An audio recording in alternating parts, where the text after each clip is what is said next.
They say that we went to the moon 6 times, but pure BS is the way that smelled. Now they're telling us that we can't even leave the planet because of the Van Allen radiation belt. Yeah, okay, sure. NASA, what you lying for? You lying now? You lied before. I can't take this anymore. The only thing they took to space was your imagination. Fake aliens are coming, now they have you waiting. We need to do something about it, no procrastination. Trying to cause the masses to awaken, that's the path I've taken. But you can see if you check all the percentages. So many people having cognitive dissonance. But that's what happens at the loss of your innocence. Then you get involved with all of this wickedness. They try to do all the humans this way. So are they just idiots? Who is to say? Conditioned by the television, it makes your decisions, opinions, and you just obey. Stuck in the material domain of Satan, where everything in each and every day is pagan. Mandela effect, cause the game is changing. People waking up and now the cage is shaking. The earth is flat, and that is a universal fact. If it isn't that, then tell me where the fuck the curve is at. They tell us that we can't see it because we're all too small. And now we're spinning on a cartoon ball. Horizon means horizontal. Indoctrination is awful because you're taught the globe model. Ever since y'all could crawl, we follow rapists and murderers, liars, thieves, and sun worshippers, saying we can't see curvature cause we're all too small. And though it's never been proven, they say we're ripping and shooting. The earth is spinning and moving. Oh no, not at all. It's a criminal enterprise where deception intensifies. Nassholes got us all living life on a cartoon ball. It is the world that has been pulled over your eyes to blind you from the truth. Like everyone else, you were born into bondage, born into a prison for your mind.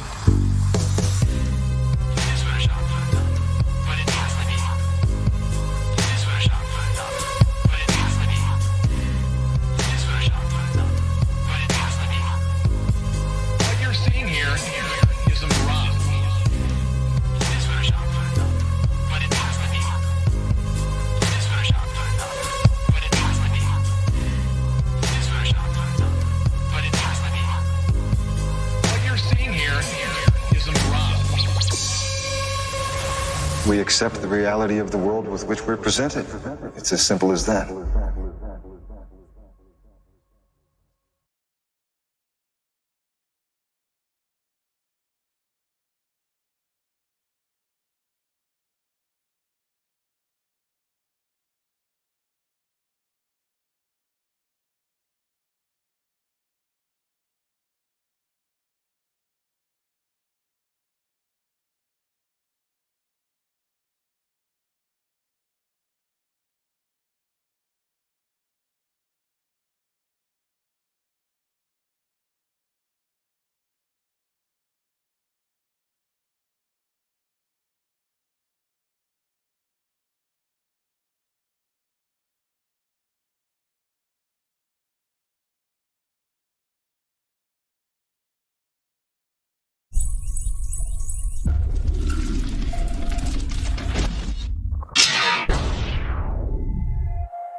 Just our common sense everyday perception of the Earth, it is flat as far as we can tell. It is motionless as far as we can tell. And everything in the sky is revolving around us as far as we can tell. If nobody told us otherwise, we'd logically assume that the Earth was flat, motionless, with everything in the sky revolving around us. Now you can prove that this is the case as well, for instance, with the horizon. As you rise up, no matter how high you go on the top of Mount Everest, or if you go in a balloon higher and higher, we've gotten independent balloons have gone up with cameras, the horizon remains flat all the way around and rises to the eye of the camera all the way up, totally flat, and rises to the eye of the observer. So that's one proof. Now, if the Earth were a ball, no matter how big, the horizon is said to be the curvature of the ball. If you were to go to NASA, it's all fraud, it's all fake.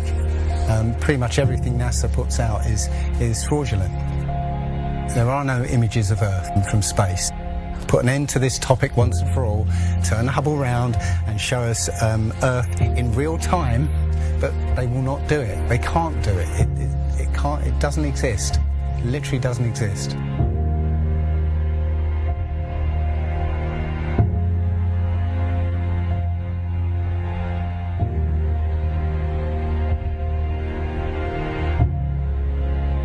looking at these images of Earth, including the one they called the Big Blue Marble, which was released in 2002, I think.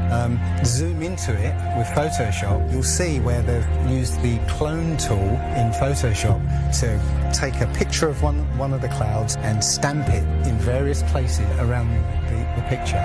They got lazy. If the Earth is 25,000 miles in circumference, there must exist a curvature drop of 8 inches times the mile when you square the mile. 1 mile means there should be an 8-inch curvature drop. 2 miles, 2 times 2 times 8 is 32. That's 32-inch drop. 3 miles would be a 72-inch drop. And this would exponentially continue. Here's the longest bridge in the world. The Danyang Kongchon Grand Bridge in China. 102.4 miles long. There should exist nearly 7,000 feet of curvature drop in that bridge. 7,000 foot curvature drop. Do you see it? It ain't there. Look at the horizon. It's flat. You can see in that dive shot that the inside camera, the horizon is completely flat. Then it goes to the outside, and you got a huge curve.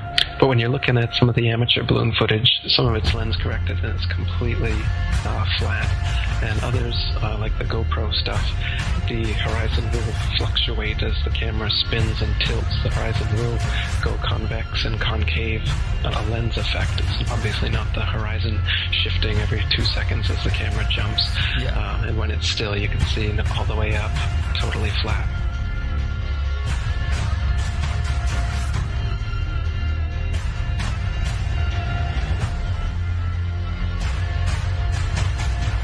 NASA is essentially Hollywood, and all the images that you think you've seen of a spinning ball Earth are faked.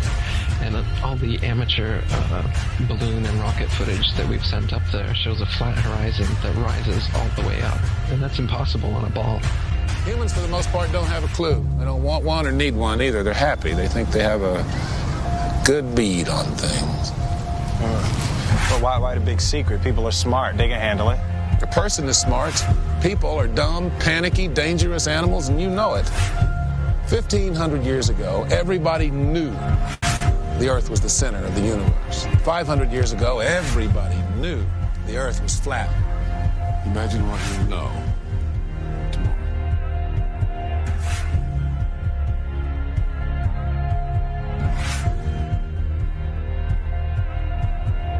The horizon, for instance, is always completely flat, and you don't feel any motion. So if you were just born today and looked out, you wouldn't assume that you're standing on a spinning ball. You'd assume that you are on a flat, motionless plane. So to assume that we are on a spinning ball is actually contrary to our common sense and our everyday experience. And there's also experiments that have been done to test whether we're on a spinning ball or not.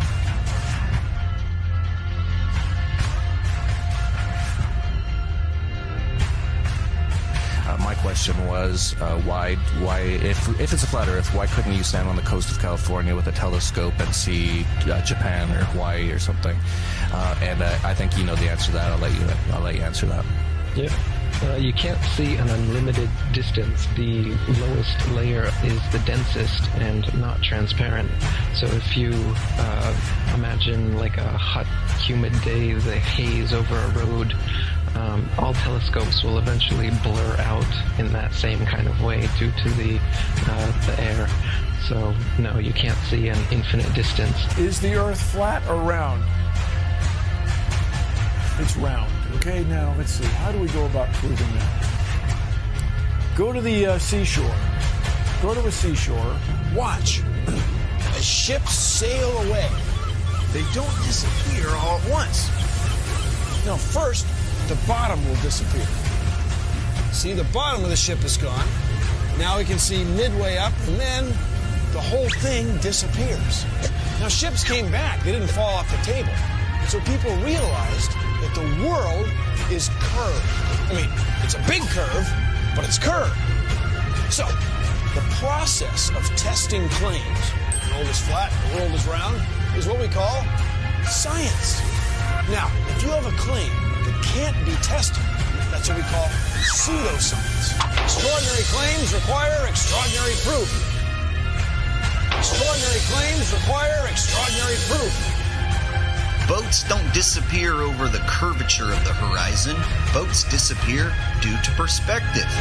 All you have to do is go to the beach, watch a boat disappear from your eye, and then whip out your telescope, your binoculars, or your high-powered zoom on your camera, and you can pull the entire boat right back into view. Whole mass and all. Yeah, that's right. You think the boat disappeared? Just whip out your telescope, your binoculars, or your zoom camera. You bring the entire boat back into view, completely debunking everything Coy just told you. And here's my video proof. Extraordinary claims require extraordinary proof. Imagine that. You can debunk the curvature of the Earth yourself with just a simple zoom on your camera. Bye-bye, little boat. The flat Earth? Well, that didn't stand up to tests. The round Earth did. And you guys, come on. Everybody watches newscasts. You all use mobile phones. You all see airplanes fly around. You all go to see Ed Sheeran in concert one day in London, another day in Melbourne, Australia. This all depends on our fundamental understanding of the size of the Earth and its shape with extraordinary precision. What the fuck did you just say? The way we teach science is you're just some empty vessel and we pour the science into you and then you regurgitate it on an exam. Because Earth, we know it spins once day, yes. Off to a great start. So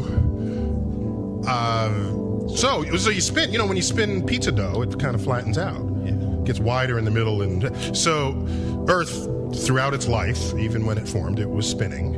And it got a little wider at the equator than it does at the pole. Not only that, it's slightly wider below the equator than above the equator. A little chubbier. Yeah. Chubby's a good word. It's like pear-shaped. Yeah. So, it turns out the pear-shapedness is bigger than the height of Mount Everest above sea level. Well, let me just so you understand. We've been fed a lie our entire... I want to call it a lie. We've been fed... It's a point of view thing, I think. We've been fed Earth has been misrepresented to us by... Science! Pear-shaped. Science! So they're all trying to figure out, is the universe spinning around us or are we spinning around the universe? They tell you, we don't know shit. We're looking at a bunch of lights in the goddamn sky. You're gonna tell me that light and that light that's 250, 100 trillion light years away? How the fuck did you figure that out? Well, don't they have an explanation for that shit? No, exactly. That's what you just said right now. What you just said now is what everyone's natural reaction. Because anytime someone says anything about space, you automatically think someone figured it out. You don't know the guy's name. You don't know the name of the experiment. You didn't look into it yourself. You just think when someone tells you, how far is the Earth from the sun? They'll say, 93 million miles away. Like you just, right. Everybody relies on someone figured that out and someone double checked it. You're going on what you read. And right now, cosmology, they don't know what the fuck to do. You know what they found out? The cosmic microwave background shows that all the galaxies are on shelves lined up to us. That we're at the fucking center. They don't know what to think about. Yeah, there's a lot of controversy going on about it. You should see the stars do all sorts of strange motions, but you don't. You only see them make these perfect circles. That tells me that it's the stars that are moving, not the Earth. The Copernicus principle, the one that we live by, is that we're insignificant. We mean nothing. We're a speck in the universe. That's the heliocentric model, that we go around the sun. The geocentric model means that everything goes around us. That's what this is in the Bible. That's what the first astronomers were saying. Ptolemy was the first one to say, yeah, we are the center. You can tell based on these observations, everything's revolving around us. Earth is the center of the universe, and we stand still, and the universe spins around us. You know what? They've lied so much. NASA's lied so goddamn much that I don't believe shit they say. They've got that satellite image of that frozen moon. What's that frozen moon? Oh, let me see if that's CGI. Find that They got a picture of a frozen fucking moon? I guarantee you it's CGI. No way they could take a picture. Heliocentric models in trouble. Watch as the sunlight shrinks and follows the sun.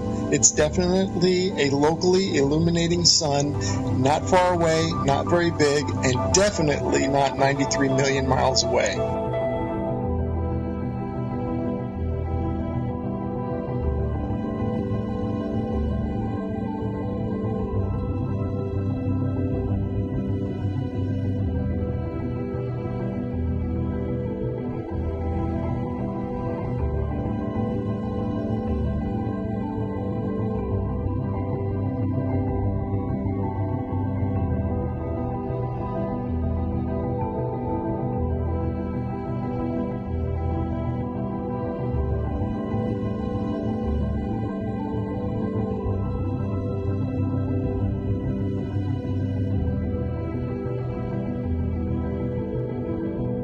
There's a place in Bolivia called Salar de Uyuni, which is a salt flat. It's literally 100 miles wide one way and 80 miles across. And it's perfectly flat.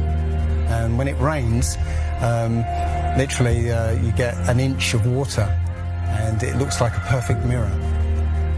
Now, how does that happen on a sphere? Yeah, it shows you that, you know, if you're one end of this salt flat, you can see perfectly clearly the other end 100 miles away. So it's just showing you that, you know, the Earth is flat, and without the effect of the waves in the sea, you'll be able to see a whole lot further.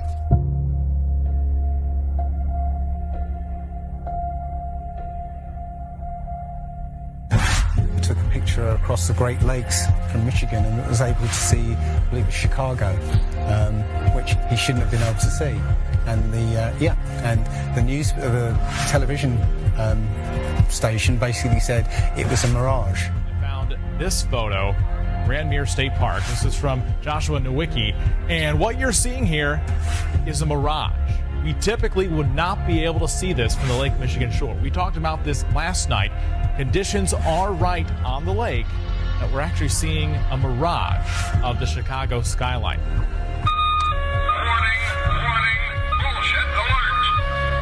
Very interesting here. Here's what's happening. This is a good example of a superior mirage. So Joshua was on the Lake Michigan shore. He was looking towards the west, and Chicago's beyond the horizon. Should not be able to see it. However, with the right conditions, we have an inversion. We have cold air near the cold lake water and some relatively warmer air above it. This will bend the image of that skyline back towards the viewer. And so typically we would not be able to see this. This image would be viewable from much, much higher in the sky. They always say it's a mirage, but for a mirage to happen, you have to have very specific atmospheric conditions. You know, it's not a mirage. It's simply that you're looking across a plane.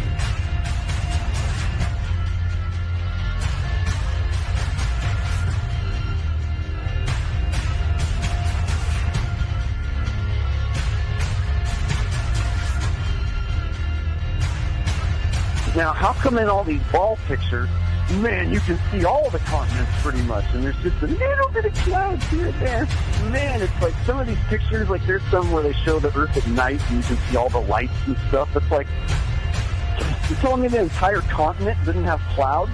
The entire fucking continent, like you can see Africa and all these lights and all this stuff. Like, you know, if you turn on your porch light, I guess you can see it from space. apparently. And it's like there's no clouds in some of these pictures. And they spelled out the word sex, right, recently, probably a few months ago, in one of the clouds. But, you know, if they do their research, they say, well, those are composites. And I said, well, how come they copy and paste the clouds on some of these? And they use the same cloud form. Like, if you're going to make a composite, but you shouldn't be copying and pasting clouds. That means you're adding stuff that's not real. Yeah, and the thing is, those pictures that you're talking about, the blue marble pictures, you know, I think there's about maybe 8 to 10 of them over time that NASA has put out. And you're absolutely right. None of those pictures look the same. The color of the water is different. Like you said, the continents are different sizes. It's just unbelievable. And I think what happened originally was they would put these things out and nobody was paying any attention to it. You know, and then all of a sudden now people are paying attention to it, and now they're pulling these pictures in, and it's an obvious fraud. What? And the thing is, there's supposedly tens of thousands of satellites orbiting Earth.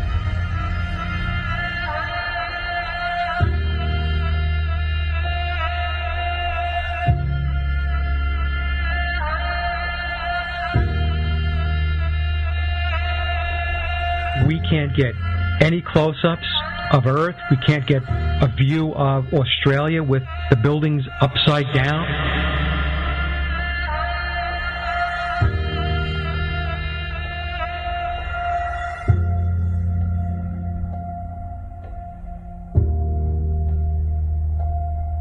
And they'll look at you like you're crazy. But really, you're the sane one for asking real questions.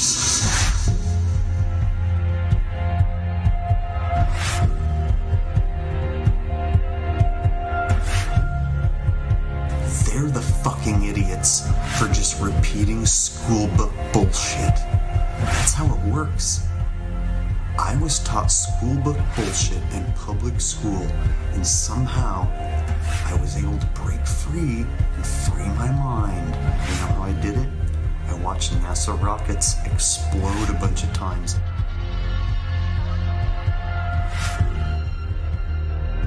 Fly off sideways and not go to space. If you watch the trajectory of the space shuttle, it doesn't go straight up. It always goes in a curve and out to sea.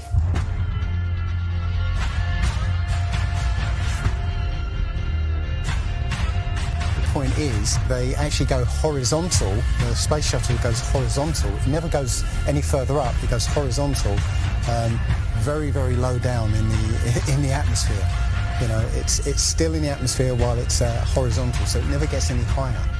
And it goes out of sight, not because it goes too high, because it goes too far downrange. And they have a plane that's mocked up to look like a space shuttle, but it's a jet-powered aircraft. That's it. It's not a glider. It's an aircraft. And that's what they're fooling us, taking billions of dollars in and giving us images and fake planes for that 10 billion, you know, however many billions of dollars it is. What goes up must come down, and literally we have not ever seen anything that has ever gone up and not come down.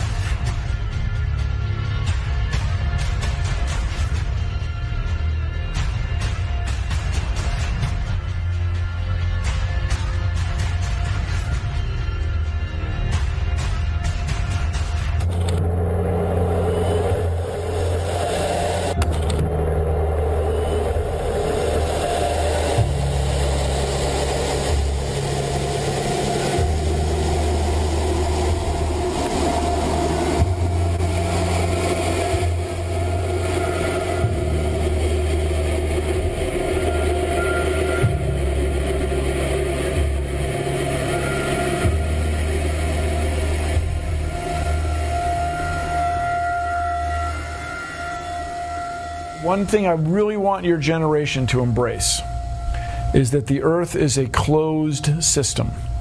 We cannot leave the Earth. There's no place to go.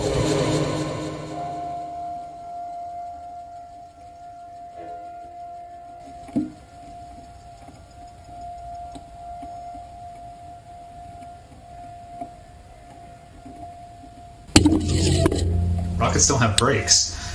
it literally stopped. All of that angular momentum from the rotation of the rocket and the linear momentum from flying up just stopped. No, it had to have hit something.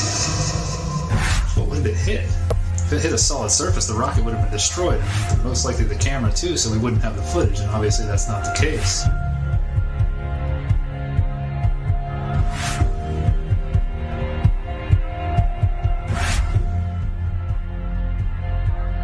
Kicks and deals.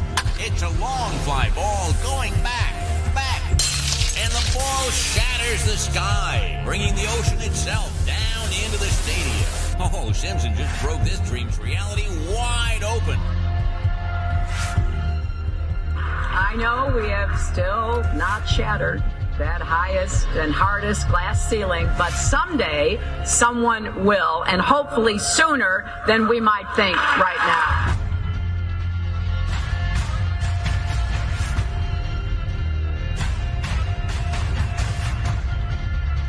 There's no place to go. Although we weren't able to shatter that highest, hardest glass ceiling this time, thanks to you, it's got about 18 million cracks in it.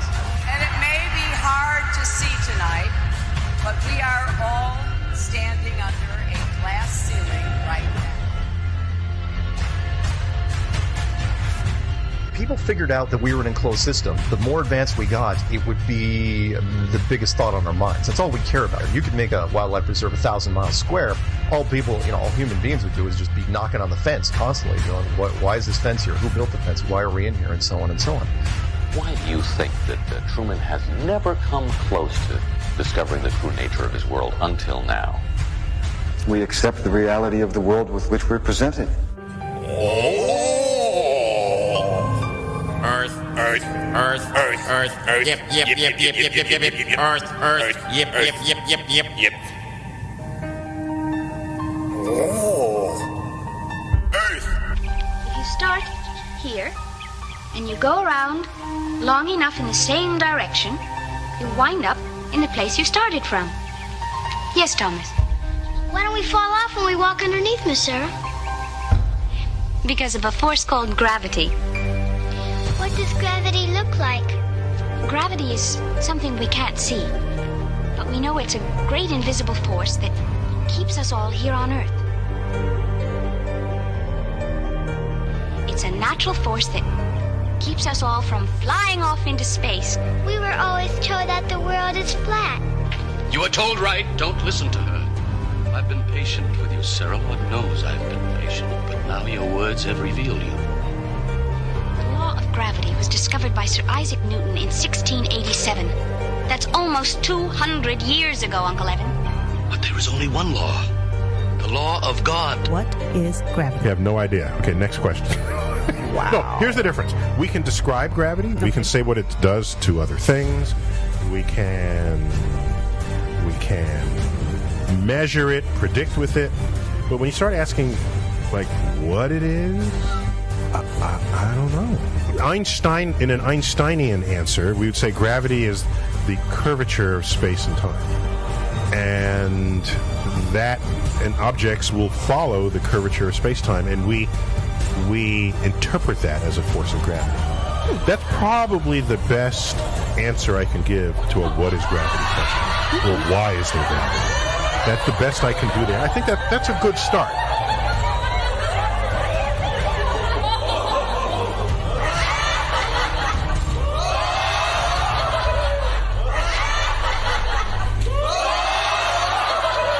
The world is round. What? You know how everybody believes the world is flat, like a pancake? Well, they're all wrong. The world is actually round, like an orange. The world is an orange. And? Well, that's it. It's a great idea. It's one of my best ones. Yeah, but what kind of orange? Is it a navel or a juicer? What? Look, just sleep on it. In the morning, the idea will come to you again, and you won't even remember where you got it. Get it? Got it. Good.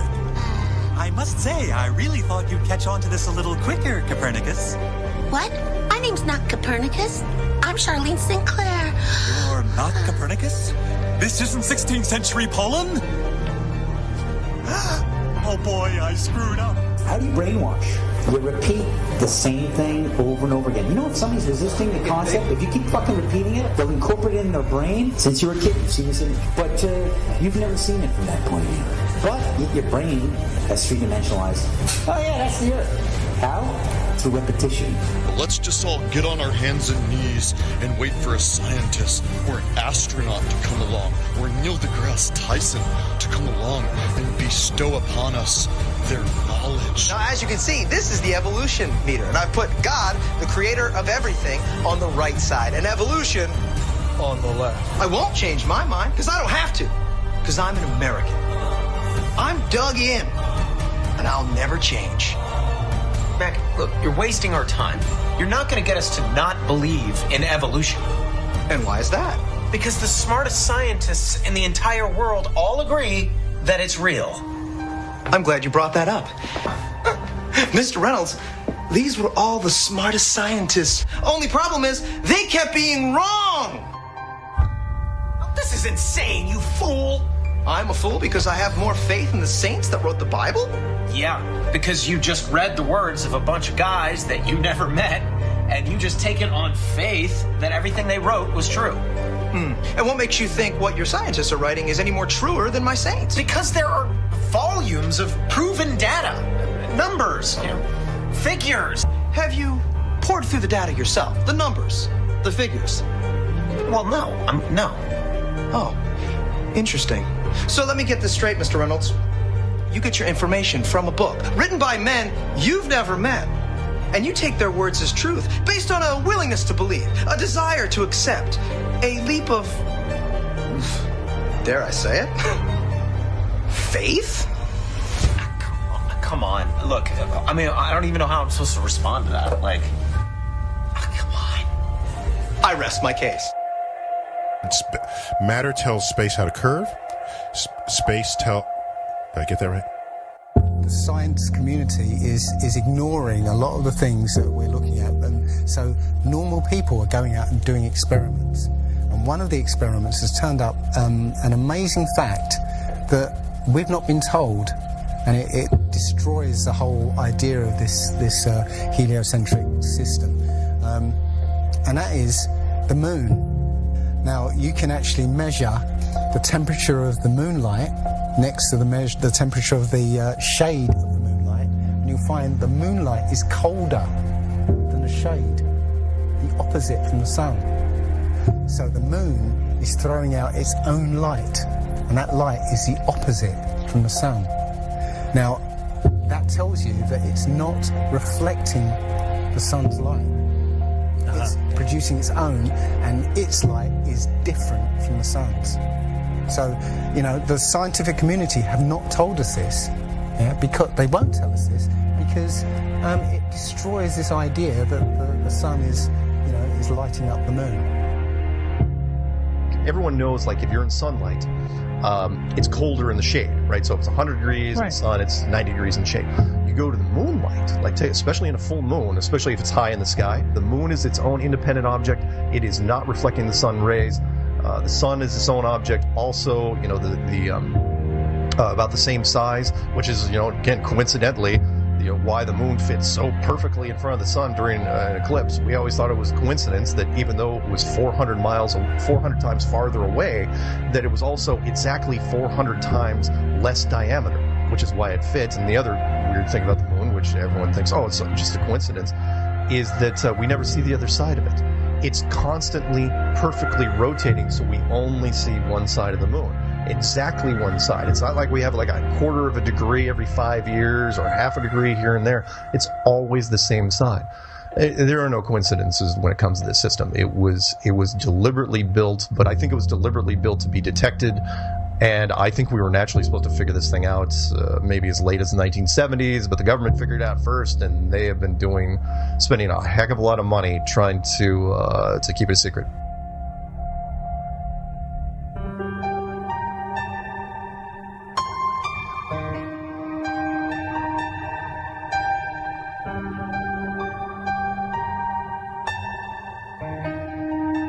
When I look at the people who signed the Antarctic Treaty, And all the nations that were down there doing whatever they were doing signed a treaty, and I believe it was 1958 or somewhere thereabouts, saying, nope, nobody can stake a claim to Antarctica, and if you're going to go down there, you can only go down there for scientific reasons under carefully restricted guidance, but it's not a free-for-all. Nobody can just, hey, I'm going to go check out Antarctica and do a high jump of my own. No, can't do it. It's the only treaty that's all these countries have signed and never broken and completely agreed on. It's the only one. What treaty is there that everybody's agreed on? We're being kept away from it for a reason. They have some scientific bases there, and literally it's controlled by the military because they don't want you finding out what's beyond. During 3 voyages lasting 3 years and 8 days, Captain Cook and crew sailed a total of 60,000 miles along the Antarctic coastline, never once finding an inlet or path through or beyond the massive glacial wall. So the other question is, well, how come ships don't go off the sea if it's flat? How come ships don't fall off the edge? Well, here's why you don't fall off the edge. There's a 200 to 300 foot high wall that is the border that Scripture says is keeping everything in. Nothing's going past that. Because they don't want you finding out what's beyond.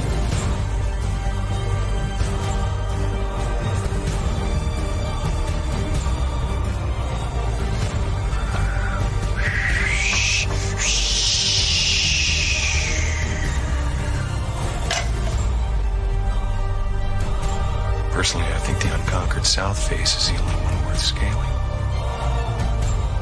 It's a 20,000-foot sheer wall of ice. But that's never stopped me before. Risk? Of course I'm aware of the risks. Thank you for your concern. Here's the picture of the Earth from space. There it is. Since you were a kid, you've seen this image.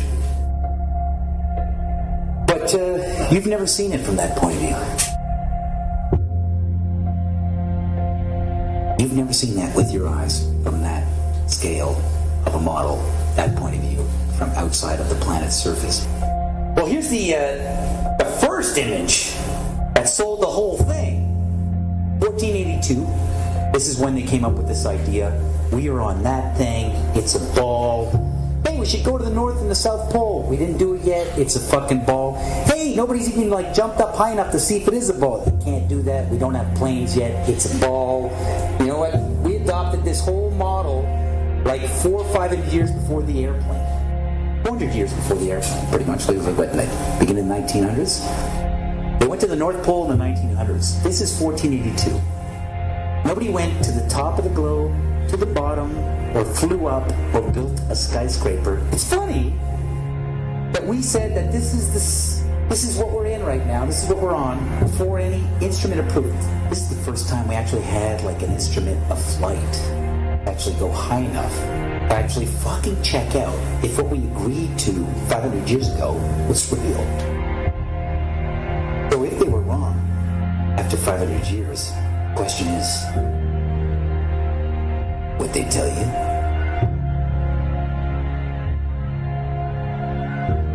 Newtonian physics, why objects move on a ball spinning 1,000 miles an hour while it's going 26,000 miles around the sun.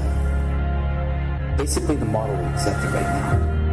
The sailor thinks that he's traveling around the Earth this way, when in effect he's traveling around the Earth this way. They began flying it around the world, from Abu Dhabi last year, with stops in India and China, then across the vast Pacific.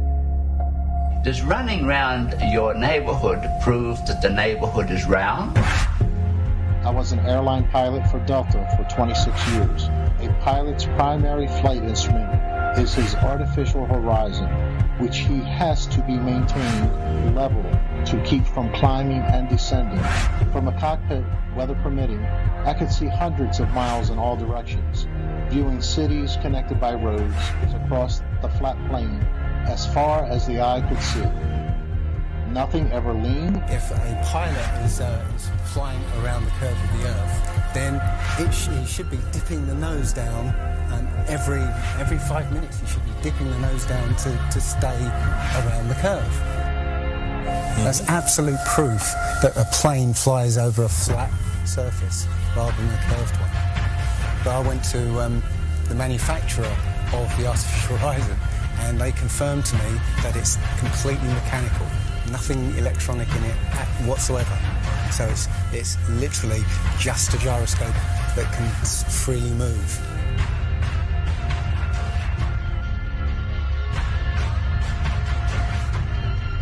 That right there is proof to me that planes fly over a plane.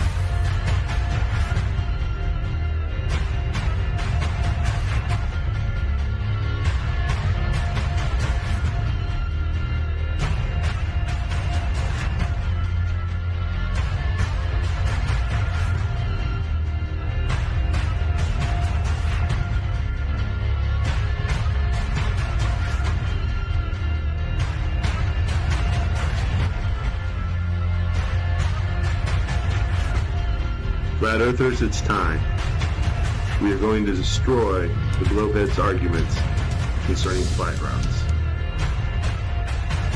When you go onto the plane tracking software, you'll see hundreds and hundreds of flights over the northern hemisphere, and you can track those flights from beginning to end. When you look at any flight in the southern hemisphere, what you'll find is the flight takes off and disappears off the tracking. And that only leaves why. Why have they done this? What's the point of this grand deception? I think Eric Dubay explains it best. People are always asking, why do they do this? Other than the obvious profit margin motive, NASA being the biggest black budget black hole in existence, sucking in over $30 billion taxpayer money for the fake moon landings alone. Nowadays, hundreds of billions of dollars, and not just NASA, but RASA and all the other fake space organizations around the world giving CGI images for hundreds of billions of dollars. You want to put something in context. If you want to do something with $3.5 trillion, you can do whatever you want. Whatever you judge to be important to the profile of the nation that you are trying to build and to sustain. So by surreptitiously indoctrinating us into their scientific materialist sun worship, not only do we lose faith in anything beyond the material, we gain absolute faith in materiality, superficiality, status, selfishness, hedonism, and consumerism. If there's no God and everyone's just an accident, then all that really matters is me, me, me. So they've turned Madonna, the mother of God, into the material girl living in a material world. It's all about making us feel nothing so that we can be used. If everybody realised how special we all are, how unique every single life is, then this whole world would change overnight. We wouldn't allow ourselves to be used by this cabal. I start from the supposition that the world is topsy-turvy, that things are all wrong, that the wrong people are in jail and the wrong people are out of jail, that the wrong people are in power, that the wealth is distributed in this country and the world in such a way as not simply to require small reform, but to require a drastic reallocation of wealth. All we have to do is think about the state of the world today and realize that things are all upside down. Now, if you don't think, if you just listen to TV and read scholarly things, you actually begin to think that things are not so bad, or that just little things are wrong. But you have to get a little detached and then come back and look at the world, and you are horrified. Now, as soon as you say the topic is civil disobedience, you're saying our problem is civil disobedience. That is not our problem. Our problem is civil obedience.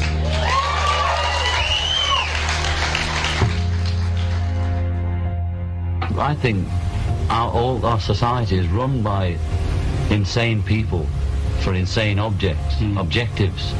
You know, and I think that's what I sussed when I was 16 and 12 way down the line, but I expressed it differently all through my life.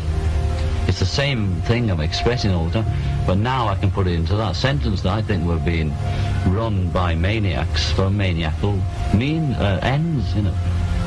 If anybody can put on paper what our government and the American government, etc., and the Russian, Chinese, what they are actually trying to do, you know, and what they think they're doing, I'd be very pleased to know what they think they're doing. I think they're all insane, you know, but I'm liable to be put away as insane for expressing that. You know, that's what's insane about it.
Check 1 2 1 2.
Not about the Shakespeare. I'm an atheist.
Yeah.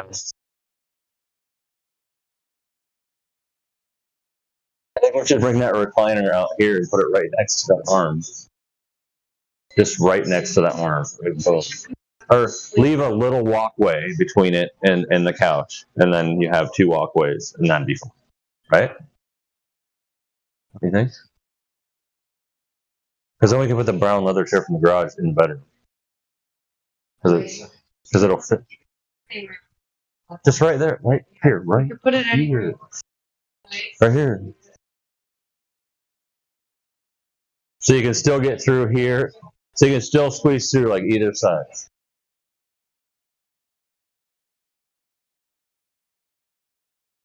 I'm going to go get that right.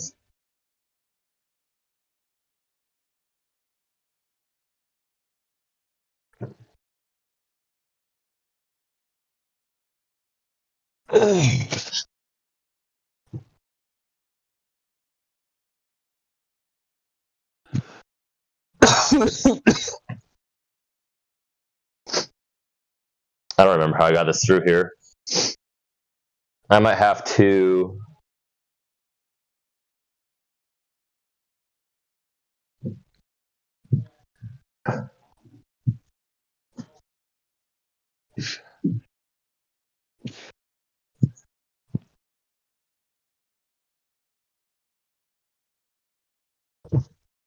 Yeah.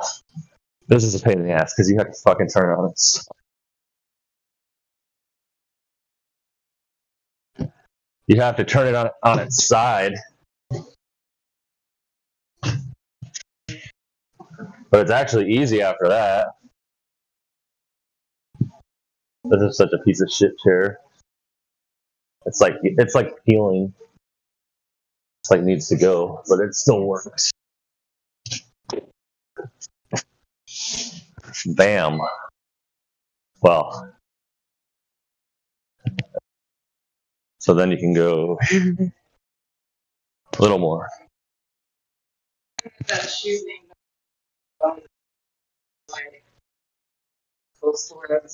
Well, you could sit on this now and do stuff.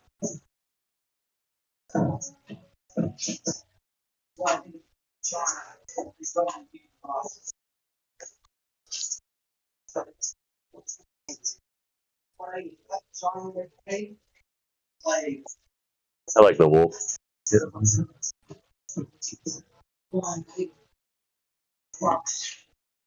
And then put this one on top of it.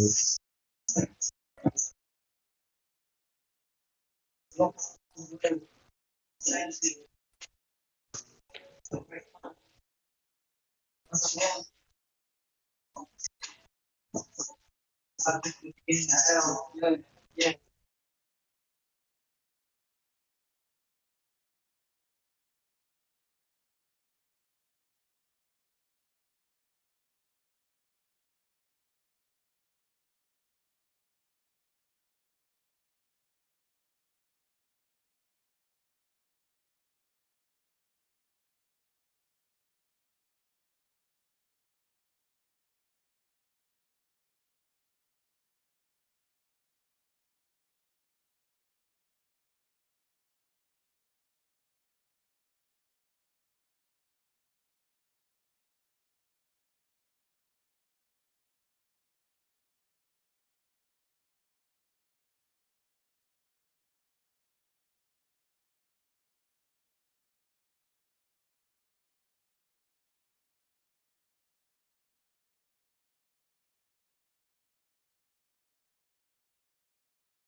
Hey, what's going on, guys?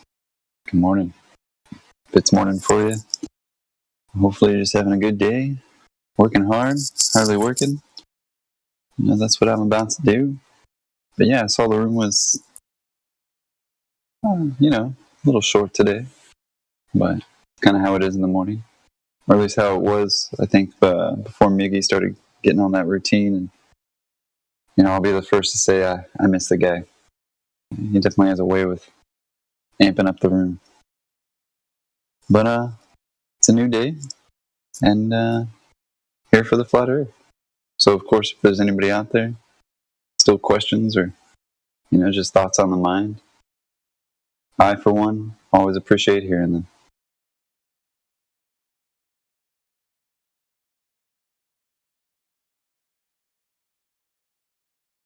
Yeehaw. How you doing? Thanks, Trinity. Good to see you or hear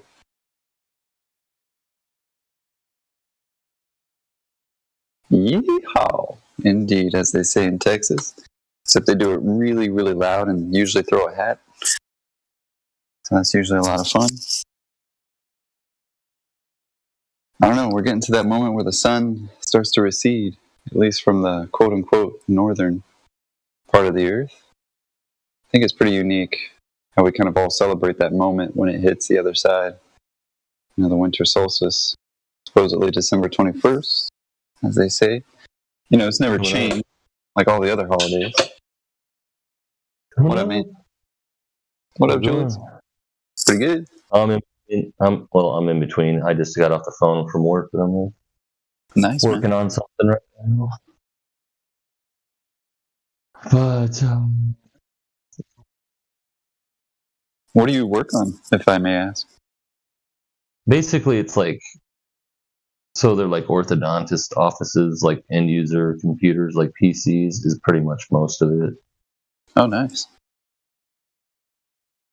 Yeah. All right, wait a minute. Am I fixed? Yeah, just like, so we have this application, like I'll just do a real quick 30-second. Yeah, break so down. The company I work for, they design software for orthodontist offices to organize their patients, basically, and like have their photo and treatment chart and financial and all that junk. Nice. So we sell a few computers, but not as much as they used to back in the day. So we have a few contracts for some hardware, but nothing major. So a lot of times we get roped into just trying to installs, update issues, just like data collection for if they're going to convert their current software to our software, that kind of thing. So it's like, yeah, it's all right. I've been there for a while. I've been there too long. Helps that efficiency go. I kind of been there like too long, like from the perspective of like, oh, you should do something with your career. But after Flat Earth, I kind of don't give a shit about corporate America anymore. So I'm just kind of like trying to pay the business. Yeah, I hear you there. I used to work for government contractors, so I had to get out of that too. So I used to work for General Dynamics. And I know Indio used to work for General Dynamics too. I think he was a different field or different division. What company is that? I mean, is it private sector for the government or? Lockheed Martin and like General Dynamics, Lockheed Martin, Raytheon, like all that are like the same. Dang. Kind of area. Yeah, look up. I was General Dynamics Information Systems is what I worked. The division I worked in, and India was in some other division. But they do like shit. Like they designed the Tomahawk missile, like certain submarines and tanks. Holy cow! Yeah, I just looked into it now. Yeah, General Dynamics. Like their employees, I don't know how many there are. They're hundreds of thousands, I think, like 300,000 or something like that. Maybe not that. I worked in Cheyenne. That was so cool as a kid. I worked in Cheyenne Mountain in Colorado Springs, the military base that's inside the mountain. There for like 3 months. Dang. It's all vaulted, and you got to drive take a bus from like the entrance and like 10 minutes in there. I mean, the scale of like a mountain facility just sounds like super awesome architecturally to me. If you ever want to see it, it's in the Stargate series. If you look at the Stargate series, they filmed a lot of it in that building, that facility, so you can see the inside.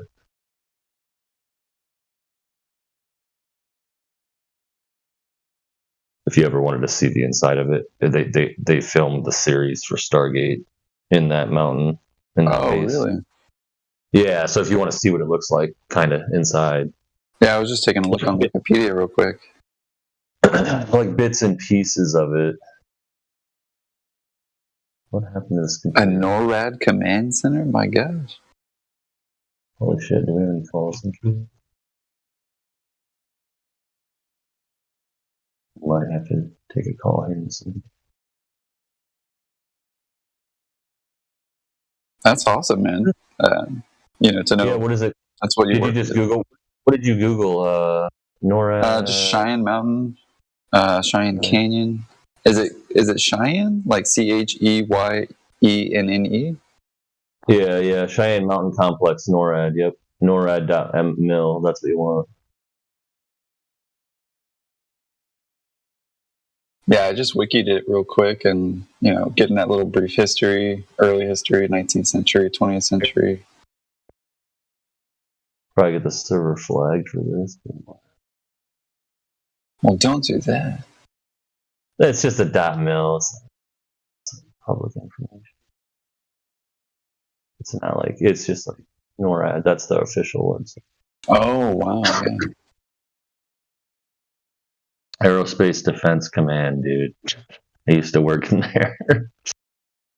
I just replaced RAM and CPUs on like Sun hardware. That's all I was doing. I just had a clearance, you know what I mean? It's like I got paid because I had a clearance. They trusted me.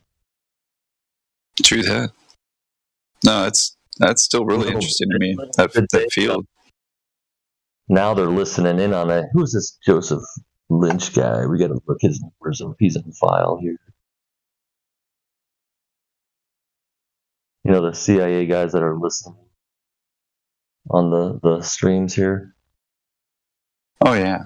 They're like, we got to look that guy up. They already got me. They got me off of here. See, that's what makes me wonder. Like, do they have like something that's actually hundreds of years? Dude, there's a digitally mined, like a 10-year-old passport or like dossier on every single like person that has any kind of digital profile whatsoever. Has like, guarantee it's like just huge. It's all stored in that data center in Utah. You know that's where they keep the data storage for basically social engineering data collection, like for Facebook and all the social apps and all that. Right. Have you heard of that? I was going to say Utah. No, I haven't heard of that. But I mean, I know at least that Colorado seems to be this place where there's a heavy Freemason region, if you will, like a base. I mean, with the airport and everything. And I've heard there's other DUMBs, and then of course now this one, the underground, or in the mountain. Dude, this is an NSA. No. Dang. Well, yeah, I can definitely see why you wanted to get out of that. It's an NSA data center. I wasn't ever working there.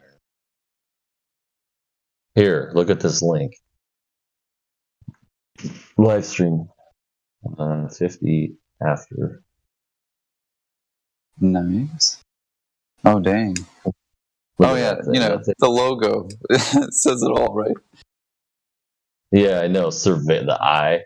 It's like the Taco Bell, the bottom of the Taco Bell emblem. It's got the bell hanging. They gotta represent that 666. That's why they only put it on 3 sides of the Taco Bell as well. Like if you've ever noticed the architecture. The UDC, Intelligence Community Comprehensive National Cybersecurity Initiative Data Center, whatever that means. That just means a lot of bullshit that we're collecting on. It's security, though. It's for your security and your safety. That's why they have to do it. Of course. You should see how much storage, though. Just Google how much storage, unless it's at the bottom. I'm looking for data storage, like capacity. 65 megawatts of electricity. Okay, dude, 12 exabytes. I don't even know what that is. I'm heard the term. I don't know. I don't remember how many terabytes there are. 12 of them? How many terabytes are in one exabyte? Let's see. Is it 1,000? 1 x. Let's see. 1 million. There's a million.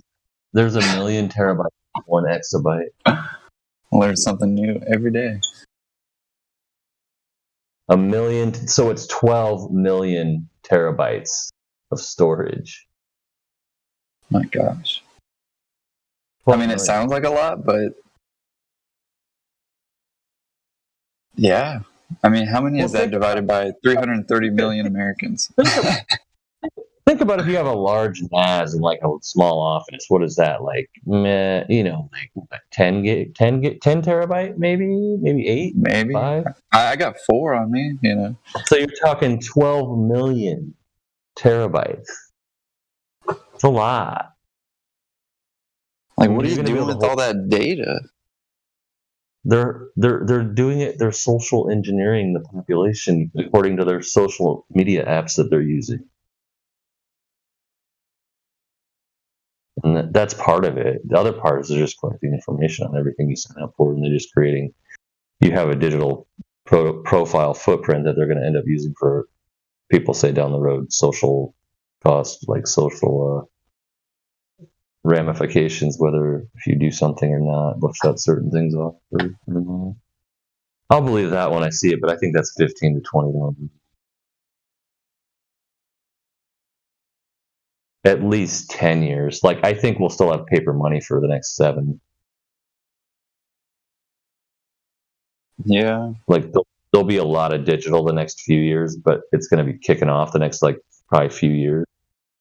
And then, like, there'll still be paper for, like, 7 to 10. Yeah, at least officially. Because I think about all the problems they've had with counterfeiting. Because, I mean, I feel like there's going to be half the people that are just like, nah, we'll just make it ourselves. It completely sucks that you can't have cash, but I just use Cash App and Venmo to pay people random cash anyway, so I don't know what the big deal is there. Right. Like under the table, like, oh yeah, here's a Venmo, Cash App, whatever, the PayPal, Cash App, Venmo, whatever else there is out there. Yes, Western Union. Fucking. There's a lot of those pay apps. I think PayPal obviously is the old one. But I like saw a video on them recently. Cash App is very fast. Pretty instant.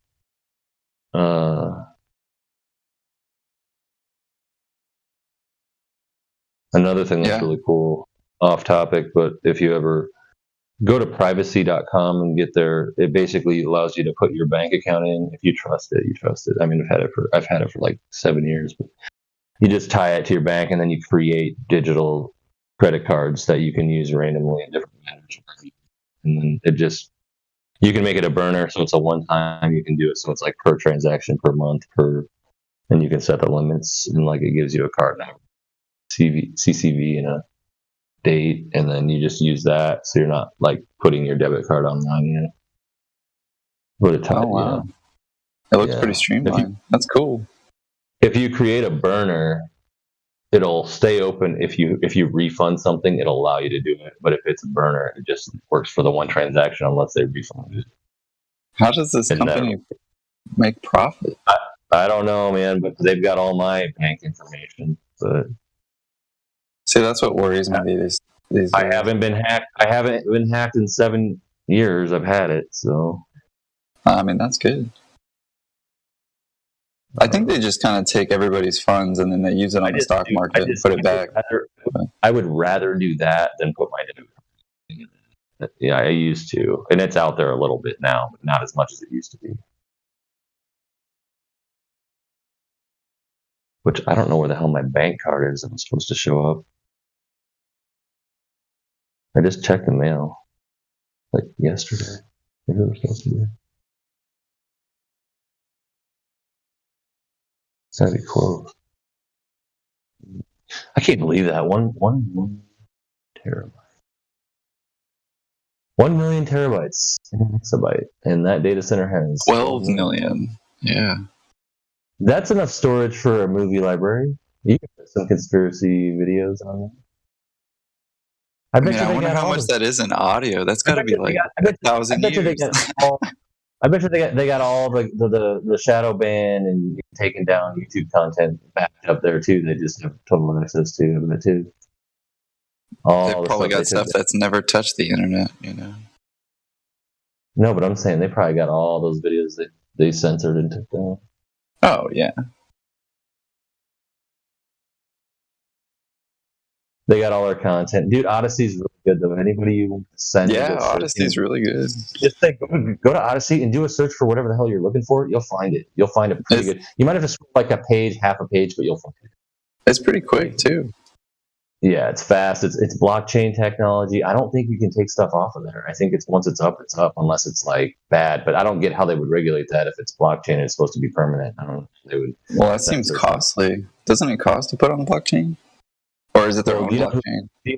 Odyssey is owned by LBRY, and they're under a lawsuit right now with the SEC, just like Ripple is.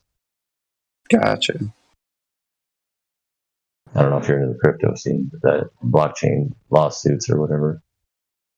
I kind of got out a year ago when it just like I saw 60 grand and I was like, done. Yeah. I'm waiting forever. I don't need crypto. I'm gonna leave it in, dude. I don't need it. It's a savings account. I'm over by like $3,000 right now, or I'm up 3 right now. I was up 12 probably a week ago. I'm just letting it sit there. I'm just gonna let it sit there if I don't need it. I kind of just needed the money at the time and pay off some debts, and now I'm debt free. Started my company, and I've been tempted to get back in now that I see like, oh my god, 15 grand again. I can get 3. Well, I think it might go down to like, I'm hoping XRP. I would like to see it go down to like 11 cents so I can pick it up for like 10,000 of them for like a piece. What I want to see to happen, then have it take off. I do think it'll go back up, though. I mean, that's what everybody always says. But I mean, it is kind of ridiculous to say to the moon. And it's like, come on, guys, we know you can't go there. I don't know, man. In 5 years, I think it might be worth like $50 a piece. Oh yeah. I bet you got to think of those next generations are going to be like sucked right into it. They're already asking, like, can we get robots? Actually, what is it, 2022? Yeah, by 2027 to 2030. I'm going to say by 2027, that thing should be worth like at least $75 to $100 for 1 XRP. And it may be sooner than that. I'm thinking it's going to be sooner. I think that's reasonable. Like by 2030 to see 2027 to 2030 to see it. I think that's way underballing it, but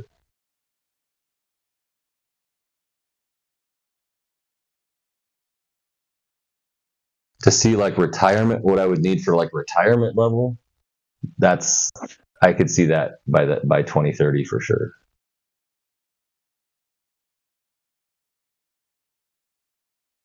I mean, give or take.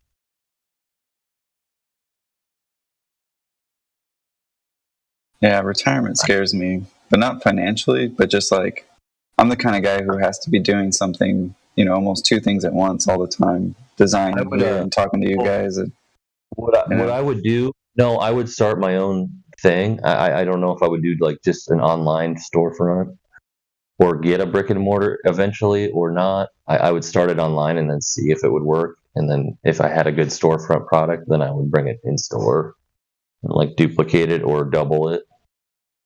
And then if I was bored, had the money, didn't have to work, just wanted to have a shop, like I don't know, like a vape shop, head shop, or like a dispensary or something stupid. I don't know, just something to do, keep you busy, and then you can like do whatever hobby craft you do on the side or at night. Or like maybe you're not working there every day, you just own it and run it and have people work under you and you just manage it, how it runs and what products you have, what's your what do you call it, projections and your financials, and you just run all the, manage it. You could pay somebody to do that. And like I said, if you had all the money you didn't need, like you're just trying to keep busy, like you say, doing hobby stuff or like art or whatever, like do some art, open your own art shop where you just design shit inside in the store and just hang it up. Oh, absolutely, like, man. Like just do, have a drum set on the side. Yeah, have a drum set, have a guitar, acoustic, and like maybe an amp. I don't know, like some bass. I think I would start a band again if I just had absolutely nothing to do. I would start a rock band again. That'd be fun. Because one of my ultimate goals recently, I'm like, man, I really want to design a flat Earth museum, like an actual, like, state of the art museum. Houston's got 17 of them. So I don't know. That's like, I've been planning my goals out like 10-year, 20-year, 5-year, just because that's kind of how I am. But I'm going to make a flat Earth museum. I said it. Going to do it. Dude, you know what would be cool? I thought that sounds really along the lines of what I was thinking, but like have like a dispensary / vape / nicotine / whatever / red pill shop. So no, red pill. The whole inside is red pill. Like 9/11, like reflatters, like the stuff we're not talking about. Karen walks in there. Oh my god! Live action, like LCD televisions broadcasting like content you can't get on YouTube, just upload, like with a little speaker. So if you're within like 5 feet, you'll hear it. But if you're over near another one, you'll hear that one. You know what I mean? So you can walk up and like watch them for a little bit, or just like walk away, and then like have coffee or whatever, tea or something. Just like. You know what I mean? Hey man, you ever need help designing it? I'll be there. Have like a few of those Keurigs and just like a shit ton of tea and coffee and like whatever else. I don't know what else. If you just, if it's gonna be like a / Delta 9 / whatever's legal store with candles, big tapestries hanging up and like some nice lighting. Or even just multiple shops too that are just sort of red pill themed, Yeah, just call it red pill coffee, Red pill coffee, but I don't know if you're gonna do that, you're gonna have to have your own barista type situation going on. Red pill Java kind of sounds like. Otherwise, how about red pill addiction? Because it's gonna carry multiple things. And it's got that marketability. Because it's going to have like HHC Delta 9, THC synthetic, THC, HHC, CBD, CBG, all that stuff, edibles, vape, ointments, like rubs, like pain relief, like rubs and stuff like that, and then like probably a whole section with like incense and like your candles and. It's kind of going to be part typical, but then it's going to have that twist where you're going to have conspiracy / whatever you want to call it, truth content blasting on like TVs and like on like reasonably probably like 7 TVs or 5, maybe 5 TVs, like maybe like 40s, like 32s or 40s.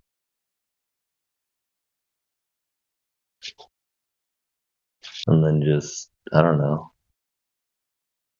You could have like theme days where you would like on your Facebook or your have a Discord for it. Maybe if you needed that, I don't know, business. You could defer them to this server.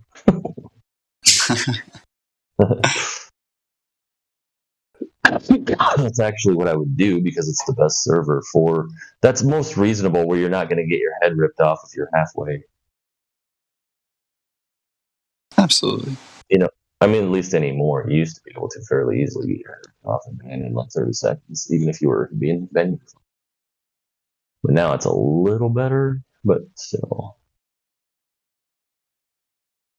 I don't. Man, that gives me an idea too.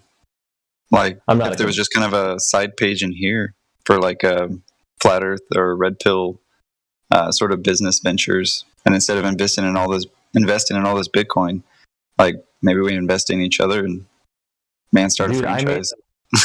That's what I made a blog. I'm gonna blog about what I made my own Discord server just to jack around, and I have like 30 rooms, like text rooms, and I'm just like I just go blog in each one like about random crap, and it just sits there and collect. It's nice, man.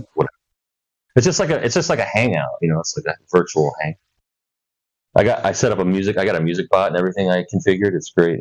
I got music I can play. I don't ever have anybody in there, so it's like music. Like I just got it working like last weekend. So it's pretty cool. So at least if there's people in there, we could throw a video. You can talk about anything in there though. So you don't have to, not like it's hard. Like everybody wants to make a server and have people come over, but it's kind of hard when you got one that's established. But like if you have people and you're like, I don't know, if you get to know some certain people really well, at least they have that and say, hey, just meet me in my server. Like then nobody's gonna come in. Like it's like a private room at that point. Yeah, then it's not like a separate channel in this server where somebody could walk in. It depends on the content and what you're talking about. Like if you're talking about, faking the next moon landing, then you might possibly. But who am I? Fuck. All right, well, I might have to get back on the phone. All good, man. I mean, thanks for sharing that information. Learning about the Utah data center, 12 million terabytes, and what that really is. Hold on, I've learned a lot. The Utah data center. Before I go, I do have to go very, very quick. It's 3 seconds. 3 seconds. That's a minute or two. Oh, you got to see this hoodie. I'm getting these on Tuesday.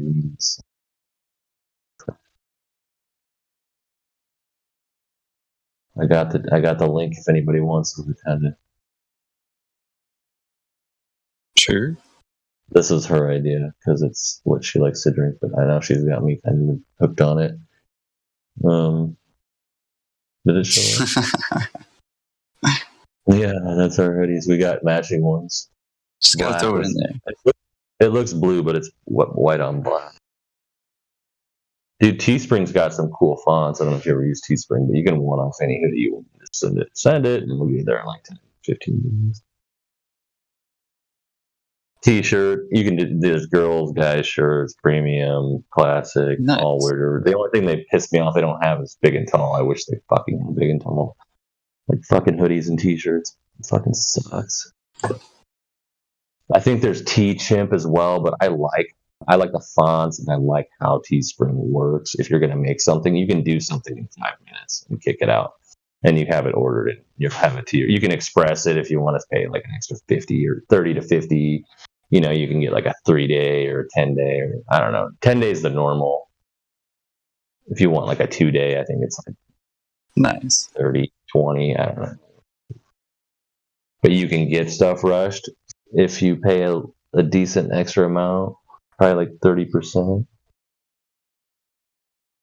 But if you need it, not a bad idea. Not bad. But I like that font. The other one I made, we were on here talking the other day, we were just joking around. Well,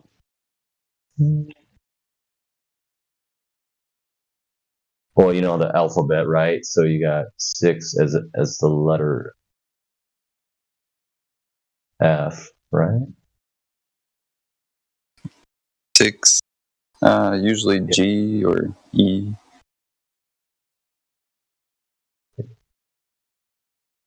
Yeah, F is 6. F is 6, E is 5. So I made a shirt. It's just kind of a joke kind of thing. Oh, I got you now. It's just called 65 Club. And that's all it says. It's kind of cool. This, there's a couple different ones. You could do a music note too, just like do a music staff and put F and E just as like notes, and only musicians would get it. Oh yeah, that'd be cool. FE Club.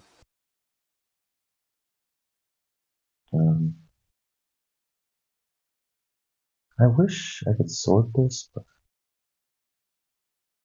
tell me I can sort by newest or something. Apparel. Let's go to t-shirts. I have one I did called Space Dreams. Here, check this one.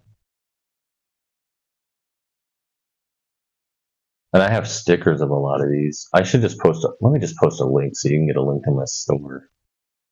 Do it. Then you can just peruse it, because best way to go, though, it's kind of a weird navigation. It's not the best navigation to get around. And it doesn't show your stuff very, like, most recent to oldest. It's all scattered. It's like, because I have stuff I have stuff I need to clean up, get rid of. I'm not really like that. I think back to the days of, like, you know, Windows 95 and how much I was so impressed by that. And I'm never a complainer with technology. I mean, yeah, it fails on me, but, you know, sometimes it's inefficient, but can't complain. Did you see that link? That one? One sec. I'll post. It's right above the picture I just posted. It's in between the hoodie and. But that's the link to my store. But that Space Dreams is a decal, or I have t-shirts and hoodies of that too. But I just said that because, you know, space is not real, so I call it Space Dreams. So it's one of my t-shirts. Nice. Because that's all it can ever be is dreams. Merrily, merrily, merrily, merrily. Life. That's why the thumbnail, you can't even see it up in the left-hand corner of my store. Is me is like it's like me in 5th grade or 4th grade. It's my school picture thumbnail, and I put like the twin birds with the 33 and Flat Earth Society thing.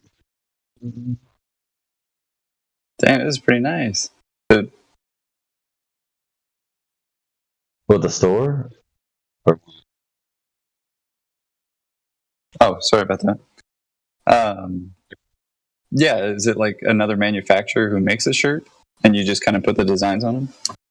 Dude, they drop ship them. You don't even have to do nothing. That's the best. You just send people to your store. If they buy something, you get like whatever percentage you marked it at to sell, and then you get like a cut, and then it just shows up and says, "Hey, you got money," and you just transfer it to your bank account. Nice. I mean, that kind of reminds me of like Redbubble.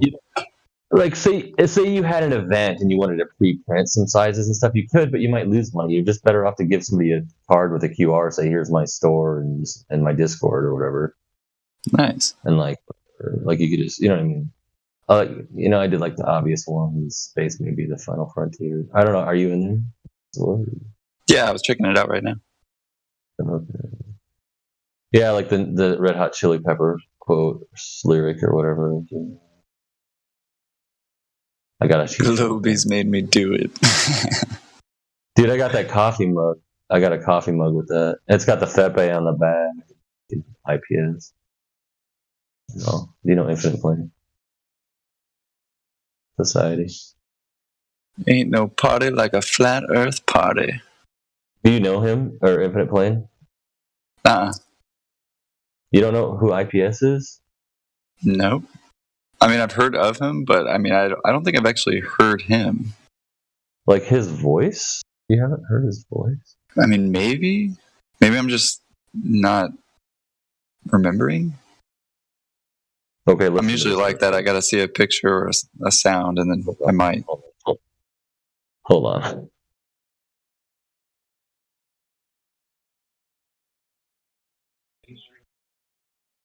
All right, let me give you a sample. We can stop it quick, but let me just. Your mom wants to talk about gravity.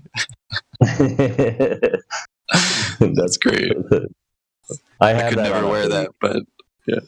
I know I haven't worn it. It's like I wear it around the internet, but I haven't worn it out. All right, check this out. A conspiracy theory is what the mainstream media calls it when you don't agree with them, when you don't believe them. And they're finding non-believers to be very problematic. You are a non-believer if you don't believe all their stories. And when I say all, I mean all. So forget what you were told and go with what you can know, not with what you think you know.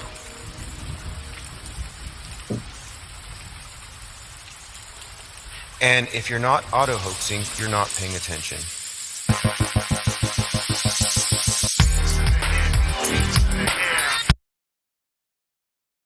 So that does sound familiar.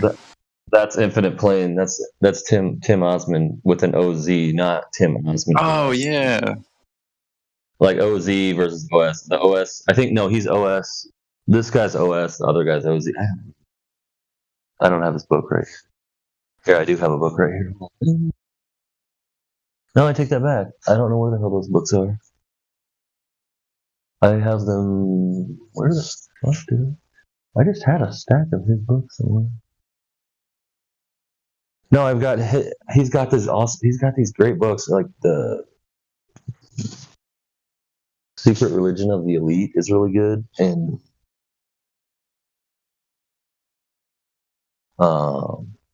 there's like a handbook. It's like the.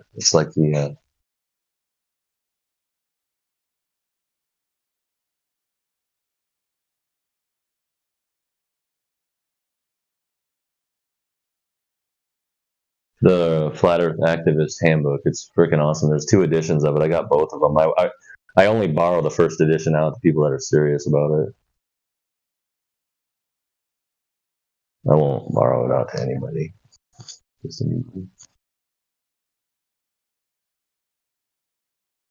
because it's good information. It tells you how to deal with people. Like the handbook, it's got all these different, the table of contents. It's all like, intellectual, moral high ground, how to not have to defend your position because you don't have the burden of proof type of thing. Stuff that we've been pushing more recently here. It's kind of I think he dropped that in 2017 or something.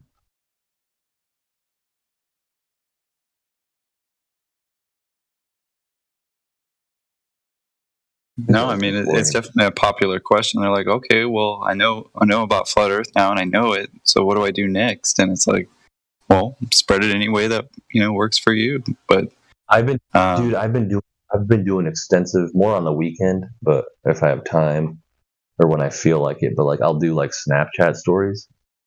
So I'm getting a lot of my local community, and I just am red pilling the fuck out of people on there. I'll be sitting at my desktop. I'll throw on a couple Flat Earth or Truther songs, and then I'll just be filming those, as part of the story. And then I'll get in there so you can tell it's SoundCloud and who it is if they want to go look it up or whatever, if they want to go search it. And then I'll throw in some clips of just random truth videos, Flat Earth primarily. I'm gonna do one with the Hibblers. Fluid one soon. Just kind of red pilling people slowly. So when they meet me out in public and they watch my story, if they didn't just skip past it, they kind of can see where I'm coming from and don't think I'm such a weird fuck. That way, it does work. I just started doing it, and people are like, "Oh, they're like saying, I mean, shit." That's awesome, man. Yeah, I think it does help. If you've got people that you follow on Snap or you use to like text or whatever, like start putting truth or shit on them, and they'll just be at home like when they're like winding down at like 2 a.m, when they're getting off work, and like they're just going through their snaps, and all of a sudden get red pilled to death before they go to have their sweet dreams. Yeah, I definitely put the Flat Earth Discord link in a bunch of YouTube videos. And that's where people are most attentive. So if nothing else, they're going to hit their subconscious later. That's even very if they true. don't take it there. I don't know, man. It's psychological warfare. I'm still trying to figure it out. I need to write a book about it. They've been doing it for years, man. Yeah. At least 500. You know. Hey, did y'all see the Dave Chappelle on Saturday Night Live monologue? Yeah, I saw that one on Instagram. Oh my god! Just laying it out. You could tell he wanted to say so much more, but then like he had to like go back down, say the things that he needed to say in order to keep it on track. It was hilarious.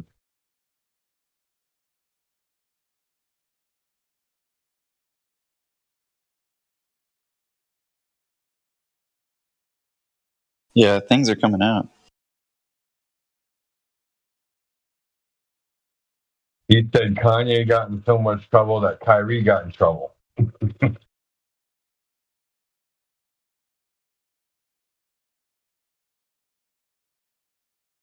Dude, we got 5 calls in queue.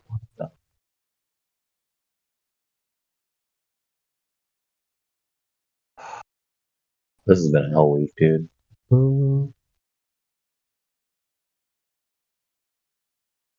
We released an update for our software, and now everything's hitting the fan because it's not updating correctly.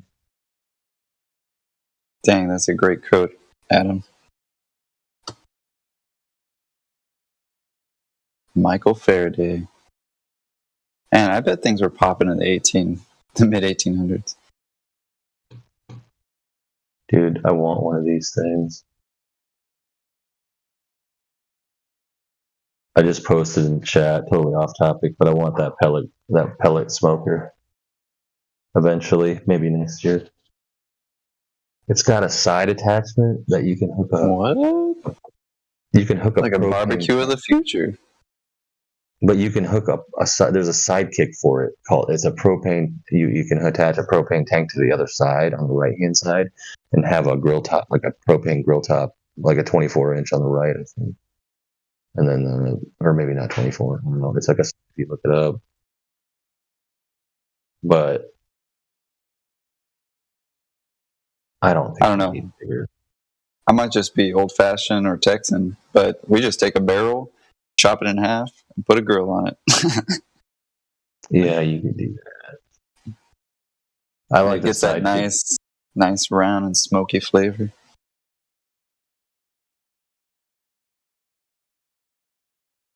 Dude, it's like expensive. It's $1,200. Whoa. You know, weld some nice legs, nice handle, little pipe for the smoke to come out. If I was crafty, I mean, I could probably weld, but the fabrication part. Oh, it's fun, man. I was honestly scared at first too. I didn't start welding until like maybe college because we had a shop, and I was like, yeah, I want to learn some welding. But I'd have to go through some basics on cutting and measurements, and then I'd probably be okay. And because I can do the welding part, like putting it together, but I'd have to go through like the basics of like how to get the size I need for whatever project. Like if it's a large scale versus a small scale, that's where I get a little. Unless it's something you can punch in the computer and just be like, all right, 3D print that. Yeah, that's what I love about my laser cutter too. I put anything in 2D, bam, get it right out of almost a quarter-inch wood. I'm not against getting a 3D printer, but I want to have a reason for getting it if I'm going to. Very true. Yeah. Yeah, I wouldn't get one just to like do nothing, but I don't know. There's a lot of stuff you can make, man. I don't know if you've ever seen places like Thingiverse, where people just post like, a bunch of creations they made, and honestly, there's like toys galore. Usually, I have a bunch of little kids, cousins, and things that I just print them little gifts for Christmas or their birthday. I just absolutely love them, and it's super easy. Nice. What's a lot of people try and sell them, but what I'd recommend for a 3D printer is actually ANET, like ANET. No. Can you DM me stuff? Yeah, man. Wait, this is Chris, right? Yeah, Crispy. I just sent you a friend request. Sweet.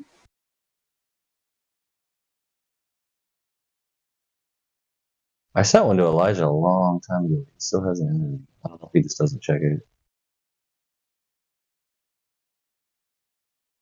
Yeah, these 3D printers are nice just because, they are China made, but they're basically a replica of a popular USA brand called Creality. Can never pronounce it right. But for your first 3D printer, and you want to just maybe spend $200, it's not bad at all. What can you send? You'll DM me the links. Yeah. Just getting you to the right place. There's a lot of 3D printers. What was that thing you said before, though, you were saying? What was I saying before? It was just before. Comes and goes. Maybe it'll come back.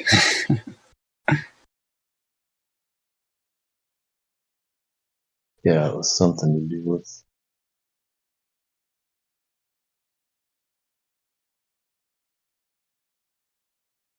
$12 million terabytes. Dude, that is a whopping number for the day. I'm gonna remember that one forever. Oh, I just sent that to you. The FDM printers. All right, so it says this data center has the capability to process all forms of communication, including complete contents of private emails, cell phone calls, internet searches, and all types of personal data trails, parking receipts, travel itineraries, bookstore purchases. That's insane. Probably all simultaneously, too. In response to claims the data center would be used to illegally monitor email of U.S. citizens in April of 2013, NSA spokesperson said. Many unfounded allegations have been made about the planned activities at the Utah data center. The misconception about the NSA is that we are unlawfully listening in on or reading emails. This is simply not the case. My ass. I seriously don't believe you. Because you were telling me the Earth is a ball and that we went to the moon.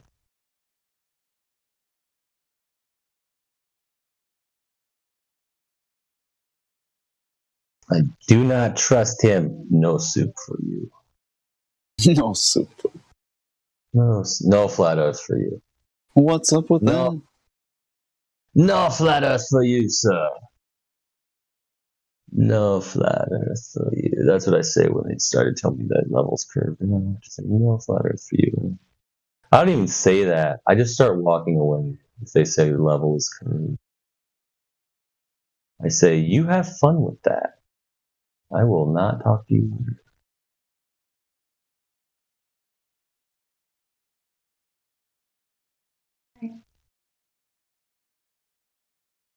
Well, it looks like we have some others joining us this morning. Good to see you guys. Or good to hear you guys. Or see you there. I don't know. I always say see.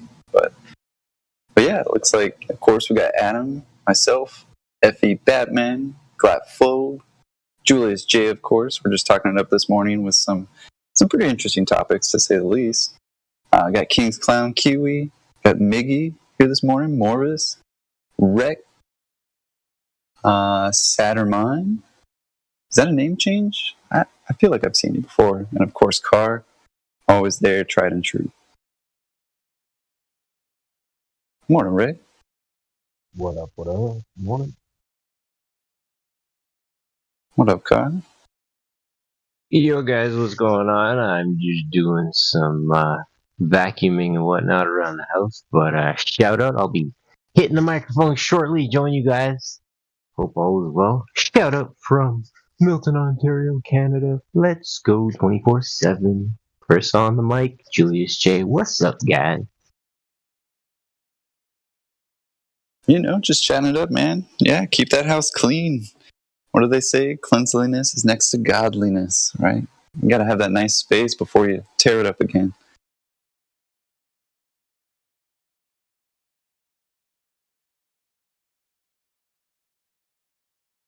But yeah, it's a beautiful morning.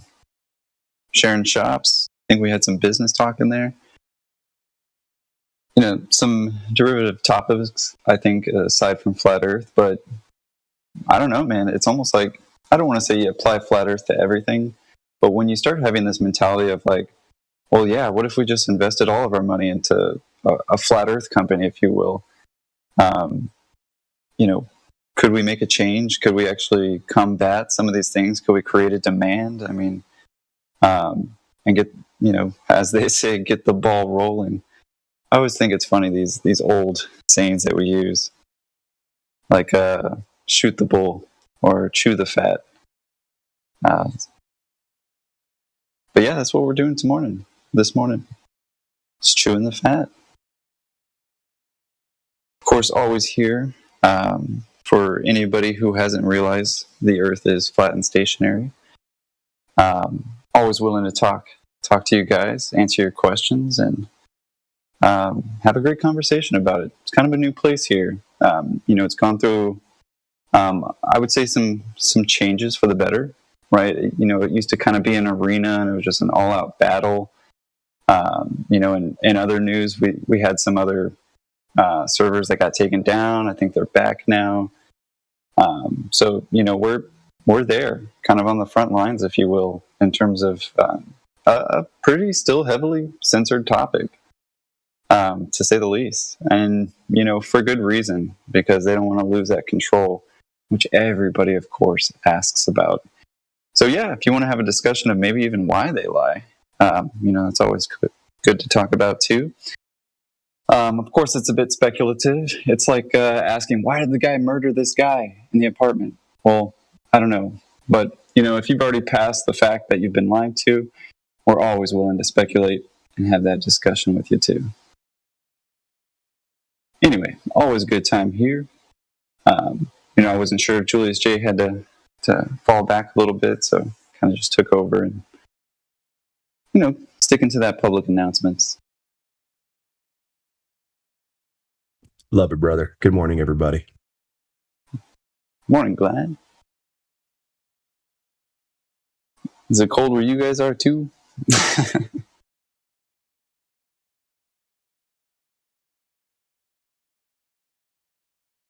I don't know. It hits 40 degrees here in San Antonio, and you're like, ooh, it's chilly. Right, but let me check the weather. But we've got like a humid cold, right? There's like so much moisture in the air that it's like, man, it feels colder than like when I'm in Dallas, right? It's a little more dry. But okay, yeah, it's 19 degrees here. Holy. Yeah, and that's not even as bad as it's going to get. Let's see. But that's just, and it'll stay this the whole week till next Tuesday. But it'll get colder at some point too. I was thinking about you guys up there in the north. Outside right now. Anyway, go ahead. Nice. No, I'm just always thinking about you guys in the north, especially during winter time. I'm like, how far is that sun away from you guys? I don't know. Far enough for it to be damn cold, though. I know, just that small shift. You know, it amazes me that people think it's 93 million miles away. Yeah, wow. I don't care if I'm flat earther or whatever. That just doesn't make sense. Right, you are.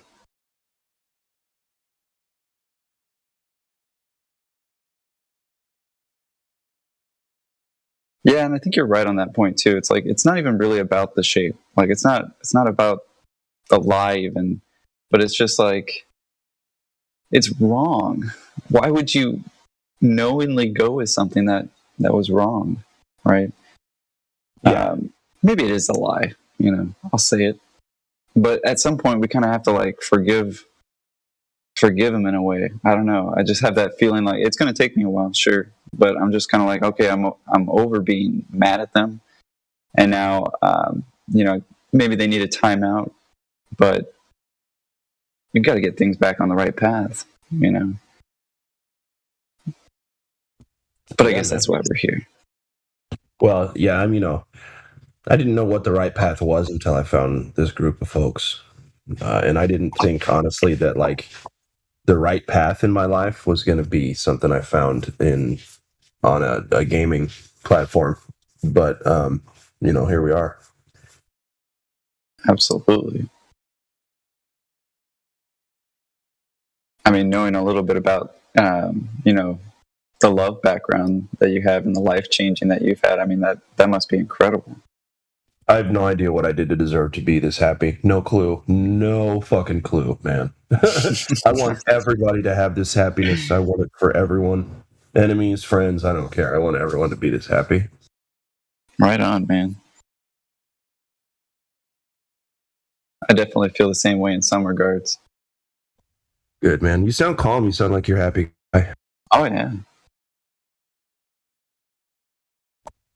That's good, man. I got to make some breakfast. I love talking to you, brother. I got to make some breakfast. We got to. Yeah, do it, man. Make that breakfast. I just had mine. Had some sausage and eggs, and of course some homemade tortillas. They weren't as good as the Jalisco's, but I'm doing my best. You're doing your best. I love it, brother. Well, yeah, I'll be back and forth, man. Always good talking to you. Love you more, man. Always. Come in and chat with this brave young man, folks. Chris V. He wants to talk to you about the fact that you may not have the right information about where you live. Come on in, chat. Yeah. It's important, guys. I mean, it's like somebody leading you to the slaughter. I mean, I hate to even put it that way, but it kind of is, right? If they're not putting you on the right path, or if they're purposely diverging you or making you take this scenic route when you want to go point A to B, or vice versa, the inability to even make an honest decision starts to be impossible for some people, and they don't even realize why. I mean, of course, just one man's opinion, but when it comes to the flat earth lie, it's like, hey man, I got something to tell you. They've been doing this for a long time, and the information's even there. Yeah, some of it's discredible, I think, but some of it's pretty incredible. To have that trust broken. I mean, let's face it, we all grew up in the same kind of indoctrination system, regardless of country or region.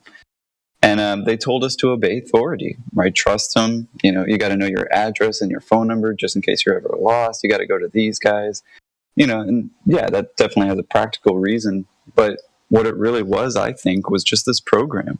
It was a program for authority, the same way that parents do it. But of course, I think it's at least in a more loving way, to protect you, to actually protect you. But then they've used that same mother and father mentality and destroyed it from the family, but of course gave it to the government, right? Or at least the authority, right? And we're your moms and dads now, and we're just looking out for the best of you. I never grew up with thinking the government is doing the best for me, right? Sure, I always thought they're just keeping order, right? Law and order, that, yeah, there's people who want to take advantage of other people, so there's something at least in the way. I mean, quote unquote, in the way. Sometimes I think they kind of fuel it themselves, but it's wild, man. The program. And, I think the capstone of that program is, of course, where you live and why you're here.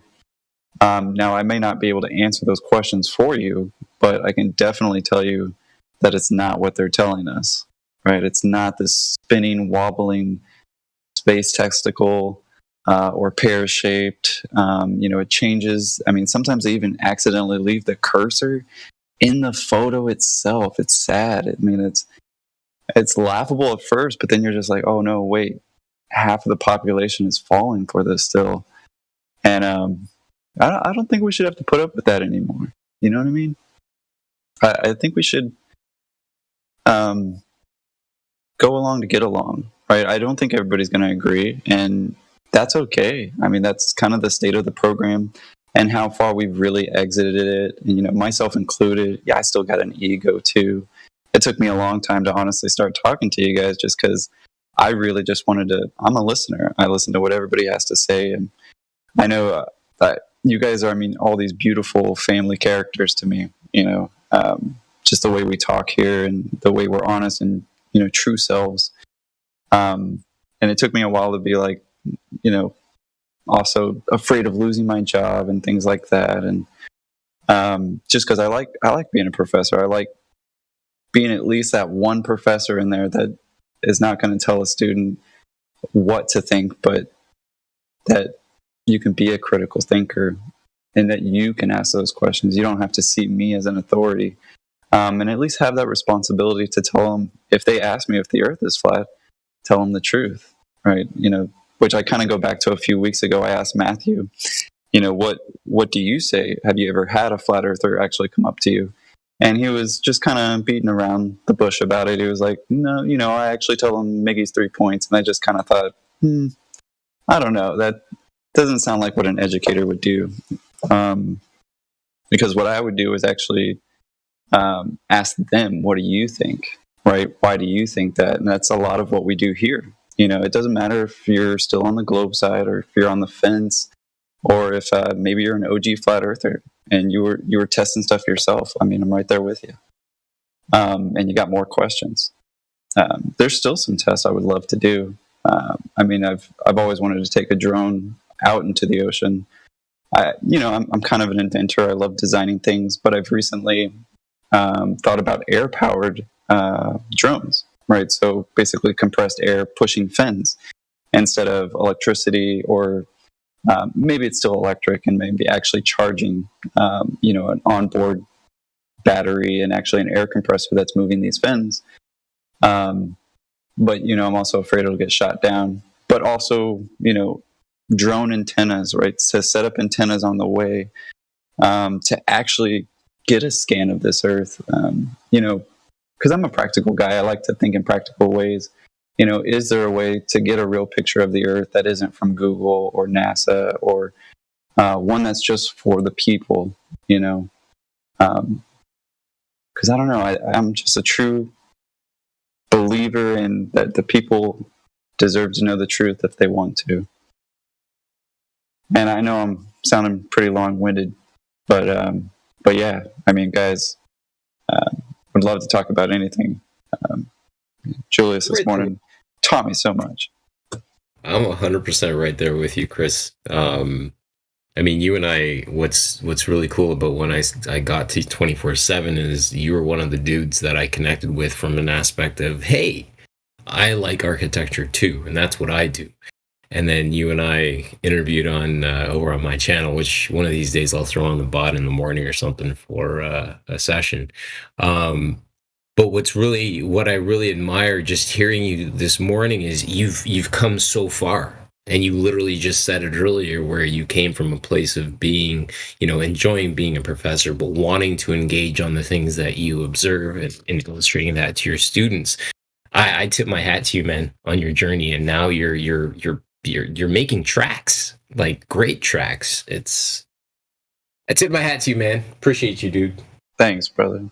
I really appreciate that. Yeah. No doubt. It's been dope. You working from home today? You're off or what? Yeah, I don't teach on Tuesdays and Thursdays, so I kind of just make models in the background. That's amazing. Just make a bunch of art and sell it on Etsy, and honestly, it's been doing pretty well. What are you making right now? I've been making these rain sticks. Okay. People go nuts about them. Just little art, like out of wood and metal. I weld some. You know, honestly, just have fun. Christmas is coming, so you know, a little bit of extra cash, and of course. So in terms of, I'm not gonna dig on crypto, but you were talking about crypto a little earlier. I'm actually gonna send you an invite. can't recall if you're on my my community or not, but I think want to get some. Okay, cool. I want to get. I think I'm going to start up a crypto section and get some discussion going in there as well, because I need to dip my toe into there before things dry up too hard, if you know what I mean. Yeah, it's definitely been a hot topic. I think, just this year with seeing it go down a little bit. I still think it's going to go up, but yeah, I've been sort of debating, should I get back in? Yeah. Or because I do want to invest, but for me, it's like I want to help the people. I don't want to just make a bunch of money. And in fact, even if it just raises by 3%, I'm a happy guy. Right. Yeah, your motivation is fantastic. But yeah, man. So we're looking for that plane, or we're looking for that curve, I should say. We know the plane is observable, but if you do have the evidence for some curve stuff, then I want them to change the dictionary back. Stop saying levels curved. Yeah, we got sold up the creek on that one, man. And it's crazy because it's like, I'm gonna, again, my favorite thing, hang a TV on the wall, and you mean to tell me there's a curve involved in that? No, the only curve I see is the meniscus, which is the curve of the liquid inside the container sticking to the surface of the container that it's within, i.e. surface tension of the water itself. But I don't see no curve, man. Crazy. And that's a tool. Right? I'm like, how do you pervert the definition of a tool? I can just imagine the board meeting for that one. All right, guys, at the dictionary, we need to do something about this word level. There's too many people using it. We need to make it say curved. Need to dethrone it? Take it down. All in favor? Everybody's just like, what? Yeah.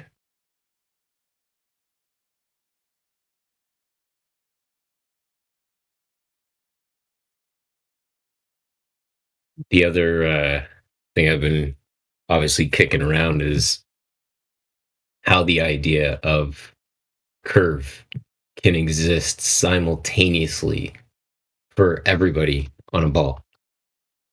I still haven't been able to unpack that idea because I think to myself, okay, if everybody around this earth went, and I use those words loosely, of course, went and started building a deck in their backyard, they'd all be observing level. Right? It's something they all have in common. So where does the curve show up? Things that make it go, Great. Yeah, man. I start to think back when we were kids, listening to REM, Stand in the Place Where You Live. Dude, that reminds me, I meant to tell you, I'm totally convinced REM were flat earthers. REM was on, they were 100. They were making fun of us the whole time. Dude, yeah. Well, you played them that one day, those two REM songs, and I was like, oh my gosh, all of the lyrics are about flat earth. It's crazy. Because, I mean, again, if you go straight to the Andy Kaufman, it's got to be that you pronounced it REM. Sorry, the band would get pissed. It's got to be that you call them REM. Sorry, they would be divas about that. And I've been in a lot of bands where people didn't pronounce the band name right. And I never really got mad. A lot of people didn't. But sometimes our singer would just be like, dude, how fucking hard is it? Come on, definitely settle down. It's just a band name. I could definitely see Michael Stipe stepping in and being like, "Look, listen, dog. But, listen, it's REM, okay? REM. They're Canadian though. He's not English. Right. I thought he was English. Shit, never mind. They're bloody Canadian. Shit. At least give us that much. We had REM. Damn it, that's ours. Just like Rush. Rush is ours. All right. So the band name is REM. Darn it, shucks, geez. Okay. But yeah, man. So they definitely threw a lot of stuff because the thing is, if you're gonna sing about Andy Kaufman, that's going to bring in the moon conspiracy, and obviously it's once you go there, it's kind of gangbusters after that. Because as soon as you start to entertain the idea of land being in the sky, like I can actually go up to a place and stand on it and have a vehicle interact with it, yada yada yada, bloobity blang blang plow. It's just no. So yeah, the whole land in the sky thing is a little bit asinine. There ain't no land in the sky. Ain't nobody got time for that. Ain't no land in the sky. Ain't no land. But yes, REM. Was very excited to listen to them again because I feel like I haven't heard them for since I was a child. But well, it brings new breath to stuff because you're listening it with like more intent because you understand it more. Right, all of a sudden it's like it has meaning because there's the chorus is if you believe they put a man on the moon. Man on the moon. Man on the moon. There's nothing. I think it's up his sleeve. Yeah, dude. Actually, what is it? What's that one called though? Man in the Moon. Oh, okay, never mind. No worries, man. But so if you can, Losing My Religion, yeah, that's it, bro. That's a good one. That's the third one, dude. Because there's Stand, Losing My Religion, and Man in the Moon. There's your three. Wow, bro. Well done, Julius, bro. So now you guys, I was trying to listen and figure out how you guys were doing this jump rope thing into this topic.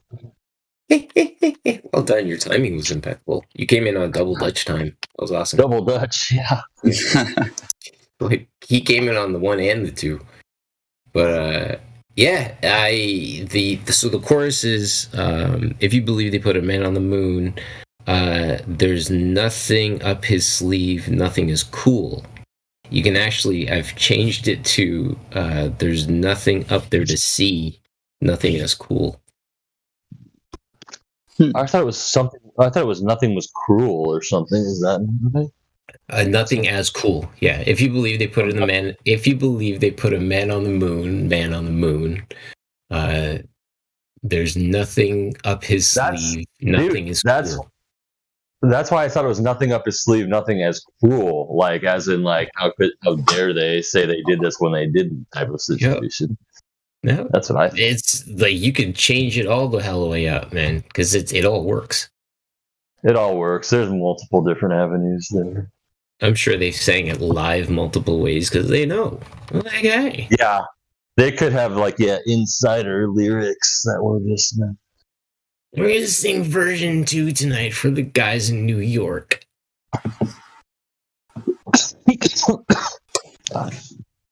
Dude. These vape things are fucking dope as shit. Oh yeah, so Julius, you're back. I'm gonna. Dude, I don't know. You got legal up there. You don't even care. Yeah, I got legal up here. I stick on flower. Yo, Julius, I'm gonna send you an invite to my community. I don't know if you're on there or not, but I'm gonna get your server. Yeah, I'm gonna get a section started on crypto. Okay, well, hey, here's I'll send you the link to my my main voice channel or my main text channel. I'm working on I just got my server working. I got a music bot and everything. Nice. It's just like a hangout, yeah, for stuff like you're saying, like if you want to talk about crypto or like something off topic or like, I'll put it in live stream voice text actually. Just so everybody can grab it. If you just want to just like say, oh, okay, it's on my list or whatever. It's not like there's ever going to be much traffic there. It's just kind of fun. Yeah, I just kind of was getting into it. I was like last weekend and setting up the bot and like took me like an hour. Shouldn't have taken me that long, but it did. But the commands are all different than the one for here. It's like a different format. It still uses the mplay and stuff, but yeah, the prefix is like the @ your bot name and then space mxplay space link name. Pretty fun though. It was fun to do. Did I lose you? Are you still there? You got my invite. Are you still there? Kiwi? Hello? Hello? Can you guys hear each other? I can hear both. Can you hear me? Alright, cool. I can hear you. Can you hear me? Kiwi, can you hear me? I don't think they can hear each other. Bro, Kiwi, like another can you fucking hear me? Can you hear me, Julius? Yeah, I hear Chris. What the hell? Kiwi, do you hear me? I don't think he does. Hello? Hello? Kiwi's fucking around right now. No, I swear I'm not. I totally am not. I would never do that. But no, you heard him say that, didn't you? To that. You responded to that. No, don't even start. Yeah. You jerk. You were fucking around. You were fucking around. It was me. Good. It That was good. you. The voice in my head. I don't know what I just sent you. They're like blank out Kiwi for a minute. What? No, I was there the whole time with you, dude. I just created this section on my channel called Crypto. Nice. Okay, yeah, thanks for the links on the printer. It definitely has potential as a system. I don't know. I'm just about the people. You got to give it back to the people. None of this centralized war crap.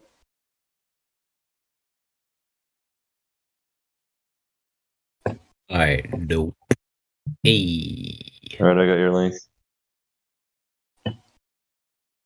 Cool beans, yeah, I saw you drop. No, dude, these fucking pens, I'm telling you, dude.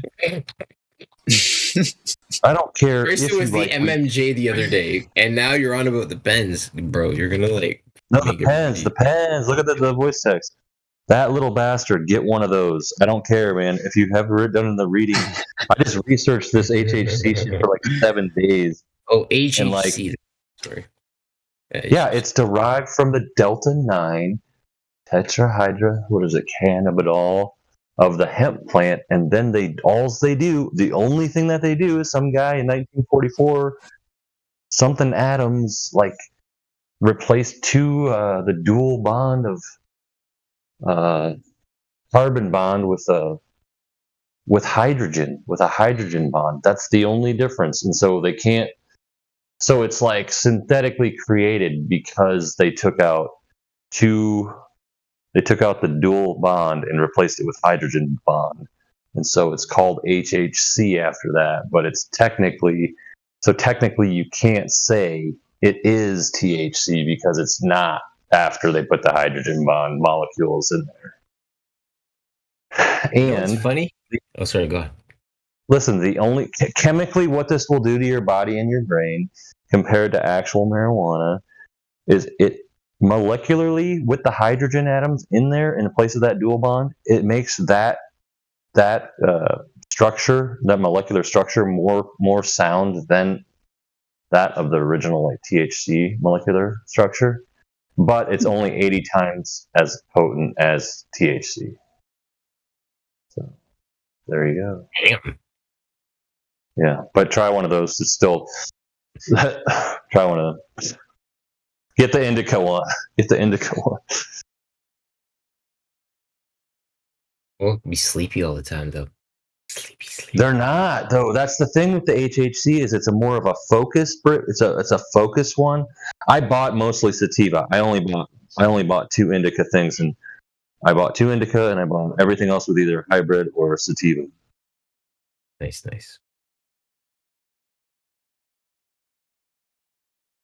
But they're little 2-gram disposable pens, like, oh my gosh, for the deal. I don't know if they're still having it, but they were buy one, get one 50% off.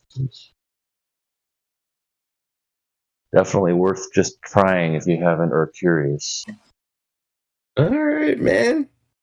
I'll check it out. I'll see what's I'm up. not a salesman. Yeah, you got stocks, investments in these peeps. I'm just kidding. No, I don't. I'm playing around. But I would put money into an IPO if they have one. You're having them. Cool.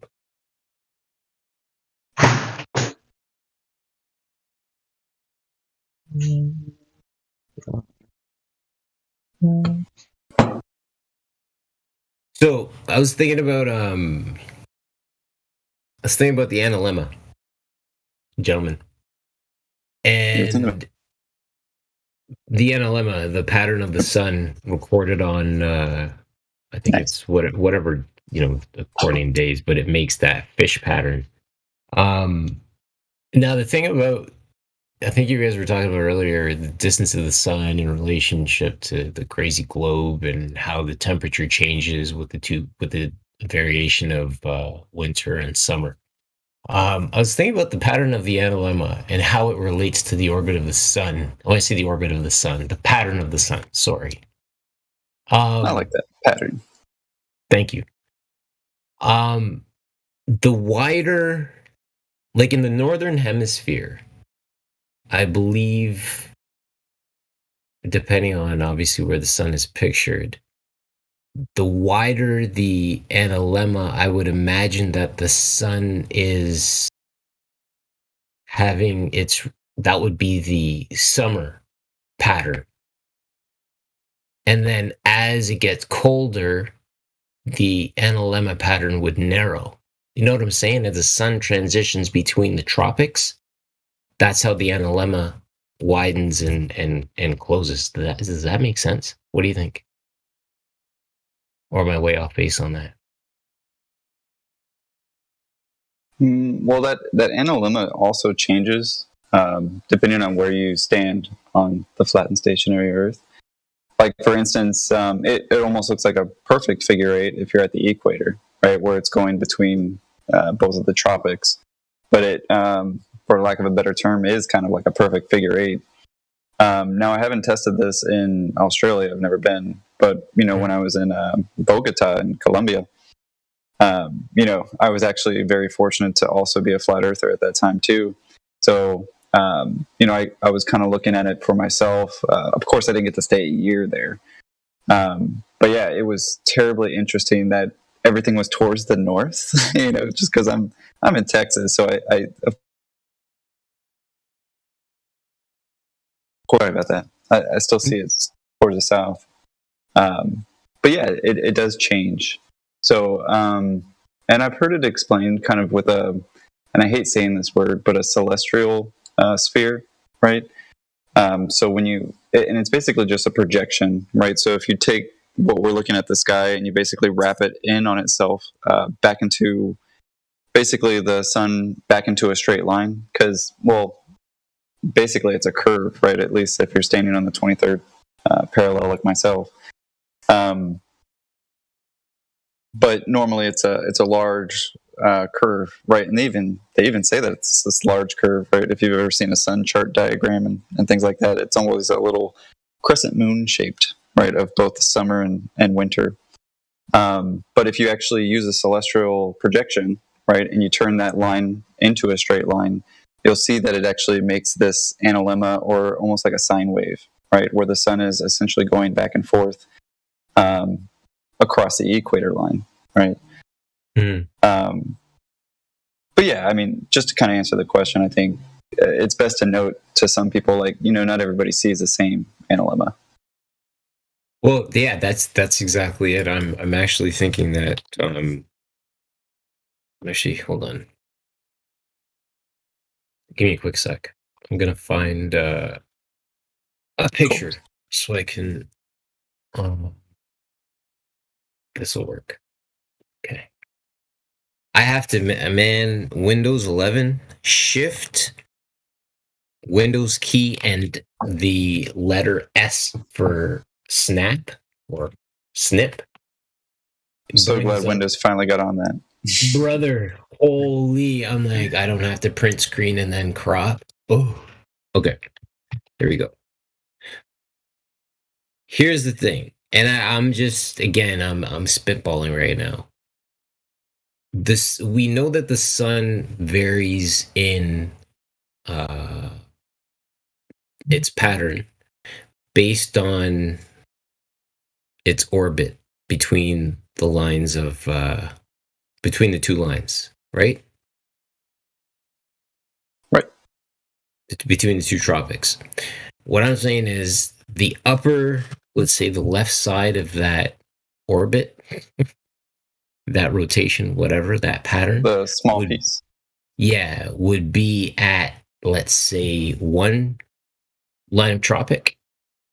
And then the lower side would be the next tropic. Would that make sense? Because this is over, how long is this period over? A year. Right. Annual cycle. Right. So that would make sense in terms of the its pattern based on the location, it being connected to the lines of the tropic lines.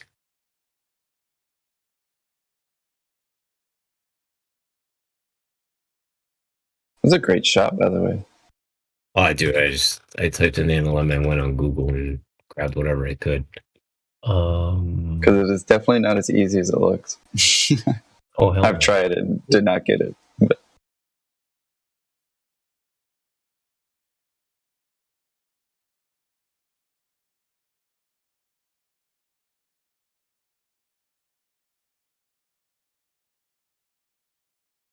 yeah, see, I wasn't, and I mean, I'm the one that's obviously slow to catch up to this entire thing. I wasn't making that connection in my headspace.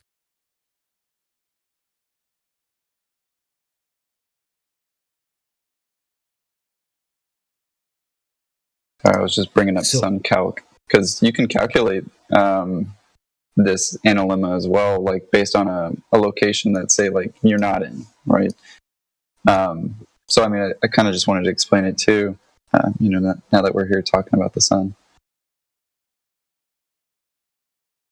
Go ahead and post that screenshot.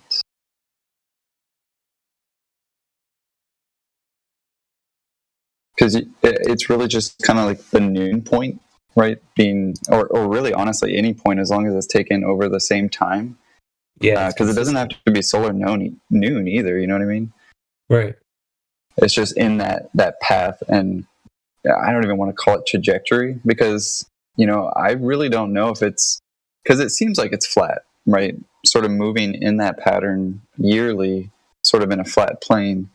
But I mean, there's other projection models, and I mean, especially if you really take into the account of like the simultaneous, like so when we have somebody in the northern hemisphere or the northern part of the Earth, and the southern part, when they look at the sun at the same time, it's really not to a point, right? So it doesn't actually add up like a physical object, but it's more like an optical object. But at the same time, it could actually just, they see it a little bit higher. So I wonder if it's kind of in its own, like, I don't know, right? You know what I mean? There could just be optical phenomenon, I think, happening. And that's why we kind of see it in two places, even though, is it in two places? Clearly an optic phenomenon. But what I posted was basically, you can always find that noon point. And per se, like, say you take a year worth of screenshots, you can stitch them together in Photoshop pretty easily. You just stack them and make them all transparent so you can see through them, and you'll get that same analemma, right? Right. That makes a lot of sense. I'm actually just reading about an MLM. Oh my gosh, I screwed it up. An NLMA that was taken in Toronto. What I'm just trying to figure out, because obviously I live here, how the pattern, the temperature change varies based on the sun. Because then I start to think, well, I know what the temperature variation is because I feel that, I live in it. And all of a sudden I start to see that a sun that is X amount of miles away on an apparent globe starts to fall apart yet again. Sure does. Because it's like, if you were so damn far away, how can the temperature vary so much if we're only seeing a change of that much? Know what I'm saying? Like, you're only moving that little bit along those times. But then you move over that much more, and all of a sudden it becomes hotter, colder, whatever. It was. I gotta find dates on these things. Yeah, I would say that's probably, you could probably tack it in there with kind of the flat Earth proof, but it clearly doesn't work on a ball, even though they use this as kind of their explanation for like the wobbly tilt, right? But it really wouldn't make sense why basically all the sides of the Earth, if you will, wherever you are on this this plane, you essentially get a different analemma, and it is not consistent with the globe whatsoever. So it starts to just get really laughable that, oh, well, we'll just tilt it. And they tilted it 23 or 23.4 degrees, really because at the equator, that is the degree from 90, or what they commonly call the zenith of your location. And if you go to the Tropic of Capricorn and the other tropic, that ends up being 23.4 degrees on both sides, which is where they get that angle in the first place, even though it's really just coming from, again, just reconstructing, reverse engineering, if you will, exactly, the Earth to make a globe. Right. Yep. It's absolute presupposition. Yes, sir. Those bastards. And I can't believe sometimes the way people hang on to the moon and say like, oh, we're seeing the same side because of this, or we don't see it at all because of this. I'm just like, come on, man. Can't you see how inconsistent? If you even want to talk about this guy, we don't even have to talk about this guy. But if you really want to, let's talk about the inconsistency between, why it doesn't work on the globe. Now, I can't tell you why or how or what it is working on the globe, but I can tell you, or on the flat Earth, but I can definitely tell you why it's not a globe, Oh shit! Sorry about that, man. I hope that was loud. Not at all. Not at all. Okay, cool. Yeah, the models fall apart, or their model falls apart. But that's why they got to do that reverse. They play that reverse card on us all the time. It's like we're playing Yu-Gi-Oh or something, or Uno. No, you. How do you play that switch card? No. You don't get to. And taking proofs. Trigonometry working on a sphere? Are you serious? Take a look at that live stream voice text. This is basically an example of how they could have reverse engineered flat to sphere. That is exactly what they did, my friend. It could be. I'm not going to make any. Listen, I'm not going to make any claims about when it goes to the flat circle like that. Oh, that's our map. That's the world. It's like, no, but this is kind of the idea. If you want to reverse engineer something like that, this is how you do it. You would literally wrap the ball around the real world and go from there. The reason why I say this is exactly what they did, Glad, from a design perspective, and again, when I look at floor plans, right, my mind starts automatically cutting the building in half from a bird's eye view. You unpack it and you're like, okay, cool. And then you look at the model and you're like, okay, if I wanted to do this, how would I do that? This is how I would do it. So the main central point, the extrusion point, Chris is here. He can support me on my the verbiage I'm about to use. But the main extrusion point is the North Pole. So you take the North Pole, you start there, just like your model or your graphic shows, and you pull the whole thing down over like a ball. Now, what's interesting is when you take the Antarctic Treaty or the Antarctica Treaty, and you actually paint it as a quote leash around the outside, it actually unpacks neatly into the continent of quote unquote Antarctica.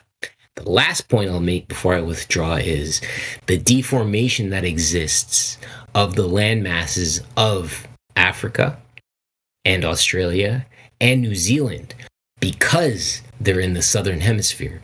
Because they're wrapping it around the ball, those are the less populated areas. I would say that that's where most of the distortion came out. Thanks, boys. Yeah, well said, man. Thanks. I've looked at that thing before and I'm like, it makes perfect sense. Holy shit. Because, like, I mean, again, we're spitballing right now. So I'm gonna throw this up. Of course. We're among the family. I love it. Thanks, boys. Give me a sec.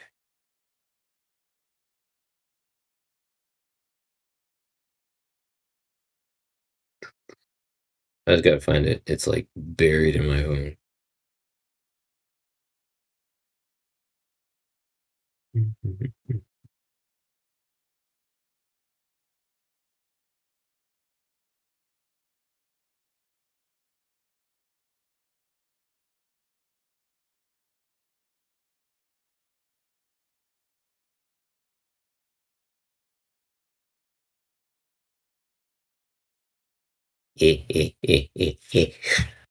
Yeah. I love that one. And guys, listen, 100% speculation. It's on me. Nobody else here. The server, nothing. It's 100% my speculation. Of course, the moon map. Hey. But yeah, it's that whole idea, right? You take all those countries that own pieces of that treaty, and instead of owning pieces of a pie, it's actually pieces of a leash all around the exterior. But just my speculation, of course. Still, I mean, that all in plain sight. You know what I mean? Because that's what gets me. Is like, well, why'd they even do that about Antarctica? You know, why would they even show us that? And it's like, oh, well, that makes sense with the treaty and things like that. Of course, reprojected, yeah, becomes this leash, if you will, or at least a barrier. Word. And oddly enough, the names behind them too. You know, some of the territories of Antarctica are like Rothschild, and I'm like, shut up! On, who decided that? You know? Who said that? Let me see if I can find that diagram. Oh man! Supposedly, again, I've never been there. I don't know. Like, oh yeah, there it is. It says it on the ground. It could just be a claim, like it's theirs. Jokes. Like, how did that get there? Do you know who that is? Is that convenient? There's like a second I in it. They're like, no, that just happens. It just happened.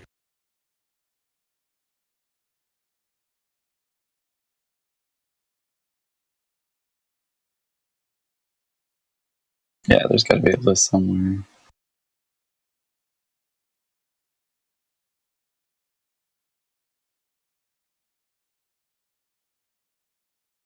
Oh, wow. Didn't realize there was more history than I thought. Or possibly damage control for Antarctica. Yeah. The man, as early as the 1840s, France claimed. Man, they were everywhere.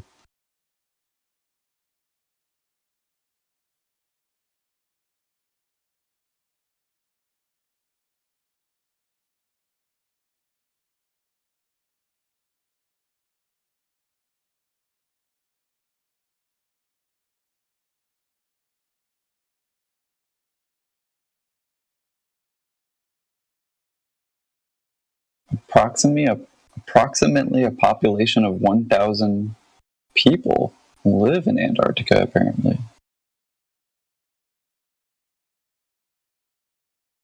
And at least 11 children have been born in Antarctica, supposedly. Interesting fact for the day. If that's a fact. Well, I would imagine that there's still area... how do I... Hold on. Let me think about this. I would imagine that there are inhabited areas in the Antarctic.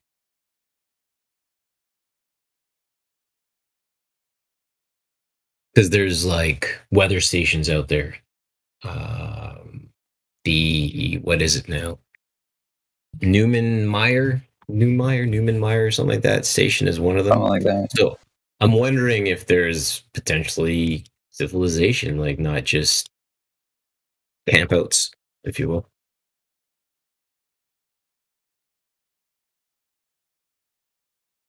Oh yeah, there's the Neumeier. Apparently, it's Germany. Yeah. Because I mean, even when you look at that one, all you see is frozen tundra, and we know that's not the entire composition of what surrounds us.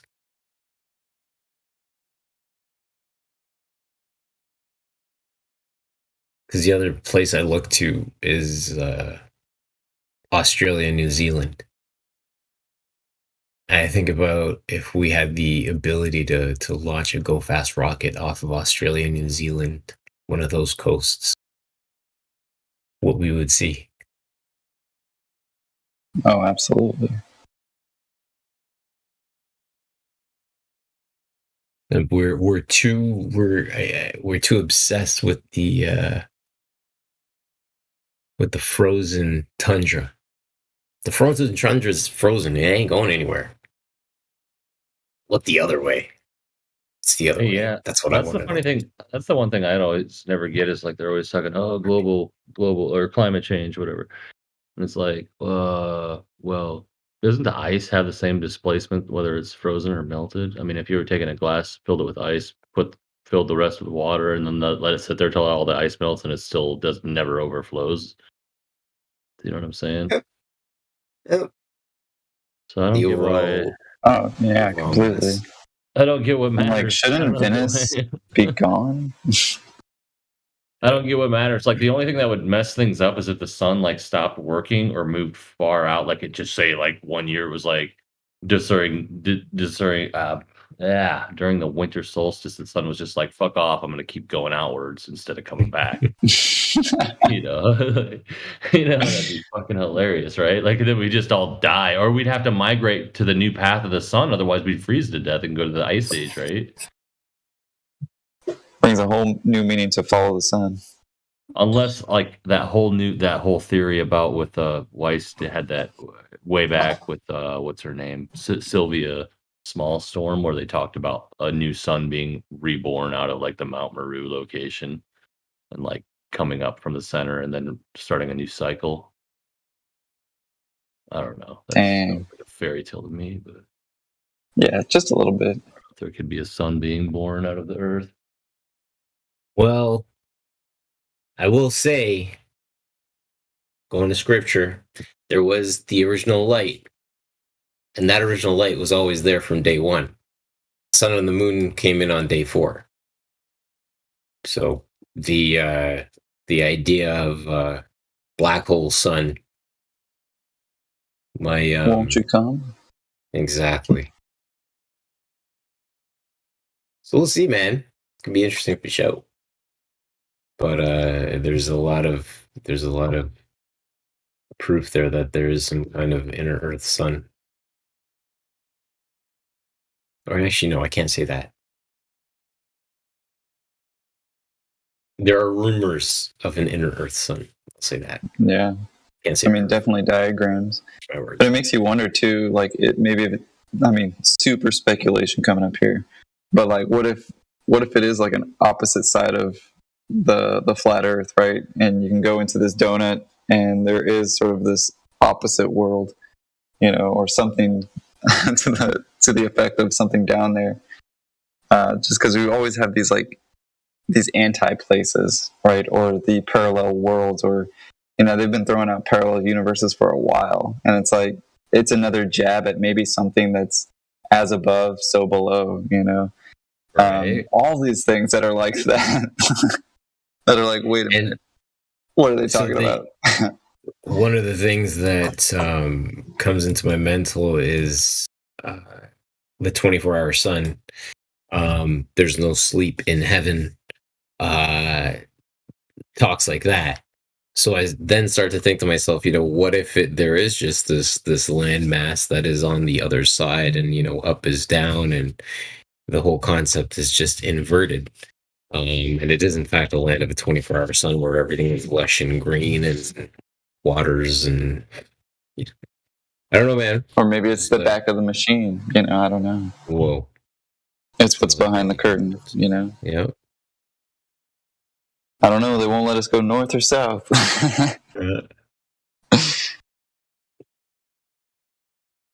And that's a Can't pretty wait good to find reason out. why. You know. It's a good reason for them to lie.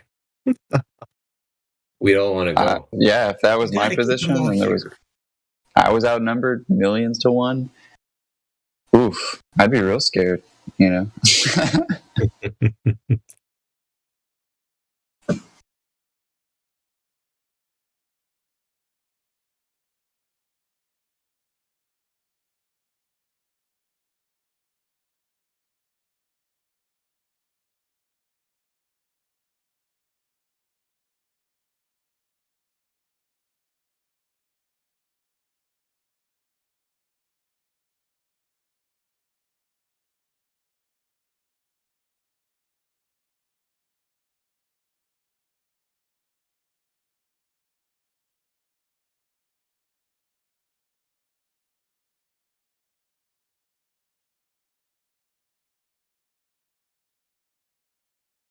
I fully tonight at 7. Is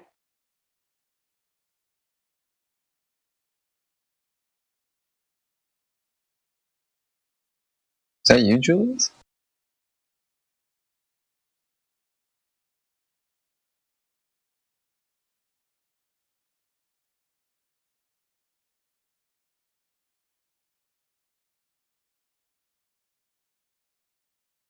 Cookie jar. Cookies.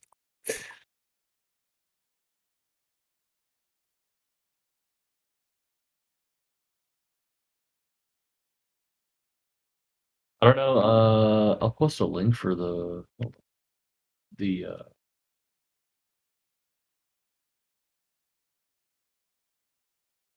what? I don't know why that wouldn't come up. Kiwi, are you still there? Or else? Hi. What the hell? Hello, can you guys hear me? Yes, sir. Good day. All right, good. Yeah. Anytime I join the server, my phone starts lagging for some reason. Yeah, it's because of the NSA. You think so? Yeah. They take that bandwidth. They spike my shit from just. How you doing, man? Yo. Welcome to the server. How you been? I've been here before, but I found something in my religious text, guys, that blew me away. Okay. It was about flat Earth. They say it said. Let me find the exact quote. Hold on. But it said we're on a silver platter, and the gaga is like a silver dome. So they're saying this. It said you're sitting on a silver platter like a fish, breathing in your oxygen. Right above your head is a gaga. A gaga is like a steel cup, basically, like a dome. It's like you're right above your head is a gaga, and the moon and the stars are the pearls of the sky, or the lamps of the sky and the stars are the pearls, netted together by the Lord. Yeah, awesome, dude. So, what's No, we appreciate it so very much, and we in terms of scripture, we do try to keep the religious aspect of the talk. We have another section for religious chat, but with respects to the observation that you just rendered, religious text, it does tip its hat to a flat creation. Seems to be very consistent, which is it makes me feel awesome from my standpoint because of the fact that this religion's not in the mainstream. It came in the 1600s. It was Sikhism, so it's kind of It's crazy. doing a reference to it. I mean, it's not a flat creation because the ground is not the whole of creation, right? Because Fair if enough. it's talking like a plate, it's talking about a plate. You're on the plate, and then above that there is a cuckoo. He said, which is like a lid gaga. or of some sort. A gaga is like a steel vase, basically.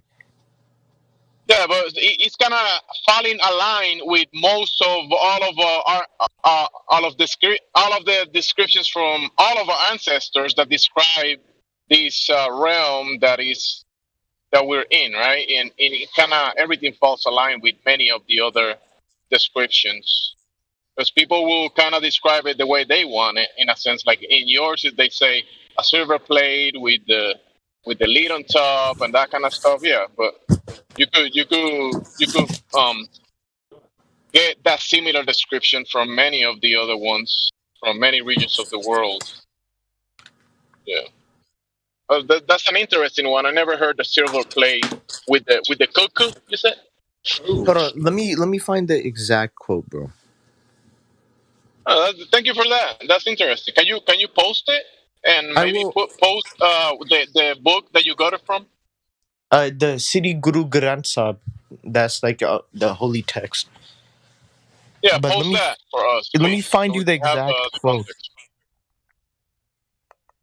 How you spell firmament? They use that terminology too, but all of my religious texts were manipulated because I don't know what happened, and whoever like converted the text into Gurmukhi. Gurmukhi is the original text, but in that text they talk about firmament and egg shape.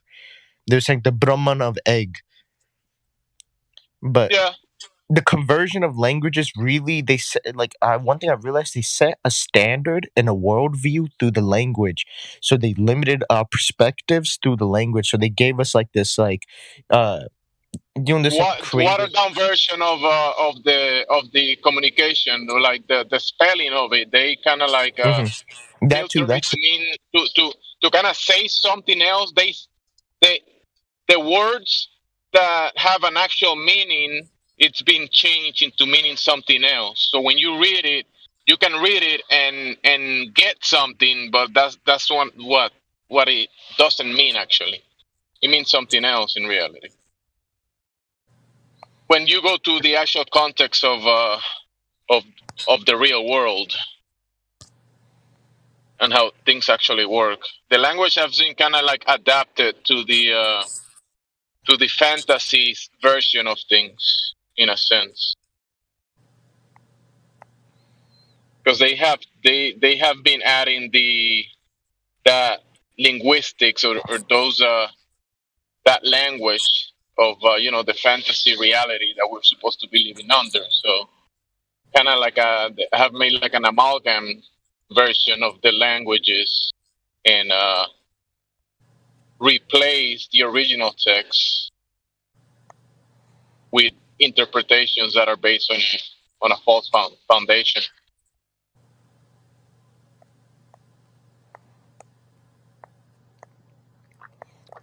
Give me one second. But if you got the original text and whatever the book itself, you could post it, the name of the book and that kind of stuff, so we can someone, if they're interested, they can look at it. I like to look at it.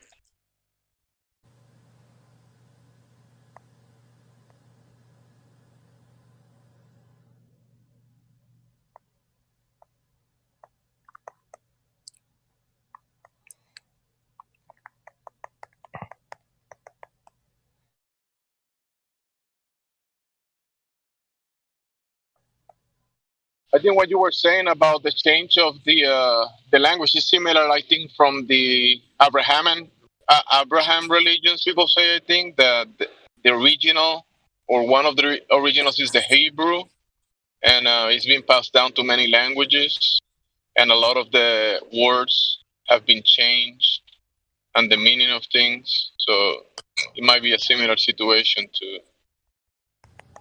to what you're describing.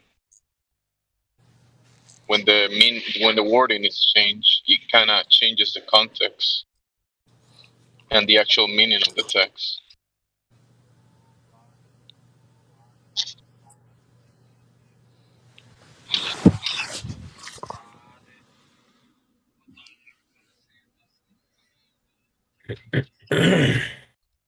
Oh, jeez. Sorry, guys.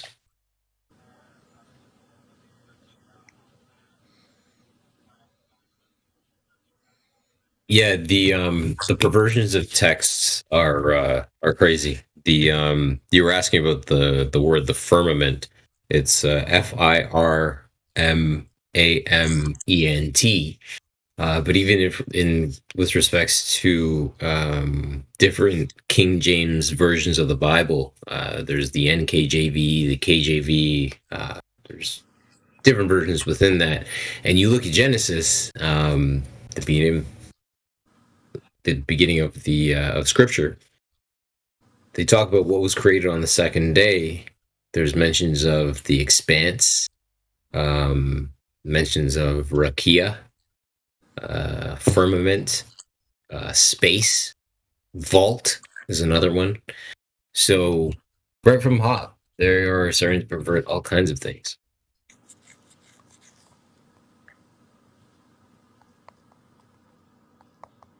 Not to mention all the domes in the architecture, usually the most iconic part of some of these cathedrals.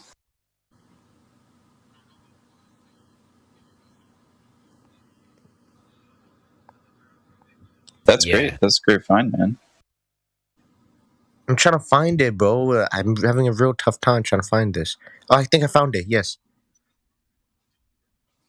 Take your time, man. We ain't going nowhere. So, my religious text, like, you don't read it, you sing it in poetry. And the way he described it, though, they said there's waters upon waters that divide each other. All something along those lines, bro. They said those waters upon waters stacked upon each other. You could get smaller than an atom. It says that you could get smaller than an atom. You still will not fit the whole of righteousness from the Lord. Now that's some poetry. It's beautiful, That's interesting. Water within waters. Yeah. That makes sense. Because does it really bring up and Sikhi, I never understood this reading the text. They keep comparing us like a fish. It says Gurmukh. Gurmukh means student. Student. It says don't forget you're a fish. Look above. It kept saying that, and I never understood it when I was a little kid. I never understood it. Is that you're a fish, look above. And there's like a couple of verses too saying that we're in a bowl. Like a fish in a bowl, you wait here for a couple of days and nights, looking for your true nature. But you see, this is the thing. I think this context is important because when someone tells you you are a fish, maybe that is being missed in the translation. You might be being described or a similar environment. You're like a fish. Fish in water, but that doesn't mean that you are a fish. You know, and a lot of people kind of like will get lost. Like when you are shy and someone tell you you are a fish, you might get confused because if someone tell me I'm a fish and I'm a fisher, how can I be a fish if I'm fishing the fish? I'm not a fish. I'm a fish hunter. I'm a fisher. I go fishing. I'm not the fish that I'm fishing. But yeah, I get it, right? It could be confusing the language, but there is a similarity that you are inside a layer of water, which is the medium that we're in, which is the gases or the humidity in the air and that all that included, and you could describe it as a fish in a fish container or whatever, right? With a lid on top or whatever. Right? So the description, it's trying to help someone to understand that, to get it. And I will say it's accurate in a sense, but doesn't mean when it says you are a fish, it doesn't mean that, right? Do you get what I'm trying to say? Yeah, I exactly know. But it said you could get smaller than an atom, but you still not pierce the veil of the firmament. That's the quote. You won't be able to pierce the firmament even if you get smaller than an atom. It says that. Yeah. Something like that. Yeah, That's exactly. interesting. That's pretty interesting. Yeah. Yeah, I'll send you the video. And the thing is that the translation, the word atom, you gotta actually look into that, but because I don't think the original writers of that text actually used the term atom, so they probably meant something else. So you maybe want to dig into that, what they actually meant with that, because the translation is giving you atom, right? The translation into English is saying atom, But when okay, DMs? No, Yeah. text. We I gave slid in you your perms to post. DMs. I don't have anything in DMs, but oh, actually, let me check if I have to accept you. Oh yeah, I Yeah, got your play name. request. Accept DM. Bro, I gave you perms to post, so you can Where? post. Post in the Mommy? live stream voice text. Live stream I see. voice text. You can post there.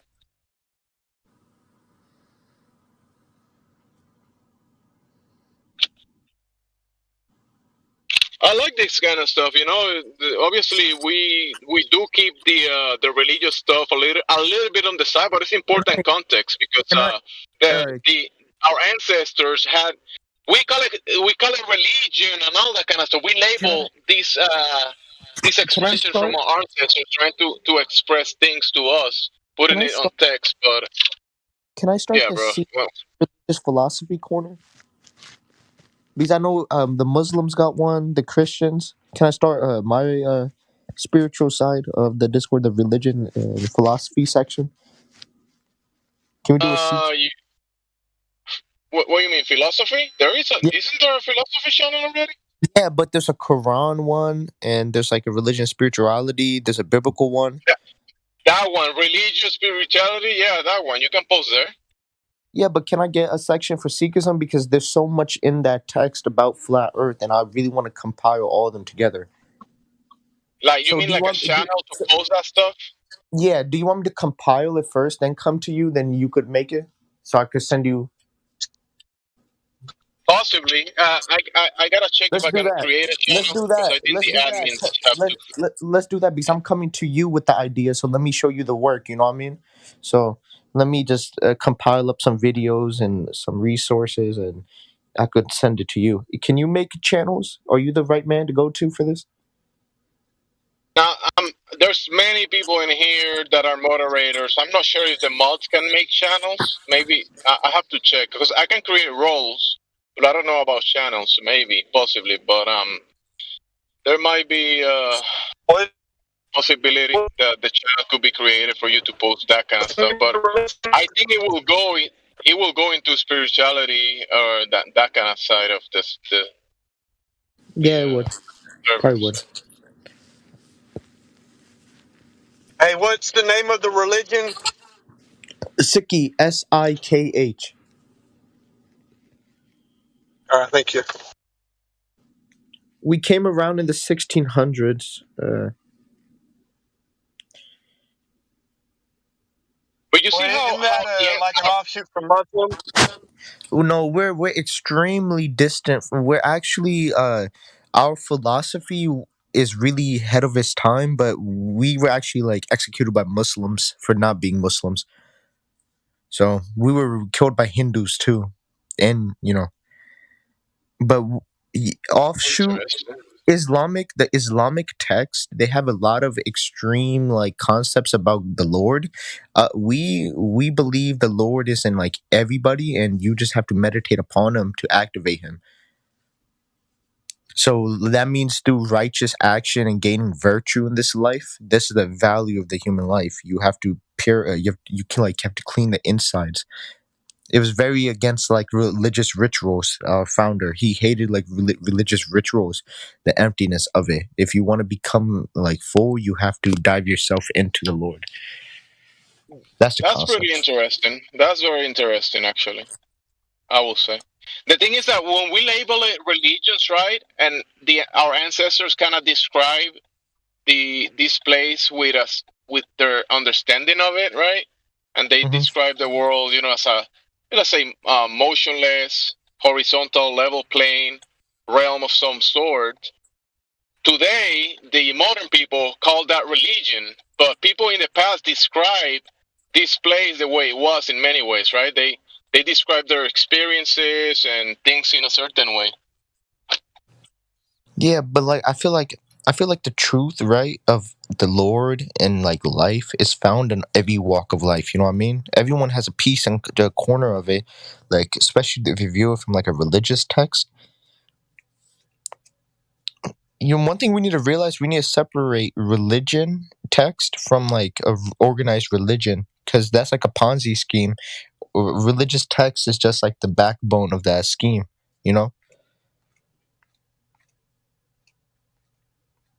There's like this difference between the institutions that sponsor the text and the text standing alone.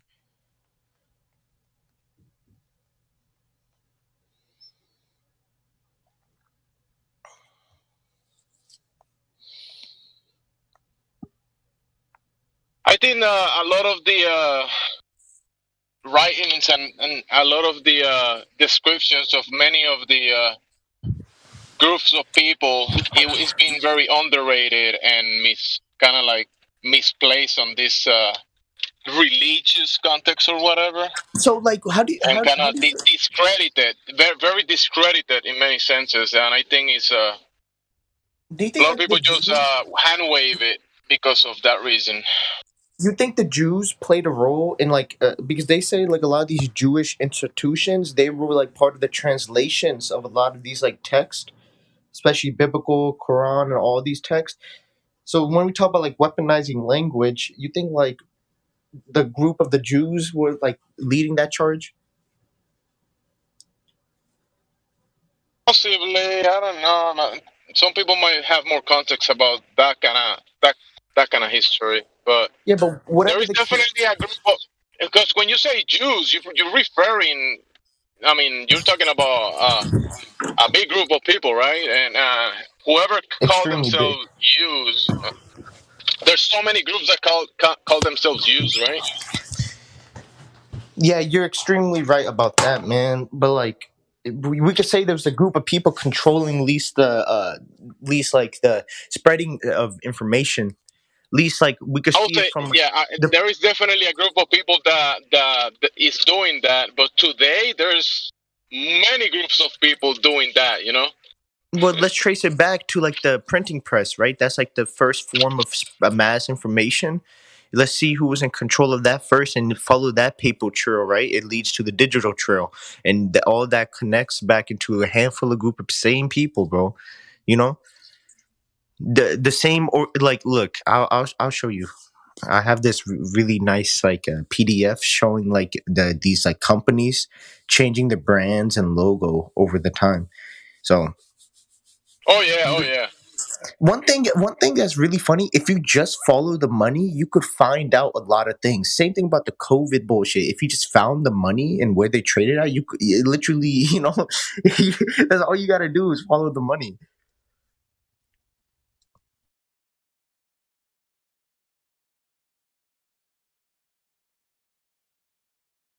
But it even goes beyond the money, because Yeah, the money most was definitely. put in place to kind of like control the masses, to trade people's time, energy, efforts, and resources for a medium of exchange that to this day has no intrinsic value in reality. The paper God. that they give us today, and we trade for our effort and our energy, basically Hmm. has no value in reality. So they created this money, right? Because I think there is God's money. I think God did intended for us to do commerce and to be able to trade and have relations between nations and do that kind of stuff. But it had to be done in a way, or an exchange of value that was how do I say, an exchange of value that was a benefit for both parties, not just one. Today, there's a party that is giving you paper for all of the resources, and especially the people's time and effort, which is the most powerful resource, in my opinion. So, like, you know, if time and effort is a powerful thing, as a collective, it's a crazy thing, then, right? As a collective. It's the most important resource. So, as a collective, if we all organize ourselves, you know what I mean? If we all come down and we say we value our time, we could slowly, like, ease our way off of this, can't we? It's So just a today spreading of information. we That's are all it getting is. we are getting compensated with paper of no value, because we have faith on that paper, and we put all of our efforts and time and resources to our to get that that paper, right, for a time. And when you were talking about the controllers, I think you're kind of like pointing toward that direction when you say follow the money, because yeah, it was a very important step of the to be able to have the system and the power that they have in place today to control the means of exchange and the money, or whatever we label money, because I think there is such a thing called God's money that we don't use God's money. today. Yeah. So what is the nature of God's money? Is it righteousness? Or is it, because like I think productivity and certain fundamentals. You know, we have to be productive and be active on a certain levels. And I think God's money. When we talk about money, a means of exchange, it has to be something that could be. I will say resources is probably God's money in a sense. When you trade, even if it's gold, silver, or even an apple for a potato, that might be in a way God's money, right? well, like then again, like I feel like I feel like That's the why. concept. 1 second. That's why they call it currency, right? They call money currency. Currency is an energy, a flow, an input, an exchange. That's currency. Yeah, a current. Exactly. But I So think when I do a job, and I do that job for an exchange of something, in a sense, like I don't know, I put some work and energy to build a house or something. I mean, I'm getting a roof. we're talking about like a gross form of alchemy, right? Physical work or like a mental work or service for a physical product. So like it's quite materialistic if you look at it from that angle, right? The concept of work and earning. Because you would think Yes, like but from that effort, it comes the understanding there is a design of things, and this place was set up in a certain way. And when you actually put the effort, you got to an understanding that there is a higher meaning of things. But That what if it's like the energy and the effort that you put into the system will have it means something. And when you see the setup of the place, in my opinion, you see the design of things, and that comes to God.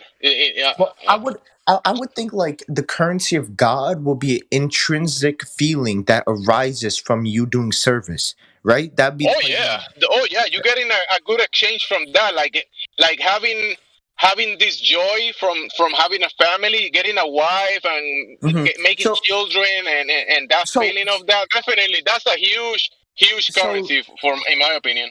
That So moves people. I forgot Yeah. who said this, but they said the capitalistic they drain people's value systems and make people feel like their work is empty. What if we made people feel like their work was full and needed and they seen the effects of it? Then that intrinsic value would be the new currency. It's almost just to work because you see what your work brings. But then again, we have human nature. Human nature is a great obstacle. But then again, what is human nature and what is programmed in us? You know? Because the system tells us we're all greedy, selfish. We all need to work and gain our own. But what is programmed in us? Maybe it's the exact opposite. Maybe we're all giving. Because I would think with consciousness and sentience, it has a collaborating effect to it. So I would think like all of us, if we seen our value of work and we seen the value of ourselves, we were intrinsically see that as the currency. But I think we got altered on like the value systems, and that's very obvious right there. We just got altered in the value systems. But that's just a maybe that's a far reach. Maybe that we're inherently like we need like profit for work. Then again, we did have to hunt, and if we didn't hunt just to smile, we hunt to eat. So maybe it's maybe.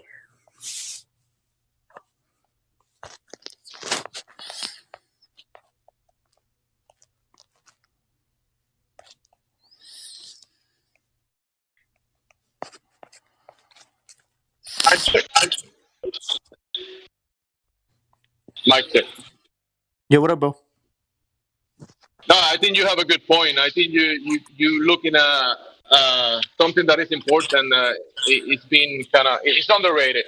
The understanding of what you're saying about the intrinsic value of time and resources and people. Yeah, and even the feelings that you get from labor and work Because that is being devalued by the exchange of something that has no value. Exchanging things of value for things of no value, which is I think it goes I'll, against the design. I'll let you know, bro. I work at my dad's gas station, and people look so dead when we're exchanging money. I'm very open minded, not so open minded when my brains fall out, but I see how dead they look when they reach for the money. You know, people do this weird thing. They look at your attention changing when they pull out the money. They're very. I feel like humans are very observant on like how people change when currency gets in play with the in between the communication, but. I realized if I look at them first and smile, they let go of the money. But if I feel like this is literal competition, division that gets driven between us against our nature, and I see it, bro. The fabric of it is weird.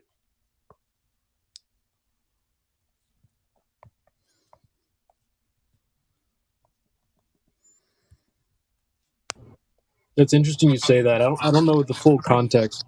Somebody's got some echoing, but when it comes to exchanging money, I've always had this weird laissez-faire attitude. Like if someone's got to pay me for something, I'll let them reach for the. I'm gonna look away, ignore the situation. Let you. Somebody's got an echo. Who is it? My bad, bro. Is it mine? Might be. You just turn your speaker down a little bit. Should help. But yeah, no, I don't know exactly what the context was, but it's funny you bring that up because I just made me reflect on how some of the transactions that I've had and people paying me and things like that, or me paying other people. I've always had a different attitude than most people when it comes to that.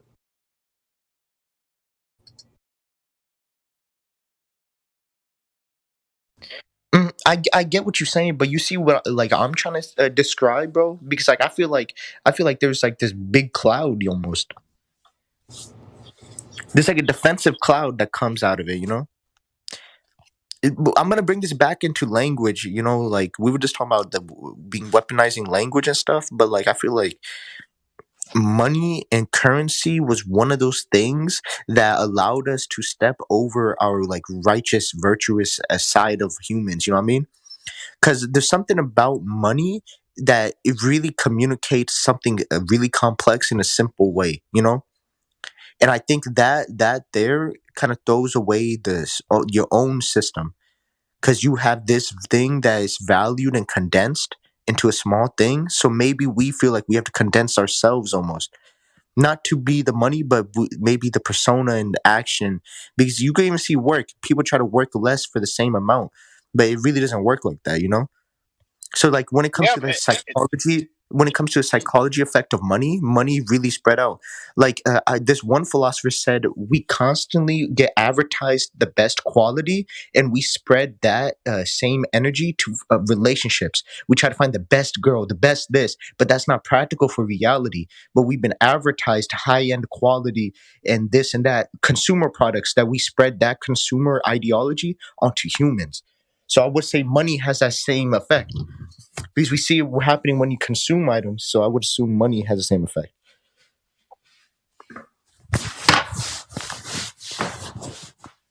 And that's why the language is an important factor into that, because with communication is when you can actually do a commercial transaction or come to an agreement onto doing something or putting some effort with someone else to accomplish something. And with the communication and the language, it's when money, the money that we have today, it has to be part of that as well.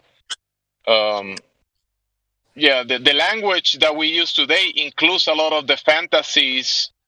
Like, think about the music industry, Hollywood. There is huge language on that kind of. You see people that only speak about the stuff they see on TV. They don't have anything original to say, right? They see things on TV and they speak like that. That's called a mediated reality. Most of the conversations we have is mediated reality, not original ideas. Just like almost, it's mediated. It's like a middle. So this is what I'm saying. Like they create these medium arguments, and they use like vessels of humans to occupy them. That's what creates that divide and conquer. You know. Oh yeah. Yep. But I feel like humans have a natural tendency to kind of be skeptical, you know, even skeptical to their own systems. Deep down, you could feel when you're lying to yourself, you know. And I feel like if you find a way to communicate that level of awareness on a more layman term to everybody, the more piercing conversations could be. But if the language itself is meant to conceal itself, you know. And remember, you can be skeptical, but the engagement that you have in the medium that you're in and the environment that is in place when you are put in this place, so that environment moves you towards behaving and listening to a certain language, looking at a certain behavior, and you adapt that stuff. And under this environment, the adoption of that behavior and language, as a result, you turn into a mindless slave. If I describe it like that.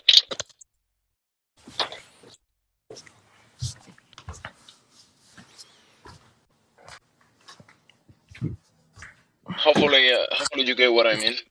I get it.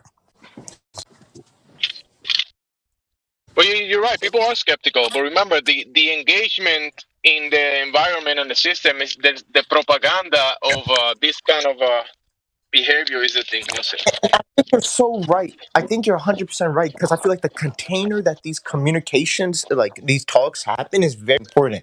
The container itself, and I feel like this is why this container on the flat Earth board is so popular because it's open ended. A lot of these containers that people argue in and communicate are so one sided. You know, you first need to create the environment to be like a living organism itself. You need to make the environment feeling. You need to have like a beginning and an end.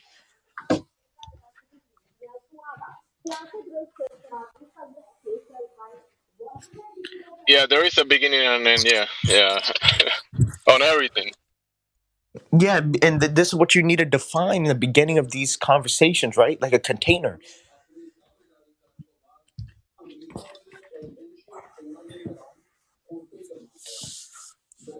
Hey, you guys want to get high? Yeah, there has to be like a functional way of communicating, not a dysfunctional way of doing it, right? Like yeah. Let's say we start saying, but start babbling to each other, and we could be doing that all day. Yeah, but like, how do you differ? Like, how can we look at the mainstream right now and see where they fail at that? They don't even talk to each other, you know? We don't even talk to people with opposite point of views. Well, you hear the babble, just put on like a gaming channel or go to a gaming Discord or like a politics. I think politics might be a little above the gaming, but you hear the gaming people talking about these fantasy places and how they're gonna do. I'm doing this in the game, like they actually speaking about themselves, like they are in the game doing things, accomplishing stuff. You know, that too.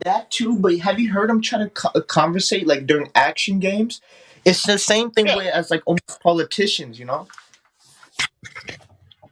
Yeah, the politics has to do with that as well. But there is an actual, I would say, certain, I would say, philosophy or some aspect of politics that I think is important because between nations there have to be some type of relationship, some type of understanding or kind of like agreement between. There has to be some type of communication. Yeah, that I would say it could be politics in a sense. Maybe there's another name or term for that, but for two nations to come to some type of agreement and having some commercial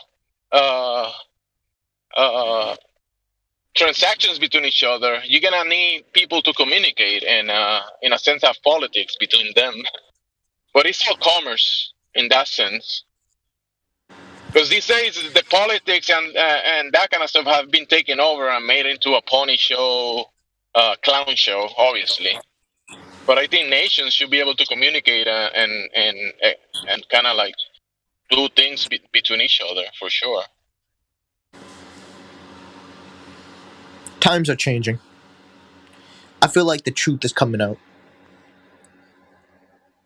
I agree. I think the information that has been hidden for a long time, it will only eventually keep showing up You know what here I and realized? there. and people are gonna be able to.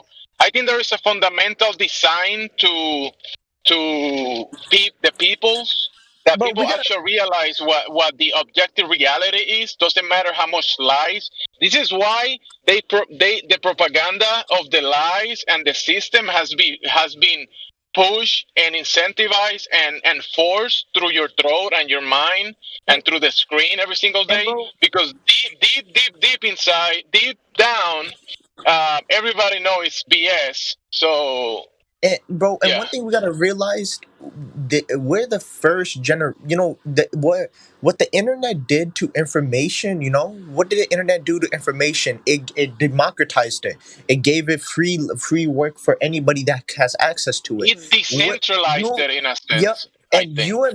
you and me are the first generation of that. So you know what I mean? We're the first generation to be on the internet. We are We're in actually it. the continuation. We are kind of like a up-to-date version of that, because our ancestors knew a lot of stuff. They weren't stupid people. They were able to call BS where BS was, and they knew a lot. They had a lot of knowledge on very objective and practical things that but are I'm saying superior to things that we can accomplish today. So yeah, I'm it's saying this, today's like version of that. every generation ideologies differ, right? Some gain traction, some lose traction. We're one wave in. So the next generation of kids, the Fortnite kids, they're gonna be coming around the corner on the mainstream internet. They already are, but they're gonna explore truth. The way that you and me traveled into the internet, those next generation kids will have to face our paved steps, because that's the nature of the internet. Whatever was searched for and whatever was gained is up there. So we already are making that headway for the next generation. So when I look at it, that flat earth is still here, that's only a good sign. These are the seeds of a big community. This community is already big, but we're looking at a seed right now that's going to even blossom further, because that's the nature of development, man. I'm telling you, this shit about it. Kids, these next generation kids, they're wicked smart. They're talking like teenagers, man. I'm telling you. Yeah, but the peoples also need the environment to kind of thrive, and this environment has been designed to kind of backlog the development of the full potential of people. So Yeah. Say that the again, bro. Say environment that has again. to Say change. that again. Say that again, bro. That was perfect, bro. The environment. The environment has been kind of like put in place to backlog, not backlog. I mean, like, I'm driving. I'm thinking at the same time. Undermine the potential, the full potential of what thriving people will be able to accomplish. Because the environment sets certain boundaries for the communication, the exchange of value, Measurement of success. Measurement of success. Exactly. Yeah, and also a lot of people, like you were saying earlier.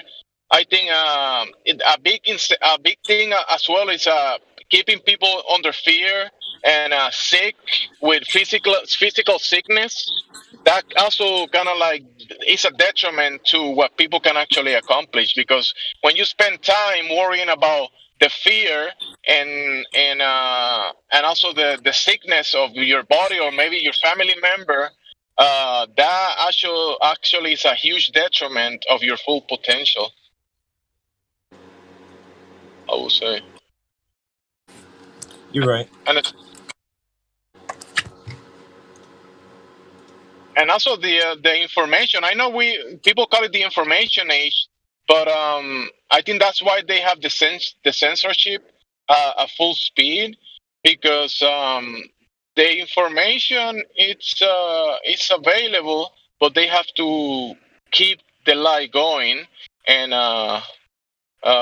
dilute the actual truth, dilute it in so many ways, and overcomplicate simple things that are pretty obvious when you actually look at it.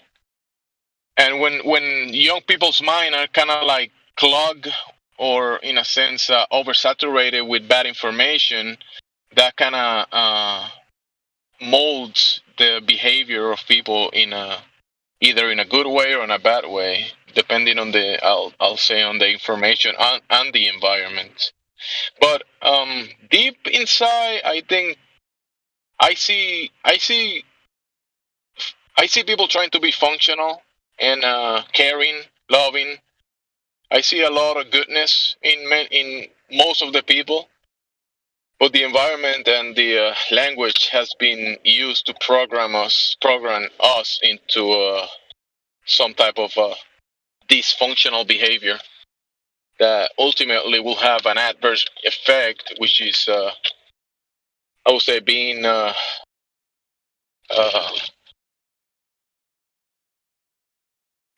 non-productive. How do you say?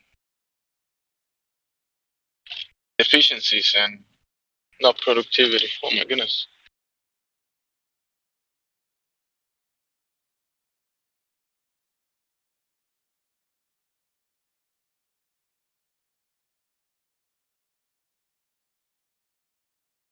The machine is working. The machine is being pushed to keep you. Oh my goodness, that sound.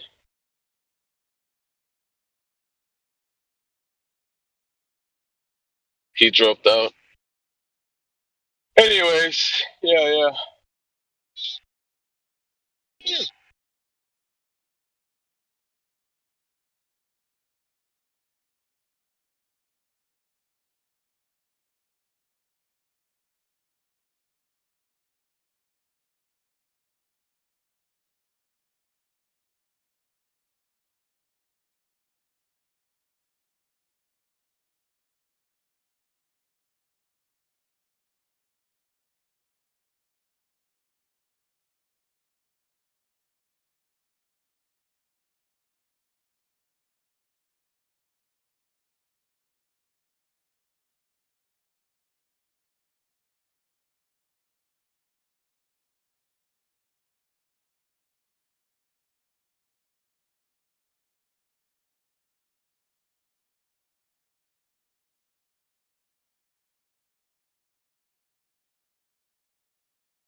Let's do the math. Our service mission here was supposed to last 31 souls.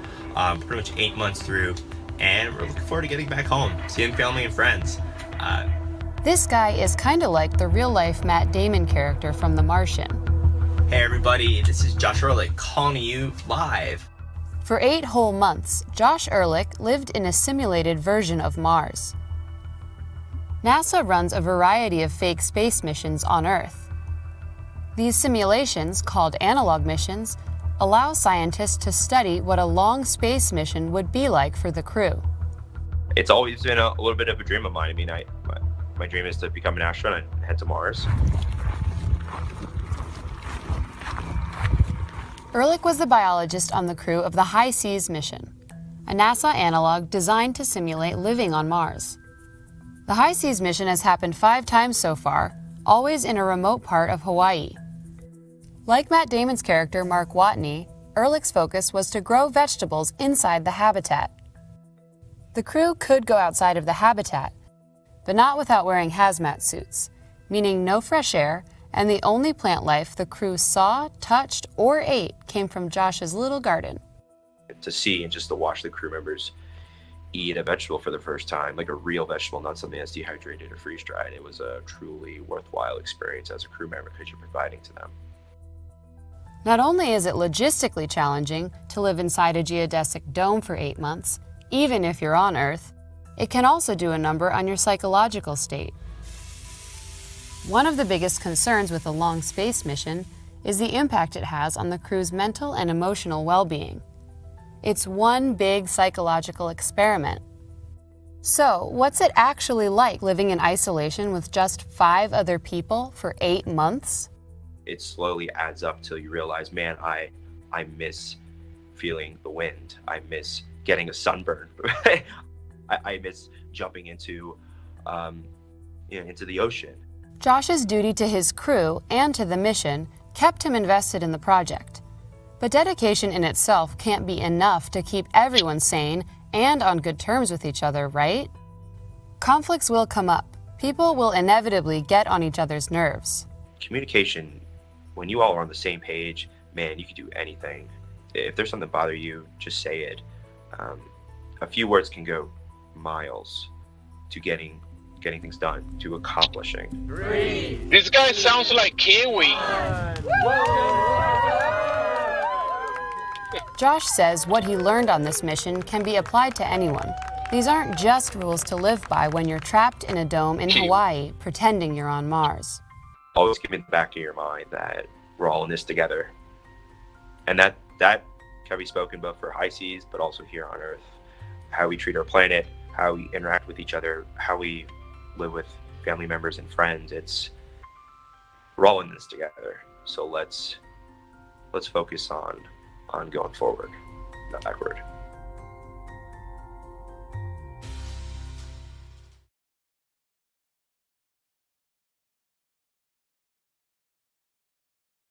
So Jamesy Kiwi lived in a dome in Hawaii and thought it was Mars. Is that what that was?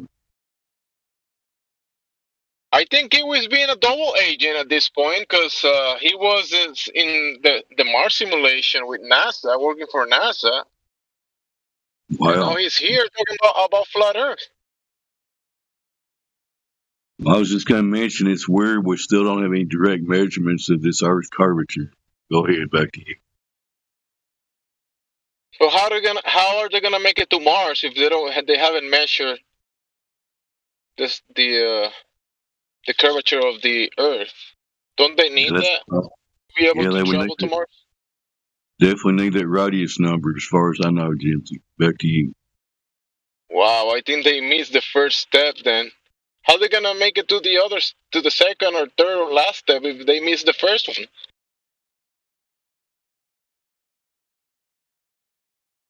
Sounds tricky to me.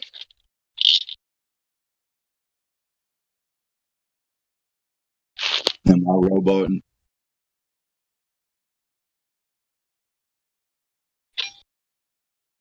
I am roboting, or am I not? No, you sounded good to me. Sounded pretty clear.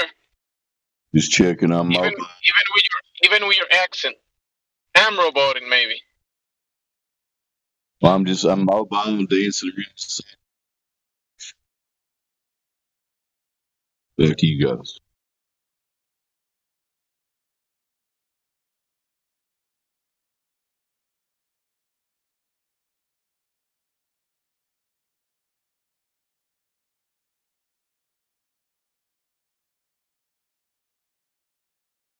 So is Kiwi on here? I want to hear about this Hawaiian dome he thought was Mars. That guy sounded just like Kiwi. Who played that?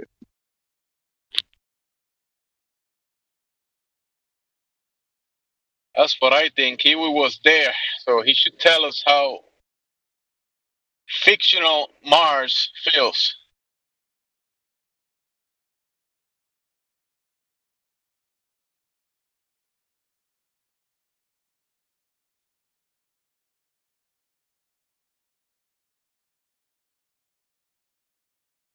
That's probably why he's not replying, because he's right now busy on his mission in fake Mars. I'll have to look it up when I get home later, but when they build those domes on Earth, those biodomes, I wonder how they seal them to the ground, you know? Be interesting to find out.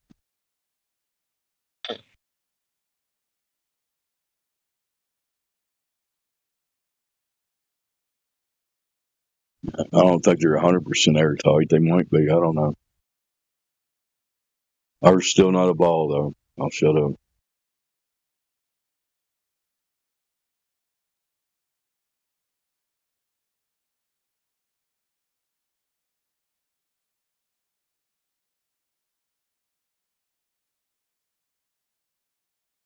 Any new people on here? Jimsy has some questions for you. Go ahead. I like the guy that was just here 10 minutes ago. He was he brought some book, but it's interesting. It sounds cool. I missed him. Does he think he lives on a ball, or he accepts that he doesn't?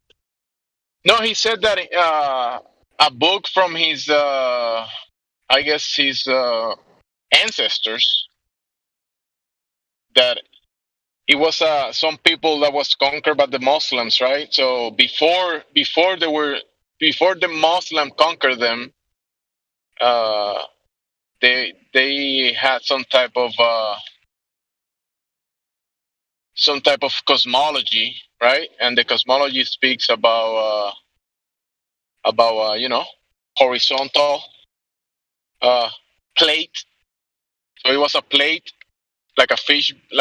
It's a silver plate with a cover on top. Wow. Well, if he's talking about anything legit from ancient times, if that thing exists, and they're probably definitely not talking about a spinning ball and zipping around through nothing. But you know what I mean. Yeah, they're not talking about none of our ancestors were speaking about the ground we're standing on like a spinning ball. I mean, they all kind of like agree that we live on a horizontal level plane, in some type of with a ceiling on top, right? Yeah.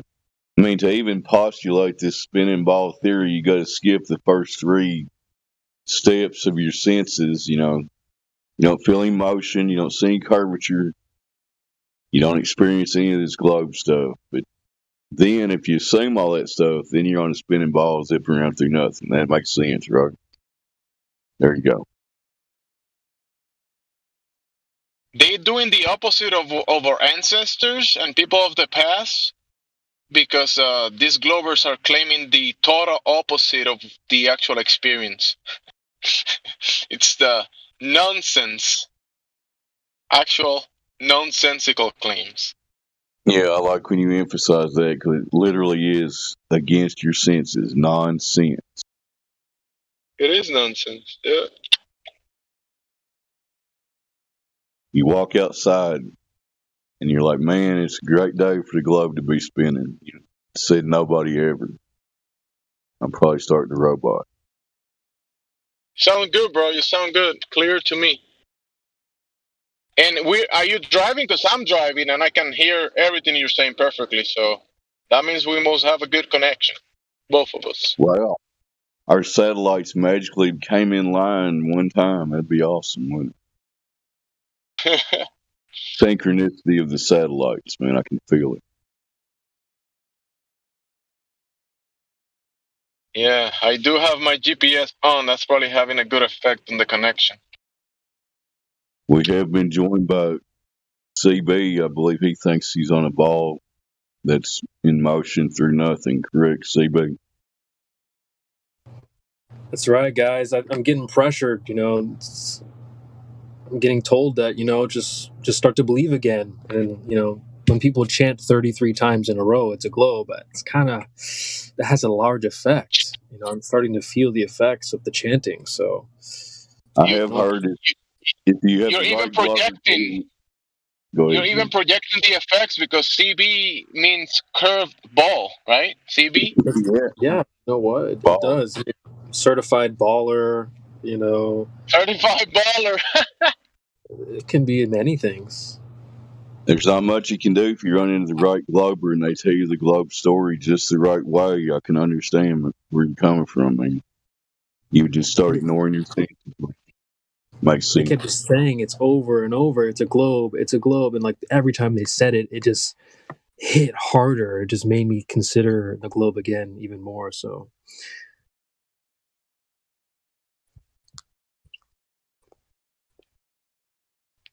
CB was looking at the sky one day and he says, "Look, lights in the sky. Oh, I'm a light in the sky as well, because I saw lights in the sky. Therefore, I'm a light in the sky." yeah, I mean, people are. It's just. I've been in the Cogdis room for the past like 30 minutes. Just ridiculous the things people say in there. It's so funny. Central points out that the Earth is enclosed. You can't fall off any edge. You guys are talking about an edge, and then they have the gall to go, excuse me, there's this thing called the atmosphere. It's like, If you feel whenever you are in the Cogdis VC, if they're actually willing to have a conversation and they're not like just messing around in a sense, you could feel free to bring them to the VC here. You could move them from the Cogdis VC to the live stream VC and just go at it in the live stream as well. I mean, if they're just trolling and cursing and doing that kind of stuff, definitely keep them there. But if they're having like a cool conversation, because I've been there many times and some of them do want to kind of debate a little bit or whatever. And yeah, you could bring them here and unmute them in here. Just be careful. One of them might have verification of direct measurement of the Earth's curvature. So just be careful which one you bring in here. Oh, Yeah, wait a because minute. if they have that, we have to shut down the server. We don't want to do that. Yeah. Wait a minute. No one ever has verified Earth's curvature. My bad. Bring them in.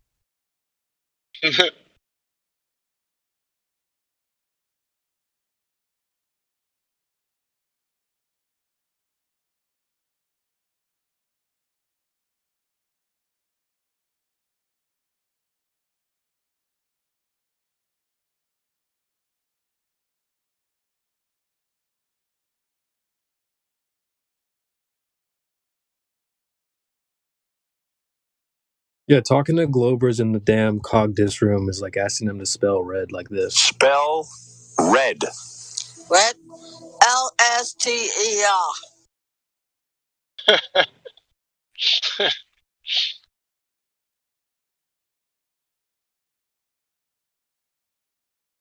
Is that the short guy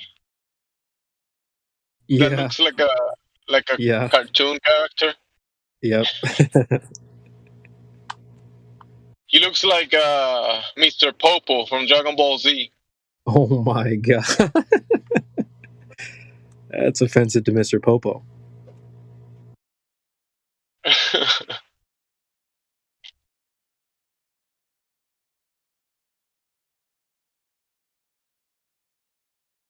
Guys, I'm driving somewhere and I'm gonna show you what they actually have right here. I'm gonna take a picture of it, okay? And you're gonna be blown away.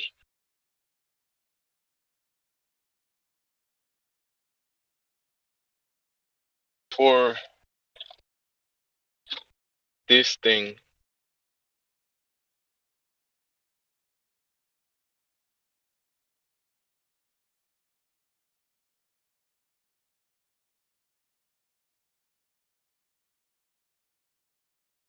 Oh yeah. Amazing.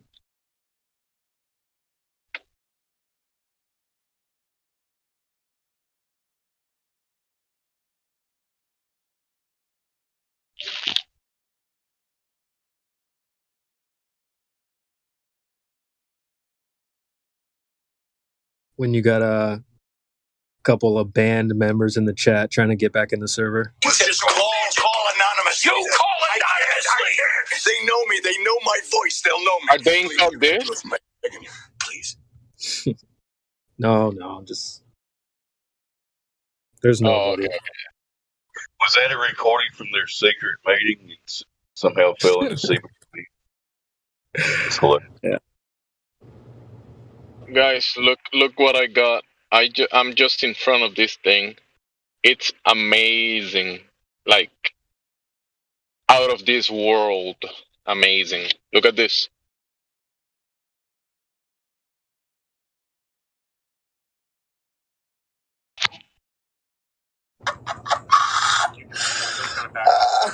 Stop, man. What the fuck is this? That's a nice globe you got there, Jimsy. Cool.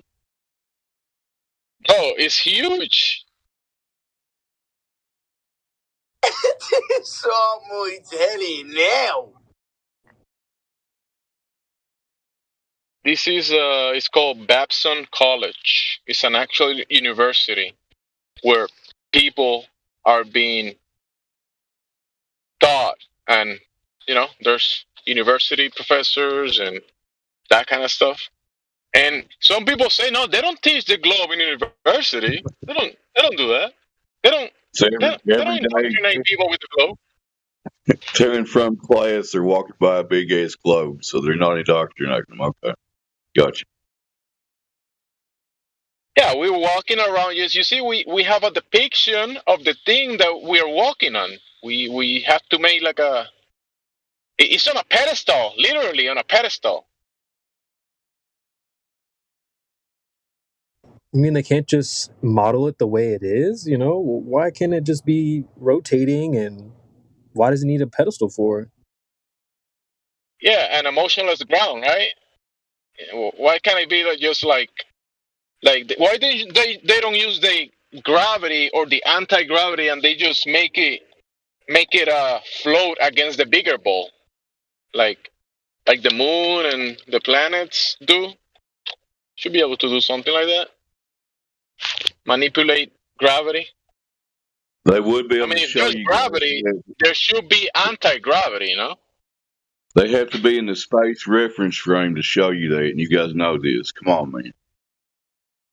Oh, okay. You have to be out of reality into a place that nobody can go to be able to show you something that might exist. Not That's in correct. not here. It doesn't exist here, but it does exist out there. Oh, okay. That's a good argument, right? You are correct, sir. You have assessed it correctly.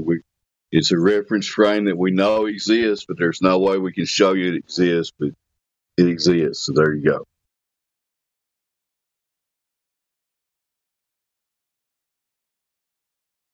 And it works over there, but it doesn't work here, but it works there. But we can't show you it works here because it only works there.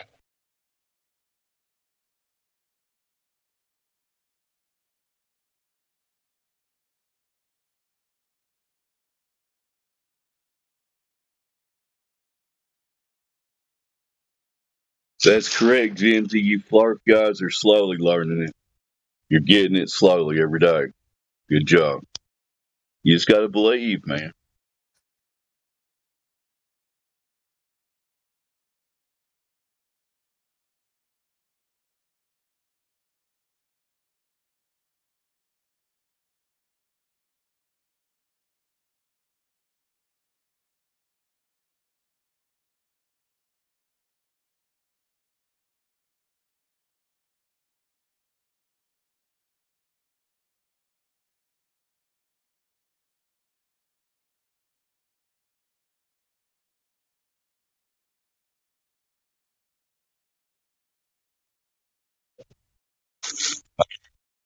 At that university. What should we put out in front of our school?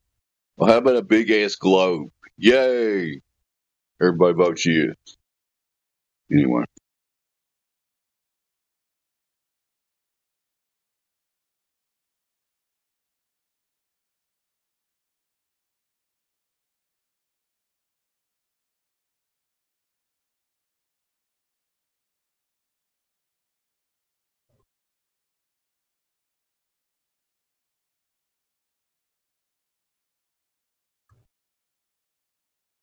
Good morning. I'm Steve Inskeep. A prized possession in the Dutch National Museum is not what the curators thought.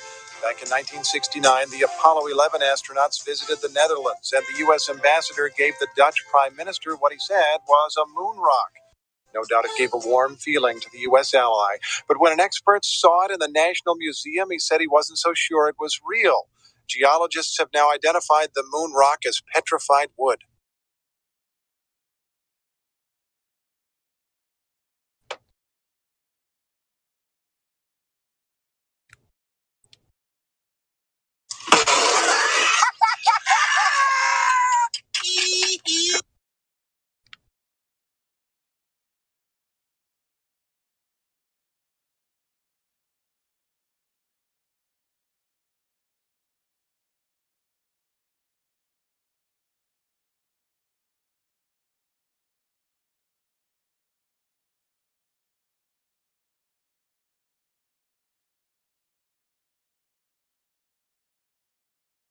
I don't know what's worse, going to purchase something and then being given the wrong thing, or a fake of the thing you thought you were buying, or someone gifting you something supposedly very special and it turns out the gift is fake. So what would you rather go through as a consumer?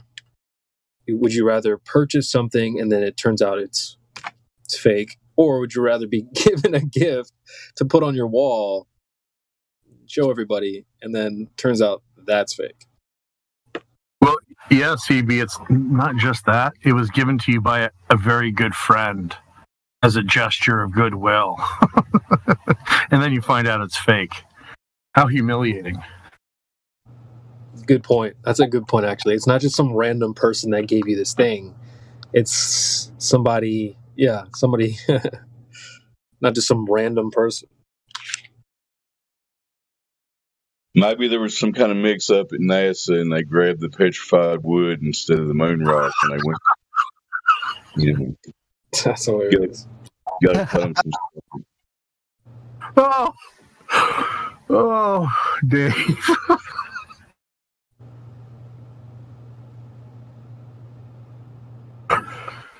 Oh, dear.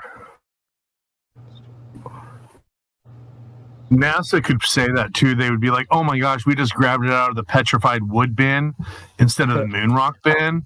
Total accident. And Globers would be like, what? They just grabbed it out of the wrong bin. You guys are idiots.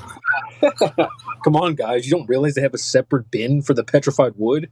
It's like, oh my God, dude.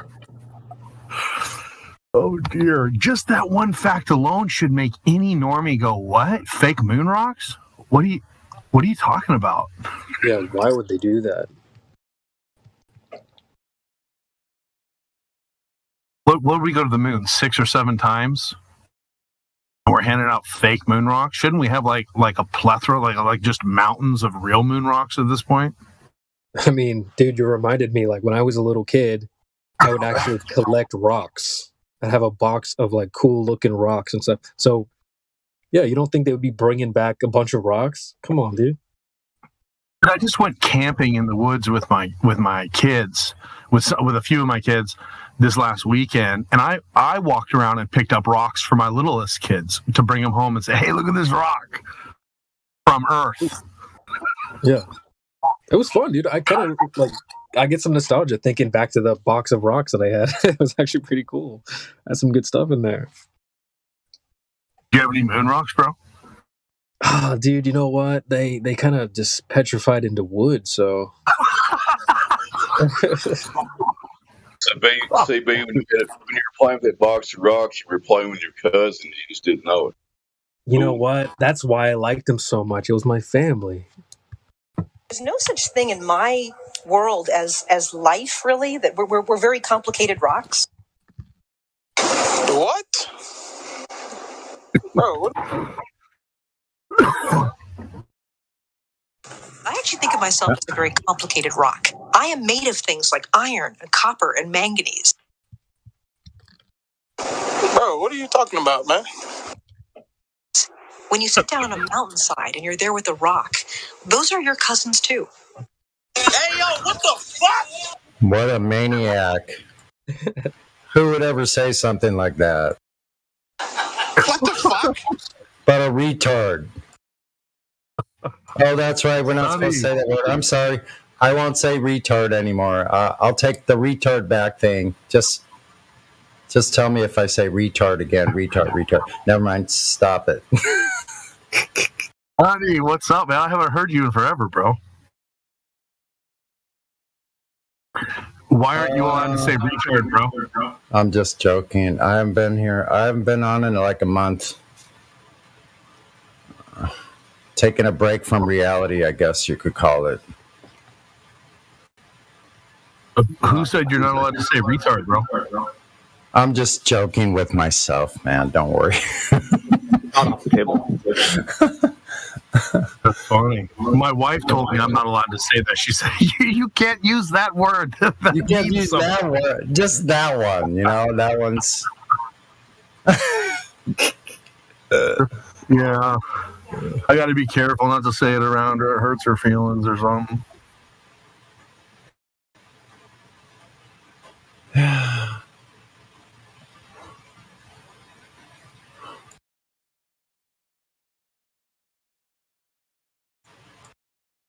So come on and see what all the homies are up to. There's a Dave Hinkle in the house. Hey, Dave.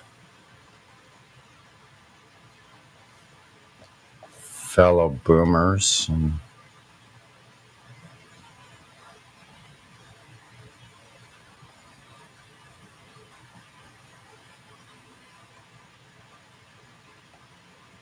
Came on early so I could hear Miggy, but he's been deaf muted for a while. I guess he's busy.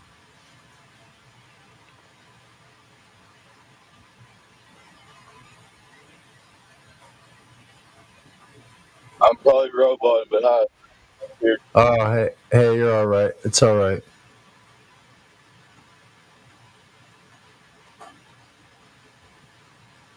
What is that thing that Julius posted at 7:55 minutes? Is that a vape or something? I think it is.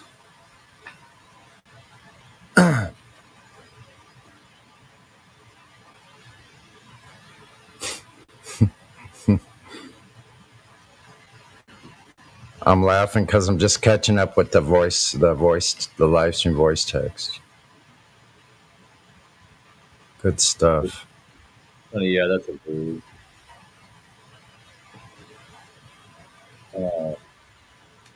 With HHC, I don't know. There's an article I put up there. I think for anybody that knows with PhD in any form to read that. You see that article I put, the THC versus HHC? Right underneath the Delta Munchies link under at like boy, I can't hear you from up there. 1022 Central. Yeah, you're coming in really low for me, but let me check my settings. I might have it kind of low. It's funny because you just seem a little muffled, kind of back. Like, hold on. I turned you up to like 150 or 150. I'll put you back to 100. Let me check my. I don't understand you. God, CB's obnoxious today. I'm just. Sonny, can you hear me now? Yeah. Hold on. Is it better or worse? Try it again. It's good. Let me see. I can turn because I have like 4 different volumes I can use, and when I turn my interface on, it captures the sound away from my HDMI. Yeah. So I have these lot of choices. Yeah. So when I first turn it on, I have to check my sound settings like everywhere. Yeah. And now it's better because I got the screen turned up. Should be fine. All right. Yeah, it's all good. Someone else say something. CB, put another. How you like that shit? In the live stream text, though, did you see my link at 1022 Central? So it'd be 8:22 your time. No. Yeah, now I hear all you suckers at the same time, and it's okay. Okay, what time? I'm still scrolling. Jeez whiz. 8:22. You're Pacific. 22, 8:22. Acknowledge me, Sonny. Yeah, let's see. Make sure. Acknowledge me. Yeah, Sure you can hear cool, man. Okay, cool. Thank you. I appreciate it. I think I DM'd you that too. I think because I thought I might have. I shouldn't smoke an indica so early in the morning. Just because I know you're fond of plants. Dude, am I coming in low? Yeah, no, dude, you're coming in way low. I just heard you for the first time. Yeah, it's pretty. Okay. It You're way low. You're just sound like you're far away. Am I still way low? Okay, yeah, now it's better. Is that better? Yeah, wow, that's better. That's way better. Wow. I have to turn you down. I had you guys turn way down. Yeah. So bad. Yeah, Fred, but you sound better when we can't hear you. Oh, Jimsy's a bitch. I'm saying good. Let me see. I think if I turn the volume to 33, then it'll all be good. Everybody turn your volume to 33. Just kidding. I don't know, man. 22 app. Sure it's not 922? No, 822. Gotta go way back. 804. Hold on. 13, 17. Oh, I got you. 28. I see Julius. Okay, got it now. Delta 8. Yeah, I've tried some of that. I don't really understand it. Were you trying to explain it before? I didn't hear all of that. I've tried some of that product before. I don't know the difference. Yeah, just no. That's why I said you got to check out that article. That pink one. Oh, okay. It tells you all the differences. It breaks everything down. Like, it tells you. Like there was this dude in 1944, Adams, like a scientist or chemist, or he figured this stuff out. No, so like all they did is they took Delta 9 from hemp, and then they took that article tells you everything. It says there's a dual molecular bond that they basically replace with 2 hydrogen molecules. That's all they do, and then it's basically I mean, technically, it's technically more molecularly sound than THC, like interesting or organically, but it's only 80 times as potent as THC though. Oh, so 0.8. Yeah, right. 0.8 as strong. Yeah. Is that what Okay. Yeah, I understand that. But it's a more molecular bond wise, it's stronger. Right. I'm wondering, what are the effects different for you? Like, have you noticed a difference? Dude, I forget I have flower when I use these things. Really? Like, I have one that's a Blue Dream. Like, it's a Stizzy one, and it was a 1 gram. And it is phenomenal, man. Yeah, I'm not kidding you. Is it an HHC one or is it an actual real one? I think it's THC. I think it's just a full THC. Because these are like federally legal from according to the Farm Bill, and it's like 0.3% THC. It's limited to concentration. Yeah, these things are strong. This just feels like full on, like in the old days we had hash oil. You know, this is like the closest thing I've ever. Better than that, actually. But what I always wonder about is the actual things that they're putting in them. The the different constituents. What do they call those? All the different cannabinoids, right? Yeah. So are they just refining this, then just adding the flavonoids and things like that to it afterwards, like the limonene and the like the terpenes? Yeah, the terpenes. That's what I was trying to fix. Those all come from the Delta 9. Those all come from the Delta 9. Yeah. Right. But what I'm asking is, when they make these oils, the Delta 9 ones, the regular ones, are they just refining it, or is it actually from that type or variety or strain, or are they adding the terpenes after that match the strain? They add the terpenes for whatever strain you want. So I think like the compound. Yeah. I think that the HHC Delta 9 is like, it's like basically like the, what do you want to call it? The X's. And then you add your terpene of whatever. If you want an indica, sativa, hybrid, you whatever strain from leaf fly or whatever, you just add it in, and then you just get whatever. So this dude here, let me read this real quick. So it's a semi-synthetic hydrogenated compound first created in 1944 by American chemist Roger Adams, when he added hydrogen molecules to a Delta 9 tetrahydrocannabinol. Hydrogenation modifies the structure of the Delta 9 THC by replacing a double bond with two hydrogen atoms. In other words, HHC is the most stable form of THC. It is highly resistant to oxidation, heat, and UV light. Roger Adams synthesized HHC from conventional cannabinoids derived THC, according to Roger Brown, the president, co-founder, blah, blah, blah. Whatever. Yeah, so that's kind of what you get, what I'm saying. Yeah, I never really read up on it, so that's pretty interesting. I'll probably read up on it a little bit. And then it's from that article, 1977, second truly, 2007, no, forget that.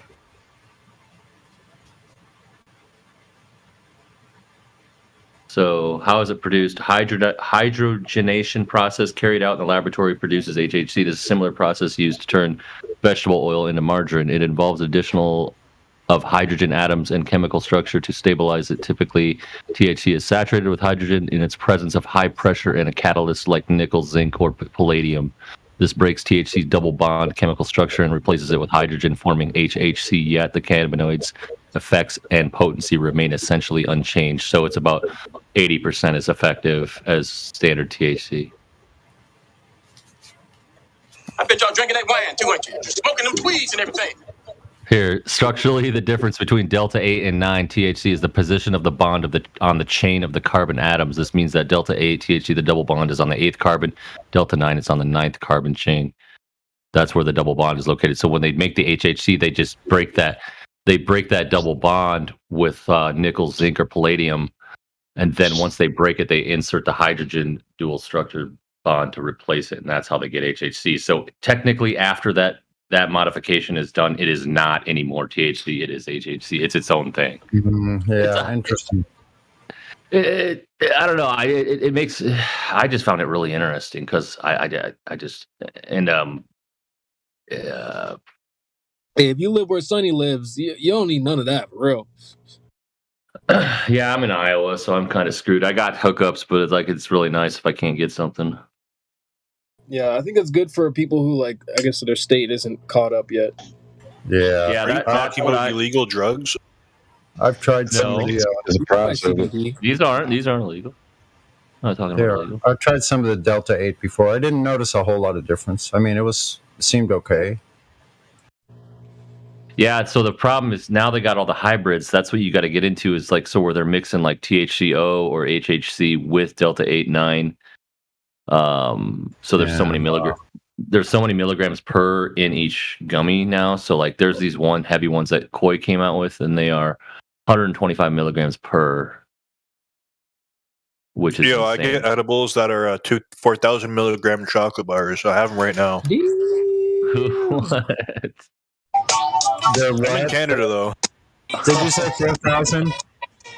Dude, I wouldn't even be able to hang. They're cheap too, eh? They're $20 each. 4,000 milligrams? That's about what I would probably. Yeah, and if I pay in Bitcoin, I get a 10% deal. Yeah. I haven't found much that could knock me out. I couldn't. Not that I want to be knocked out. Well, guys, you got to get into the lobby, man. There's a guy in there saying the wildest stuff. Right? Where? Wildest? Where is he? Where are you at? Where are you at? In the lobby chat. So where? Basically, going there now. I can put it in there for you. So we're asking him about how they measure. He's like, well, they just did. Yeah. So what method do they use? A measuring device. Okay, such as what? And I said, in before Sticks and Shadows. He goes, Eratosthenes. I say, I called it. He's like, you didn't call it. So What? then we get into it, right? He goes, so I'm looking right now. I said, At the so he measured sticks. part of the earth. What did he do? Wolfgang goes, he measured shadows. He goes, no, he didn't. Get off your flat earth browser. What? So I had Like to go. there's such a thing as a flat Earth browser. What? Right, exactly. I had to go get the citation where it says here plainly he measured the length of a shadow from a vertical stick. That's and, right. So I was like, yeah, he did. And so anyway, somebody posted a side by side of like a stick and a laser, right? And so he goes, "Oh, you guys really believe in lasers?" And I said, "Well, sticks are definitely better." Joking around, he goes, "Guess what? They are." Oh my gosh! When he originally said that it wasn't, He said go to Expedia. Did This is how someone ask? stupid they are. Did someone ask if we believe in lasers or not? He said, "What did he say exactly?" You actually believe in this laser still? Is what he said. I said, "Well," I was like, "Oh, because sticks are definitely I better." don't believe in bro. lasers. Hey, listen. I don't believe in lasers. I know they exist.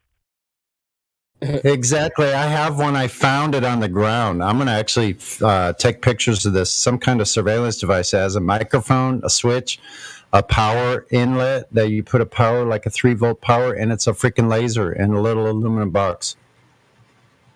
It has a microphone and a adjustment, like a volume adjustment and a laser. What is this doing around here? What is it? I found it right in the flight path of the aircraft, like right where they go over.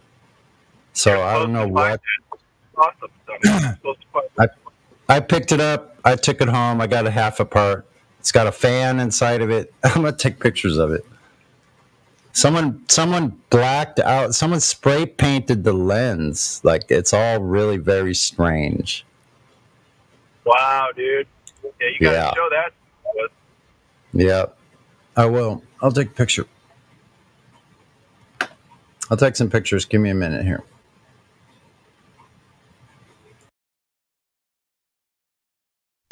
Oh, dude, they can't be. They're so dishonest, man. They're so dishonest.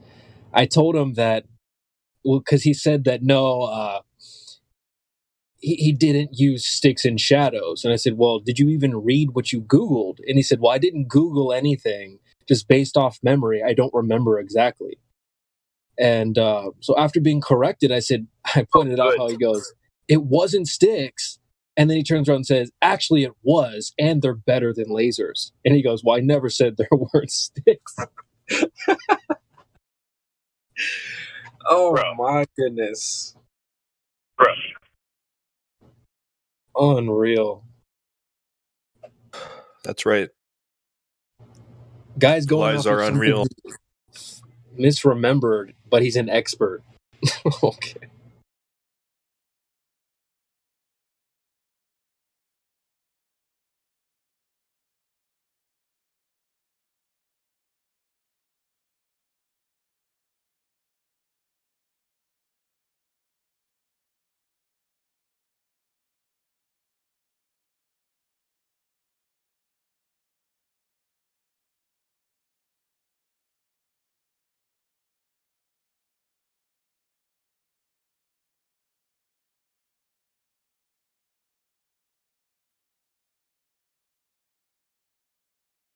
It really is like playing a game of whack-a-mole.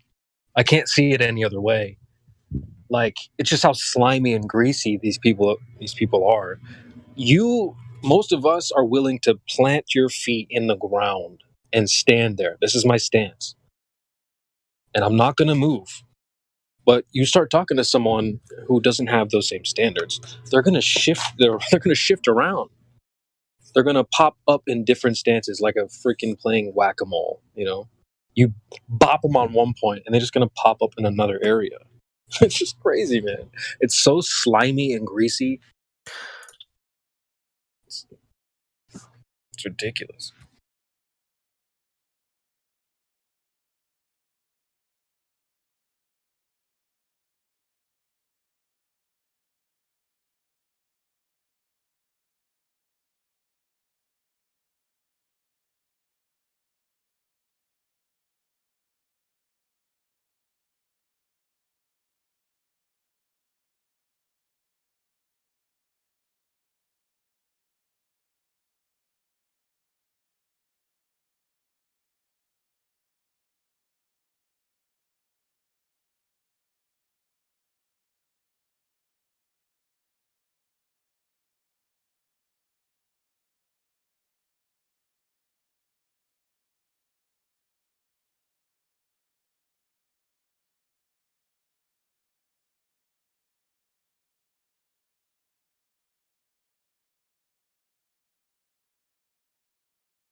Oh, you losers, what are you talking about?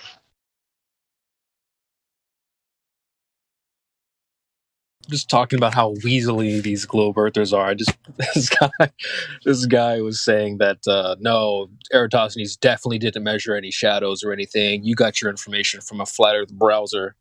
And when I pointed out, he goes, "Well, I was just joking." Because he didn't know what he was talking about. No, wait, hold on. I missed that part. He said flat Earth browser. Yeah, he's like, dude, that information came from a flat Earth browser. The cope. I love it. That's so fucking stupid. That's so stupid. I love it. Yeah, man. Flat Earth has browsers now, didn't you hear? Called Flatscape.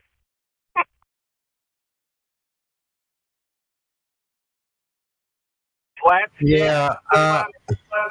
Yeah. Well, one of you let me know when you get that flat Earth browser. Let us know when anyone gets a flat Earth browser. Let me know. I'd like to see that. Where is it? Yeah, it's got to be like a play on Google or something. I don't have it after 5.5 years. Why don't we take Gmail is the Freemason apron. So why don't we take that and bastardize it and invert it, and that's going to be our new flat Earth browser. That sounds as above, good. so below. As above, so below. No, motherfucker. As left, so right. Now what, bitch? Instead of up and down, we got left and right. As above, so below. As left, so right. We're gonna invert all your dumb shit.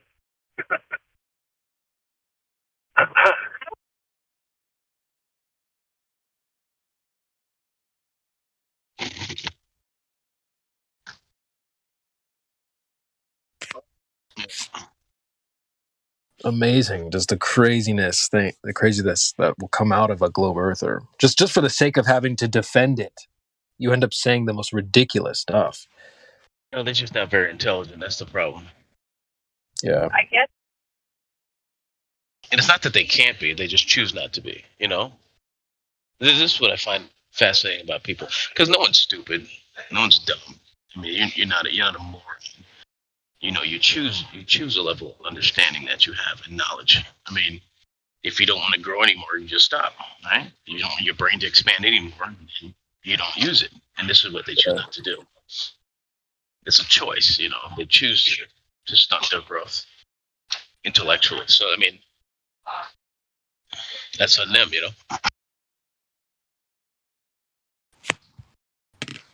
Yeah.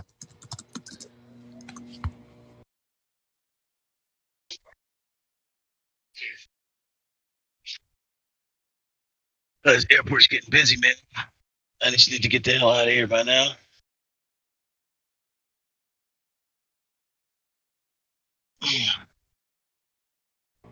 Do you guys really still believe in lasers?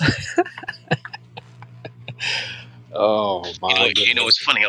That's what I was just doing a little research on, and so I was looking at the telescopes and how they work now, right? So now they use this thing called so they can get a much clearer picture of adaptive optics, and that's so the light coming in from a star, let's say a constellation, it would shine on the mirror that's connected to the telescope, and it bounces off a whole bunch of other mirrors and refines it and gives a more clearer picture of the star it's looking at.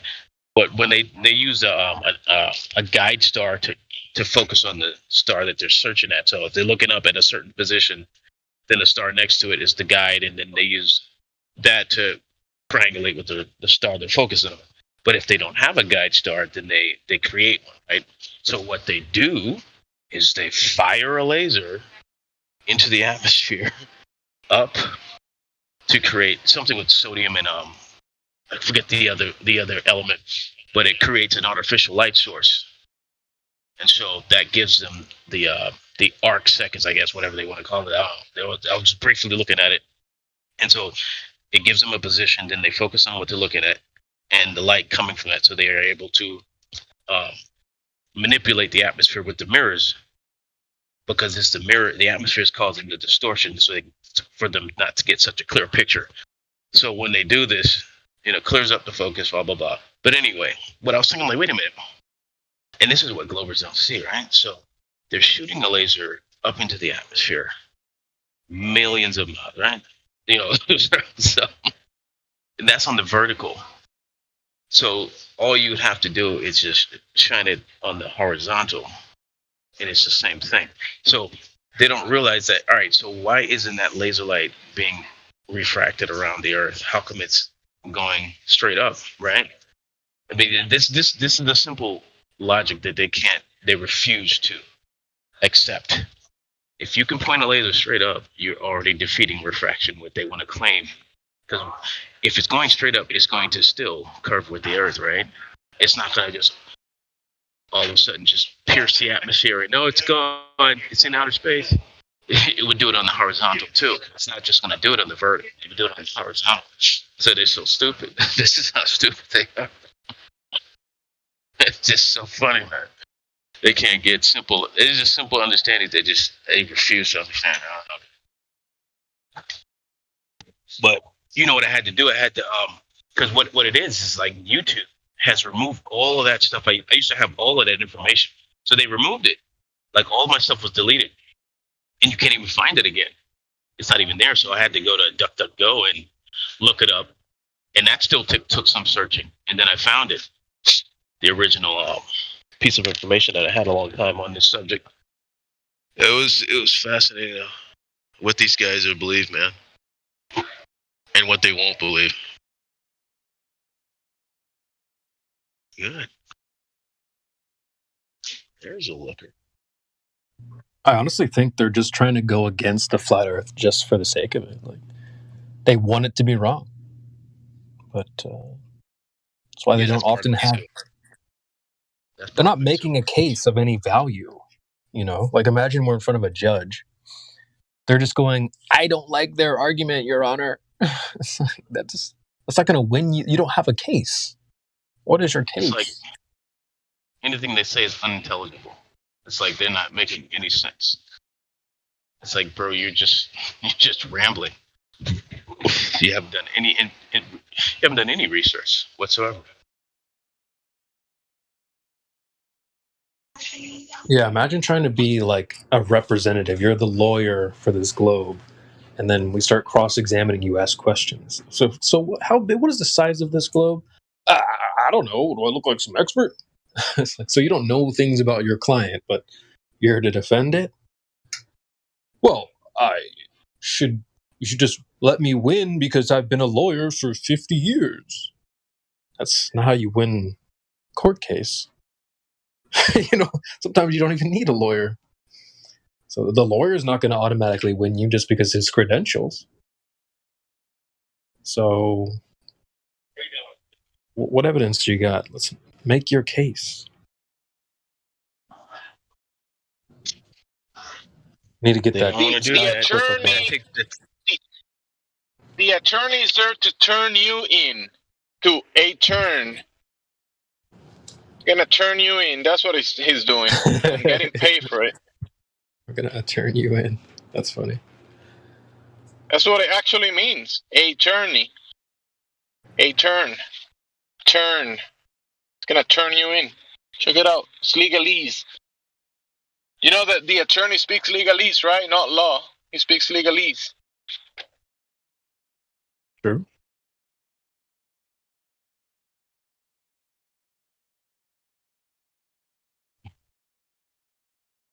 I need to get that sound clip of Denzel Washington. I'm putting cases on all you mother.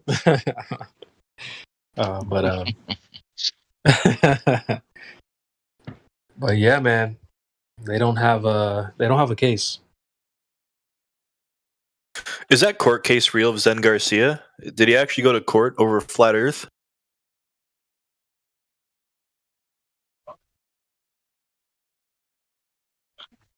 I heard about that. From what I heard, it's true. I mean, I've heard about it, but I haven't read the actual court case. So there should be a public paperwork of whatever, plaintiff, defendant, and whatever the result and the decision was. San Garcia versus Globe Earther. Something like that. It was in 2019. I heard it was twice that happened. Yeah. But the Glober submitted his evidence, and the court was like, no, that's not evidence.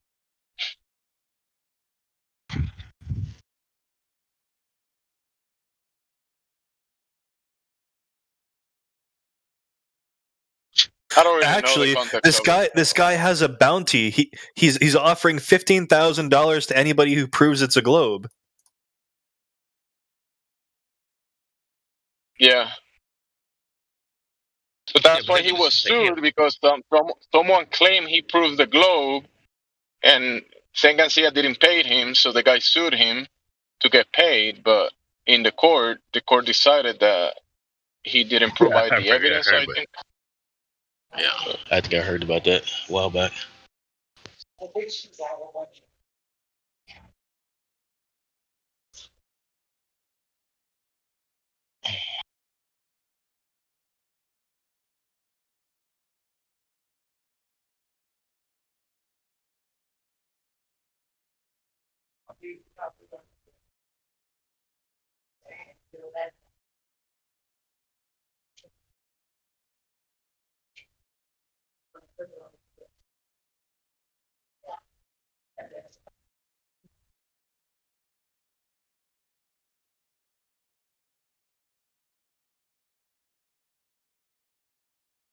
And this is another thing too. I'm in the chat in the Cogdis room, and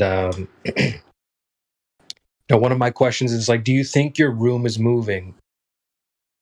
I just told him straight up. I was like, "You think your room is moving?" Because he's like, "Oh, you guys are weird." I'm like, "Dude, relax. You're the one who thinks you're in a room that's freaking spinning or moving right now. So you're not in a position to be telling other people they're weird." He goes, "False." And all I said was, "Welcome to Flat Earth," because you agree with a flat earther then at that point. So I knew you would say that, as he says. "No, my room is not moving." He says, "The earth that the room is lying on is."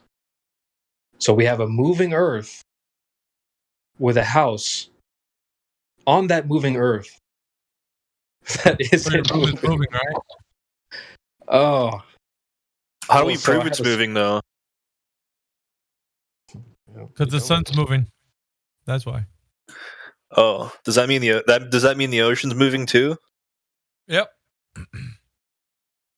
How do I measure the ocean's rotation around the globe?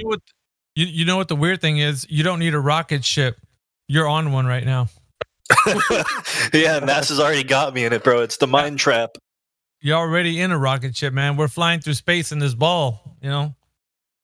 We're going on a trip in our favorite rocket ship. Whoa. Dude, is it dangerous that they put out stuff like that for children to watch? Hell yeah. Yeah, it causes brain damage. Does it actually? Or is that a joke? You've seen some of the people that roll up in here defending this globe, so you tell me if you've seen. Yeah, but I think that's public school indoctrination, dude. Yeah.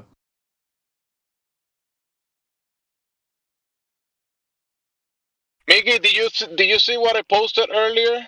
That I was in an university, and I took a picture of something that I saw in the university. Look, Miggy, for you. Again? Oh my goodness. Dude, all around it, it's the flags of all of the nations, and like a walkway, so people walk around it, and with the flags, one by one, in flag posts, whatever. And they also have a plaque of the 2020 pandemic. Where is this? To this Batson University. Where? Massachusetts. Okay. Why do they have a COVID statue or a pandemic statue? the statue is, I guess, it's some type of professor, but the plaque, it's a little away from it. It's like to the right side, the left. So to the left side or whatever. Where I'm looking to the right side. It's not that one that is there. It's like a little further down the walkway. But why do they have that flag? Because that's part of the religion. You see how the religion includes the globe and all the flags and all the nations, and people daily walk around this thing. There were students walking around this thing, and next to it they have the 2020 pandemic plaque. So they have the religion, they have the globe and the religion that goes with it. And the pandemic is one of those things, part of the religion. So they have people walking around it, looking at it every day when they go to class or get out of class, and read the plaque. So do you think it does anything paranormal? It's like how do you say this? Oh my goodness, words are missing right now. Energy collector. Not energy collector, but you know how oh my goodness. Like when you're doing when a lot of people get and do like a spiritual, like a kind of like a like a shaman thing that they do and walking around the ritual, yeah, like a ritual, a daily ritual, because they wake up every morning. Because in front of this, there's like a huge like one of the classes that they take, like a huge building that they go and take the classes. And behind that is the dorms. So you could look out of the window. You see oh yeah, when I look out of my window, I see a globe. There you go. A guy, do you see that dorm? You see that dorm there? When the guy looks out of the window, he sees the globe. What's the idea? The pandemic was so real that this globe has to be real? Yeah. I mean, if they have an actual plague on top of, like, on cement, on I think it's a copper or some type of metal, and they have it there. I didn't took the picture of a plague. I should have, but it's right there. They have the date and the word pandemic, and it's right next to this thing. Yeah, you should have asked somebody when they're walking by. Can anybody tell me what this thing is? And just be pointing to the globe. And they're gonna be what like, is that thing? I mean, yeah, you just be like, and they'll be like, you keep asking them questions. Yeah, but what is this? It's a globe. What's a globe? Well, you see, it's a description of the Earth. Yeah, but what do you mean the Earth? The Earth that you're standing on? How do you know? And just go into a line of questions. They're gonna say satellite. NASA. Duh, science. One word answers are the best. Yeah, one word answer. NASA. Yeah. Science. All you need. What else do you need? Pictures, man, from space. What are you guys up to? What are y'all doing? And just chopping it up, mixing it up. Yeah, man. Yeah. Waiting for the smoke to pop off. Smoke? What you got? Just hanging out, man. Oh no, Miggy, you know what they say, where there's smoke, there's fire, right? But there's a saying that somebody doesn't want to engage in battle, just tell them, they're saying they don't want that smoke. They don't want that smoke, huh? It goes back to that old saying, if you can't take the heat, you get out of the kitchen, right? Oh yeah. I'm sure you've heard that before. That's an old saying. Yeah, it's kind of the new updated version. You don't want this smoke? You don't want this heat? You don't want none of this CB? That's what you tell him. That's what you tell him, man. You don't want none of this CB? Any concerns on your part? I don't know anything about that. I don't know nothing about numbers. I just know what I can do. How about kill this mother? Okay.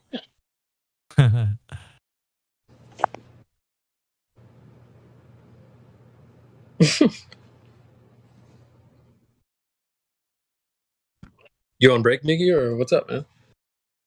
Nah, man. That job fell through. I got another one. Nice. Okay.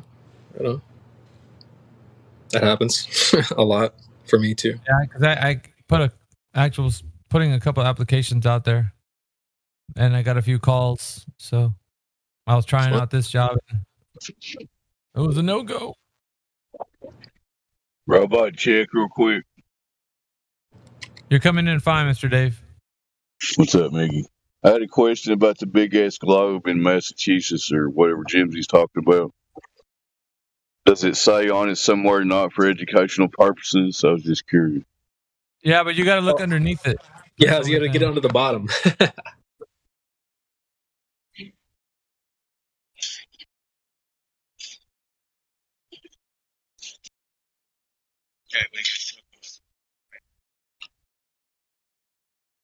That's a good question, but I didn't get off. I was driving, so I took the photographs from my car, from inside my car, and I wasn't gonna stop or park. Next time I pass by there, I'll park and take more pictures.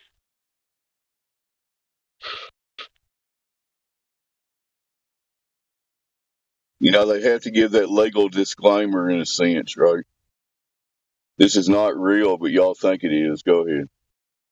Yeah. You need to put, Jemsy, you need to put like a table with a poster board in front of it.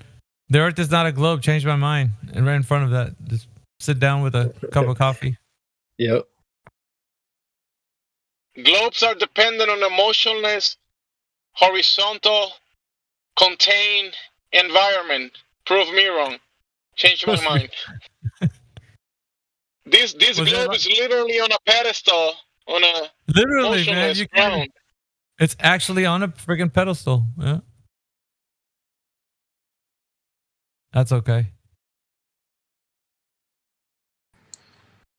I mean, did they even get the right size globe? Earth has been misrepresented to us by geologists because the globes that you rub your fingers over it, you feel the Himalayas and you feel the Rocky Mountains. No, no. No? Okay. What are we feeling then?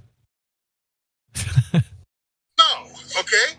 These mountains are puny compared to the size of the Earth. You would not know they were there.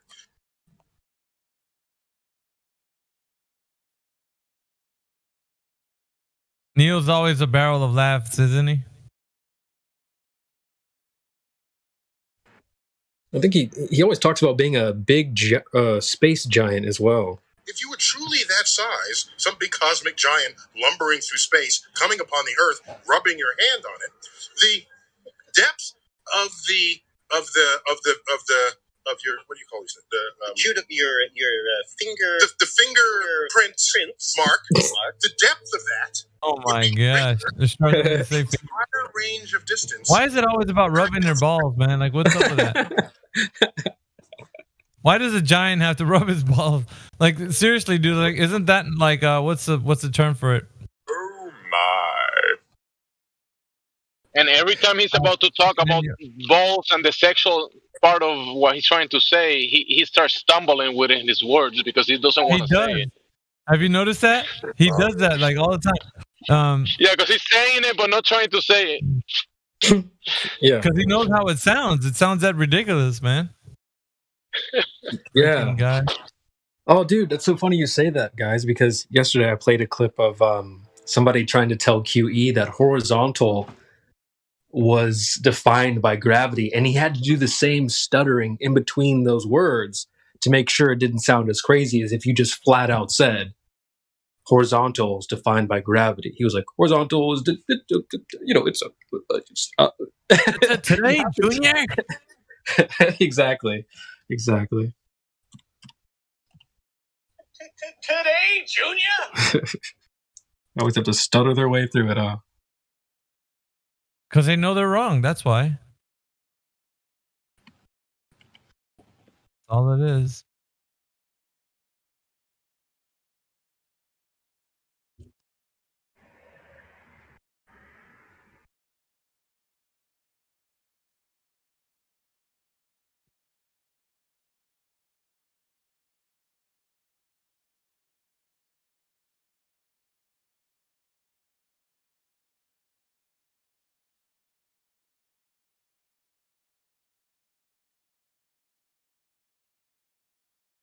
Let's see if I can pull that clip up for context.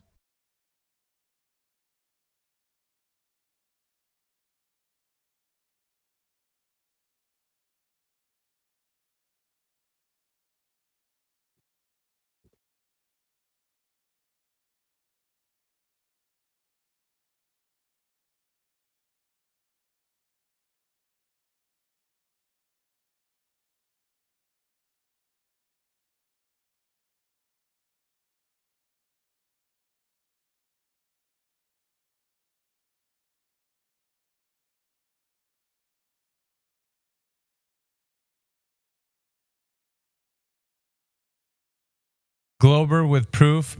Miggy never gets bored saying the same things over and over. Nah, not really. It's a lot of fun telling you guys over and over because apparently that's what it takes for you guys to learn things. I know, right? Laugh out loud. And they got to see it on TV. You guys are funny. Why don't you come in here and say it to my face or my voice? You won't do it, will you? Glober with proof. Because you got no proof. That's why you got your name's got to be Glober with proof, because that's all you got is a name. What do I got? I got demonstration, homie.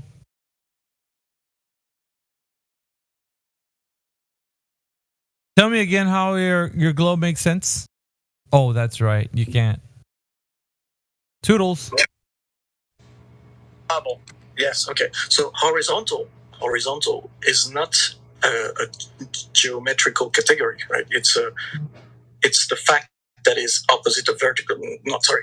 Let me go back. It's the fact that it's defined by gravity, basically. Who's Stutter McGee right there? He's fumbling around like trying to figure out what to say, isn't he? Dishonest liar. Glober with proof. You're probably like that guy, huh? That's why you don't want to come in here. He says, I got proof out loud. I do fair trades only. Proof for proof. Yeah, right. You got nothing, bro. Just sit back and relax and listen to me say things over and over because you're not coming in here anyways. We all know that. Don't we? Yeah, that's what I thought. That's what I thought, man. Yeah, they don't want that smoke, bro. Yeah, you don't want the smoke.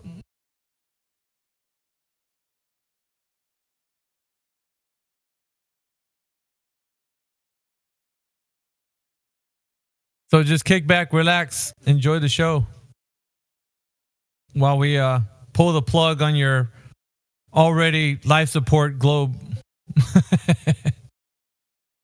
So funny. You guys are funny. I've done it for a year straight. I never get nothing from you. You just want to interview me. That's probably how you talk, huh? Like Yoda? You have it for a year straight? Then you must ain't been doing it right. He's like, I've done it for a year straight. Yeah, because we asked for actual evidence, not your idea of what you think evidence is. Hello? Pictures from space? That doesn't qualify as evidence. Get out of here. Hey, Guido, get a load of this guy.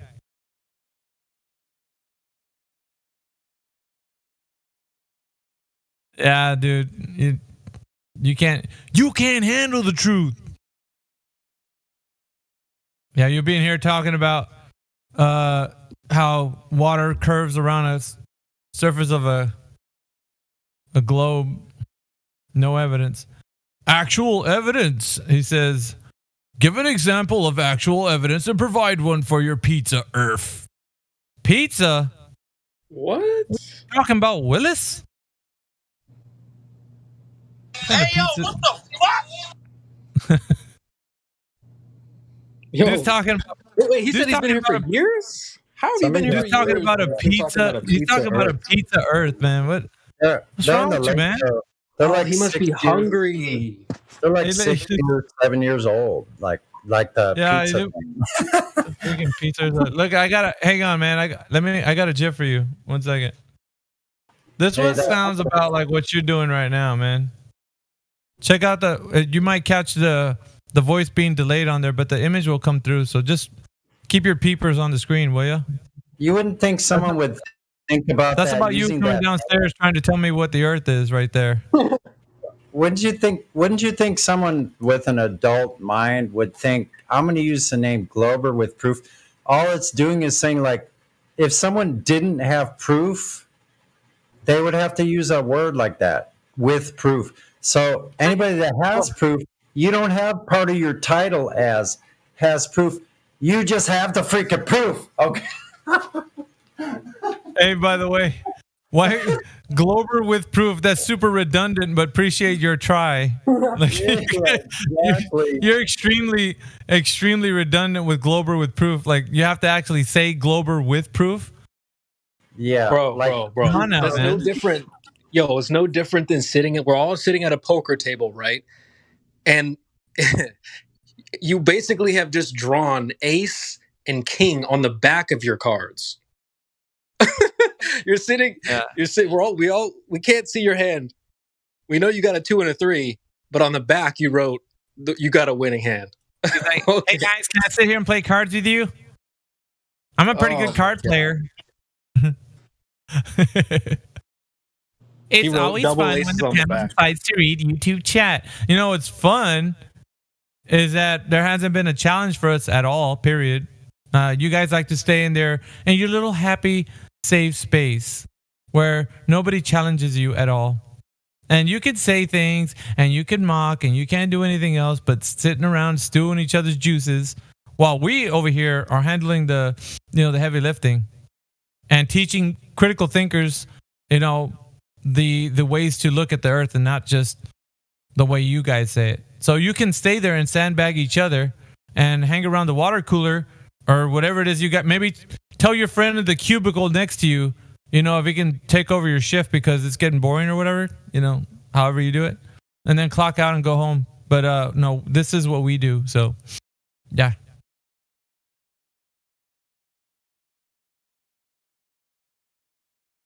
I don't want to say that because, yeah, I'll let you figure that one out, Glober with proof.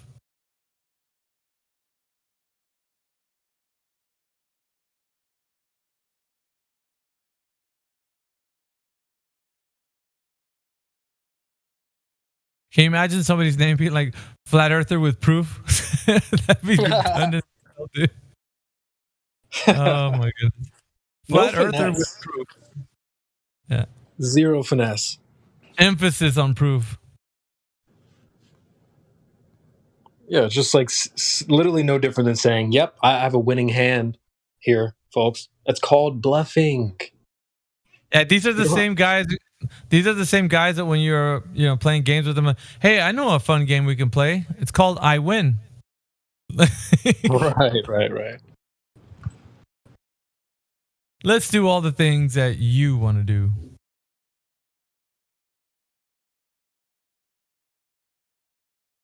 Yeah, it says, I couldn't imagine arguing with Miggy about the shape of the earth. Miggy, prove you touch grass. What? Can you speak coherently, at least, when you type something in the chat? Because you sound like Joe Biden trying to make a speech. I got one word to say about America. That's a message. Yeah, the structural component of that sentence was very weak. What's up, Miggy? Hope all's well, man. Roasted. Just kicking it. You know me, man. I'm always trying to see is anybody out there? And CB was having look at Jack Smoker. Miggy is still trying to work out the difference between hill and mountains. No, sir. I think that's the other way around.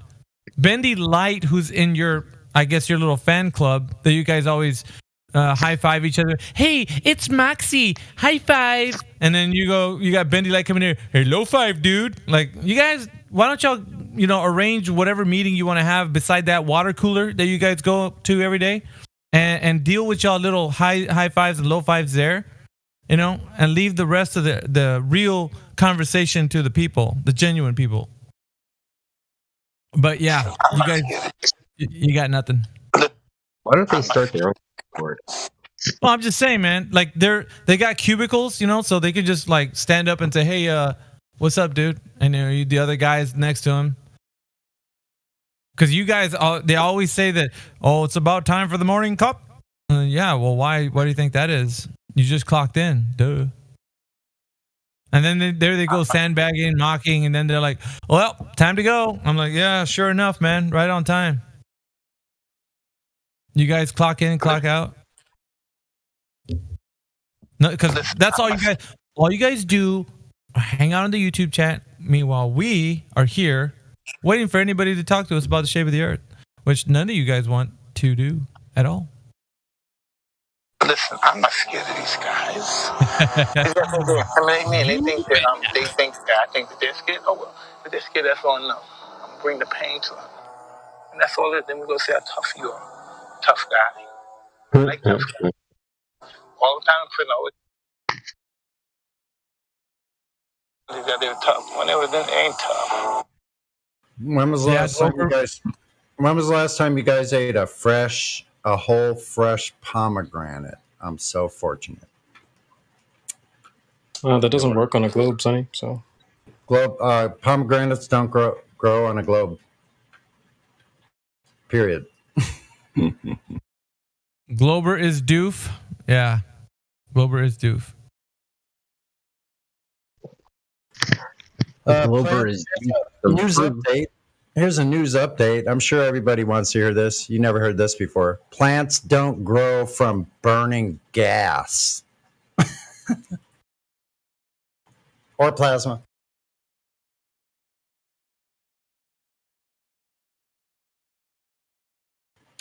Right, blows their whole entire thing, so the sun can't be what they say it is, period. Well, we know that. A first grader would know that. You need a container for gas pressure. Come on. They have balloons in the classroom all the time, right? K through 5. There's Moxie, right on time. K through 5. You back from the water cooler, Moxie? You come back from that water cooler? Break's over, man. Time to clock back in. Yeah. You and the rest. Yeah. You and the rest of the doofus. You're the doofus group. I'm gonna call you the doofus group. So get out. We got Moxie, Glober with proof. Who else we got in there? Go ahead and pop up there and say hi. Call them out, Mickey. Let's see. Yeah, go and say hi. Who else is in there? Are you in the Don't lobby? Be shy.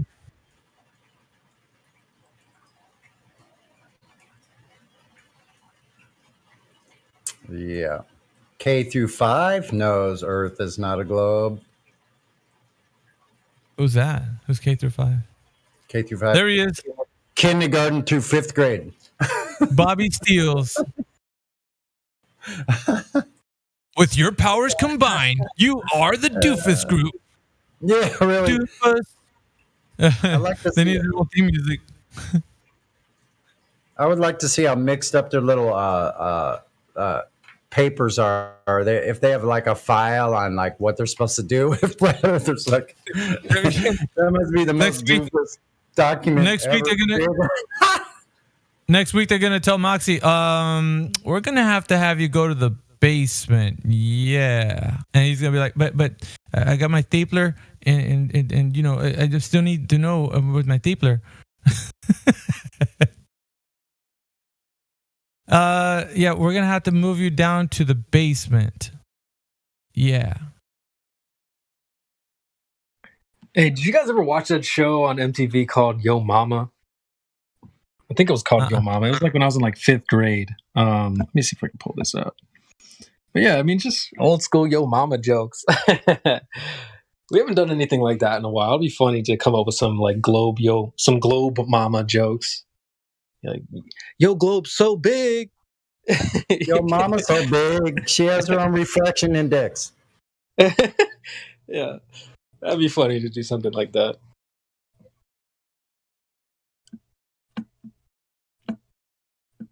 Or you know how like you, I got inspired to say that I was watching this like silly rap battle. No, you know, there's no beats, there's no music. It's just two guys in a room, just like, listen. you know, just like they kind of talk to each other in silly ways. So that'd be kind of funny if we did that versus the Globe as well. A little Globe rap battle live. But yeah.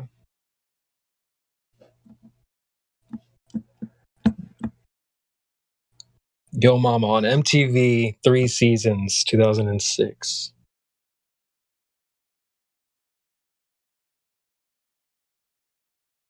Yeah, I do. I usually get my way sometimes. Glober with Proof. I bait people in here because you guys are too, you know. So ain't nothing else to do but to call you guys out because you yella. Glober with Proof, yella. I say. Let's see. That's including Moxie, Bobby Steels. Who else is in there? All you guys are yellow. I'm going to back you up on that. I concur. So bring them on in. I'll lead them right to you, Miggy. We'll just call them out right here, right now. Open up the mic. We'll let them speak. Give them the floor. You know, we'll sweep the floor as they come in there, stand on the stage, spotlight and everything. See what they got. You'd come into VC. Well, it's simple. The answer to that is super simple. It says, why would we come to VC? This is Moxie. You got nothing, laugh out loud. Bro, it's not about me having something. I think we're talking about the Globe having evidence now. Isn't that what we're saying? I guess they're too embarrassed, Miggy, to talk about it. They must be embarrassed. They can't come in and talk about it. They're ashamed.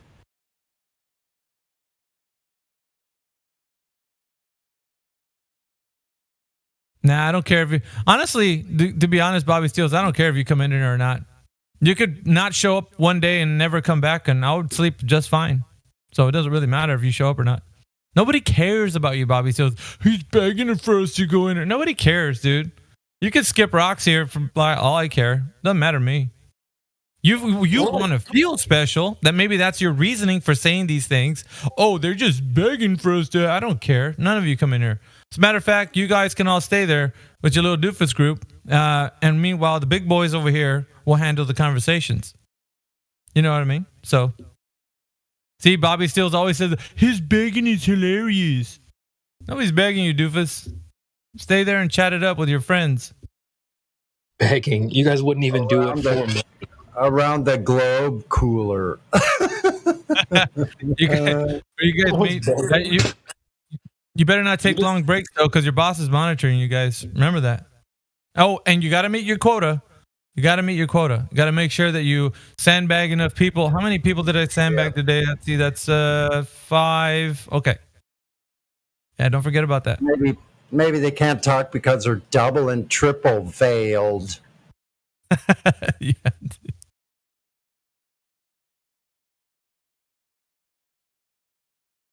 Ain't no party like a flat earth party. Dude, that's like telling you're in the nosebleeds, throwing popcorn at Mike Tyson. Like, he's begging you to come fight him. Yeah, dude. Really, you'd embarrass yourself if you came in here. To be honest, Bobby Steele. What about when I'm biting your ear off? I'd be like, dude, get off the stage, man. You're embarrassing yourself. Nobody really wants to answer your redundant questions. Go home. Yeah. Or we're going to have the flat earth or Mike Tyson bite your ear off.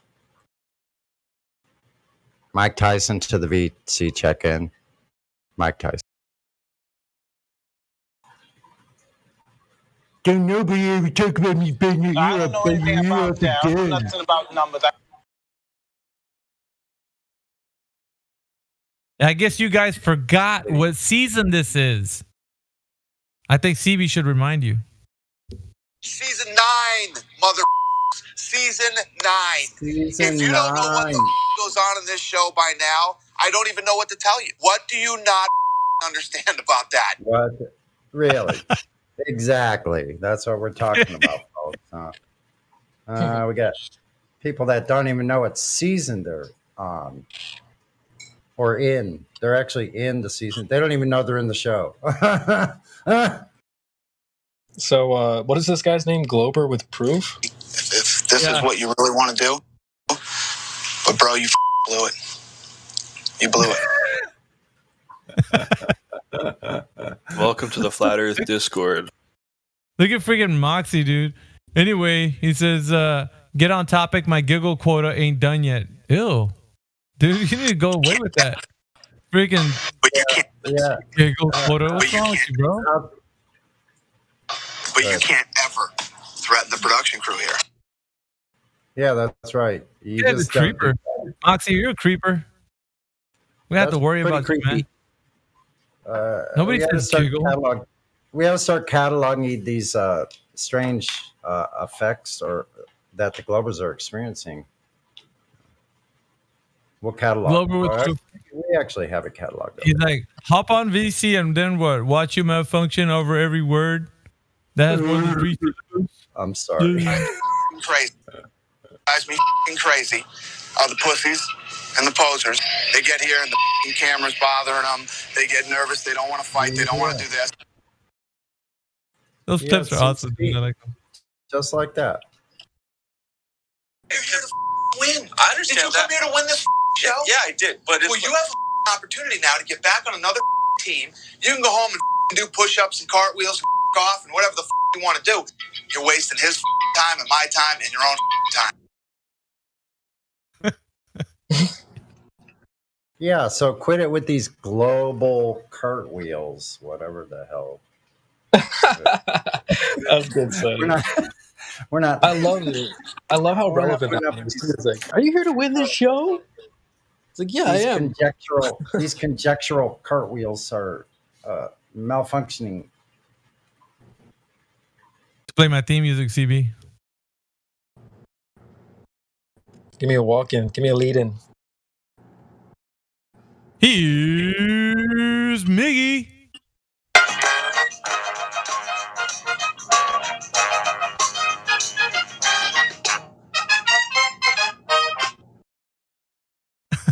Dude, I love that shit. Let's go. I got a better one for you. Here it is.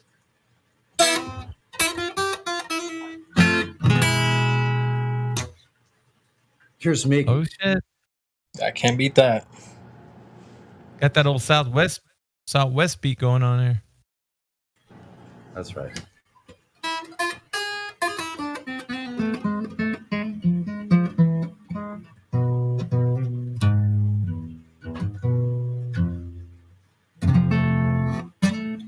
Sí, soy loco.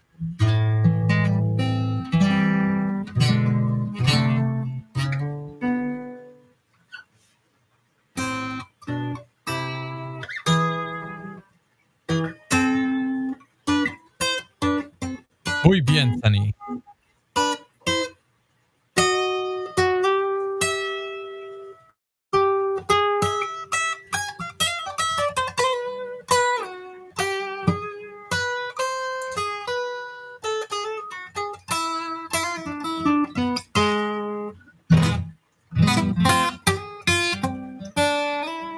That's my little Spanish influence. You like that? Huh?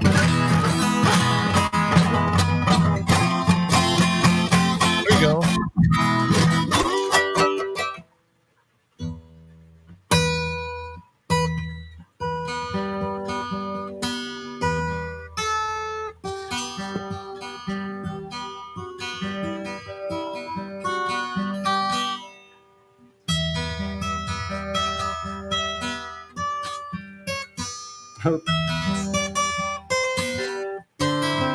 Oh, messing up.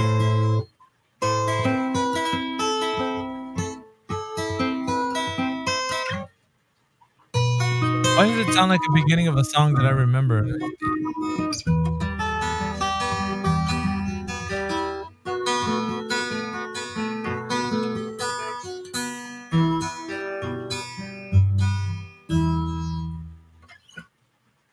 That's a song called Romance. It was given anonymously. No one knows who wrote it. You know what? That tune that you were playing reminded me of Nothing Else Matters. Can you play that? Because it sounds similar to that. The beginning of Nothing Else Matters I'm not sure I know it. Nothing else matters. from Metallica. Life is ours, we live it our way. All these words I don't just say. That one?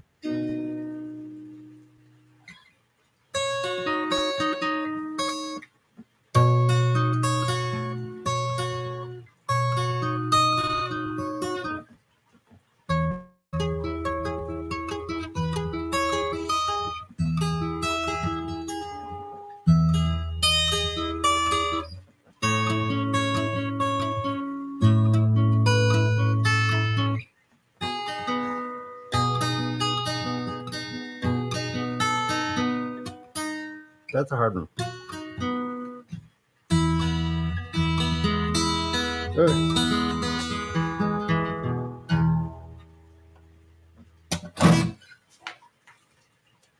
That was the hard part. That second part. Nobody knows that second part.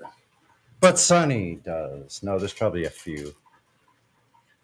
Hey, Sonny, look up that song that I told you.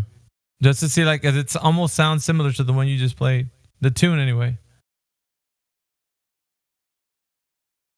Like the guitar, like it sounds similar to the tune you were playing.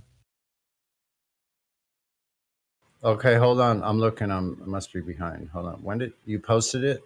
Oh, wait a minute. Oh, no, I didn't post it. No, I didn't post it. I'll look it up. What's it called again? Nothing Else Matters by Metallica. By who? Metallica. Oh, yes. I know it's. You know the beginning, the way it starts? It sounds almost just like it. Yeah, you're right. Yeah, I told you. That's why when you played it, I was like, I've played it before. I played that. I played it with Helio singing before. It's very similar. Right. It's the same key and everything. Yes. Yeah. See how what I mean is like you were. Do you have a capo on right now? No, it's like the original. No, it's like the original. No, I have that tune memorized. I play guitar, so. I played that song for like 40 years. So you know it by memory? It's the original one. Like I'm talking about the one I played is the original. That's what like Metallica song is like based on that theme, sort of. Yeah, it's very similar. Musically, very similar. Look at Glober with proof. If he had a short run, bummer, really. What? I don't know what he's talking about, man. The man's crazy. Is there a Glober talking? He's a Glober with proof, obviously. His name's redundant, so his words are as well. Obviously, why aren't you paying attention, Sonny? It says has proof too in the title. Who does? If he had a short run, bummer, really. Sorry. Wow. Play it and get a copy. Life is ours, we live it our way. Yeah, you gotta play that song. You know what? You know what's really strange? When I have my interface, my mic hooked up, and Discord running, if I try to play a YouTube video, I have to turn off the interface, or I get no sound. Here, yeah, he would. Yeah, if you play a song, me and him will probably sing along to it. I don't know. I'll have to figure out how I can do that because it doesn't seem to want to give up the sound. Let's go, Lou. Metallica, Nothing Else Matters. Play it. From Let's the top. play it. Go play it. I'm just kidding. Sure. It's good to hear you, Sonny, man. I didn't know you were kind of gone for a while. So. Yeah, I was gone for. I was away for a month. I was still here, but not so much. Never. I don't even know how to describe it. Here, but not here. Yes, I was gone. I'm back. It's like Globe, right? You were like the Globe. You were here, but not here. Yep. Yep. At the same time.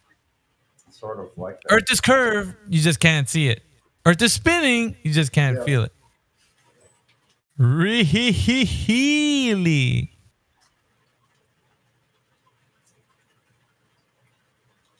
Is it better than the name Glober with proof? I don't think so.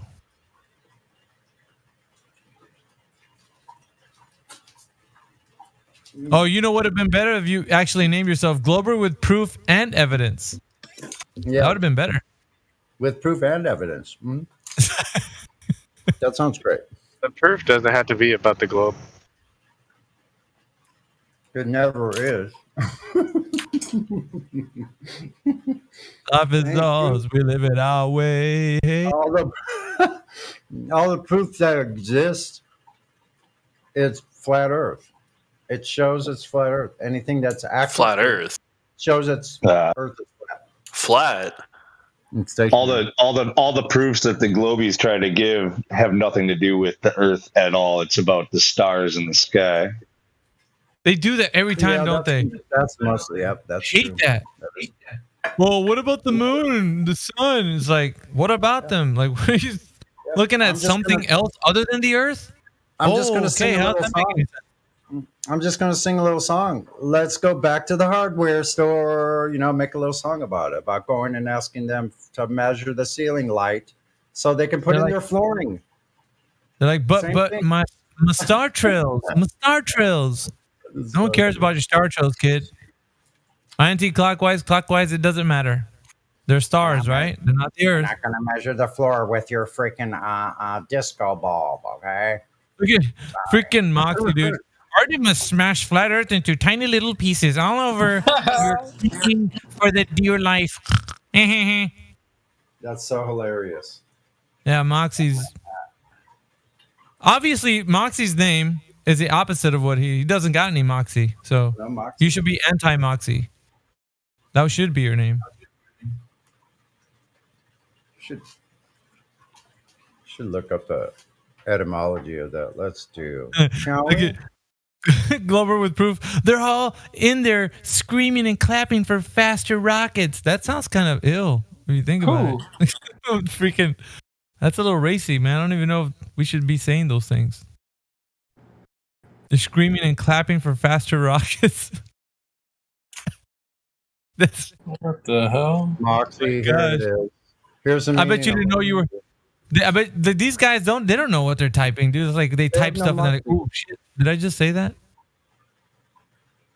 Well, I think it's like a case of saying things and hoping they're true. Trying to manifest things by saying them.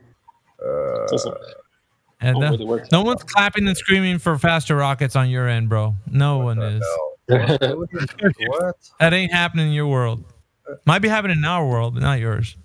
Yeah, like down the stairs at 31 minutes after. Whoa.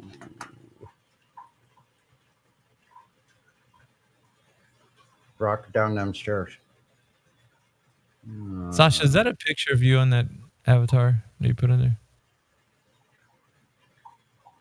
Yeah, 20 years ago. Put one up today. What does that one look like? I'm old. Same thing, but with gray hair and wrinkles. With the same. Just put gray hair That's on you? that picture. Sasha, that's you in that GIF? No. Yeah, 20 years ago. I'd say No, not that in the GIF, in the profile picture. I'd say that Yeah, that but picture is it looks a little what's the word here? What am I looking for? Man, you're I have enjoying- makeup. Oh, gotcha. Makeup. What do you have? What do you Yeah. have makeup, bro? I was in some punk under situation. Was your stage name like last name Diggler or something? That was when he was in a screamo band. Oh, you did screamo, Sasha? No, that wasn't. When I was influenced by Joy Division. Okay, I don't know if I just didn't understand you, or maybe that's something I don't know about.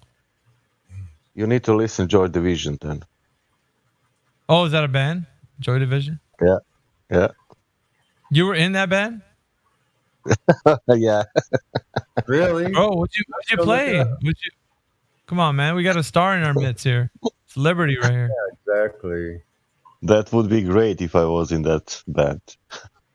Or were you singing like what is it? What's that? Those old 60 bands, Come on, get happy. Oh my God, that sounds too freaking happy. Look at his face. Does it look like he'd be singing that? Nah, he looks like he's like a wild child or something. I don't know. Some of that.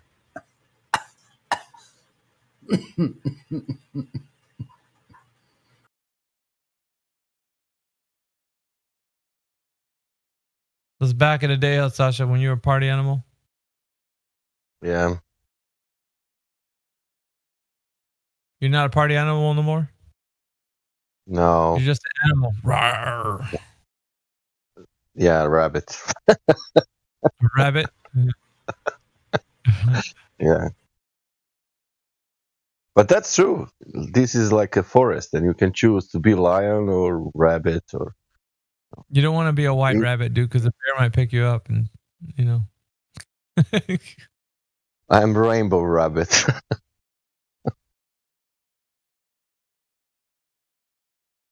I don't know if that's Look like something a- good. Be a rainbow rabbit, dude. Do you play an instrument, Sasha? I don't think I've asked you. I don't even know. Do you No, play an instrument? no, No? no. I played in the school that float or what they some kind of. I had a how to say. Did you play it at a wedding? Were you a wedding singer? No, I was Singer? recording the wedding. You're a singer? I sing in the school only, and that's it. Oh yeah, what'd you sing, dude? Let's hear your It pipe. was a whore. In the choir? Choir, yeah. In the choir. Yeah. Well, I know, but what did you sing? What was your song? Well, I'm some kind of interested stupid. to hear what. Huh? That was some stupid songs from ex-Yugoslavia. It was some kind of socialistic Yeah, but what did stupid you? song. But Some socialistic That's cool, man. But songs. like, Can we hear one? I just want to know, like, what do you? Can you pull it off? Like, what do you sound like? Like, what's? Can you hum a few bars? Yeah, can you? oh, okay. Somewhere over horizon, when sky meets the ground, there is no curve to be found. It's a catchy tune, but I'm crying. work with Over the it. Rainbow. And a rendition of Over the Rainbow with no glow proof. Somewhere over the rainbow, the earth is a globe, but no one has ever seen it on this flat earth. And how they would tell, no one seems to know. Huh. Sasha's lyrics were better. Yeah, I was gonna say Sasha did all right, man. Sasha did way better. You know, the humans, we have problem with when you are a teenager, you get that mutation stuff, and then your voice is changing. Well, you gotta switch your singing style, Sasha. Well, I needed to be actor. It was, but I finished like a baker.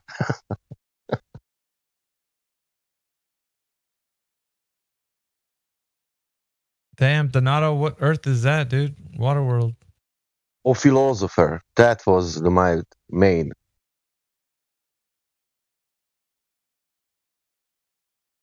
You know, everything is philosophy. They who ask, define touch. No, I don't want. Enough. Bendy like to define what a hill and a mountain are because he doesn't know. That'll stump him. It Yeah, probably and, stumps all the rest of the Globers. Can you guys tell me what a hill and the difference between a hill and a mountain? Well, there happens to be a gray area in between where a hill's big enough to be a mountain. So technically, there's, we don't know. Technically, the mountain is then why bigger. did they define one hill and define one mountain? That's a mystery.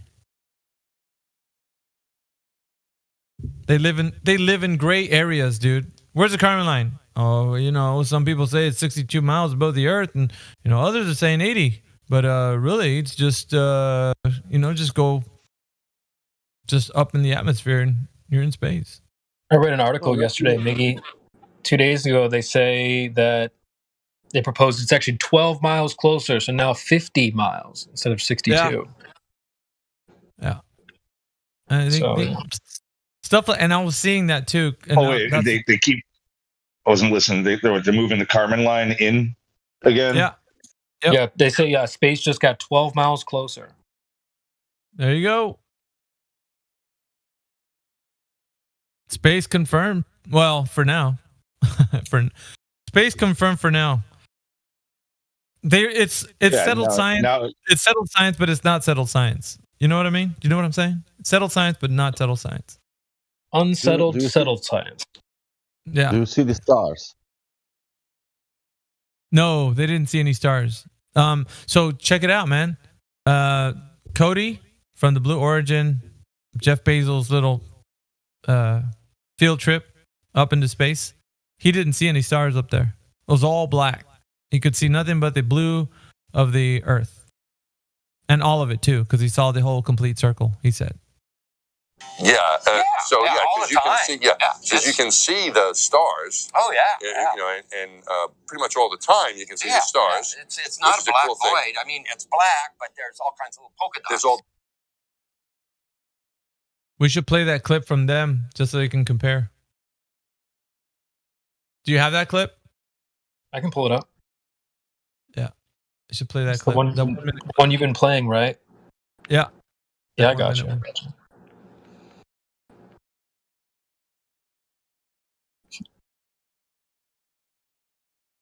It's in here somewhere. There it is.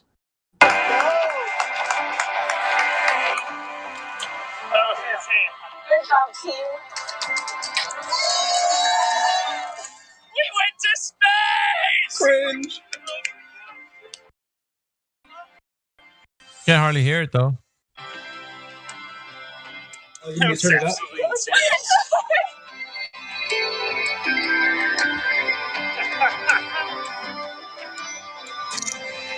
And then all of a sudden, it really is. It's just black.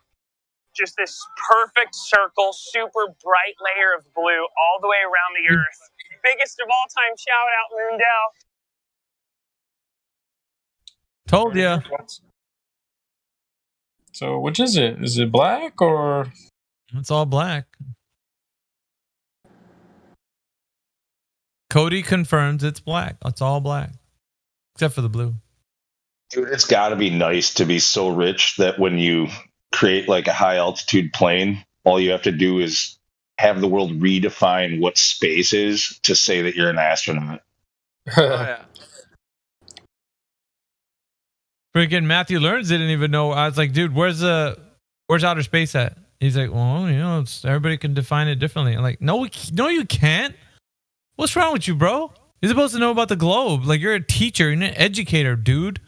You got to tell people what's going on with the Earth. And if it's Carmen line is whatever it is, and that's what you tell them. Obviously, right? He's like, not for Matthew. He's just a mathematician. None of that matters for him. But yeah, nothing else matters. Yeah, he's crazy, dude. Like, he's like, nah. I think outer space is when you orbit the Earth once. I'm like, dude, get out of here, man. Like, you're crazy, dude. Like, there's no way, bro. And that's because you believe in this stuff. Like, you should already know what's going on. Like, you don't even have a freaking beat on anything. You're just saying things. There's no way he said that. Yeah, by his definition, there isn't any like friggin' way that anybody's in space. Like the Blue Origin rocket definitely didn't go to space. Sasha, that's weird, but like I can't imagine you looking like that gentleman that you're showing a picture of. That doesn't look like you. Sound like you. Your voice doesn't match a picture, too. But that is, I can imagine with other people also. I could not imagine you, but I think that I saw you. Do you have a bird? Yeah, well, yeah. That picture of you, it looks like what was I gonna say? Like the image of you I have in my head was like a dark skinned person, like you know from your country. Same. And, right? Did you have that in your mind? CB? Yeah. Exactly the same. Yeah. And like you're always in a hoodie or something. Like I don't know why. I just imagine you always in a hoodie. Okay. My daughter is attacking me. What's that? You look like are you in a lunchroom? What's up with that? That is somewhere outside, I think. Well said, everybody. Well said.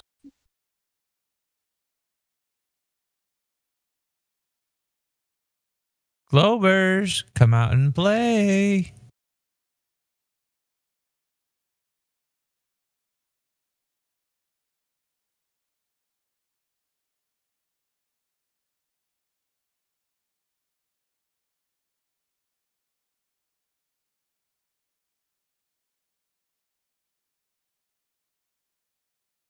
Let's go. Screamo.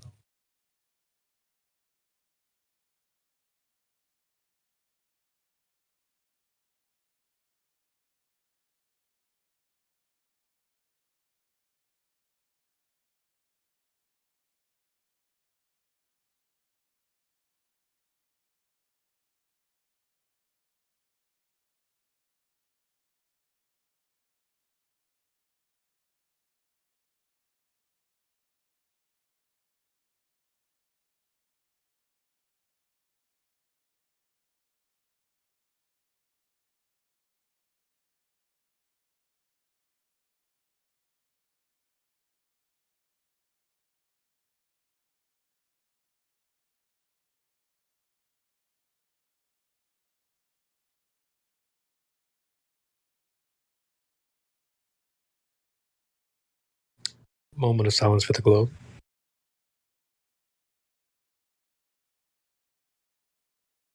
The ski hill nearest my house is opening on Sunday. What's opening? We're ready. It's winter. It's snowing again right now. But yeah, waiting to get out there snowboarding. And yeah, the hill near here opens up on Sunday. They've been blowing snow for a few days already, getting it ready.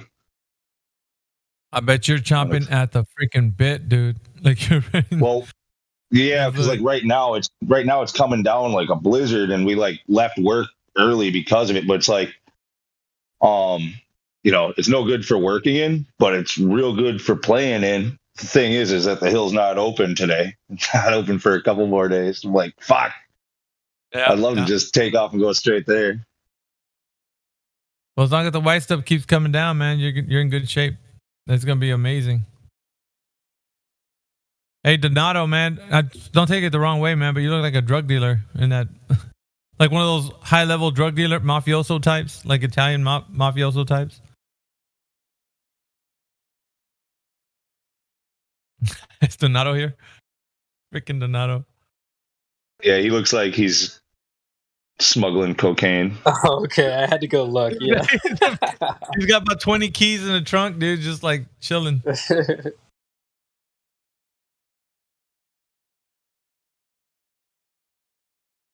Cuddy. All right, boys. How dare you just assume all of our agenda? Yeah. I have a good one, Satoshi Nakamoto. Yeah. Hey, freaking band member saying, did Artemis 1 prove the flat Earth? No, you doofus. It didn't do that. What's wrong with you? Well, how would it prove the flat Earth or the globe? How would it prove anything? Doesn't. Did a parabolic curve into nothingness, and then everybody doesn't know where it landed. I think the only thing it proves is there's a bunch of gullible people out there. Yeah. If you want to call them people. Might be offensive band members, okay, you can call them a person.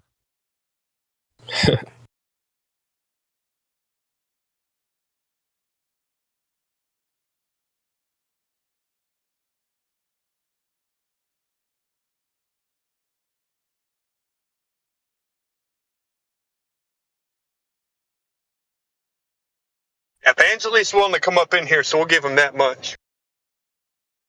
Yeah, I know Morvis, but he hasn't.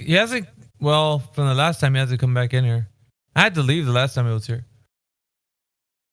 He's always like, all I'm asking for is flat Earth proof. I'm like, bro, we've been over this 100 times. Flat Earth proof. It's the same thing every time. He's like, all y'all done was disprove the globe. It could be anything else. Yeah, that is flat Earth. It could be anything else. It's like, no, it can't, doofus. If the Earth isn't curving, then it's not curving. It's what? And then they're allergic to saying flat. So they're like, well, I know what you want me to say. Why do you want me to say that? I'm like, because it's good to hear you say that. It's therapeutic even to hear you say that. It kind of works out those mental roadblocks that you've put up. So yeah, you need to say it. Say it. Say it. Don't spray it. Okay.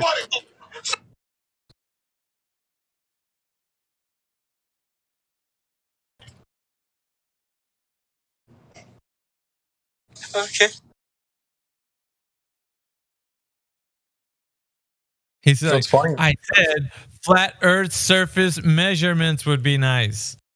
That's what we've been trying to give you. And every single time we say it, you're like, no. I meant flat Earth measurements. I'm like, that's what we just gave you. No, I know, but it's the flat Earth measurements I want. Bro, how many times do you want us to tell you? We've been giving that to you. You are just like I don't know, man. I think you're hearing us, but you're not listening to us. I think it's a problem here. It's a lack of communication.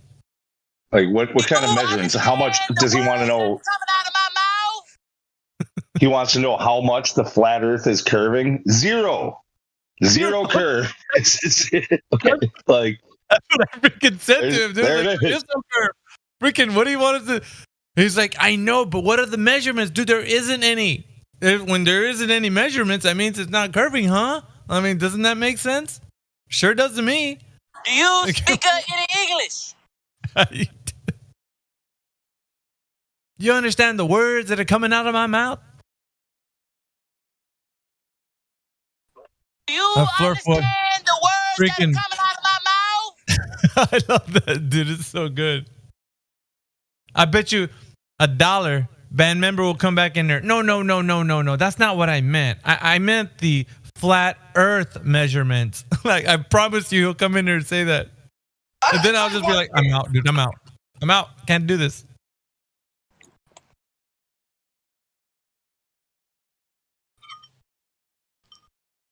It's weird, that double standard. Where's the globe measurements? Why apply so much rigor? Well, it's good. Actually, it's good to apply rigor to arguments and things. Dude, you gotta I love when they do the hard work for you. Like, you're trying to show them that they're being a fool, but then they say things like these and totally redeem themselves. Look at this. I want to post this. This is like Golden Globe-y stuff, man. Furf Williams says, I feel bad for how many boats I have witnessed sinking at the shore. I'm like, bro, if you see boats sinking at the shore, you need to call somebody about that, man. Them boats are going down, bro. Like, sinking at the shore. That is a bad thing. Look. There's a hole in that boat. Look at this. Somebody come look at this. Look at this. And no one called Coast Guard? What? And then he's like, me standing at the shore, no one ever seems to care either. Well, yeah, because like, if your personality is anything like it is in the chat, yeah, I would just agree with you with saying that. Probably nobody's like, yeah, don't talk to that guy. It's pretty weird. Yeah, your kids are all like, Mom, Dad, look at that guy. You're like, yeah, we'll walk on this side, sweetie. First of all, man's got his hands in his pants, and he's got a 5 o'clock shadow, and like, yeah, don't talk. He looks like a friggin'. He hasn't showered in days. That's probably why. Just saying, man. I'm just throwing that out there.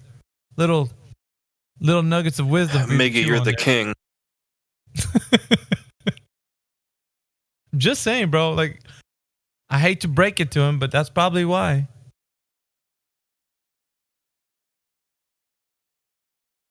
CB.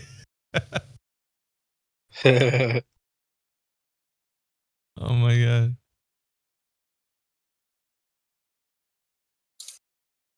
And isn't the whole point of boats to not sink? Well, he's like, dude, I see boats sinking. I'm like, yeah, that's an issue. You need to call somebody, probably the local authorities. There's boats sinking in the water.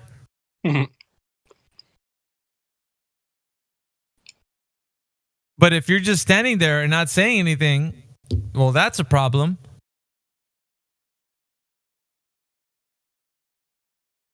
Yeah, that's rude.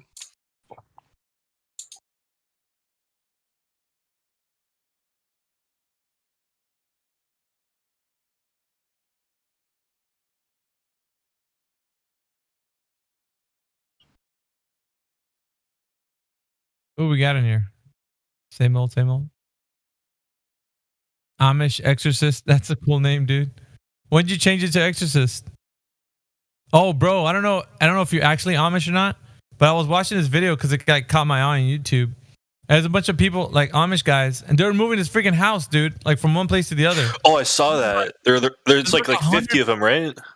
50 or 100, Are you dude. telling me that there's Amish I don't know, people it's a that lot. use Discord? Are there Amish Bro. people that use Discord? I think there's one. I don't know if he is an Exorcist or not. No. You can't Yeah, be they moved the house into the street. Hey, man, I can't put it past, like, I don't know. Like, they might have cell phones or, like, you know what I mean? Like, No, they're not allowed to use modern electricity and technology. They do have cell phones. They have cell phones. Yes, they do. Told you, Lou. They're fucking liars. Then they're not really Amish. They're false Amish. What's going on? Hey, what's happening? They posted. Damn, guys. How else do you think they posted that video to YouTube? That the Amish lifting the house and moving it around. You think they posted it by magic or something? Yeah, they hire the neighbor Christian kid to film it for them and upload it. No, because he was inside the house, bro. The guy was. As far as I know, Lou, dude, like I don't know the latest Amish trend, so I mean. Yeah. You know? No, I don't know much about it. I do know I've heard there's like two different kinds. There's those who take it like very seriously, who don't use any modern like technology whatsoever. And then there's some where they get to bend the rules a little bit. And guys were they were moving the house on foot patrol, and they were all like, well, there was one guy that was foot patrol.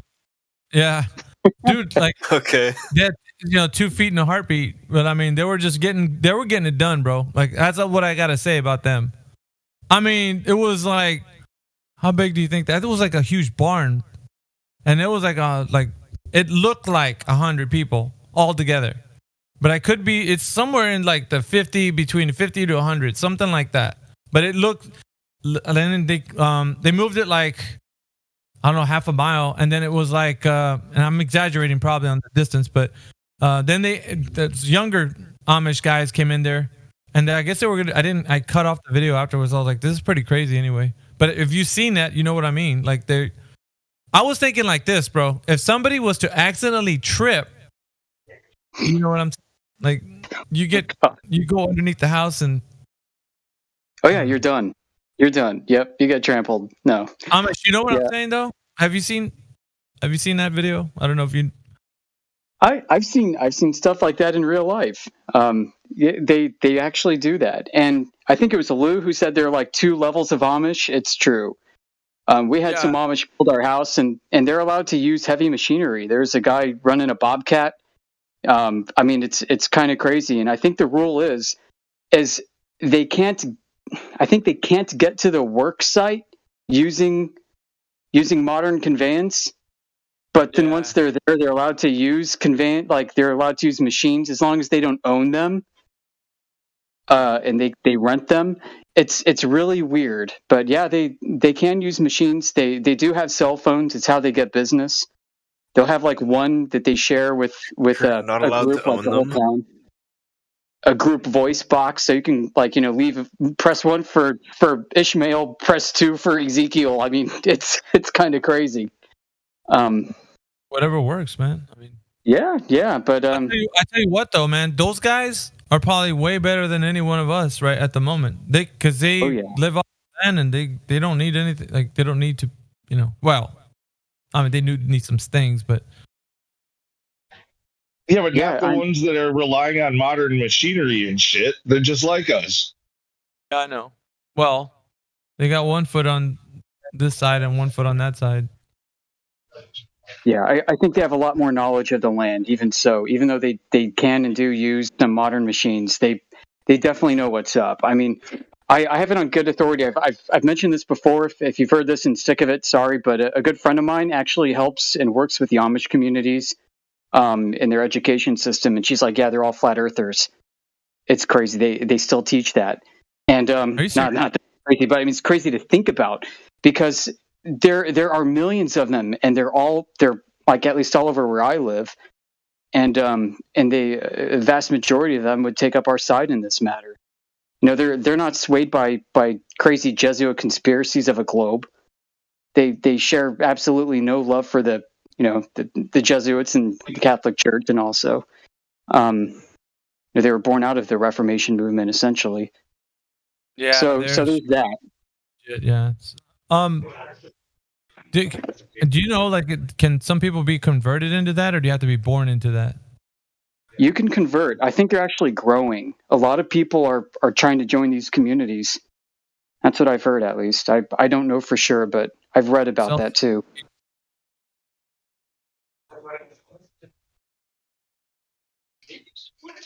But how do you? Because don't you have to own land and whatnot? Like, or is it they have their own land and they just give you a little portion of it because you join? Now that's a good question. I don't know how that works. I don't know how much private ownership they have because I think a lot of it goes into their church, and I think there are a lot of tax write-offs. If you know what I mean. Yeah, but once you join that group, man, you're gonna go to work. There's no two ways about it, son. Like you're gonna go to work. Yeah. If you're not used to work, yeah, that's gonna be a wake-up call for you. Yeah, you got to be down with that Puritan work ethic. You know, that's a bit too tough for modern sensibility. How long do they work? Like every day? Sundown? I'd say probably 6 days a week. No, I mean like how many hours a day? They put in some long hours. I mean, there's some guys running around framing a house here till like 9 o'clock in the fall last year when it was dark. Like, I don't know if they didn't have flashlights or you just hear bang, bang, bang, hammering nails and stuff down. It was crazy. So yeah, I mean, they're hard workers. They work very quickly. They're efficient. They're reliable, trustworthy. They know their craft very deeply. And so, at least, you know, with home construction, what I've seen, they're cut above everybody else. And you pay for that, and they know it. But I think the sweat equity that you put out is the same that you get back in return with that community, because everybody that contributes is a part of like a bigger, you know, grand scheme of things. And yeah, it's a community. It's maybe collectivized, you could say, in some ways, from what I've seen. But yeah. So why Amish? I mean, I live in Lancaster. Okay, that's like Amish headquarters, USA. I'm commuting to work and I'm having to dodge buggies with my car on the way in. So, yep. You ever think about it, like becoming a part of the? Not gonna lie. After what's happened, you know, I'm like, yeah, they're ahead of the curve. They're the ones that'll survive resets. Of course, there wasn't any resets with them. They're still the same, I guess, ever since they've started. Yeah. They watch everyone else get reset. Yep. I've heard their family Bibles are interesting because of their timelines and history that they record from generation to generation. That some of it seems to conflict with official stuff. So I'd love to get into that and do some research on like Amish genealogy. Isn't it like you can't do research on them? Like no, they do not want any like the strict orders. They do not want any contact with anybody outside. They don't like their pictures taken. They just want to keep to themselves. So some of the stuff you've seen, like with the Amish moving a house, and they're like hundreds of them, like ants. You don't really see that out near civilization. You have to drive to the hinterlands of like Pennsylvania or Ohio to see that kind of thing. And then you have to get out of your car and walk a ways. There is one qualm that I have with that whole movement is that how inclusive that it is, and it's not like if they were reading everything correctly in the Word, then it would translate over to their life being reflective of that, and that means it's anyone who wants to, you know, be a part of it. And so that's where they're going wrong, making it just only for the insiders and not everyone. It's supposed to be open to everyone wanting to come to, you know, that. And so that's the only beef I have. Other than that, it's like they still have the little communities like built that. Some people might advocate for the fact that it's good for them to be that way because it keeps the other prying eyes and that to come in. But at the same time, it's like a club. It's not like the way it was meant to be, which is open to anyone that wants to take freely of the, you know, of that the lifestyle, you know. So that's what I feel like is wrong, honestly, on that part, because it's like, well, if they're following what it says in that Bible, then they're not actually following it because they're, you know, Yeshua went to go tell, you know, a tax collector, a fisherman, you know, he's calling on different people to follow him. And so they're trying to say, you know, how are they representing that? You know, like they're just their own little club, you know, kind of shelled off away. So that's it might seem right, and everybody's like, yeah, they're doing it right. But as far as I think it's like the biggest hypocritical movement, you know. because they're not letting anyone else come in. Like, cause they're just like, no, you can't come in. You gotta, you know. Yeah, I can kind of understand how they don't. Why not to proselytize in a lot of ways, like a lot of modern movements do. But I'm in general agreement. I mean, some of their theology, I personally don't subscribe to at all. A lot of it, I could say actually, but yeah. No, I mean, I do respect a lot of things that they do though. At the same time, you can see the value, right? The value in what they're doing within their group is like, it's bar none, man. Like, cause that's the way we're like. If you're gonna live off the land and do it right, they have the model for that, like to emulate. That's what you'd want to do. You'd want to look like what they're doing, essentially, right? Living off the land that way. Yeah, and you could even use some of the technology that's around potentially. You know, as long as you don't stick to their interpretation of how that is. I mean, they've got some weird stuff like rubber. Like plastics and rubber, so none of their buggies have rubber on the wheels. They're made with like steel bands on the outside. The Rough Rider, man. Yeah, gotta say they're the original Rough Riders. Stop.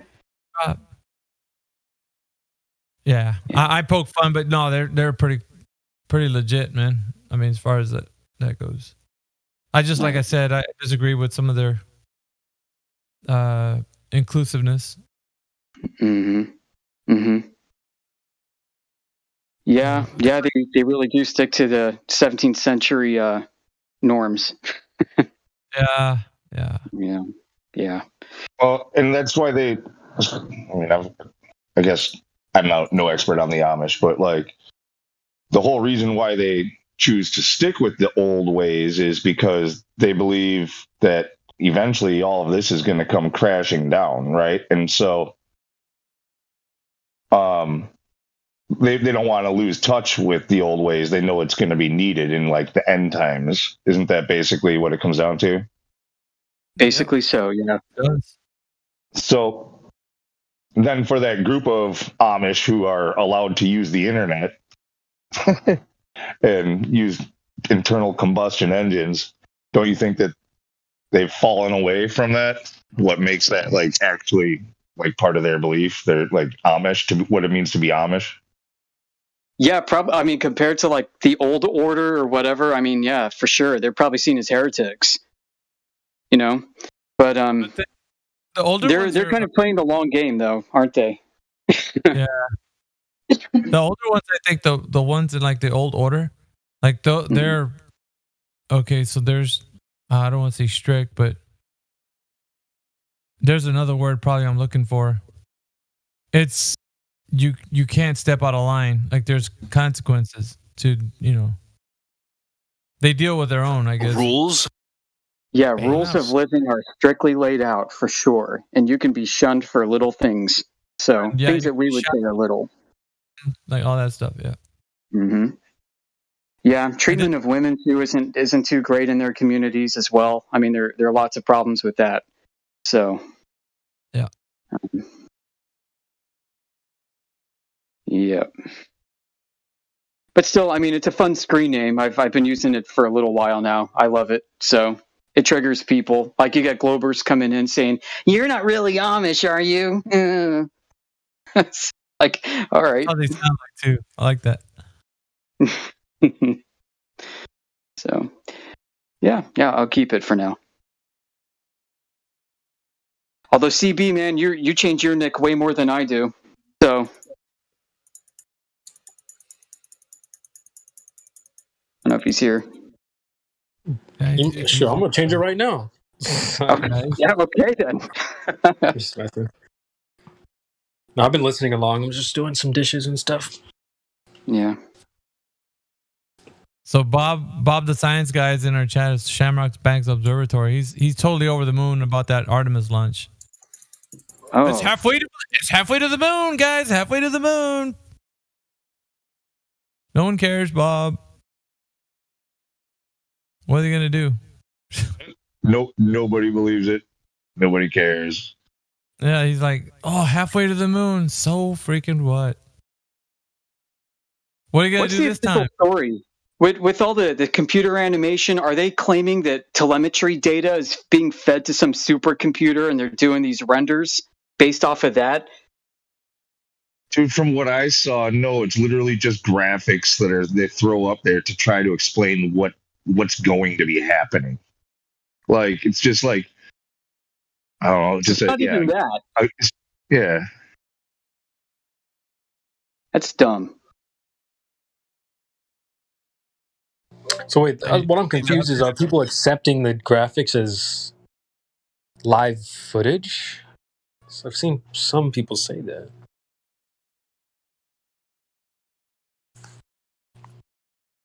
No, this is the updated one. Hang on. Let's see, where did I put it?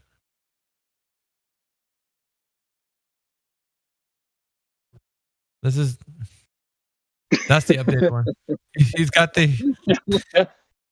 it's got his two failures. One of them in his hand, the other one he's got in the background. The auto level that he was using, and then the he's got his little whatchamacallit? Astrolabe. The Astrolabe one is because he came in here talking about how he's gonna teach us for $50 in his Patreon account or Patreon. Yeah, if we shoot him $50 in his Patreon account, he's gonna tell us how the Astrolabe works. And that it's gonna show us how and it's gonna show us how it talks about the Earth being a globe, right, Bob? We got to pay you now, like, for what? We don't even want to talk to you. No, dude, you're gonna have to pay us if you want people to sit and listen to your bullshit for an hour. Yeah, he just $50, man, to his Patreon so he can teach us about the Astrolabe. Like, no thanks, Bob. I'll pass. Somebody else will pay you. Special knowledge or something. I guess he's got something. You can't find it anywhere else. I'll give him $50 to go away, but he's got to stay away. How about that? Fat chance, Lou. Dude, double it, man. I'll match your 50. We got $100. So I'm going to pay you $100 to fuck off. Oh, he says, yeah, Bob's saying actual knowledge. Okay, Bob, actual knowledge. Okay, whatever that means.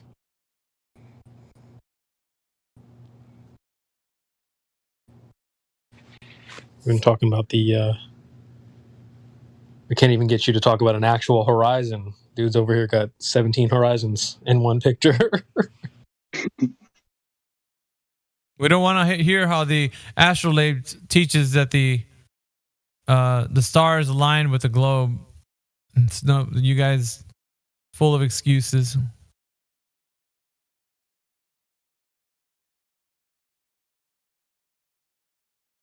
Look at Bendy Light chimes in like a white knight. Imagine having to deny every piece of evidence presented to you in order to believe something. Yeah.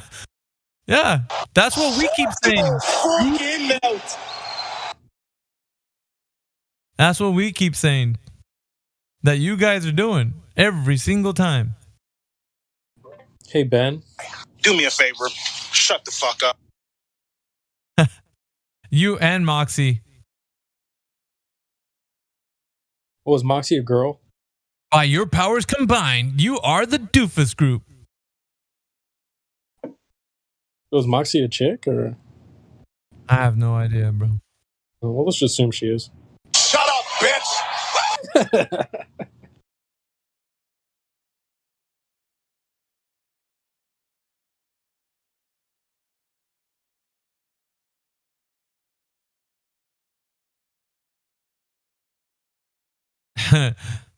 Freaking Bob, dude.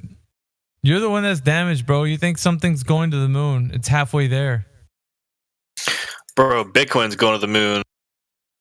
That's about the only thing going to the moon. Because there ain't no actual thing going to the moon. What do you mean, Artemis? Are you talking about Artemis 1? Well, that's according to Bob. More like Artemis Lost. Got him! Got him!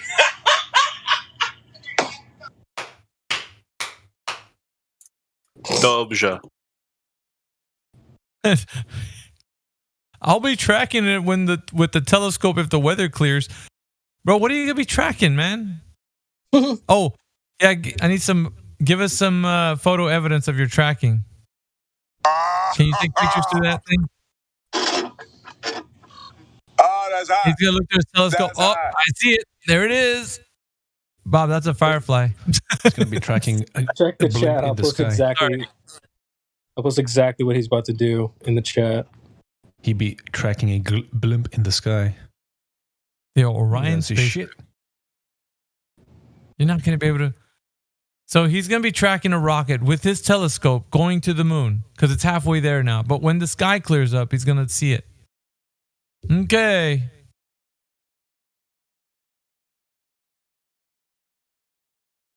I track asteroids all the time. Bro. What you talking about, Willis? What asteroids? Well, this guy's tracking asteroids with this telescope, fellas. You cray? Yeah, he just... Moxie, Shamrock, nice! With the little freaking OK symbol. You're a freaking doofus group, dude. Mickey, tell me that GIF at 44 minutes past the hour isn't exactly what he's about to do. He's getting trolled by Rick Gas Station.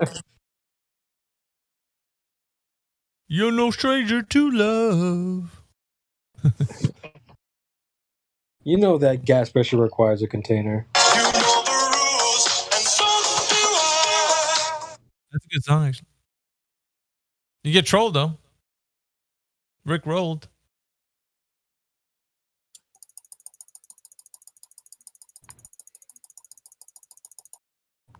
We accept all evidence. Who the heck made you arbiter of evidence, Bendy Light? If there's a problem with evidence, we explain exactly what the problem is so we can have an actual discussion about it. Nobody cares, Bendy Light. Your idea of evidence stinks.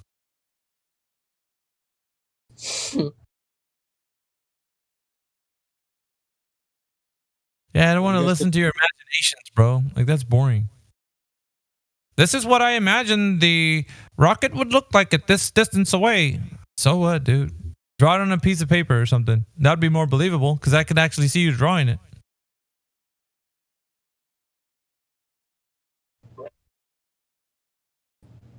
I mean, these Globers guys, they can't even spell. Spell red. Red? LSTER.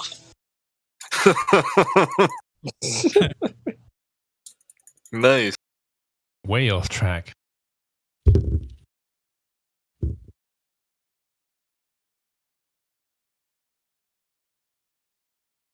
Show me flat earth evidence and I'll go look at it, Moxie says. Yeah, go tell band member that. Go ask him for the flat earth evidence.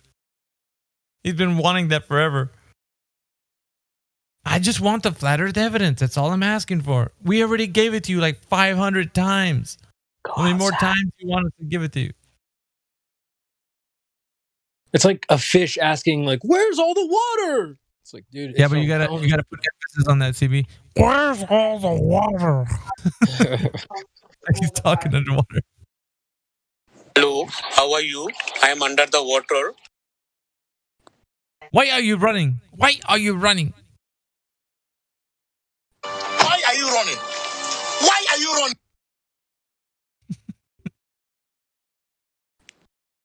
Seriously, trying to help a fish understand it's in water already. Good Lord. Look at this guy. Bendy Light, man.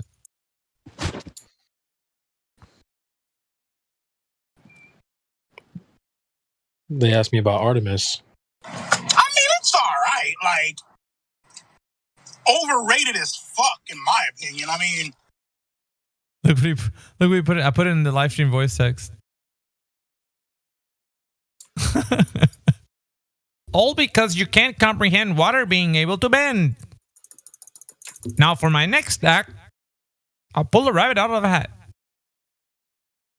It's not a lack of comprehension on our part. It's a lack of demonstration on your part, you goofballs. I feel like he's one of those magicians that is a really bad one. If I can have everyone's attention to the platform, I will now make water bend on the surface of this sphere. Hey, the next time one of them asks a question like, "Where's the evidence for the flat Earth?" I think the proper response would be, "How is it not self-evident?"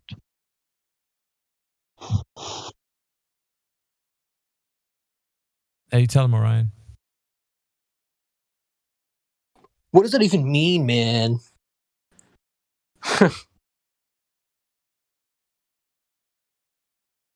I need to separate that clip where Dennis is like, how am I supposed to respond to that? Let me do that right now.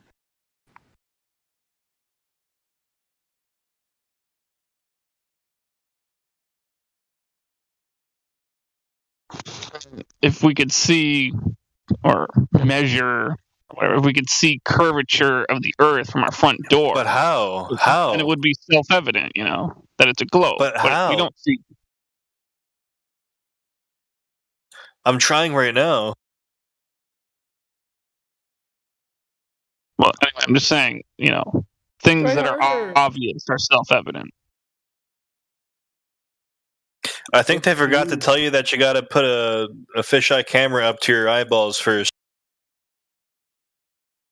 Yeah, it's always about balls with those guys, Toshi. I don't know why. I'm serious, dude. Like, it never fails. Like, some way or another, the conversation always works itself back to balls in the face or something. They can't help it, dude. It's always about this. Well, is there something wrong with that? Well, I mean, if you want to keep talking about it, it's a little suggestive, my man. Like, it's not, At some point, you're going to keep tired of saying that's what she's. Maybe we shouldn't talk about this anymore. Like the girl on the tennis court in Bad Girls. Like, my doctor told me to stay away from anything that requires balls hitting my face. Oh my! Oh my! Because she had plastic surgery. Come on, you guys. Look at this guy. I love all the setups. I literally just added 4 of those Oh My clips a couple days ago. You're my favorite goofball, dude. CB, you got to get that clip from Mean Girls. Get that clip. So he writes this in the chat, right? He's like, it's not a requirement to see curvature of Earth from your front door for Earth to be a globe. What? Who said that? Bendy Light. A genius. He's my favorite deputy. So how do you get to experience curvature then? Like, help me. I want to experience it. Yeah, if not my front door, then where? Does he even understand that I said that in response to the question, where's the evidence for the flat Earth, pointing out that it's consistently self-evident? Like, does it even wrap his mind around that concept? Self-evident doesn't mean self-evident to him, I guess. I don't even know how I'm supposed to respond to that. All right, we got Stupid in here, PhD. I don't want to say your name because that's suggestive. Anyways, but say hi to Stu. What's going on? I just unmuted you. Welcome to 24/7 Flat Earth Discord. Are you there? Look at Stu. Stu, are you there? Yellow? The phone goes green. I pink it up and I say yellow. Stu, are you there? Come in, Stu. This is ground base.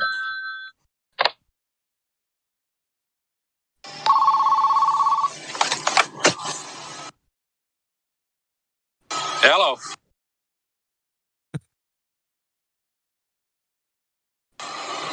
Hey, what's with you? Look, man, I try to shift the conversation so you can get to a different place, and you go right back into this hill conversation. I didn't bring it up that you did this time, Bendy Light.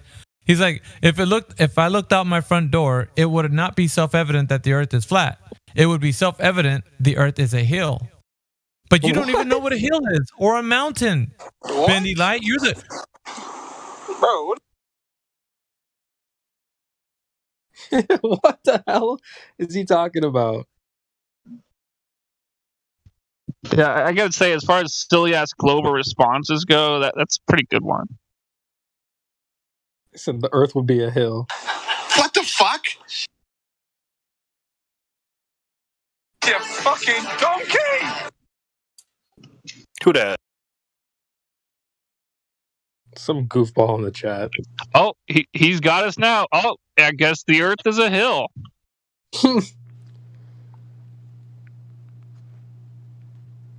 I've never talked about a hill of water. Is it Water Hill? I don't know. What's Water Hill? There. Not a hill of water. So yeah, actually, that's exactly what it is. Okay, So it must be if the Earth is a hill and it has water, Ben, then what would the water be? There. Not a hill of water. So yeah, actually, that's exactly what it is. Okay. So what do you think, Ben? You agree with Bobby?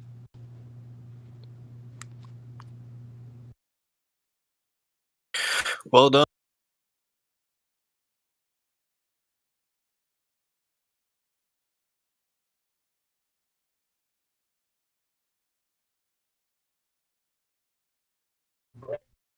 I've never talked about a hill of water. I haven't either, to be honest.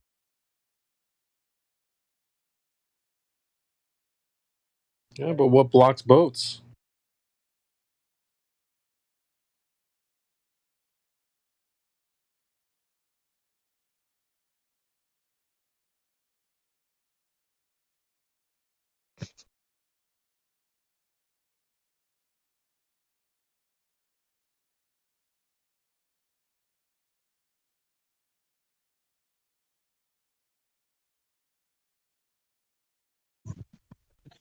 Gravity blocks boats. Don't you know? There's nothing it can't do. But you're assuming gravity's real. Wait, but check the chat, guys. Apparently, it's not gravity. It must be Oh, you're right. They found the graviton particle, so it has to be real.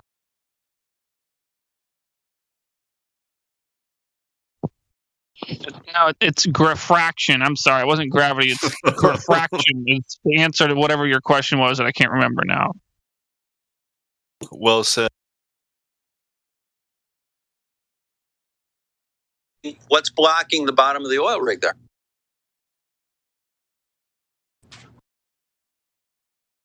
What are you talking about? I don't know, bro. I think you just won the argument. What's blocking the bottom of the oil rig there? It's not curvature, because if it was, it wouldn't move.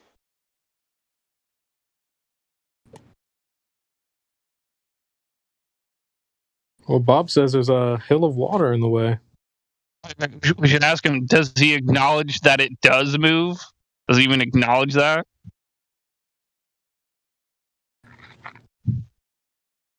What's blocking the bottom of the oil rig there? Not a hill of water. So yeah, actually, that's exactly what it is.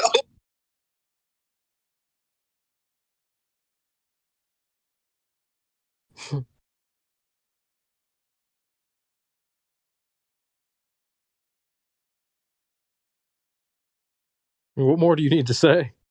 Guys, this is just called shooting yourself in the foot. We don't have to say anything. These guys are saying the most ridiculous stuff. You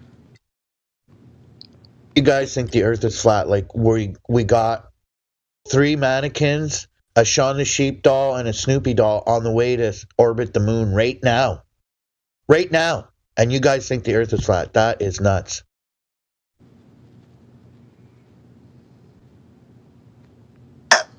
And you take their words based on a willingness to believe. I never saw the ocean curve. I went down to the beach and just saw a flat horizon for as far as my eyes could resolve. Come on. Look, I mean, I don't even know how I'm supposed to respond to that. Like, come on. That's a false equivalency. Sorry, I didn't realize I was unmuted. I'm trying to add this clip right now.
So what happened? Stu never chimed in? Yo, Stu, you there? How about Plank?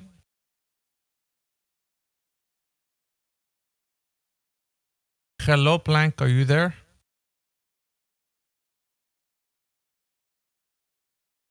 Is anybody out there? Hello, hello, hello. Yeah, You need the Pink Floyd clip for these moments, CB. Is anybody out there? Can anybody hear me? Is anyone? And the earth is not a ball. After all.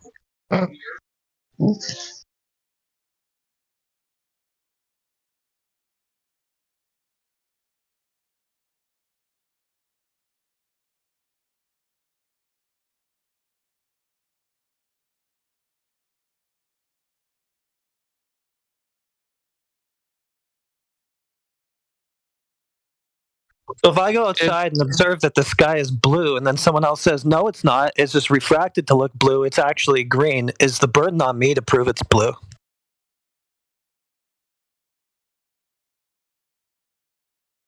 Well, I'm not sure if that's a good one because people see colors differently. Like there's people that are colorblind, at different stages, different levels of that. I'm not sure if that works. Sometimes you gotta like use a target. Like it's just better with a target. I mean, I'm looking at a blue car. I don't see how somebody could say it's like pink or something.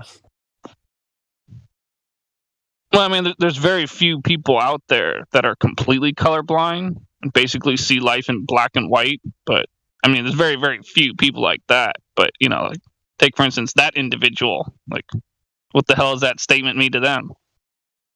But I heard they dream in color, though. Yeah, they probably can. It's just their eyes that are broken.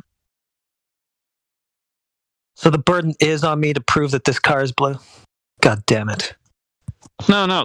My point is the burden of proof isn't on anyone to prove anything, is my point. In regards to that. Well said. The bird on the car is blue. I dream in color. It's just my brain that's broken. But what is blue, man? Could just be a brain in a jar. I got a jip for you, Orion.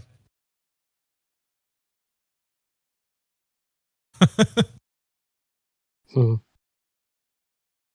that movie with Jim Carrey, Liar, Liar? I think we need to infiltrate the Freemasons.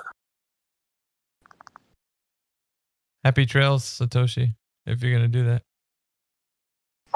Who's with me? Satoshi saying.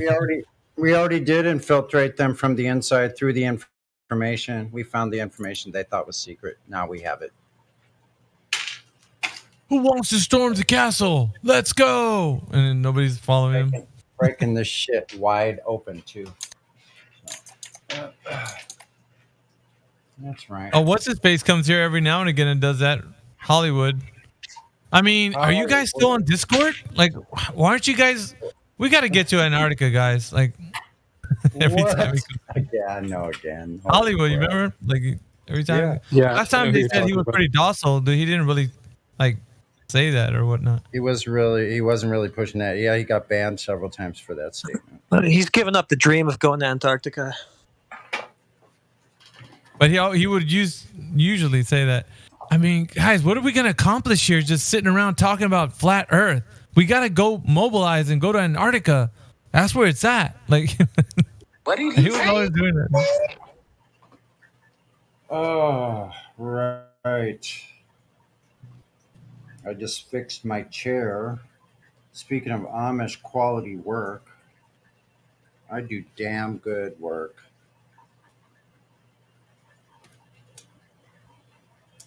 Yeah. I mean, it's all right. It's all right. Just all right isn't good enough. Just kidding. Bob, you arguing with yourself again? Nobody's talking to you and you're talking to yourself. Bob is arguing with himself. Well, we have specialized counselors, 24 How hours, old is Bob? 7 days a week, to help you from your globe delusional syndrome. And do you get old enough where gravity like works stronger on you? How old is old Bobby? How does that work? I don't know. I'm older. 60s, man, late 60s. I'm not noticing. I'm just guesstimating, but yeah, put him in the 60s. Late 60s. I've fallen and I can't get up. Get up. Get life alert. What's happening with the weather? Clouds. Wouldn't you like to know, weather boy?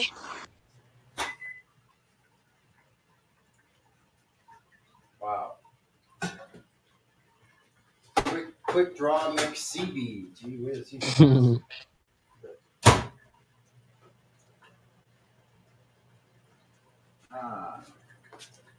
Let's see here.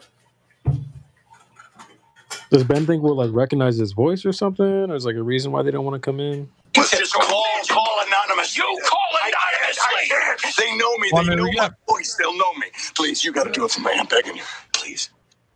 We got Plank in here, but Plank's saying nothing. And so is Stu. Stu, you have the count of 10. I'll disconnect. You come back, Stu, if you want to try. Maybe it's your connection, bro. I'll disconnect you. Bye, Stu. Bye. How about Plank? Plank, are you there? Plankster. Hey, Planky. Bye, Plank. No.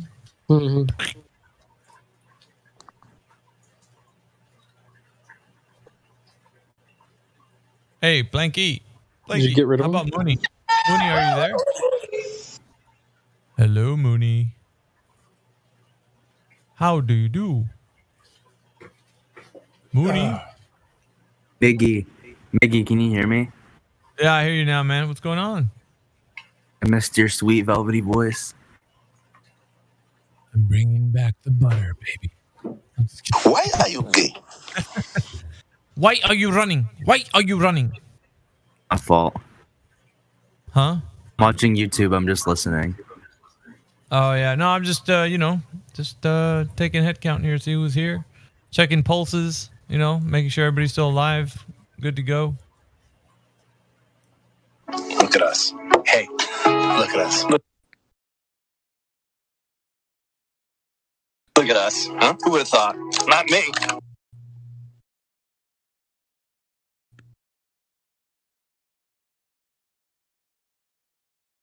Mickey, did the person that you kicked, did they come back? No, both of them did. Yeah, they did. Yeah. Plank's right back. Plank. He's back. What up, Planky? Plank, are you there? Speak to me, Plank. Say something. Say something, buddy. I asked him in the chat, I said, Ed, or Eddie. Plank, you have 10 seconds to say something, or else you will self-destruct. 10, 9, 8, 7, 6, 5, 4, 3, 2, 1.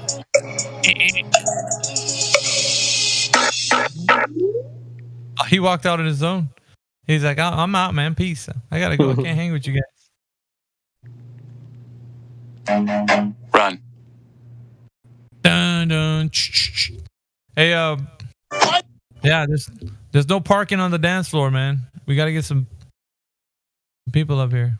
Come on over here. Come on over here. What just happened? I missed it. Stepped away for a minute. Oh, you missed all the fun, man. Yeah, I was doing some other shit. What I missed? Nothing. Just two people came in here, but they didn't want to respond, so they left. And Miggy, and other dudes. What's up, Moon? I know Plank. He works for the NBA. I think he's busy at work, but he just wanted to listen in. Oh, well, NBA. He works with the NBA? Yeah, the NBA. What is he a player? No, he just helps people get jobs. He's like one of them like job like recommendations and stuff, but he works with the NBA. Well, if you vouch for him, man, then have him come in. I was asking if he could just jump on there and say what's up, but he was like, No, No, I'm too good he to has talk like a on Discord. mic, I'm just kidding. but like his mic like literally doesn't work. I've known him for years. He like literally, I've never heard him talk in his life. The lie detector determined that was a lie. I didn't determine that was a lie. That's No, funny. I can't be more serious. I've known Plank for like So how do you have a I job don't at the know, NBA but you don't 5 have a years. phone? Yeah, he's never talked in his life ever. Bro, Mooney, I got some, I had the same question that CB did, and it's because we kind of think the same in our head. It's just like, okay, so if you work for the NBA, that's pretty big, right? At the same time, you don't have a mic, bro, and that's like Dollar General stuff right there, bro. Like I don't know. No, he that's has just like, one. you know what I'm saying? No, Like last that night he doesn't. was showing us in a group chat. I'm in like a group chat with my friends and Plank's in there. We were like grilling him last night. We're like, why don't you talk? Like we grilled him for like an hour and a half straight, and he literally like went in like a voice chat, like showed us his settings and stuff, like with his headset. Like he took a picture of his headset and showed us. It like literally just doesn't work. I don't know why. Yeah, but they have these things called phones, you know, where you conduct business. If you work for the NBA and they like need to call you or conduct some type of business, email you. And that's not me. That's all him. If he wants to keep his Smartphones? identity hidden, then he can keep his identity hidden. But I'm not Well, one to say. he should so you saying Well, like no if one's he's, asking him to reveal his identity, my friend. yeah, you don't have to reveal that, dude. Everybody here is anonymous. For But you're the most one part. telling I us mean, he's except for working our for the voice. NBA. What the hell? Like, Yeah. Oh, he is that does. you? He does. Dude, He explained Wayne. everything. I don't work for the NBA, but Dude, is no, he I'm just like saying, Mooney? Is he we're not that? Is he trying to that get him famous to reveal though? his identity. You're the one telling us. no, he's not You're like just saying. famous. Like he's one of those guys where like on like LinkedIn, like you look to get recommendations so you can get a job with like the NBA or the MLB or like like any college sport or anything. Hiring agencies. Yeah, like Yeah, a it's hiring, kind of like a hiring agent. Like he submits like recommendations and he gets like bonuses. Like I guess he's supposed to give out like 10 recommendations per year, and like if they get hired by the NBA, he'll make like $3,000 or something. Like he's Bro, well. tell Oh, him so to he hook should your be brother able to up. figure out how to work a smartphone then, probably. No, I mean, Anybody- I think what Mooney ahead. was saying was that if he starts like getting in here and starts being jolly with everybody, that we're like, oh, dude, well, so hey, so you work with the NBA and like, so you're this guy, and then everybody starts knowing, and then his business gets puts out on the street, and it's like trying Like, to. I don't want that shit. Like I myself am like a journalism like major, and like I had to write an article, for something. It was like a political article, and I had to interview like a public. I don't want to say like a public figure, but he's like pretty well known in my area. And he told me to change his name because he works with those people, and if he said something bad, he could have gotten like fired and stuff. So. Oh shit! Yeah. People, All right, man. people only usually find out what you tell them. So Yeah, but I mean, people it's don't need to cool, know man. anything you don't want them to know. It's up to you. Well, I'll tell you what. Like, I'll based say on it. what you tell them. I'll say it this way, Mooney. Cuddy is also in here, and he's the same way. He's been a flat Earth for a while, and he doesn't speak in here. But I've spoken to him before. Like I'm the one that's heard his voice and all that. I interviewed him for him being here, and he was actually behind a voice changer, like when he was talking to him. And I was like, no, I can't. You gotta at least give us a little bit of like who you are, so we know they get to take the voice changer off and everything. So he did, and like I know who he is like his voice, not like who the guy is, but I just know his voice. So, but that's it. I don't know who he is like professionally, like what he does. Plus, everyone knows. That's all I knew from him. I don't know, like I know him like fairly well, but he keeps himself rather like to himself, which is fine. So I mean, if you guys want him to talk, that's something you have to talk to him about. But that's all I know. He told us that's what he did. So I have no reason not to believe him because he's a very smart guy. I mean, he knows a lot of stuff. Yeah, that's cool, man. He could stay in here. Like I don't care. But what I'm saying is, eventually people are gonna want to know like why isn't he saying? Because usually when you're in the voice chat, it's kind of cool. You can stay in here and listen.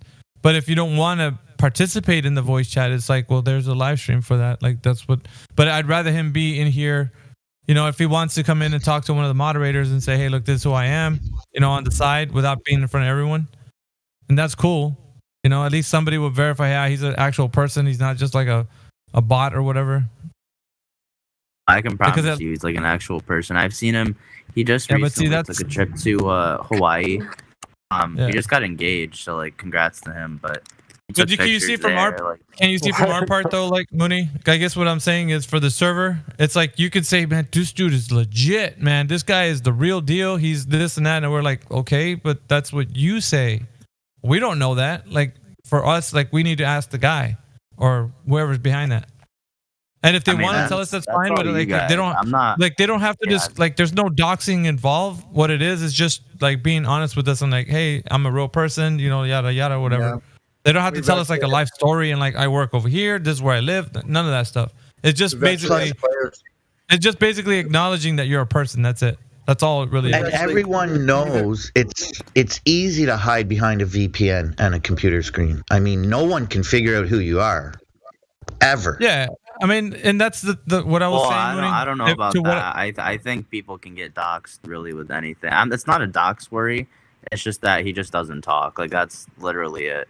Oh my God! Who the hell cares? Well, yeah, but there's whoever's playing a lot the sound of people. effects. How many thousands of people are at on this server? Like over 15,000 or something. Yeah, because here's the skinny dude. Like what happens is people are on here. We all like to be open about like just conversation. So that's the part that we like to get into, not the part where we got to know your address and where do you live. None of that stuff. Like that doesn't. I don't care. You could say, hey, I'm a professor, this and that. I'll be like, okay, you're a professor. Like, you say so. I don't have to know, like, you don't have to show me your credentials or nothing like that. So the thing to me is that's important. It's your engagement. So we just want to make it like where everybody's like kind of cool. Yeah, I mean, when you come in here kind of reserved, like, you don't want to like, I don't even want to like. He won't like, he's one of those people that will like not talk like in voice chat, but he'll like chat for hours and hours and hours. Like he is active. He's just busy right now. He just wanted to listen in since he's new to the server. I invited him because I thought he'd think it'd be pretty interesting, but he's like he just kind of listened in for now. So I have a question, not about playing Mooney, but for you. Are you what side of the fence you sit on, man? Are you like a flat Earth, globe Earth? What are you thinking? Like, what is your thoughts of the? I didn't even talk to you, man, and maybe I did, but I don't remember. Like, yeah, we talked for a while before, like multiple times. Did you say you were on the fence? 'Cause you got VC verified, obviously. Oh, you said you didn't know right now. You're just listening. Is that what you were? Yeah, I just like to listen. That's kind of where I'm at. I did talk to somebody before. I mean, I don't really want to bring the conversation up again because I have to leave pretty soon for work. But I basically like was talking about, and I don't really want to get into it at all. But I mean, I can come back later. But I was talking about the, I don't know if you're aware about like the crater that's in Arizona. That's like super big and like very old. Know, maybe we did talk about it. I don't know maybe we did talk about it. I don't remember talking to you about that. But I did talk to I forgot who it was. I remember him. You've spoken to him before, Miggy. Yeah, I remember him. Cool. I think he's are you a student? At uni at the moment. Yeah, Yeah, I remember him. Yeah. I talked to you, Miggy. I didn't talk to you about it. I talked to man. Is there somebody that sounds really fat who lives in Kentucky that's always really drunk? You mean Helio? Helio? It wasn't Helio. Oh yeah, it was Helio. Yeah, you're right. Helio. I'm telling him you said he sounds fat. That's it. I'm telling him. Fat, but he does sound fat. But I think he was like drunk off his ass. But I was talking to him about something. We had like a little conversation for like an hour. He does sound fatter when he's drunk, doesn't he? But I did talk to him about it before. So does your boy Plank actually type into text though, Moon? Like outside of you? I can have him text. I can have him. Hold on, let me tell him. Yeah, just type in he needs perms. 1 second. So if I do remember, you are a glober, yeah? You weren't ever on the fence. That's what you call it, I guess. I don't know. I just like to listen to ideas, so I don't really like to. Yeah, because you weren't. That much. I've got a pretty good memory with people, and it's you were never on the fence with it. You were definitely a glober. Plank just talked. I want to know what the conversation was. If I spoken to him, then I could recall. I would say it was. It was about maybe 3 weeks ago. Yeah, 3 or 4 weeks ago. It was longer than that. Yeah. But what was yeah, the convo about? Was it about the crater that he was speaking of? Or no? Nah, not with you. Not with you. I don't remember what it was. You got into the questions about the Earth moving and stuff like that, and he came back maybe 3 days in a row. Okay. I honestly don't have a good memory, so I don't. And then I know I've spoken to Miggy. He came in with some other guy, and you started going on about the flat sun theory as well. So. Oh yeah, that was a joke. Yeah, but Yeah. because that's when I got into it with the Helio. That's when we talked. Oh, it was the morning. Yeah. Okay. My mind's. It was like really early. It was like 11 o'clock, 12 o'clock at night. Okay. Yeah. You had a different avatar though, right? Yeah. Okay. That makes sense. Yo, Plank, shoot us a text in the voice text, live stream voice text, man. Your boy Mooney says he's vouching for you, so Plank. Well done, sir. Like say what's going on. He's like, Plank. It's like I am Groot. The only thing Groot says is I am Groot. Plank. Plank, plank, plank, plank. Plank, plank, plank. Plank, plank, plank, plank. Plank, plank, plank. Do you speak any English? Come on, the man vouched that you're intelligent, and then you're coming in here saying plank, plank, plank, plank, plank, plank, plank. You can't be that much of an introvert. Come on, dude. Come on. Hey, the man does what the man does. I don't know. He's rather mysterious. Is he mysterious? How do you know it's a man? You know, I don't know. there's All some of our friends friends like that. think he's like some really bad Latino with nice features. We don't know. No, I don't think he's Latino, bro. If he was Latino, No, yeah, we he think wouldn't be. Ninetail's a badass Latina. I don't know. Latinos are usually pretty loud spoken. Oh, you think he's a Latina? He's a she? Could be a What are you she. talking We don't know. We could be both. Oh, you have no idea. Oh, we know.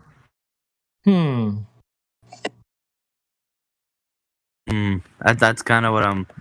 That's always what I think. I always think that Plank is, maybe Plank swings, both ways. Maybe Plank's a boy and a girl. Congratulations. You played yourself. Who's the guy with the really good sense of humor playing the sound effects? That's your boy CB, man. I couldn't tell. Did you say it was horny or corny earlier? I said it was a think little it's corny. I don't know. Corny. I just think that's kind of corny, but that's all you. Yeah, corny. Okay. He says your game is whack, yo. I'm sure there's other people that would disagree.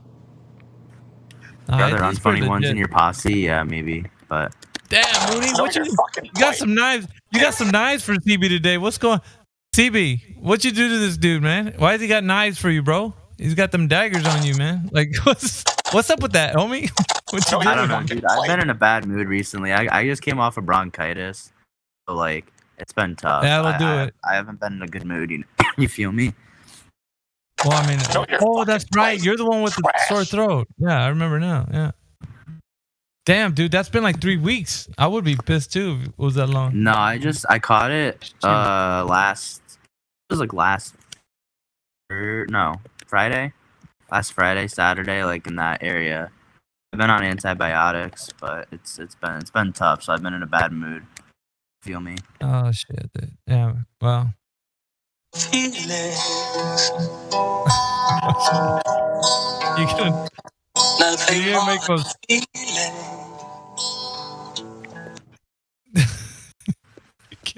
I don't know, but tell that Helio dude that he maybe needs to sober up. But I don't really know if he's I don't know. When I was talking to him, that man was slurring like crazy. I literally couldn't even understand what he was saying. He said that crater I referenced was made out of TNT. Bro, listen. No way. Did he say that? He gets on No, I everyone's swear to God. nerves. Don't worry, man. He gets on everyone's nerves. TNT. Sometimes, can you hear me? Sometimes I literally have to get off when Helio's on here. And if he's So listening, I don't know. Helio Maybe it's just knows me, this. but that He dude can't help is but. Oh. I can't that's even too like bad. talk to. I was like trying to speak to him, and like I just like couldn't. So I don't know. Well, you're Your not. mic's a bit low, Sonny. Oh, I'm Is that sorry. Sonny coming in real wonder low? what- Sorry about that. Yeah. Let me fix that. That's why people are talking over you, Sonny. I think your mic's low, bro. Yeah, that's what I'm getting. Is that wait? That's a little bit too much. Hold on. One second. I'll fix that. That's Forthwith. Forthwith. Is that a word? That's an old. Hey, I have words from old-fashioned times. Wait a second. I'll fix it. Nah, but we got Danny Faulkner to just jumped in. What's up, Danny? Check. Sounds fine. Oh, low. Can you turn it up more? Okay, is that better? Perfect. Yeah, that sounds a little better. Okay, good. I don't want to be too loud. Is I can easily Danny be Faulkner unmuted? Well, as Helio kind Oh, of it does should it, be. you know, louder is better. So. Hang on, I'm not so sure about that. hang on guys. Hang on. Hang on. One second. Mic, One for all I second. care. Everybody, stop talking. Okay. Danny 57 Dude, Miggy, you is should have unmuted. been here. He was so pissed off. That means Did you too. buddy. Mooney, did you hear Miggy say, "Everybody stop talking"? Okay, I guess not. All right, so Danny I'll stop 57 talking. is here and he's unmuted. Holy I'm crap! I'm letting you guys know that. So if I guess you wanted to ask him a question, it'd be up to him to respond. 'Cause I don't know if he's gonna respond or not. He hasn't responded lately. He just sits in here. But yeah, he can. Hey, dude, do you have facial hair? I gotta Me? ask. You sound like you have like a nice little mustache. Why I do. You do? Yeah. See, how'd I know? I don't know. I got a mustache. Well, it's too. not We're just. kind of in the It's same- like I'm usually rocking a goatee, but it's more than that because I like to have my stuff all sharp. I'm Egg just like said- facial Egg manicure. I think it's always looking. Bro, Mooney, just ask him out, dude. I'm going to. Also, Plank said to free him. He said he didn't do anything wrong. Free him. Aw. Said I don't know what I he's free him. confused on why he was sent to the gulag. I wish I had someone to hold my hand. Can I get a daddy? Dude, freaking Plank's daddy over here. Yeah, what's up with that? Anyway, why are you gay? His mic is Anyway, broken, so I had to I'm going translate to for beard. him. I'm going they to have these things beard. called phones, that I think I'm going to you have beard. microphones. Can you hear me now? I don't know if you can hear me. Shit. Or Yeah, we can Am hear I you. just doesn't want to download Discord. Am I just being really low? Hold on. Let me get to the normal sunny voice. Is this better? Yep. No, I can't hear you. Oh. Can you be a little louder? Okay. You can't hear me? No, a little Okay. louder. All right, wait a second. Is this better? Say it like you mean it. Okay. You probably heard some room reverberation. This area is real nice. That respect. Yes. Anyway, No, cool. it's all right. Good. Growing a beard myself, first time in years. It's all I think gray. he likes now. you. What sparked the interest? You like me too? Why you like me now? I feel like Sonny's talking in a hallway. I don't know. Do you I guys? was surprise. Good night, man. I just turned you up. I'm I just rocking a gotta beard. stay I've had a close. beard since I was 16. Really? So it's been 24 years now. Wow. I actually like seeing my face. For real. I like being shaven, but get tired of shaving. Miggy, I That's gotta like- ask you, what kind of music do you listen to? Hey, what is Yeah, this? That's good. Some type of therapy session for this dude? For Let's get beards. No, it's not there. I'm just curious. Therapy for people with beards and long No, hair. I like all types, man. But This is not a therapy session. Oh shoot! I'm in country, the wrong, rock, like just about wrong room anything. again. Sorry, I keep getting Miggy off. Sonny, you're thinking out loud right now. Yeah, I'll No, I stop. was just responding to Mooney's question. No, I just like I like all kinds of music. Hey man, you said it was a therapy session, but then you talked to that Amish dude for like 40 minutes. So like, No, at it's least I should not. at least be able to speak about other stuff. You might have your people confused. Not a therapy session. You might have me confused with somebody. Yeah, not one. Hey, but I gotta go to work, bro. It's gonna be a long night. What's work? I posted a Work pic of my is working with What? ESPN. I also work with, ESPN.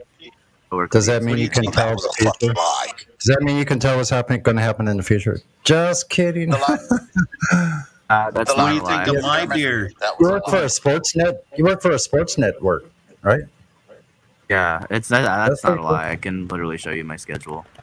Oh no, I don't care. No, Shut up. I believe you. I believe you. So, what do you work? Do you like? That's You, like- that's just like- generally, what kind of It's weird category? because we calculated how I much work gas. with like sports production. That shit is Sports like, production. So you do like editing? Do you do like video editing or text I guess it editing? depends on what position I work for the night. I've done like camera work. I've worked like replay, like for basketball games and stuff. Interesting. Yeah, my school's D1, so it's like nationally televised, obviously, but it's on like ESPN Plus. Yeah, you probably know some people that are in my family, like in LA, possibly. Anyway, I'm not in LA right now. I don't work. I work with my schools like in the schools in like the Northeast. So okay, gotcha. Yeah. yeah, tonight this basketball season I'm doing like graphics. Sounds So I'm interesting. putting out, like, Scorebug and other stuff like that. What do you think of my beard? I've been growing it for a few months. It's in the live stream voice text there. Let me take a look. Better question: can you touch Valid rim? or not? flat I can't, man, dude. You're like a unfortunately. I'm very biker. short.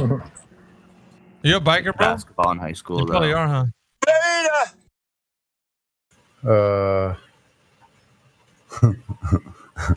And you're like 4'3". You got I'm five. I think I'm 5'7" and 3/4. I'm short. I was a guard. Look at the size of that middle finger. I mean, really. I was just being friendly. I know. I could tell.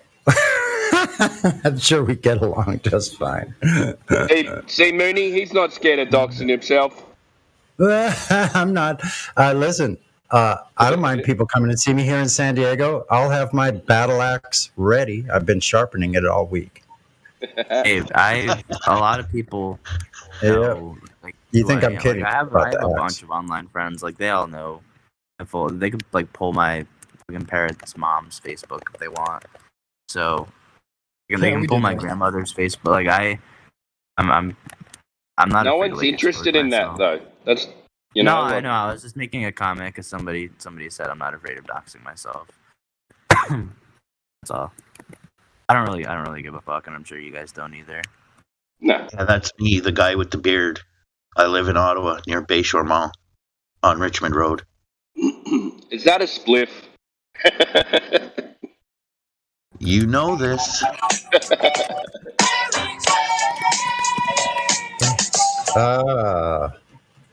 Man.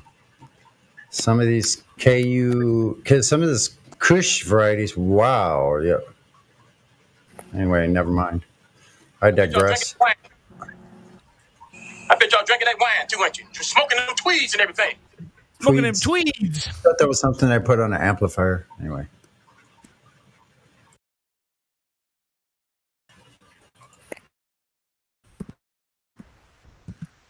Anyways, I'm going to work. Nice talking to you guys. All right. Nice. Hey, man, come back with some globe proof, then we can have a Globe real proof? chat. Yeah. I don't know if I confirm myself as a Glober. I think I just Okay, kind of like well. to listen.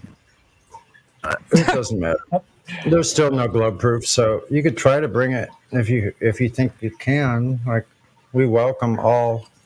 You know, Hovering over the fence isn't really a position either. But take care. hey we've been man, waiting taking shots is cool too. I mean, I thought we were all cool. You don't have to really take shots. we're all cool.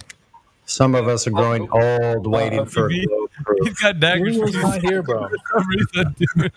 when he's got some daggers for you, bro. We ain't taking shots. Helio's not here yet. So. You know, No, I know. Helio's probably just sobering up.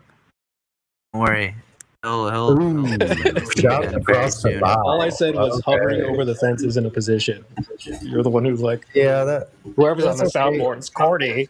Okay, buddy. Yeah, I mean, it is a little corny. Maybe it's just me. No, it actually isn't, my guy. Hate to break it to you, but that soundboard is legendary here. Thanks for coming in. Corny Yeah, meaning you don't. Corny meaning you don't even get the context. People but just we'll- don't like it We'll when clue it's- you in, as I we mean, go I just think it's a along. little lame, but- So you got Bernie, being on the fence, man. Being on the fence is the worst place to be at. You got Yeah, no idea hemorrhoid. where you are. Yeah, you're Hey, gonna that's get him. offensive. You can't say that. Wait, can I ask you guys one You're taking question? shots at him for Where's saying the that. apex You of guys that talk, fence if you're like- sitting on? You guys talk politics at all or anything? Not that I could talk politics. Flat Earth, No. man. We talk about flat Earth. Flat Earth. Yeah. That's it. We keep it in the lane, Yeah, I know. I just saw like a political. especially with strangers. We don't trust strangers. Sorry. Plus, why would you talk about something that doesn't exist as if it exists? Politics don't exist. You mean drama? Theatrics? They're Yeah, not real. theatrics have always existed in politics. Yeah, that's it. That's it. That's all it is. The politics exist. So do you think politics just don't exist? It's drama for your mind. It's a prison for your mind. So you think there's a plus? Do you think there's a zero denomination, like a one or not all or nothing? Like there's a one side or this side. You've been corralled. Your mind has been corralled into thinking that is real. That's a true dichotomy. That's really existing. It doesn't. It's only theatrics. It's mind control. William Casey, the CIA, we'll know our mind control program is complete when everything the American thinks is false. 1986. Thank you. Dirty. Nice quote. Well done. Yeah, I got that just off the tip of my one brain cell that I have left. I just have to ask: Are you sober right now or no? Bro, that has nothing to do with the price of ham in China. The bottom line is Who are you talking to? That's you can. Who are you Went on talking to? That weird Who rant are about you politics. talking to? Whoever Yeah, the one that because just you went on don't understand the context, or even you're not even in the same ball game as I am. You don't even comprehend where I'm coming from. That's typical of most people. I mean, your question was, do you like? You're saying, do you think All I politics? asked was, do you think politics exists? And Like, you what just kind of went on- question is that, though? It's not real. It's not real. I answered it already. It's not real. okay, that answers my question. I'm going to work. Yeah, it only exists on the I don't TV think screen. you know what that means, dude. Oh, he just left after that. Okay. When I said it's not real, he left just then. Anybody talk to Puppy Snickers? Yeah, so it only exists on your TV screen, just like the globe. No wonder you still think of the globe as being real. It's only exists on your TV screen. You think things that are on the TV screen on your black mirror are real. That's what's wrong with this entire society, this civilization that's about to collapse, actually. We're in the throes of it. It's happening right now. It's been happening for the last 3 years, if you haven't noticed. Yeah. The decrepit globe Earth is collapsing. Yeah. We're gonna say hi to Puppy Snickers, but they bounced out of here like a ball. Oh, yeah, because they know I'm here. The hyper empiricist. Yeah, that's me. Hyper empiricist. And there are some hills I will put my sword in and die on. One of them being gas pressure. Hey, speaking of hills, where's Bendy Light? He doesn't know what a hill or mountain is. That's between those two. He's hiding behind the hill of water. And the mood Or a gets mountain very of water. serious. Or a Depending on mountain of water. what definition you want to go with. Are you guys saying And that the Puppy 20 Snickers and the left 21st. too? Sorry, go.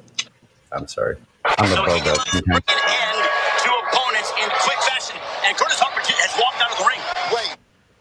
And the 24/7 Discord Flat Earth server I've never seen this before. succumbs to a somber mood.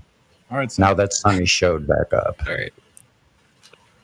But anyway, on a brighter note, sun's shining somewhere, always. When I'm here, the sun's always shining on this side of the plane.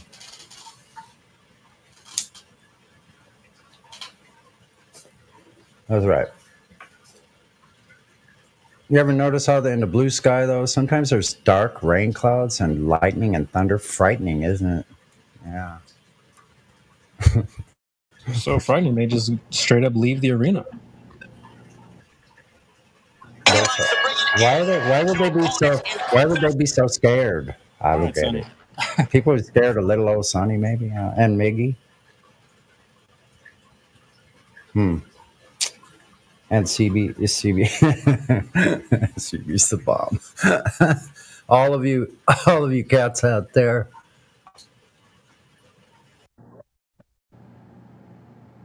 You could say that like the midnight love hour DJ. Hey, this is Miggy cruising with you with the late midnight love hour. That's right.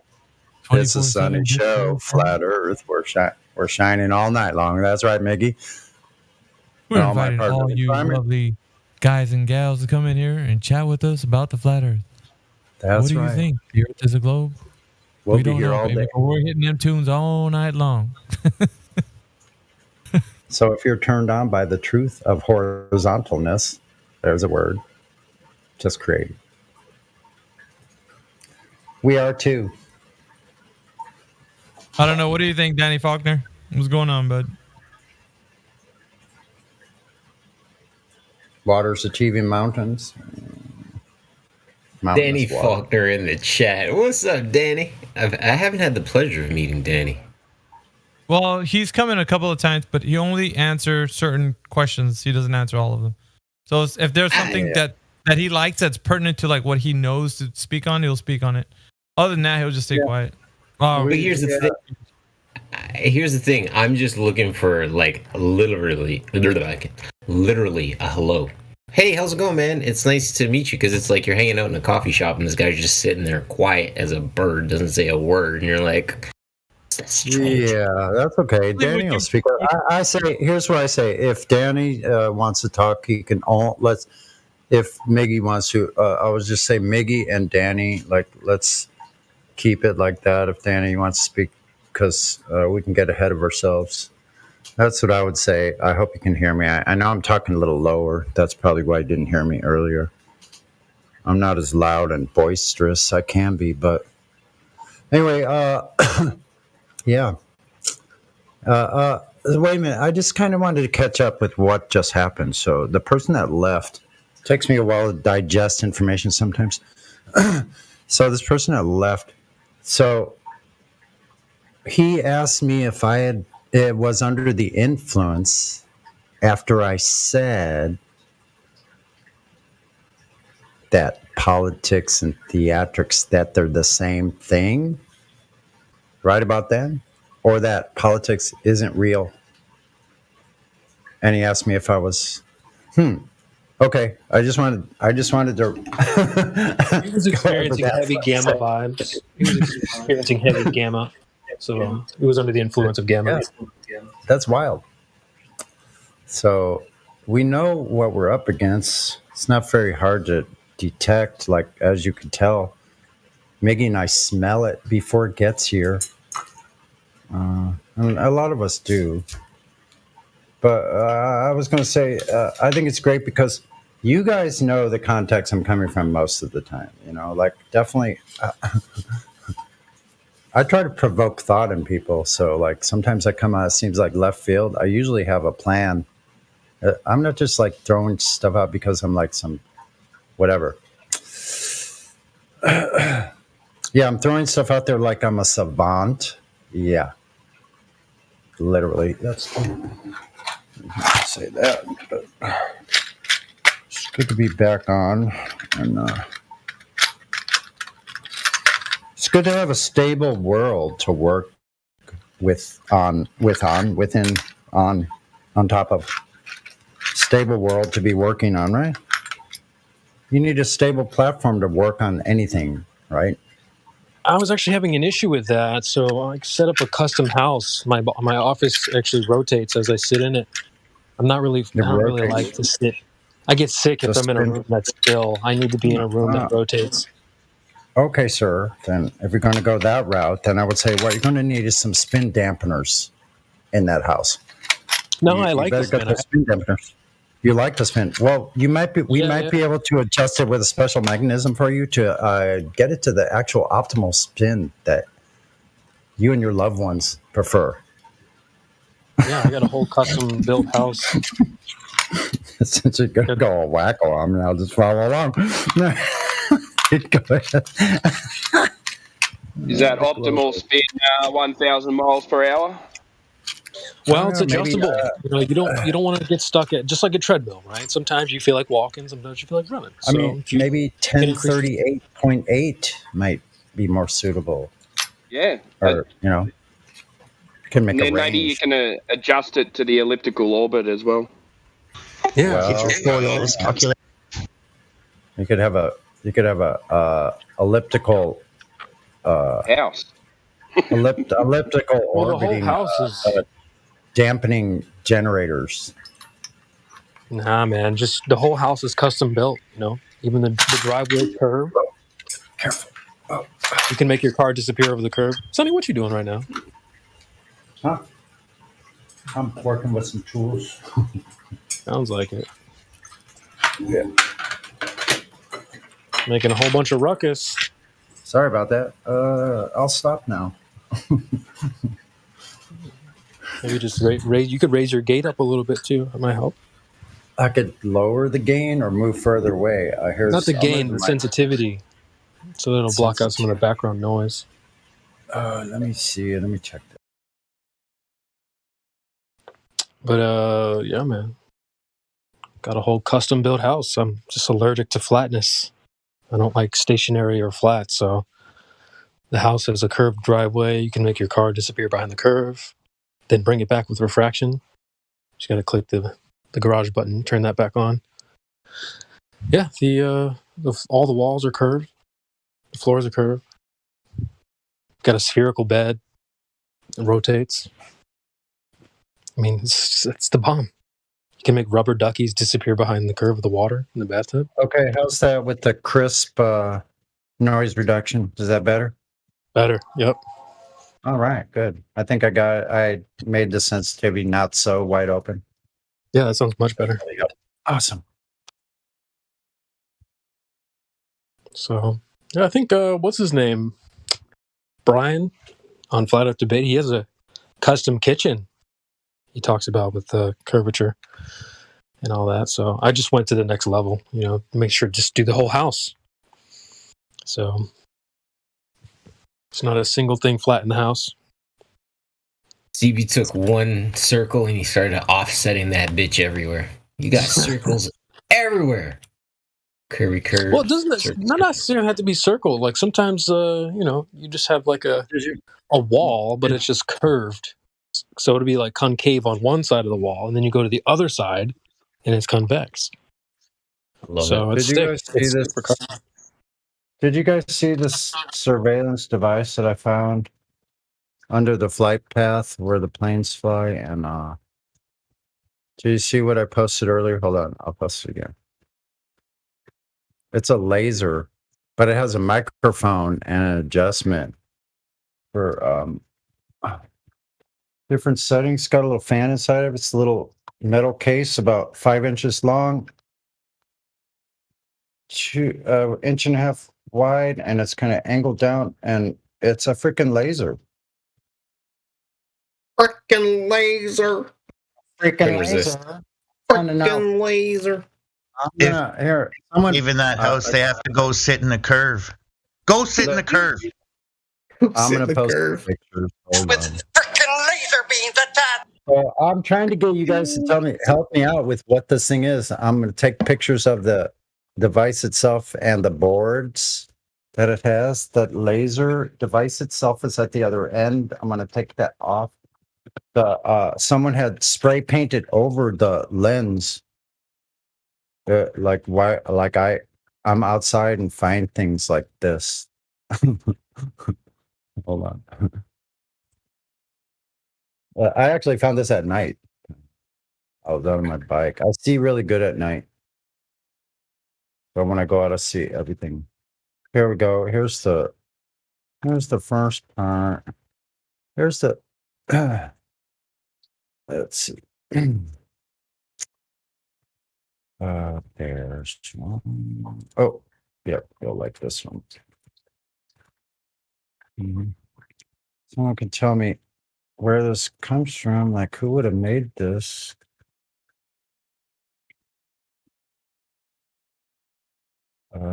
I'd sure like to know what the hell it is. But I got it in my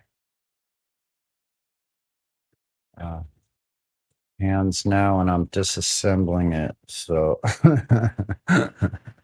that's what I do. Okay. It's something really weird, man. I never found anything like this. It's uploading the photos. That I took of it this morning on my workbench.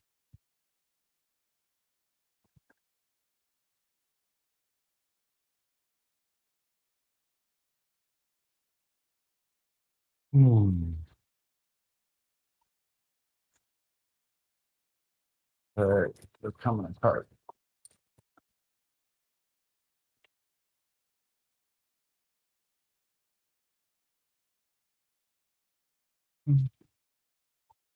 Oh yeah.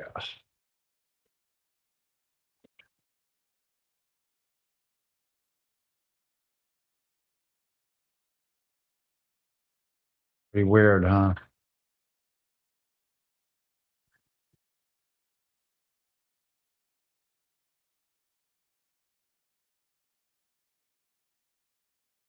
And out.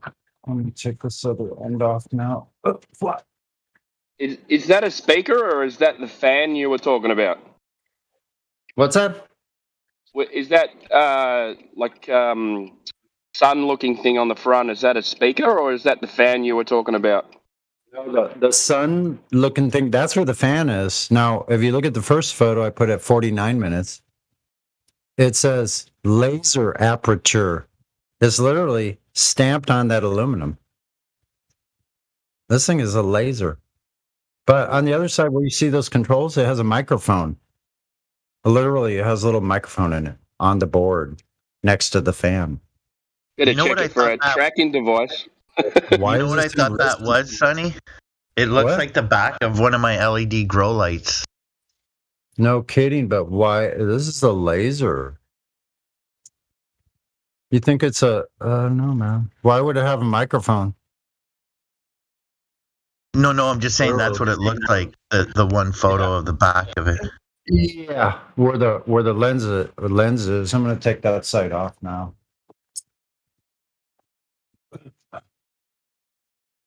I bet you don't even hear my water boiling anymore, huh?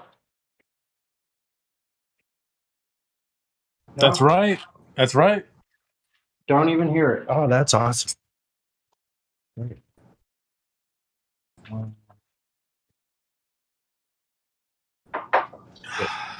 So what does that do, Sonny? It's a laser? It is a laser, yeah.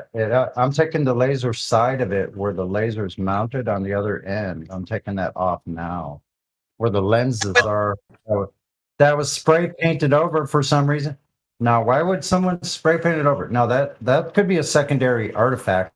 Someone found it and spray painted it over and just left it there. But it's just odd that this thing exists at all because I'm very inquisitive. Like, I find things like this, I want to take them apart. What the hell is this? I've done this my whole life.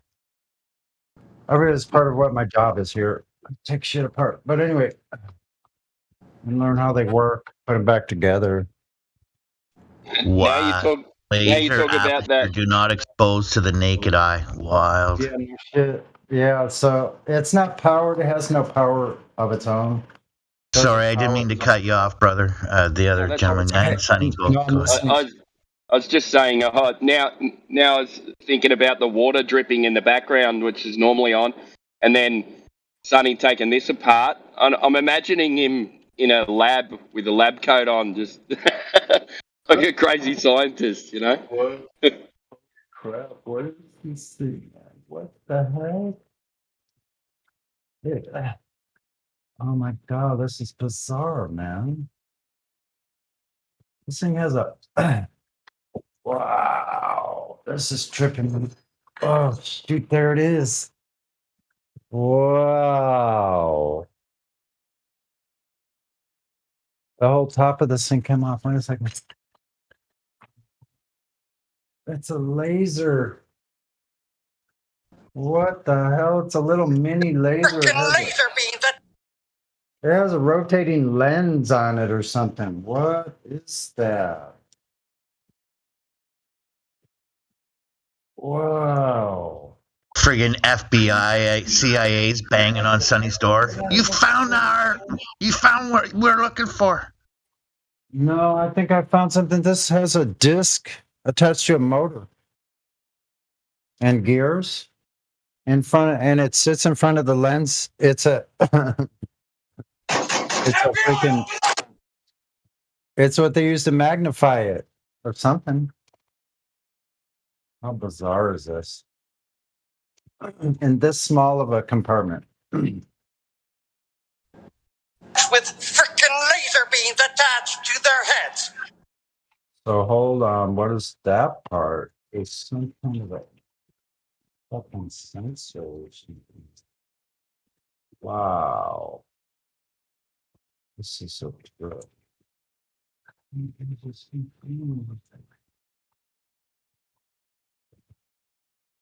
Oh,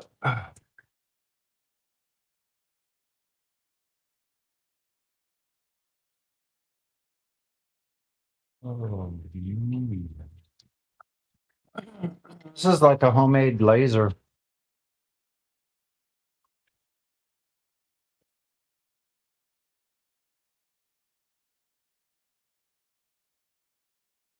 How bizarre. How bizarre, how bizarre. One or two. Oh, it has two of them. Whoa.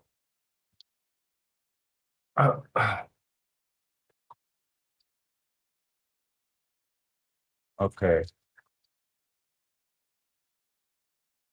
Are you guys still there? Yeah, I'm zooming in on the one photo of the thing that I said was the back of it with the mic and the switch and stuff. Yeah, so hold on. I'm going to show the whole thing to you. I'm going to take a picture of this. The whole thing. Let me put this. This thing was a little micro laser unit. I have no idea what the microphone would be for. You got me curious. No, it's really weird. It has on the back where you see the controls where the fan is, it has a switch that goes 1 or 2. And there's 2 lasers.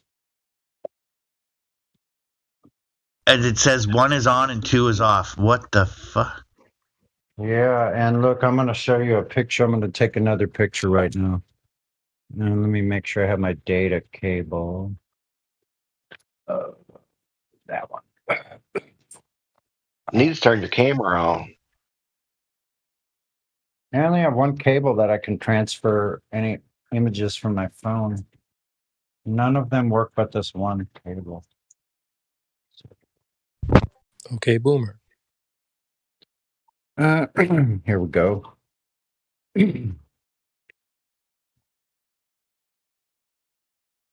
Inside of this bad boy. It's pretty small too. I'm trying to see if I could put something that'll give you a frame of reference. Very small light. We off to the side. Okay.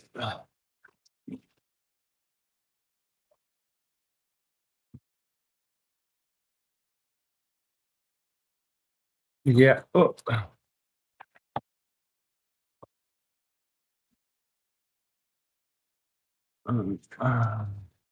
I could easily have like 10 or 12 projects going in one day. And to someone else from the outside, other than myself, it would look like I'm haphazardly doing one thing and not getting anything done. But what I'm doing is going from one to the other, and I get every single one of them finished. To you, it would look like, what a mess. So maybe that Tesla thing did, or maybe I have some of that. Where's what did I put here? Yeah. An Allen wrench set.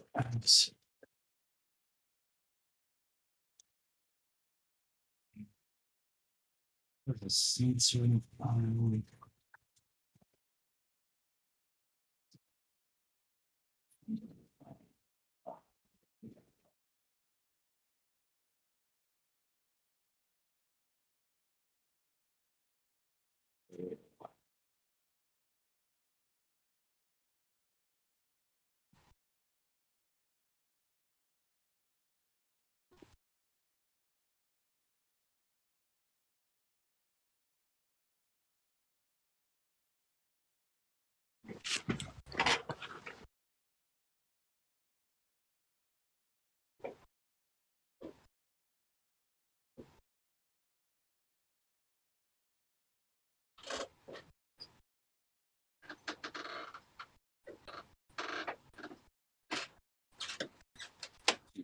Like this.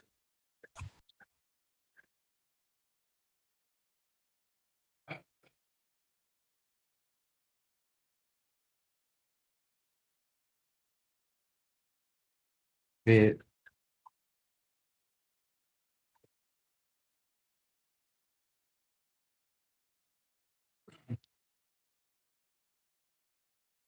Have you plugged it in yet? Pardon? Have you plugged it in yet? Turned it No. on? No, because the lens has been spray painted over, so I have to clean off the paint. I just want to be careful because it has something that looks like it's a magnifier. I don't want to damage it. It's just a thin, clear plastic, but it was spray painted. Oh, it's just dust on there. Good. Okay. Sonny turns it on. All we hear is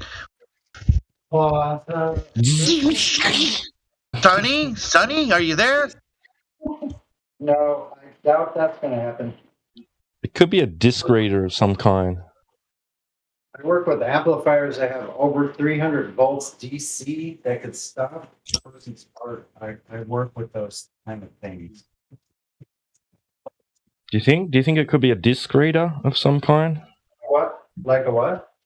A disc reader? A laser disc? It has no place for a disc to go. No, but it could be the part, an internal part of a larger disc reader? machine, like the part that reads the disc and then transfers the information with a laser.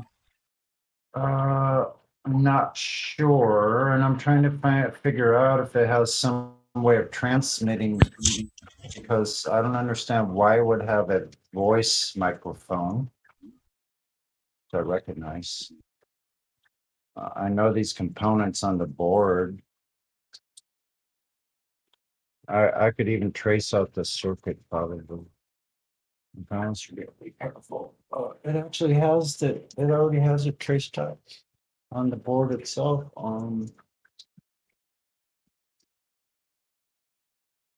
One goes to one laser, one goes to two laser, one goes to a sensor on the front face. Goes to power. Goes to the fan. Powers this board. I don't know. It's really bizarre. It's got a potentiometer and a microphone. And this is a laser. It looks like it might have been on a pole that you could hold up or something. Sudden adjustment. Wild.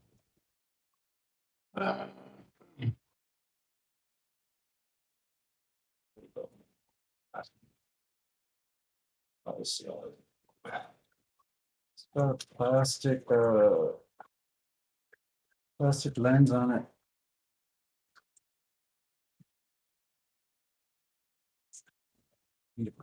Does the laser move around, or is it like encased?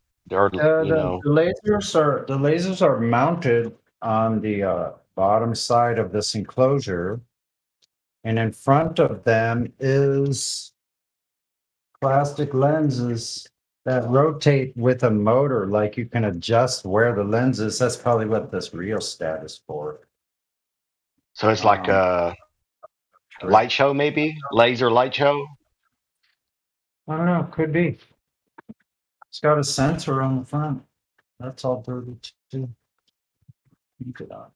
And then some kind of sensor. It looks like it was actually. Oh, I see. There is 2 laser places. Oh, no. These are 2 apertures. What's that? Wow. I don't know. Checking it out. I'm gonna clean off where this. I'm gonna clean off where the lenses were spray painted over. Oh, hold on. Let me show you this part. I haven't showed you any yet, but there's this.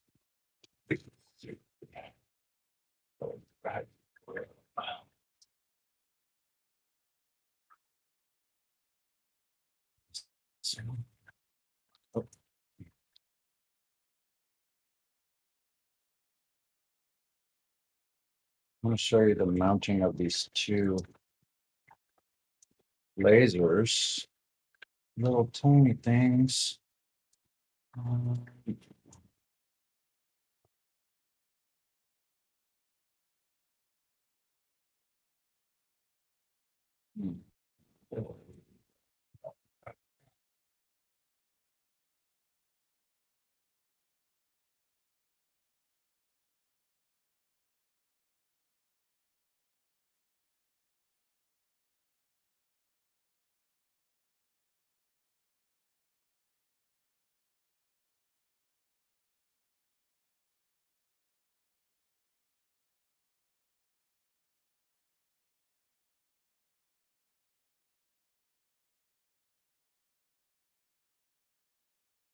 All right, 1 second.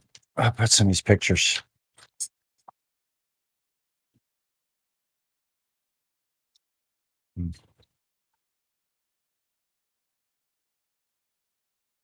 Let's see.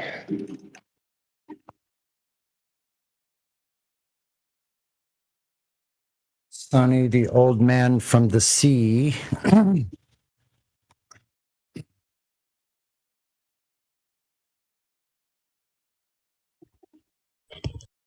Yeah, it really sounds like a disc reader to me.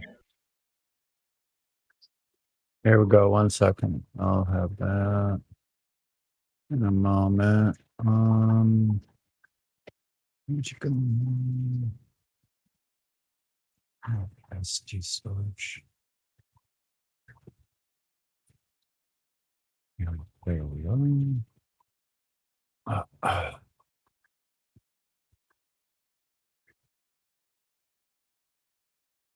Okay. This.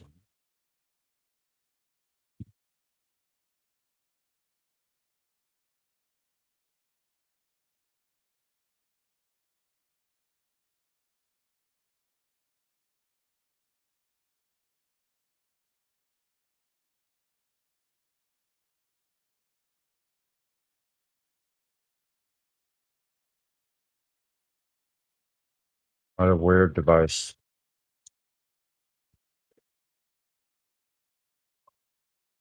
Oh. That's what the whole thing looks like. What's this?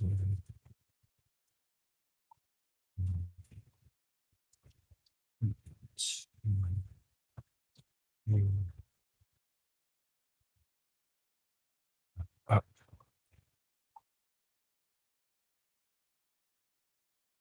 Mm-hmm.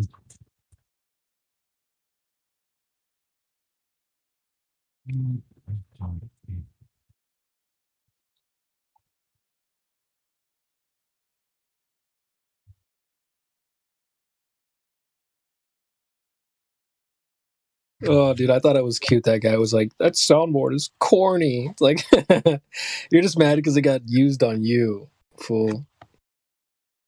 I've had too many people like personally be like, "Dude, whatever you're doing, keep doing it. It's awesome." Like, I don't care, bro. But you're the one person that feels a little offended.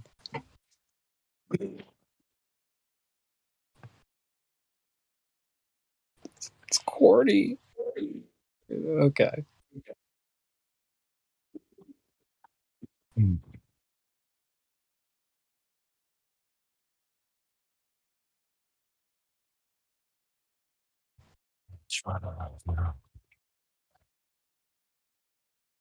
Isn't it wild? You see where those two little things are mounted? I don't know if you can see them well enough. But they face through a hole that goes through that plastic block. And on the left of the on the side of the plastic block is a motor attached to the motherboard. And attached to the motor is gears that turns that disc in front of the lasers. And the disc has different patterns on it. Oh, what a thrill. It's outrageous. Okay. Look like patterns in the plastic disc. They're like little squiggly lines or pyramid shaped dimples in the clear plastic that change something about the way the laser shoots through. Wow, fucking trippy, man. That is wild.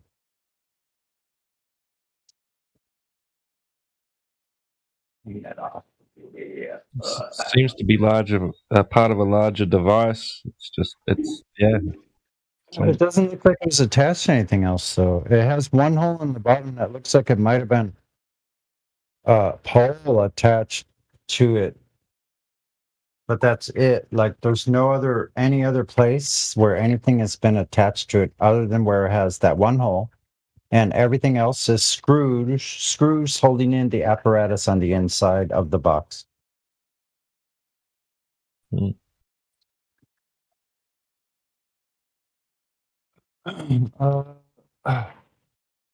It's a 3-volt DC plug. I probably have a 3-volt adapter somewhere. Well, that might be interesting to take down to the seashore and shine out. Like we did when I was in Huntington at the last Flat Earth get-together, the meetup we had in September. Mm-hmm.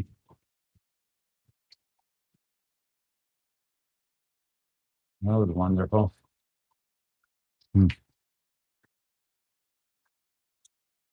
What a weird world.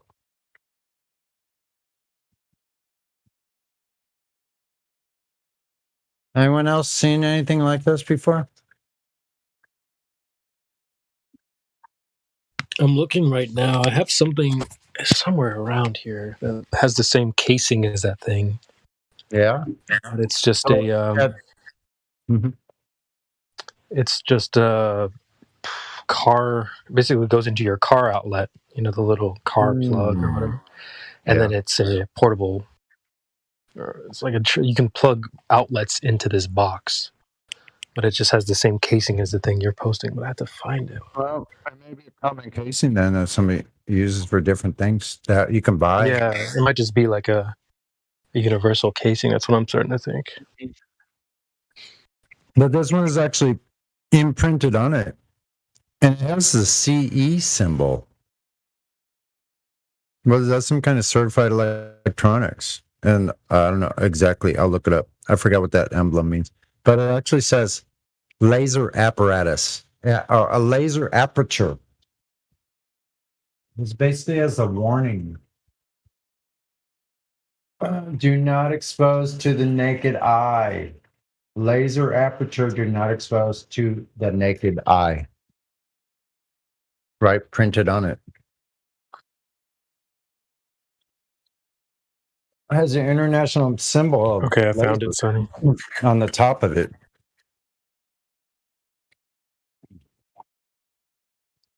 That laser symbol, you don't point it at anybody. You could blind it. That's why it's illegal to point these. Like this is probably a strong laser at the sky, at aircraft, because you can blind the pilot.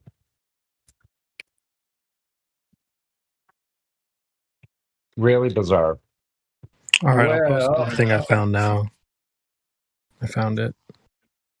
I could do a laser test with this across the water. Holy crap. A flat earther happens to find an apparatus that he can use to disprove the globe completely. That's wild. I guess they're not the same.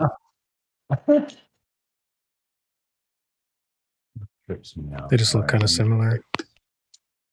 So the spray painting part, I don't get.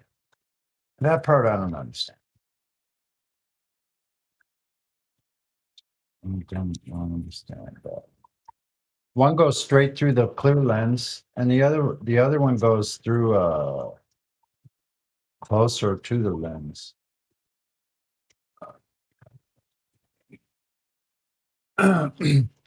So aren't all lasers made with a ruby rod? An actual ruby rod, I think is how they made them originally, right? Anyone know about how lasers are made? Light amplification by stimulant emission of radiation.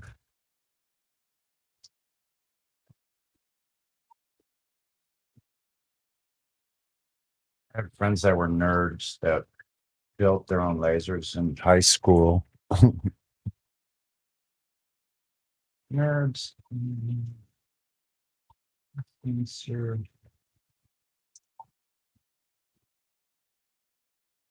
Oh boy, how come the smartest people are the craziest ones? What's up with that part? Me, for instance.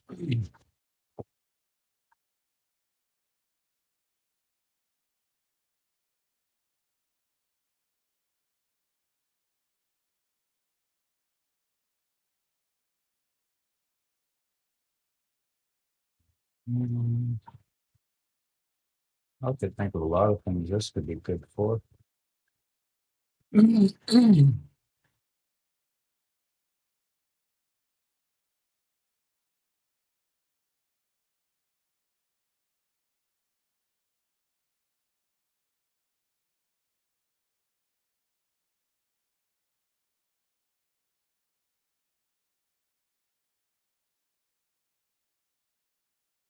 And maybe I could use the laser as my front headlight. What do you think about that?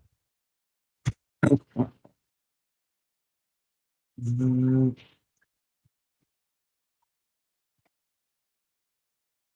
you hear that scraping noise? Or no? No. Wow. Oh, now you're all going to be quiet, huh? Sorry, I was just typing in the chat.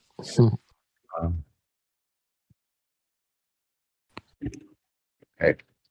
That person that was trying to like say stuff about you or Helios, like, dude, if you want to talk about how you sound, we can talk about how you sound, buddy. If you want to talk about that, but the person that they were vouching for like 15 minutes was only posting this. Yeah, there's a spy in the room. Yeah, I'm vouching for them though. Yeah, he won't talk or anything. Well, just look at what they posted in the chat. So that's who they were vouching for. Let's see. So these are the people we're dealing with here, folks. Well, yeah, hold on, let me look. It's probably Incredible. Incredible globe speak. Oh, I didn't know I had paraphernalia in the background. Whoa. Yeah, that does look like it's the same container. Holy crap, you're right. That's a AC DC converter. Yeah, for your car. Yeah. Mhm. It is. Looks like the same exact container. Hold on. I can't Very see this. similar. So I They thought you put were the messing big with that screen first. over here. But yeah, the screenshot, this guy's So just funny. like, dude. These are the people we're dealing with here. Sad. Just can't do nothing but plank. Oh, that's great. Yeah, we really want them to be around. Yeah. You're vouching for that. Oh boy. But Helio was drunk. It's like, well, dude, you sound kind of fruity. So if you want to talk about how other people sound, we can do that. Hey, other people sound? You sound like an absolute abject. There's got to be a better word. I'm going to stop using the R word. It's I think I like imbecile. IMBICILE. Imbecile. I like that one. Abject, imbecile.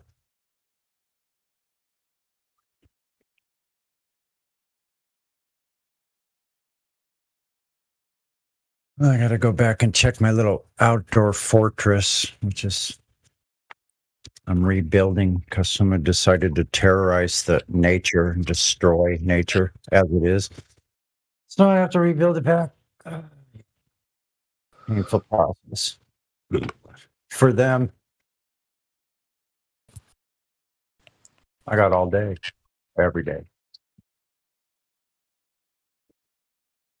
Plus, there's a bunch of 3-inch long stickers, and it'll go through anything, even your shoes. So they have fun with that when you're. I'm sure they got some injuries from that already. Like, have good luck with that. I've been around that place, that area that they think they're going to go in and change. I think they're private property owners that are going outside their property perimeters and decimating parts of the public lands, the park lands, like going through and ravishing bushes like with a chainsaw. Slashing technique. Yeah. Nature haters is what they are. They don't want someone like me that goes around and cleans up trash after the homeless people. They don't want me around, huh? That makes it better in some place so that you would actually want to go sit out there and feel nice, like in the sunshine. Where there's not a bunch of trash around. No, they don't want me around, huh? So funny. I know I'm on a rampage.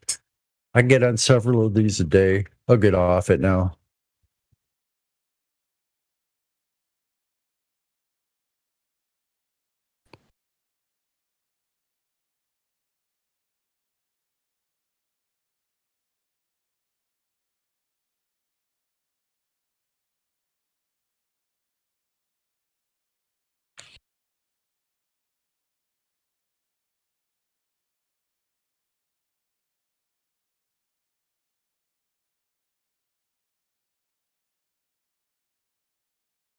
Cleaning up after imbecile globers. I don't know any flat earthers that would leave all the trash that they came into a parkland, like nature area, and would leave it. I don't know one flat earther that would litter like that. Like I'm cleaning up all the time, every day when I'm outdoors. Shows it's those globe earthers, they must think so highly of this globe, just throwing trash Yeah, everywhere. they love it so much that they trash it everywhere they go and leave all the trash. Yeah, Only treat it like globers a would do garbage that. can. Shows how highly they think of their globe. Just treat it like a trash can. I'm guessing they just want it to be more like home, with rats and vermin running around them all over their face eventually. You have bugs all over you. I guess that's just the way you like it at home. So you would want it just the same way you have it at home. I'm not even angry. Pretty sure Oscar the I'm Grouch lives in a already trash can. over I'll keep cleaning it up. I have all Doesn't- day. Sonny. Yeah. Doesn't Oscar the Grouch live in a trash can? Yeah, no doubt a Glober. That sounds like a Glober name. Anyway, digress. Good thing I'm being more quiet today. A trail off my little snake comments just off in the background. Blah, blah, blah, blah, blah. Hilarious, Sonny. Whoa, a real life laser. I'm stoked. Yeah.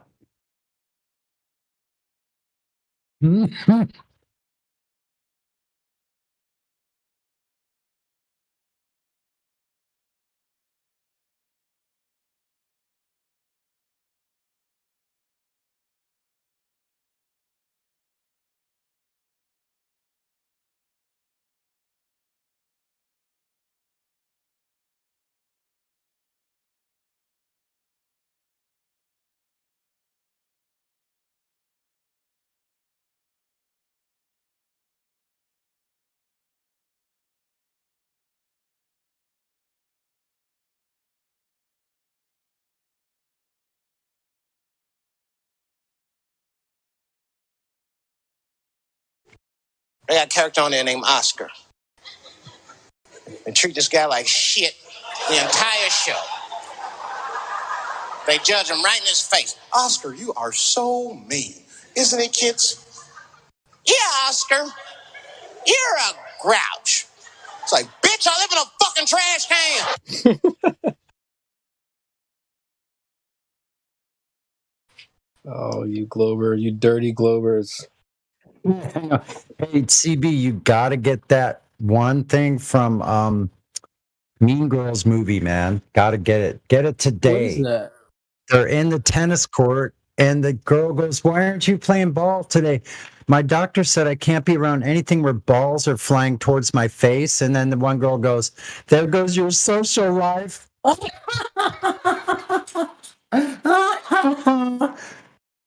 movie is that again? Mean Girls. Let's see if I can dig it out. Yeah, man, you got to get that one. There goes your social life. I love that. That is such a Sunny type saying. That's why I'm so lively to have around at parties. That's why you better keep me on the guitar at the party. Just make sure I'm playing the guitar. Because I start opening my mouth. And I'll get a microphone too.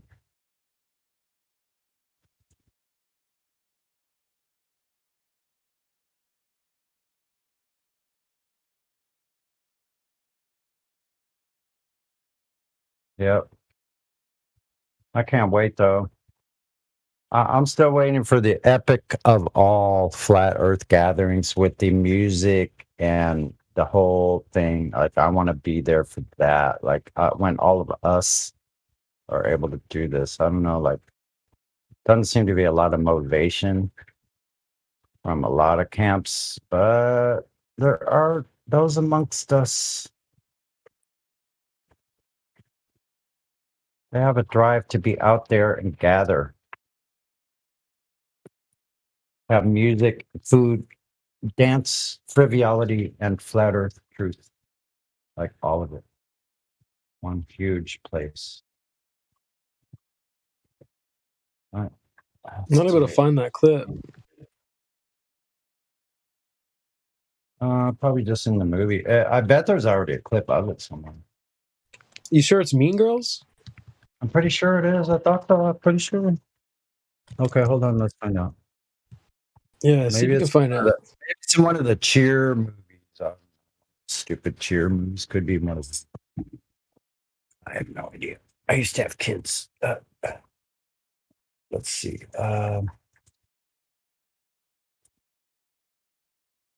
It's funny. What a surprise. Kids, children, they actually grow up. Really? What happened to me? Just kidding. I do it like kidding, a lot of kidding, not kidding. Let's see here. Let's see.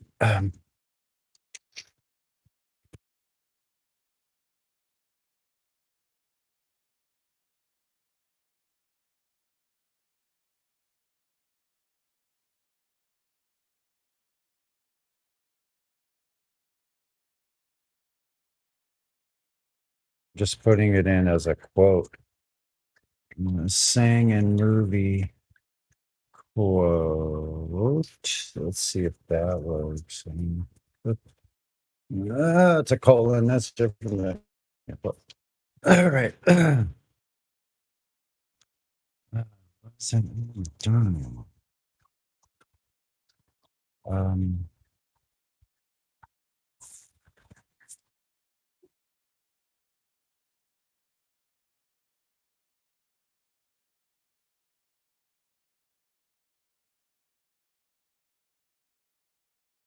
I don't want the 100 movie quotes, man.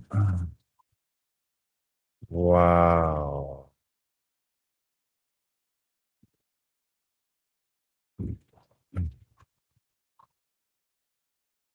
No. Isn't that the girl that died? That was in. Sure. Well, what movie?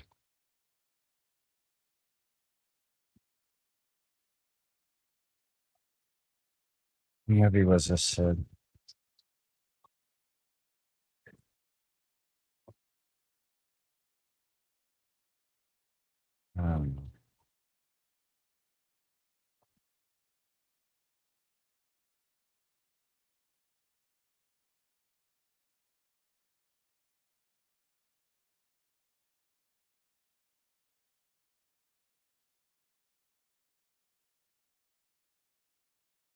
The tennis court. Yeah.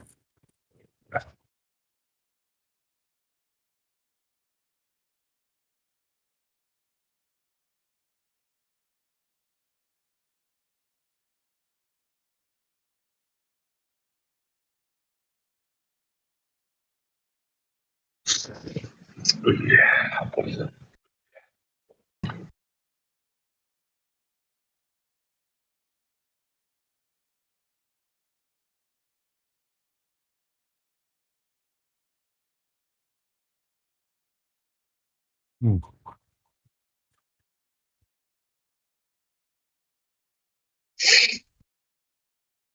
Let's go to. Going on. Hello, AI, reporting for duty. Yeah. Sorry.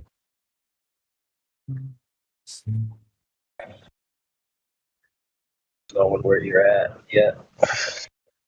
Oh, meeting the plastics. Okay, hold on. Here we go. Something like this. Oh shoot, the sound problem. 1 second. On the topic though. It's what?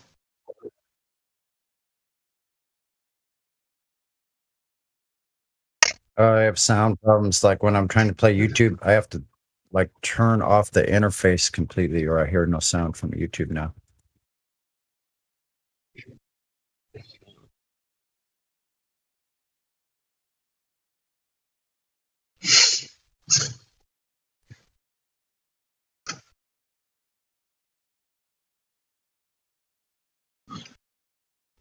So what's new on the globe front?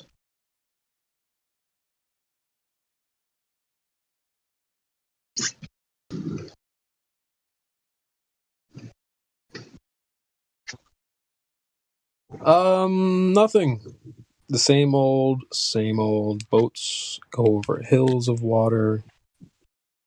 Everything looks flat, but it's not somehow. Everything. Yep. Let's see. I mean, the only people I dealt with today was in the chat. Nobody seems to want to come in the voice, kind of put their voice behind their words. But yeah, I have people saying that they think the Earth moves, but the things on it don't move somehow.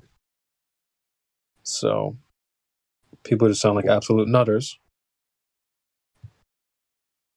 I'll post an example.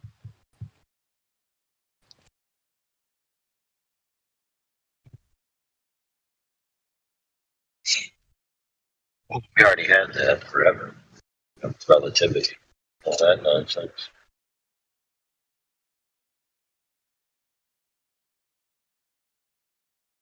You know, we got the Earth moving upwards at 9.8 meters per second to meet the objects that are falling towards it. Right? And then the objects that are accelerating are sitting on the table, still accelerating yet standing still, while the table's simultaneously counter-accelerating at 9.8 meters per second upwards.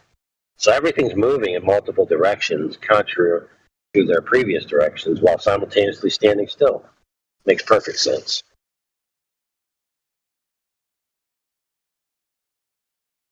Example posted in the chat. So two people. So this first guy, well, I'm making fun of people, right? I'm getting a little payback, you know, because they've had their fun coming in mocking flat earthers. So now it's our turn. So I just simply I'll be like, so dude, relax. You think your room is moving? And this guy goes, no, that's false. And I told him, welcome to flat Earth. Because you agree that these rooms, these buildings, don't move. And he says, no, my room is not moving. The earth that the room is lying on is. So I told him that now we have a moving earth and a house on a moving earth. And you're telling me it's not moving. Oh. Right. So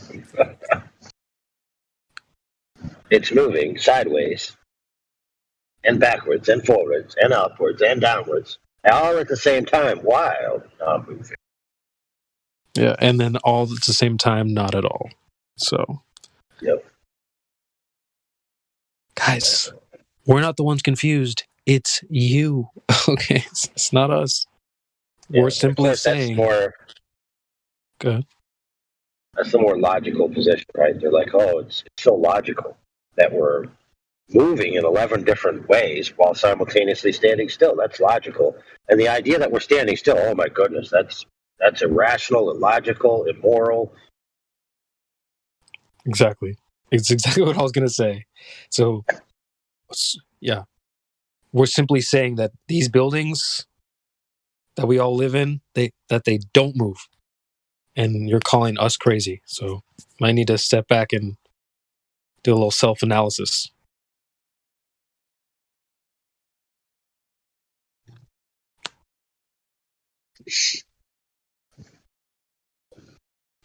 For me, that's like step one.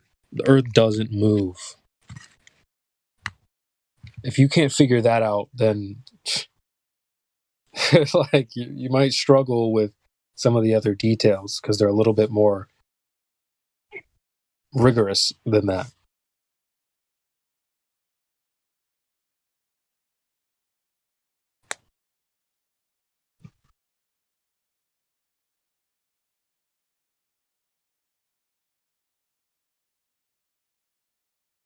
Problems, man. Oh, yeah. That's what we've dealt with today. Let's see. Also, I mean, I'm sure there's some people lurking, have been listening, and I see somebody in the chat saying that, you know, they haven't got the comfort of being able to speak here just yet. Don't be shy. Like, if you have a question, think of a question, write something down. That way you won't forget when you get here. But write some stuff down. Come in with questions. People are happy to speak to you. Plenty of people have a lot of experiences and know a lot of different things. It's surprising how... I can also teach you a next level hack. So what you do is you come into the room and you mute everyone on your end, local mute. So you can't hear anybody talk. And then you just say whatever you want. You just steamroll right through them. You can't hear their objections. Works great.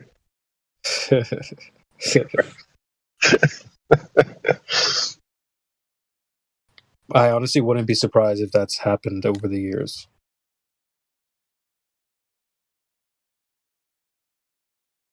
Well, that's one of the reasons why we don't allow pervasive muting of moderators and all that type of stuff, because then people just speak freely and just over people, and then it's complete chaos. Right.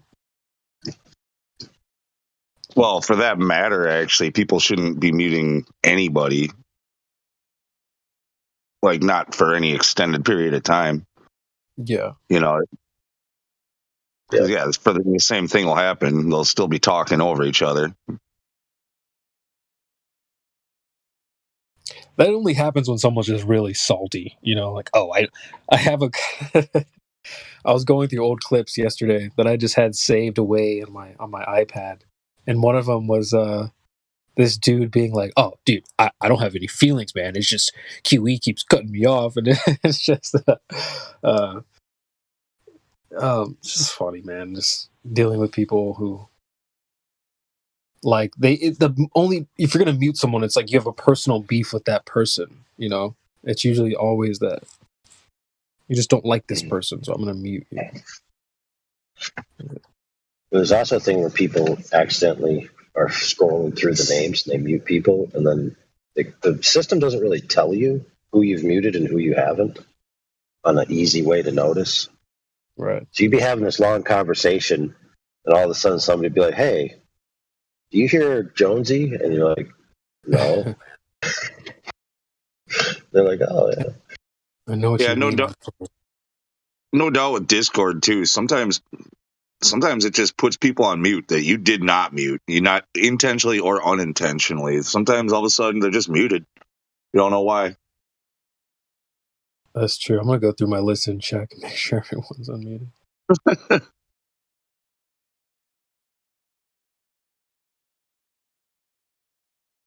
That has happened. I turn people down that I don't like to listen to. Like, some people who yell a lot and never say anything relevant, I turn them way the fuck down. That's a good idea. I actually haven't thought to do that. You don't turn me down. You don't turn me down, do you, Lou? You've been turned down before. You're back to normal right now, though. I know I have that. And quite deservedly, I'm sure. So it's all right. No harm, no foul. And I wanted to turn you down too, actually. That's not allowed. I'm a fucking moderator. You're fucking out of here. It's only a pseudo mod. Sorry. You'd be surprised the powers. You'd be surprised the powers of the pseudo mod. No, you can still think of me as a mod. I do actually. I never thought of you not a mod. Anyway, I digress. But yeah, it's good to be back. Back at tippy top. You guys are top shape. We must. Uh-oh. What's that? That doesn't mean it really is, but we don't necessarily need to work at the really is level in this case.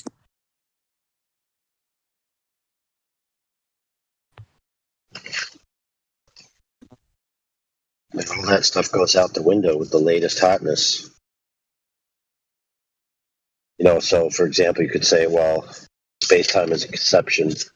You can't bend a concept, right? Well, that's only if physical reality is concrete in its nature. If physical reality is actually subjective in its nature, then yeah, you can bend, space itself is plausible.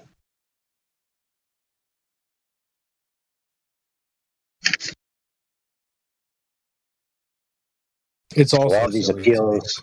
Go ahead. No, I was just saying it's space time. Just sounds really ridiculous to me.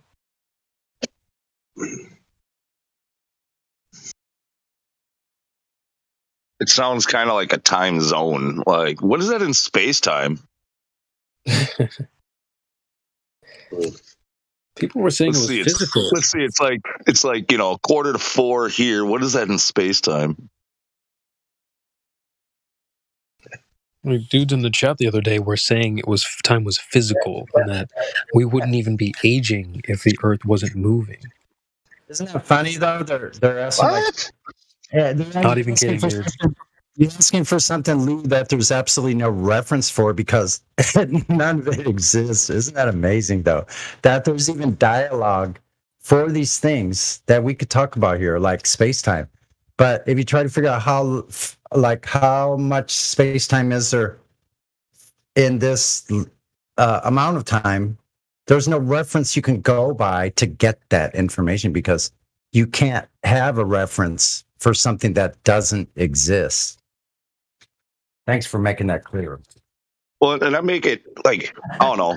And again, space time also. It's is that like space over time? Is that space times time? Is that like a kilowatt hour? Like kilowatts per hour used?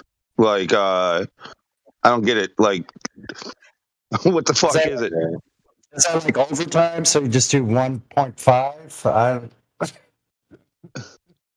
Is that like an amp hour or a kilowatt hour? You see what I'm saying? Like, Nah, it's unified. Exactly. Where's the reference? Anybody got a reference for space time thing? Wouldn't they have to start at the radius measurement? I think so. Just tell me how much volume is in 4 hours.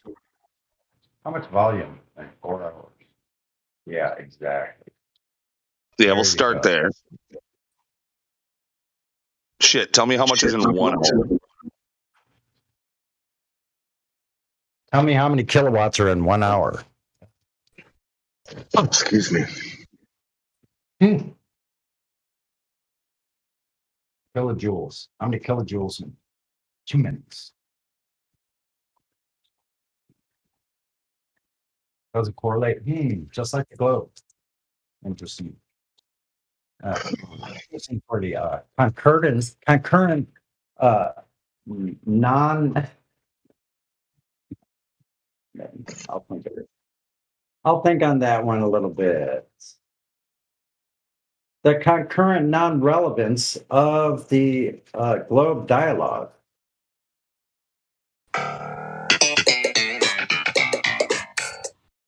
There you go.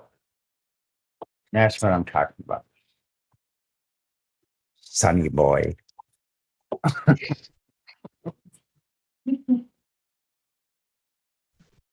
That is a rare form of Oh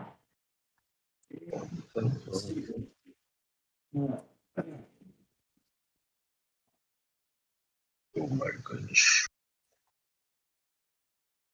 Water.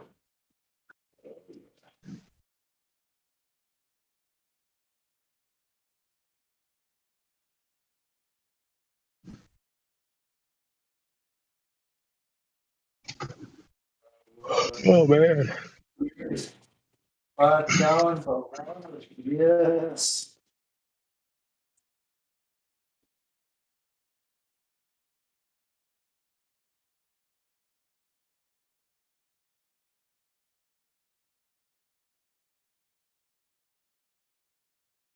Yeah, so a warm welcome to anyone that wants to speak, has any questions, but to anybody out there talking trash in the chat. Listen, I'm not scared of these guys. These guys think they intimidate me, and they think that I think that they're scared. Oh well, if they're scared, that's all I know. I'm gonna bring the pain to them, and that's all it is. Then we go see how tough you are. Tough guy. I like tough guys.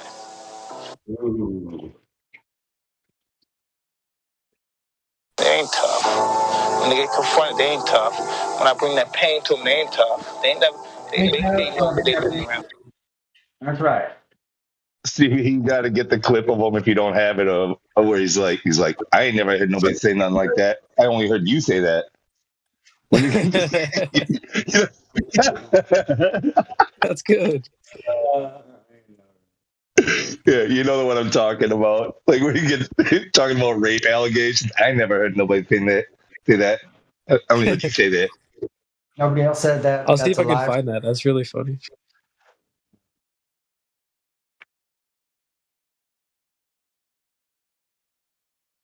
You mean of people living or just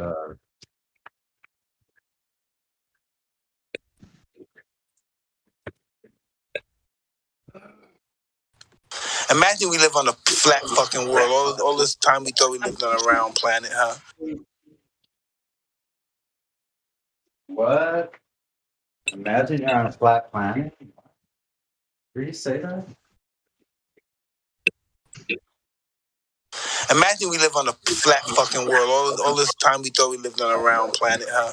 We have no fucking evidence to believe that we're on a round planet, only by people telling us. But Exactly, Mike.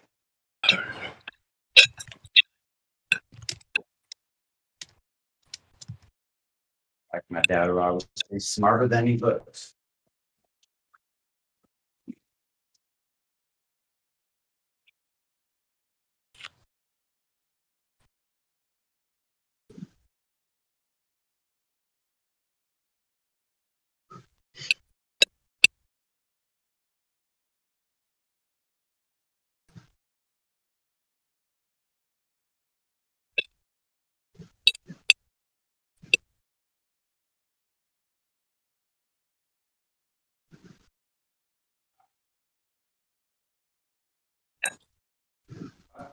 It gets dark so early. Never get used to that. Every year I'm taken by surprise.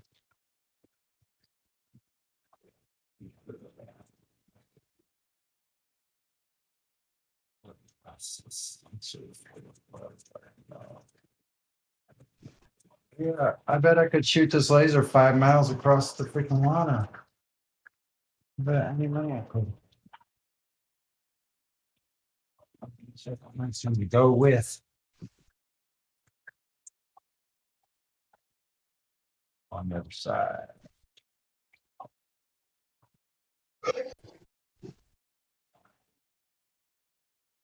Yeah, so snowing there, eh, Lou?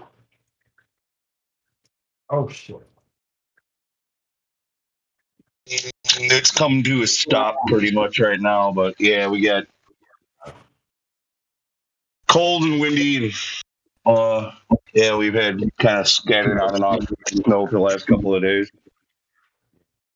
It looks real nice though. It's like that. The only time I experienced that, other than the Midwest, is in Washington State. I saw quite a bit of snow up there, man. We had blizzard, ice for almost a half a month. We had ice on the road. Well, like tomorrow night into Saturday morning, we're supposed to be set the record for like cold for this time of year. It's gonna be like 12 degrees tomorrow night. Yeah. Wouldn't you like to know, weather boy? Weather boy, who's the weather boy? They must be talking to the California. Yeah, yeah, all that weather in California. All that weather.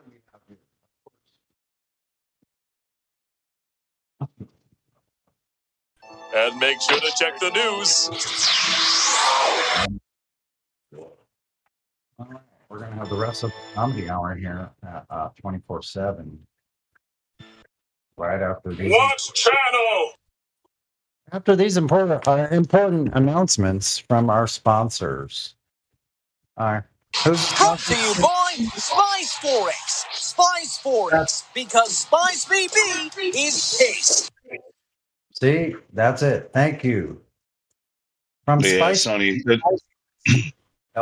So here was that first snowfall. It was looking so nice the other night, and we got a little more than that now, of course. And then I was scraping the wax off my board, getting her prepped. So, and the hill opens on Sunday. I remember the first people that had the first boards, like in Southern California. That was like in the early 80s, I think. Like, I knew people that were using the first Simmons boards and stuff. Well, the first snowboard is, I believe, Tim Burton. Burton was like the first snowboard company anyway. Yeah. That's right. Burton. Yeah. Anyway, I knew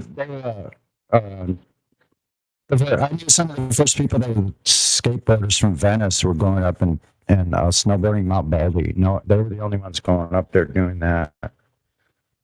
Yeah, some of those boards they were riding back then were pretty radical, man. They were oh shit. They've evolved quite a bit. And you can use that word in this sense. That's the only way it should be used. Where'd that go? Oh, man.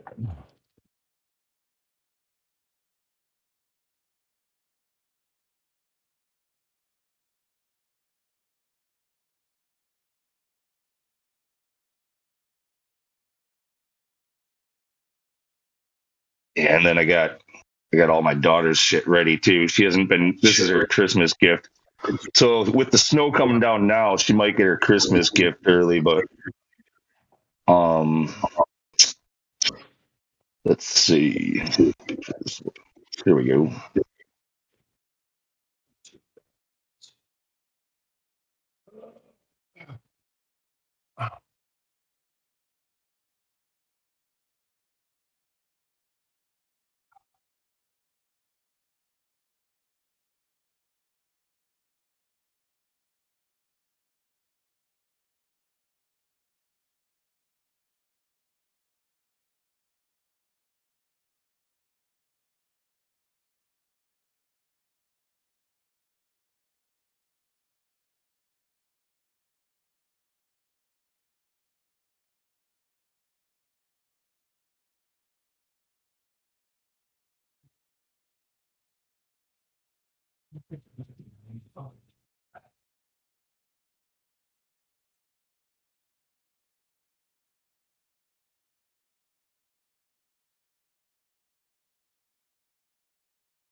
You know how like most globe Earth believers just they don't really know any details about the globe, but they buy into hype real easy. Like this Artemis thing.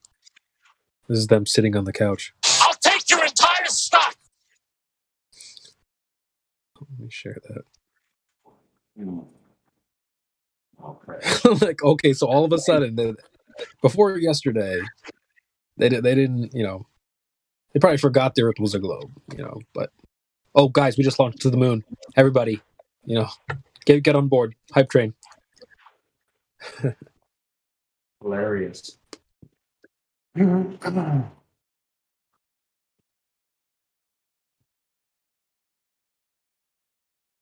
The extents people will go to with no proof of any of their claims. Astonishing.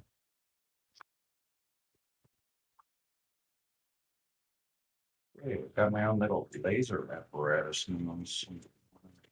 What would the sensor be for? That's pretty wild.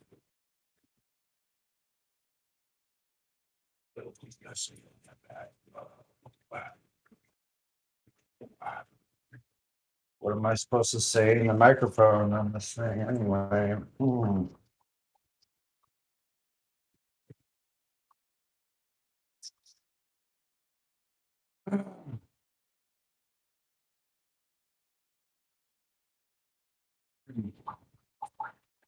Could be part of the it could be part of the forthcoming alien invasion. It could be some technology transported to me, Sonny, your favorite flat earther. I found some future alien technology. I found the technology they're going to use for the future fake alien invasion. You know, with holograms and all. I found like one of the lasers, bro.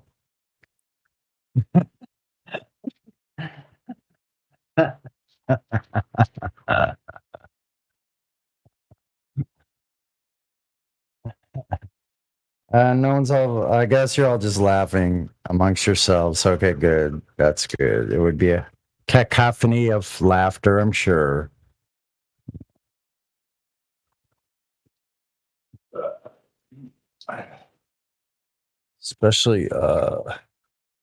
Especially for AI. Maybe it'd be too much for AI. You couldn't handle all that laughter. Lost control of my Discord. What? Okay. No, I can mute.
Watching that clip that I put up there where I had my daughter out on the bunny hill last year. She actually looked pretty good right there in that, like her form. She was reacting right. I got to get her to figure out stopping. That's the one. that's the thing so far. Once she can figure that out, when I can be sure that she can bring herself to a stop safely, like we're gonna start having some fun. Just park the car. Would you let go of my wheel? Hey, come on! Hey, watch it! Watch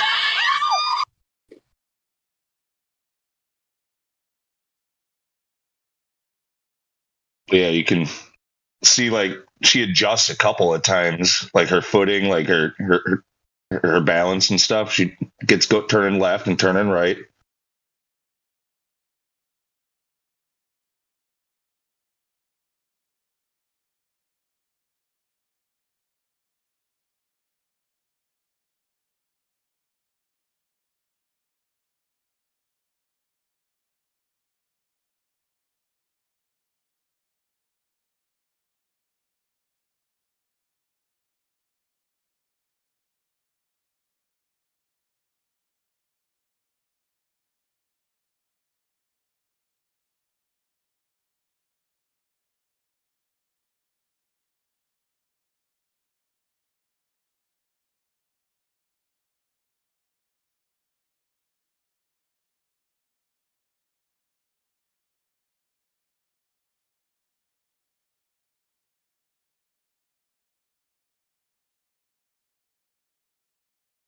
Guys, we've got our first Globe contestant in a while. Let's check in and see how his spelling is. Spell red. Red. LSTER.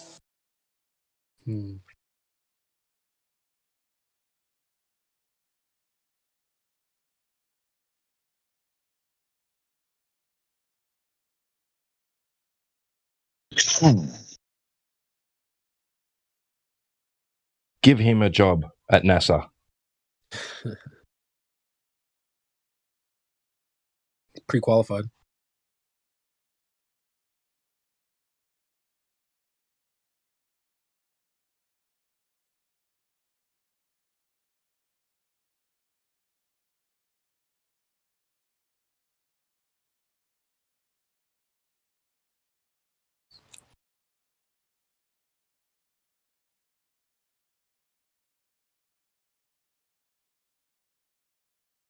So, Glober, what is the radius of the Earth?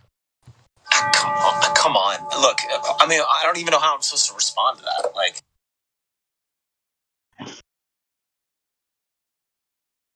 Okay. Do you know how it was measured, or?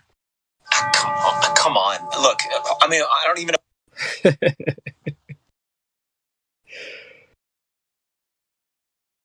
I mean, does that not happen like every time? Eratosthenes? Oh, okay. So how did he measure it? Come on. Look, I mean, I don't even know how I'm supposed to respond to that. Like,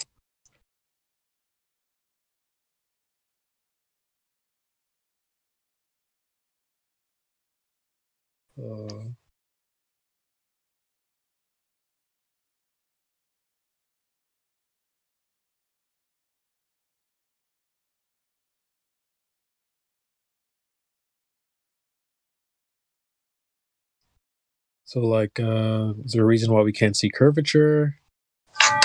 come on. Look, I mean, I don't even know how I'm supposed to respond to that. Like, There's Justin. Thank God you're here. Thank God. Anyway, sorry you lost.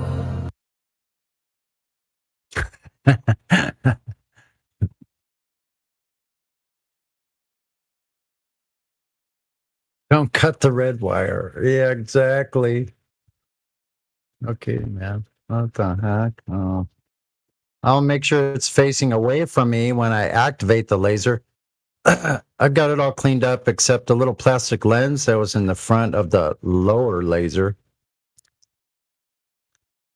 I cracked it in half, so it might affect the lens now. I put it back together with some clear tape, but I don't think that's it. We'll see.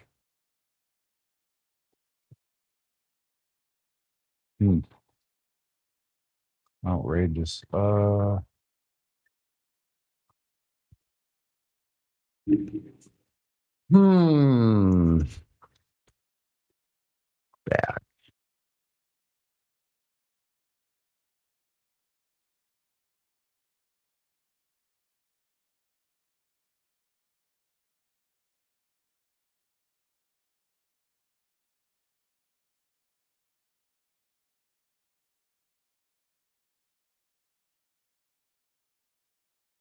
CB, I got the Mike Tyson interview where he said that. 1 minute 14 seconds in.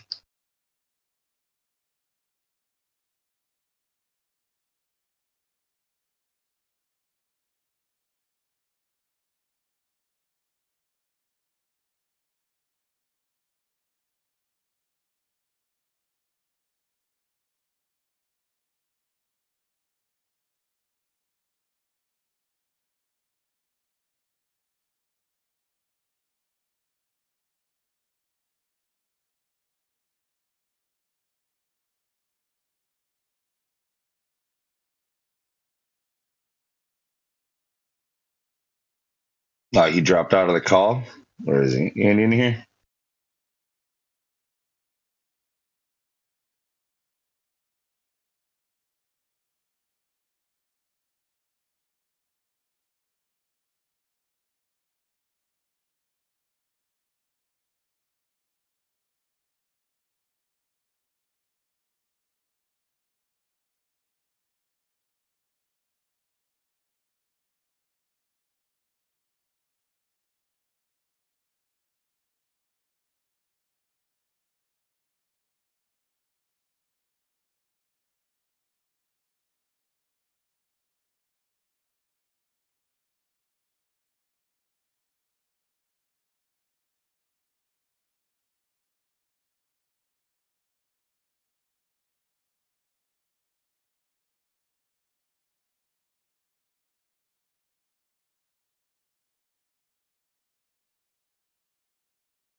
Not good one. Critical Inception. Yeah, crit.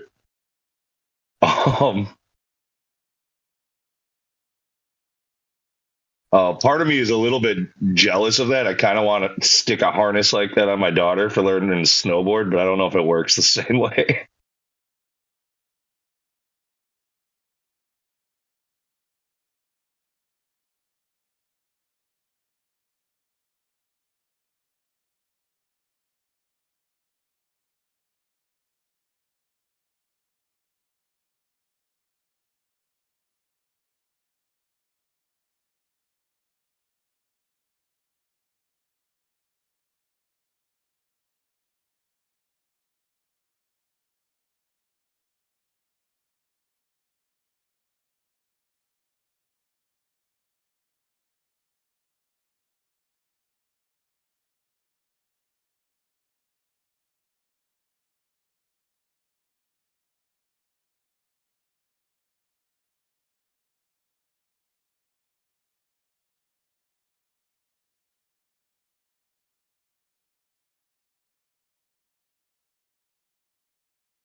is photoshopped, but it's has to be.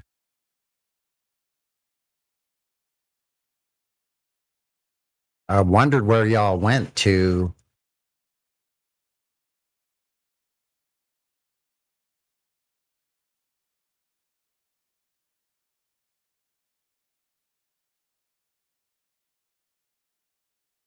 The Earth is flat. Did you know that the Earth is flat? There's no curvature, it's not spinning, and space is fake. Do they have any evidence?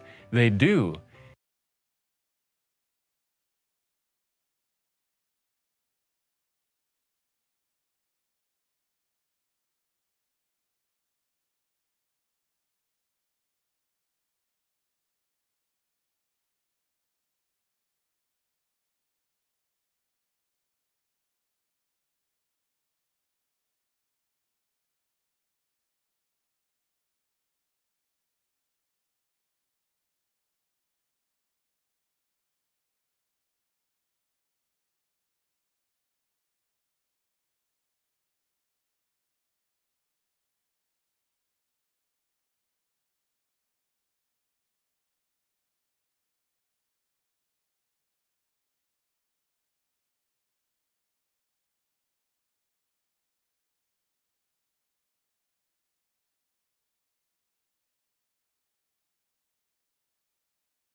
At Johnny Basher via Twitter wants to know what would happen if the Earth stopped rotating for a second.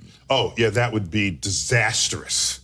Disastrous. Because right now, here in New York, you can calculate at our latitude, we are all moving with the Earth at 800 miles an hour due east, because Earth is rotating. If you stopped Earth and you weren't seat belt buckled to the Earth, you would fall over and roll 800 miles an hour due east.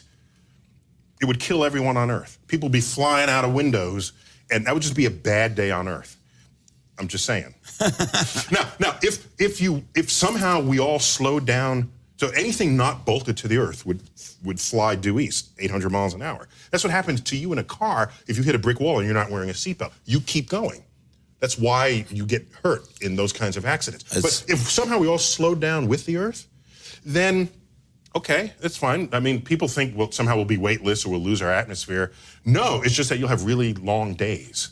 At Ski Boot One asks, what's the thing that has surprised you most in the physics world?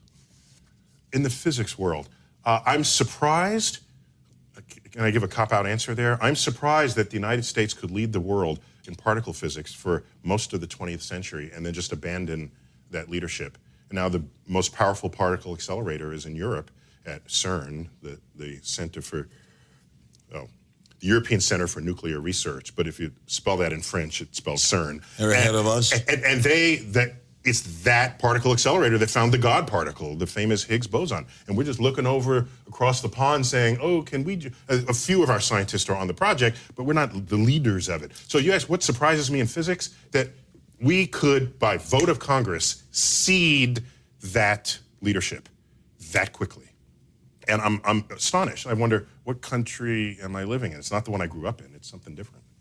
I know it's a cop-out answer, but that's how I feel. Danger Dave 723 tweets, what obstacles do we have to overcome in order to facilitate interplanetary travel? Oh, okay. You know, Voyager just left the solar system. The Voyager spacecraft, it was in all the news a few weeks ago, traveling fast, all right? And it's at this boundary between the sun's influence and the galactic influence. And so you can say, well, if you hitched a ride on that, how long would it take you? Because that's been going for 40 years. How long would it take you to get to the nearest star?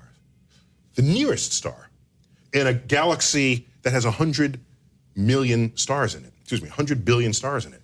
The nearest star take you 40,000 years. So the question, what does it take to become interstellar space?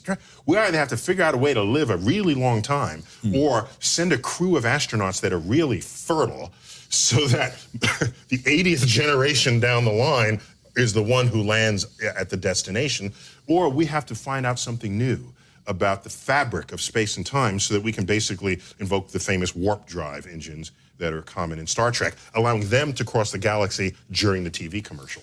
Jean Lacharon tweets. Right up to the limit. When can we expect the North and South poles to shift? When can we expect them to shift? And what manifestations will we experience? They don't shift. They don't shift. Yeah, there was a lot of talk about pole shifting as we went into the year 2012, or the 2012 hysteria, which was basically a hoax on scientifically illiterate people of the world. And so the pole, Earth rotates, and the pole bobs up and down over tens of thousands of years, and we oscillate like this, the way a top does. When you see a top begin to slow down, nobody plays with tops anymore. I love tops. Well, you gotta love a top. I play with them. Love them. You spin it, and then it begins to. The official word is precess. We do that, and we do one full precession every 26,000 years. We don't flip.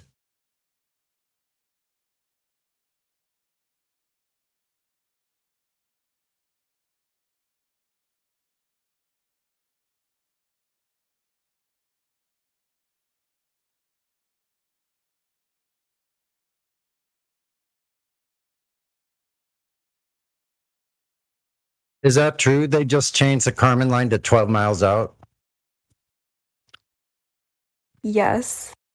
Really? Oh my God. That's news worth reporting. Who is that right now? Chile? Who am I speaking to?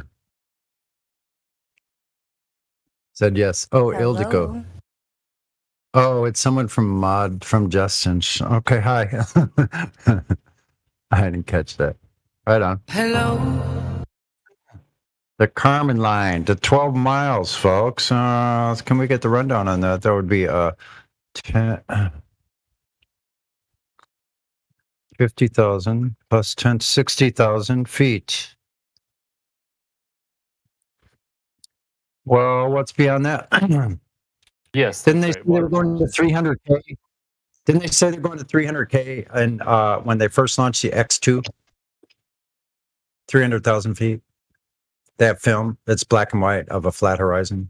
I thought that was NASA's first X2 launch or something. Well, when they first photographed that, you remember those? Yeah, I'm sure you do. So those black and white photos of the completely flat horizon, were they lying about how high they were then?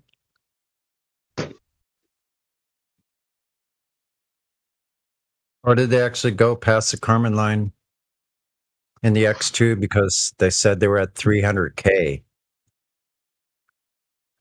Am I wrong about that? 300K part? Sonny making shit up again. Hold on. Sonny's going to check himself.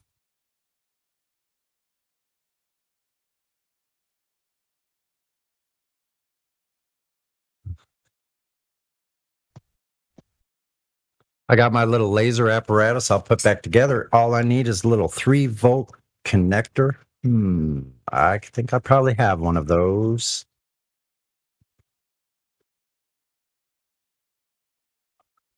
Yep. That'll be interesting. I'll have my friend Tracy Van, no Allen belts. She'll come down from where is she? Riverside County. Way out there in Riverside. We'll do a laser test across the harbor here. Or new perspective. You come down south again. Yeah. The World Traveler, new perspective. Have you guys heard of the Flat Earth dude lately? Is the dude been on lately? The Flat Earth dude, Dr. Flat Earth dude? No? Okay. Take that as a no. He's a late night guy. He probably comes in the evening. I'm falling asleep at dusk.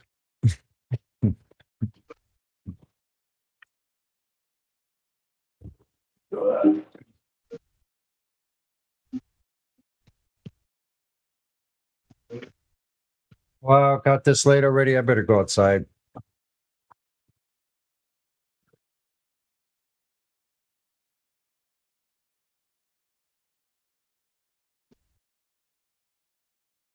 Let's see. I'll take you guys with me out with the mobile device. 96%. Get that headset. Wow.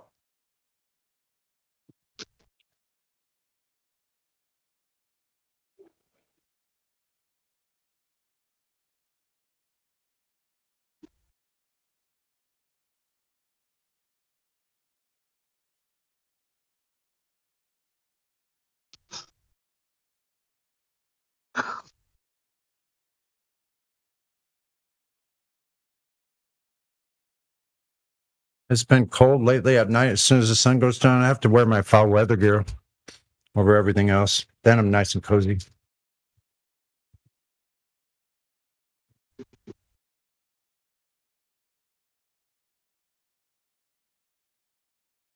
But it's not a blizzard. So thank God for small. I wouldn't mind a blizzard every now and then, actually. All right. So Witsit just came in as a new video. All right. Let's see what it's about. Yep. All right. Here we go.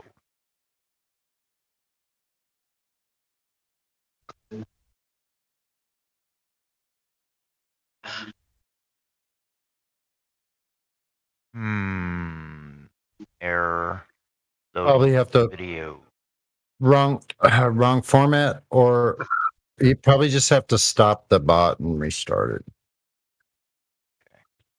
Maybe. Disconnect. That's my guess. Is it M stop? Yeah, exclamation. There we go. The queue has Yeah. been cleared. Righto. Usually does it for me when I have troubles. Play. And then I'm just gonna do the same link. Right? Confidence is high. Oh, that's why. What's it Never say? mind. It says Oh, never live mind. in 2 hours. Oh, it's one of those Play. rats.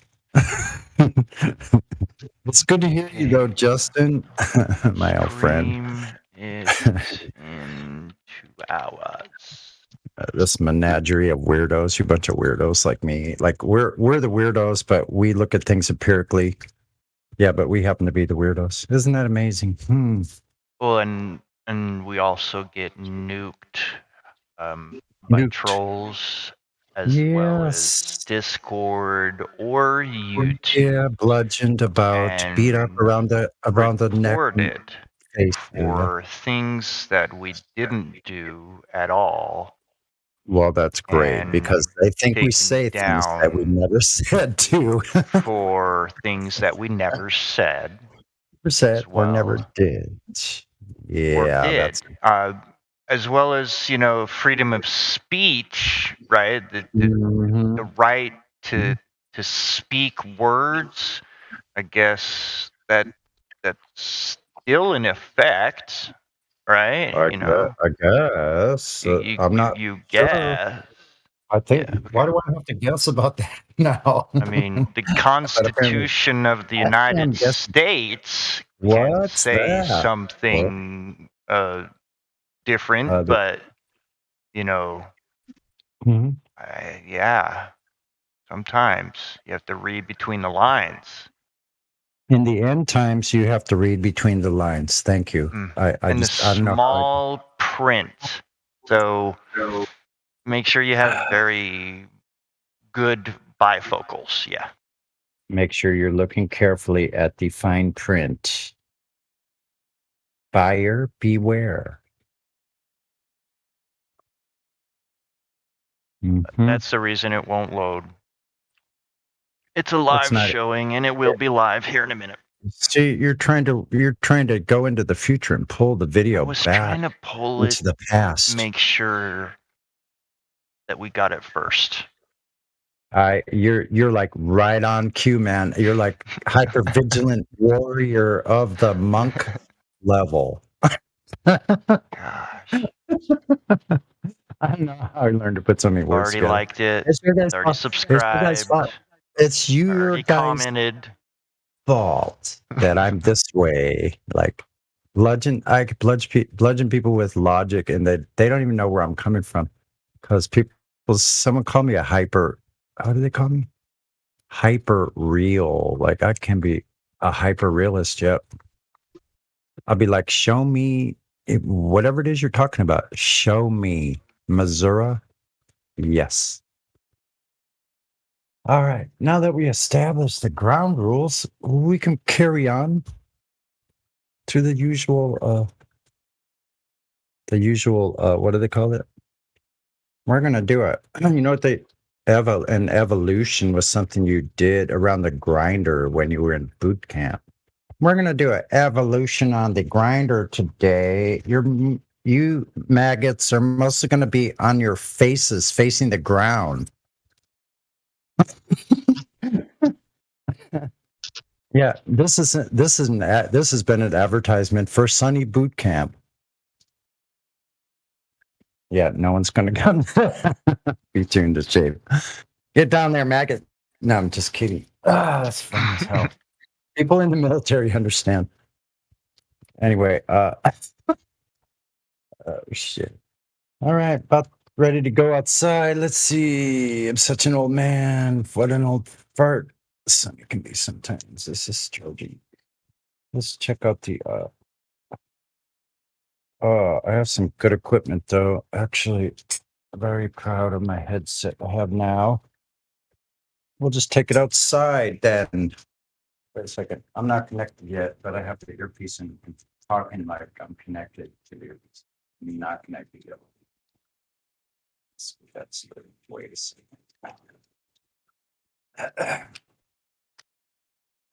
I'll just mute myself. Otherwise, you just hear me rambling or moaning and crying about something, maybe. Emphasis on the moaning part. Just never mind.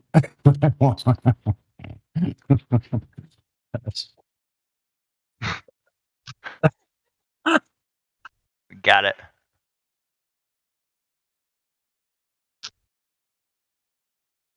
Or hacking up a lung. You hear? No. Hacking up a lung. Sometimes you have to be strategic with your. So your is my mic crackling at all? Because Eddie was having problems with it, and this sounds good.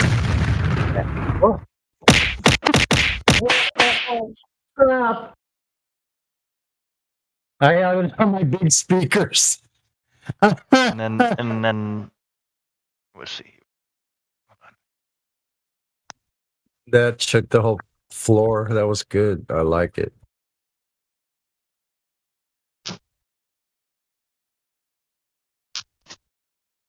Okay, a little bit from Dr. Phil. Just wanted to call and remind you, you don't matter. Great. That was a great call there. Whatever. Yeah. Or probably a professor, Phil. Okay. Good job.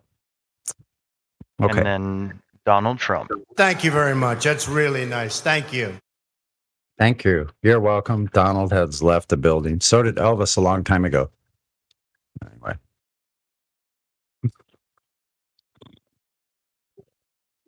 Dude.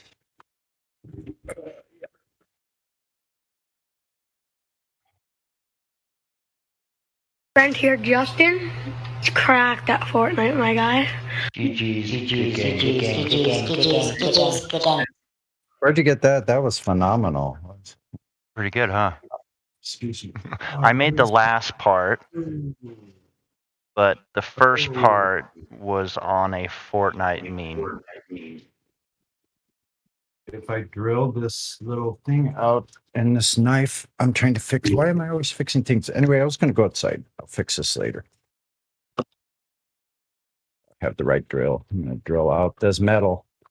My dog stepped on a bee. A bee? Don't you hate that? I did. I took this nice long hike down this goat trail, which is like one of the trails around there is called the Ho Chi Minh Trail. It's because it's like, but anyway, down this little goat trail, I got about 500 feet down to the beach, 300, 500 foot cliffs right over the sand. Anyway, when you climb down, first thing you do, you take off all your clothes and your shoes and you walk on the sand, you step on a fucking bee and get stung. Oh, shit. Oh. Nice, huh? That was a fun day. What you do is you put it in the hottest sand you can find. And when I was at the beach a few months ago, when was that, a month ago? 2 months ago, it was 95 degrees on the sand. Hot. In the canyons, it was over 100 in places where I was. I've got my mouth full, sorry. That's really sound effect.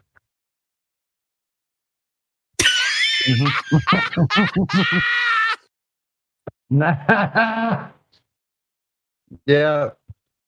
I better have some funny laughs from this place.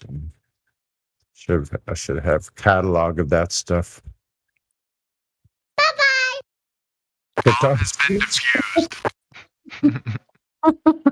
Bye-bye. Guitar sound effects. Someone should get some of that. Miami bar.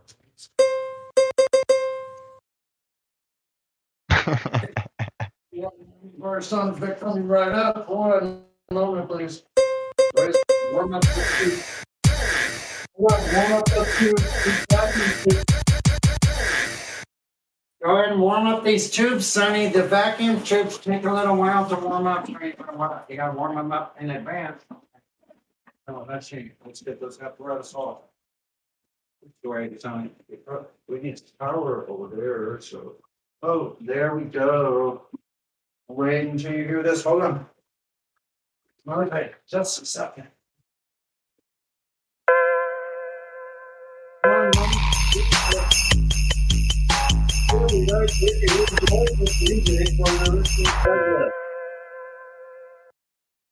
Well, Sonny hooked up the most complex apparatus for sound reproduction.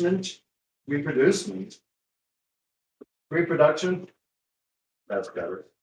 For sound reproduction, modulations, if you will. Okay. And we're just in the process of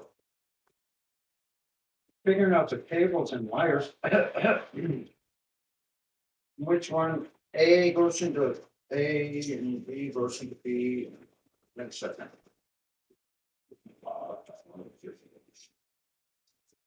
What the dog doing? You heard the dog do? Good. I'm glad I wasn't the only one. Almost. I'm great. Why are you running? Howard, okay, we got Howard Alden pedals. It's phenomenal what's happening over here. Wait a second. We need the proper instrument for this procedure. This is called the Strata Macaster. That would be the one. The whammy bar part is crucial.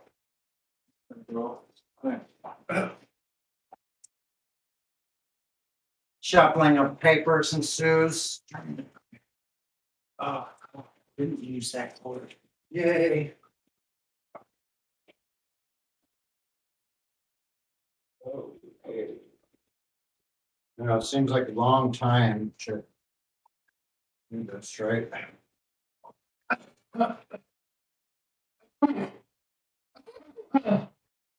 Excuse me. Sorry, are you performing or are you coughing? Wait a second, I'm going to turn the mic over this way a little bit. Sorry, it's been taking so long. Okay, we got it now, though. Here we are. That's the last chord going into this fine instrument. Okay. Now after the 16th chord, into the 16th device with a 16 minstrel munchkins ensue with some. Hold on, let's see if it's working.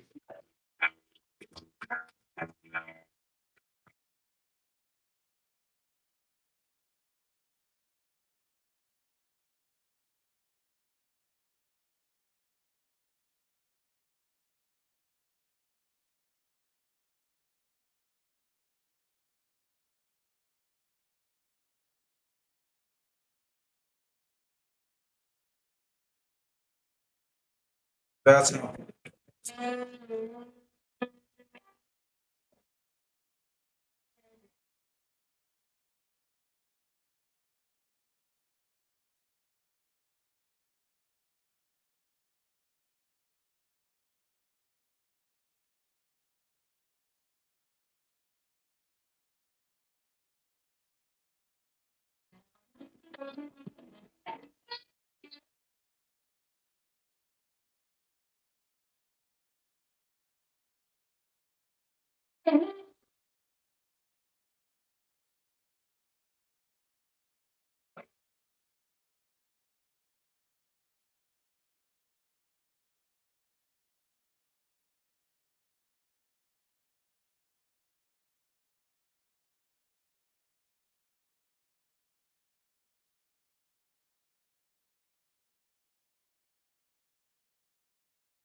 Suburbans, they watching.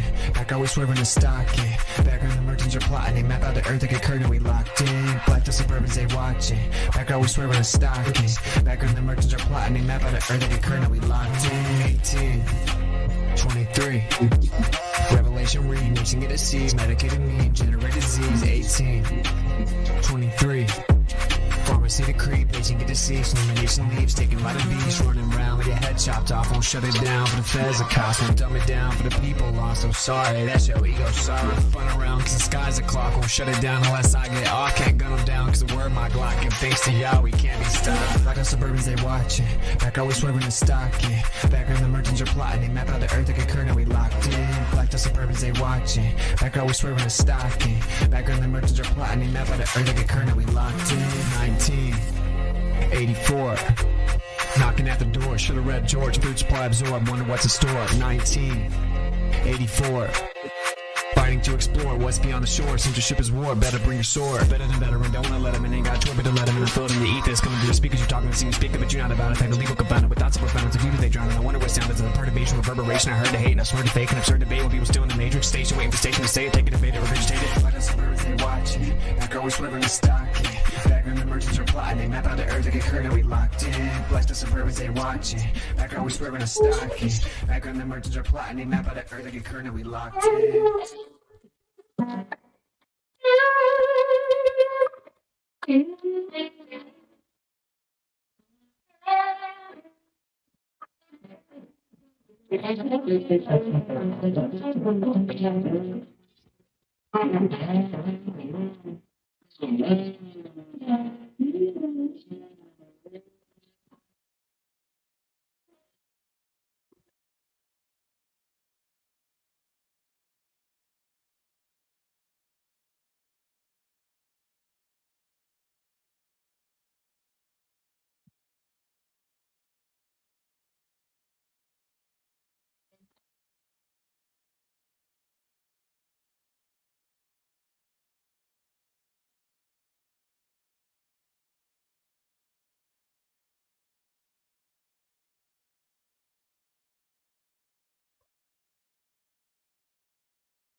Thanks.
To you, I'm much obliged for such a pleasant stay. Now it's time for me.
Sorry, man.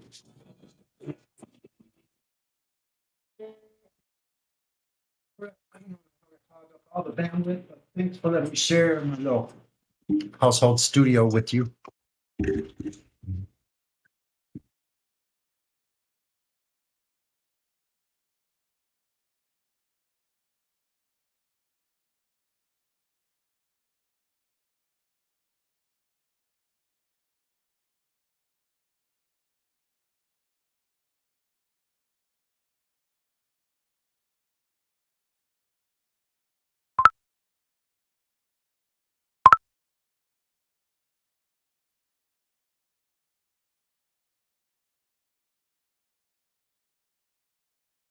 Okay, then.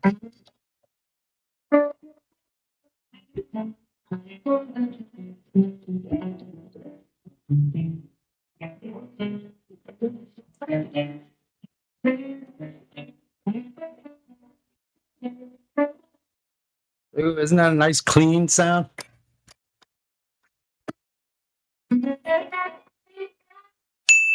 Itching. That's the neck pickup.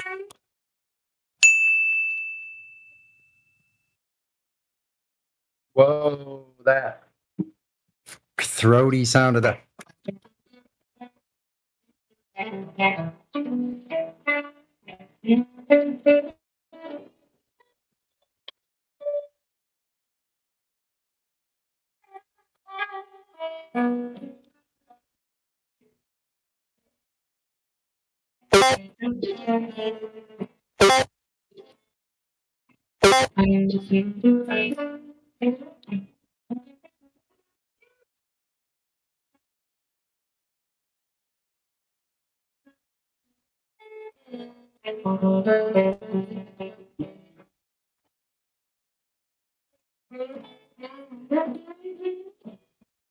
You like that little twangy?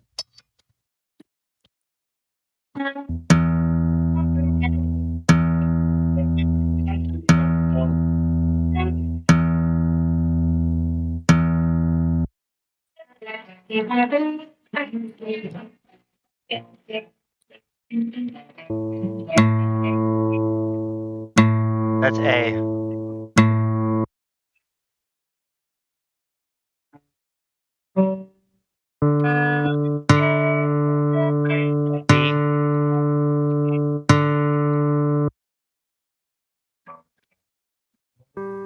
G. That was a little flat.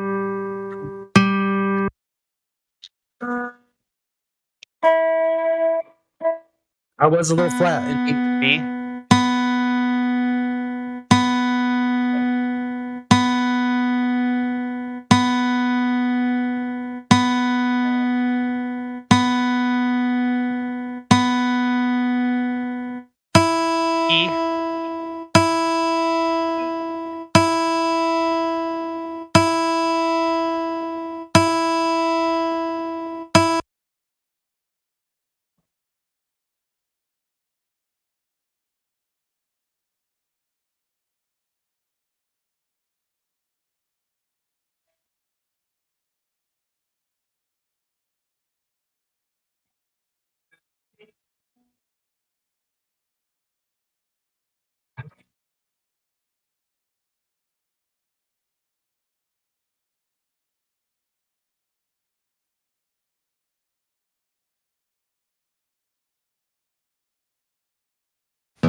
What are you playing there?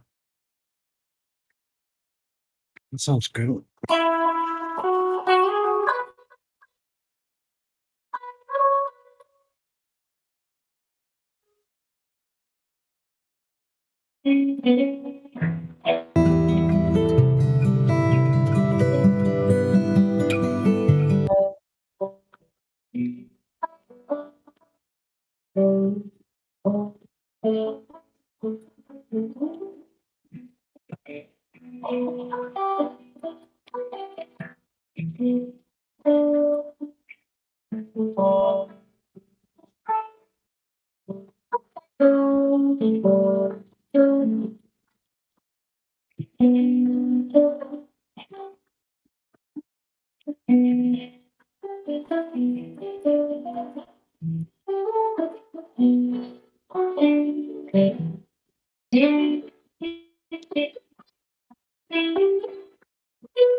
You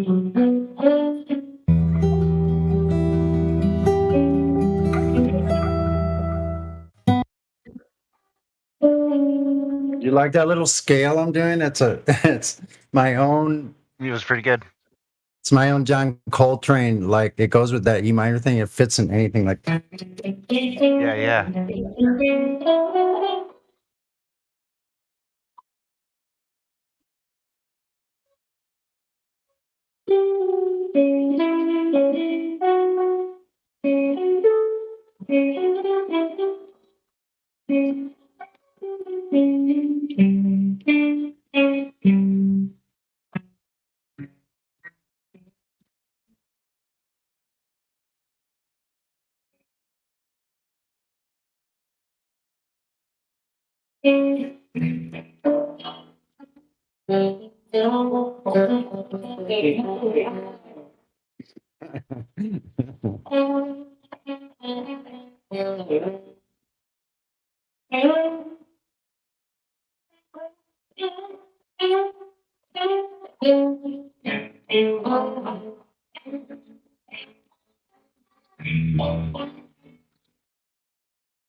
here's the scale.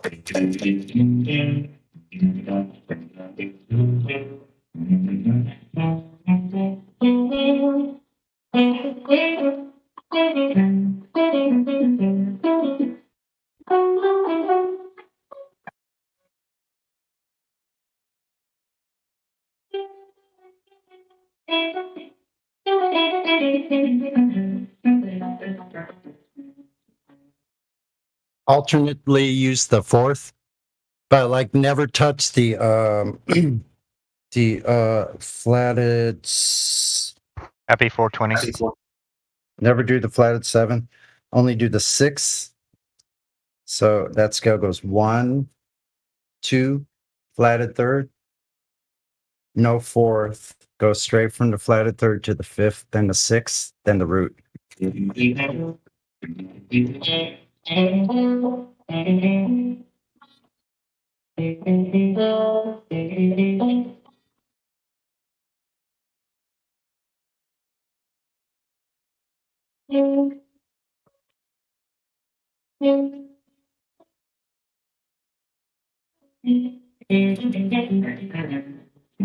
Isn't that uncanny sounding, huh?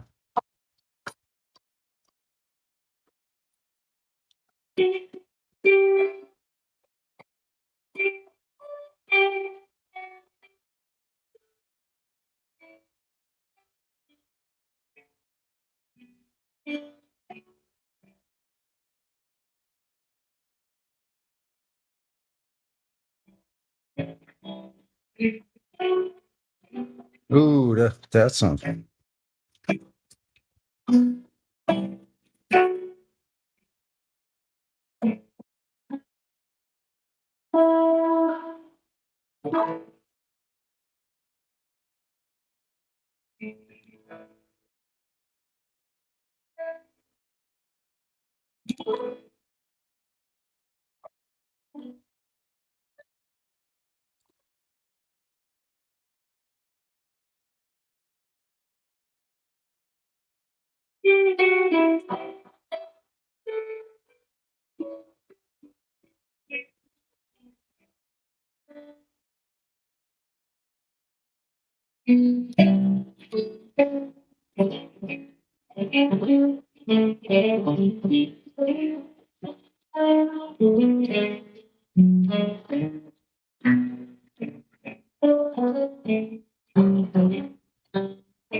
it's such a trip.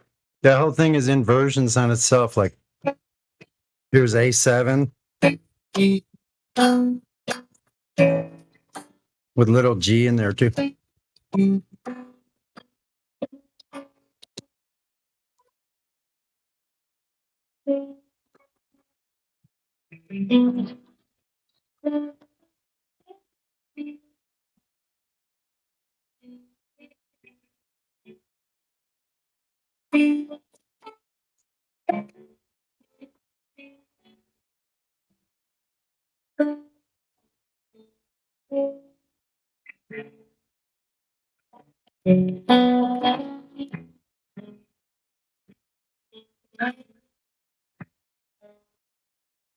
Try to do a major version.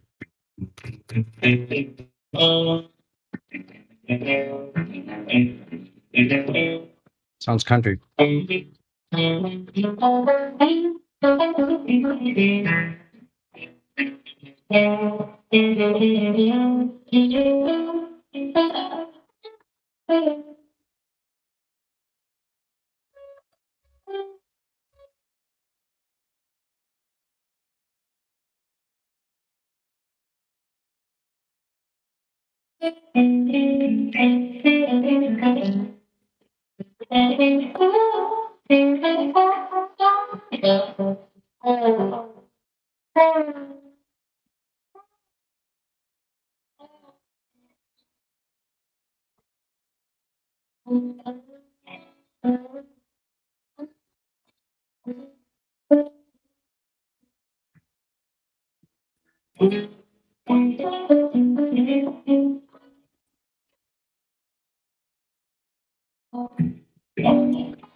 Okay,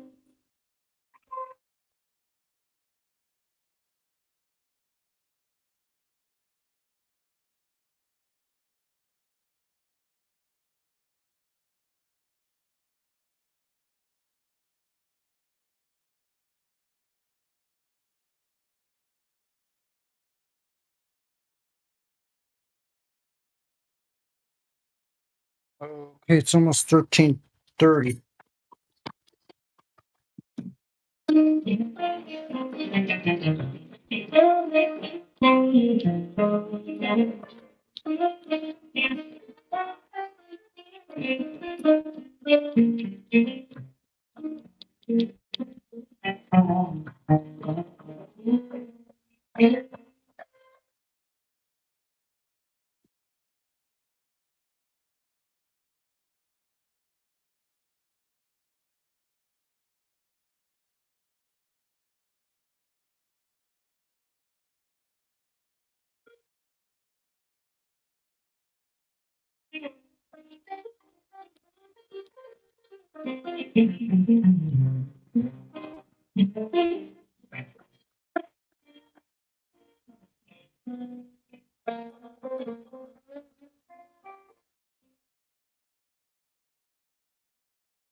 Flat Earth. Anybody there? Hey, yo. Anybody there? What's up, man? How y'all doing? It is I.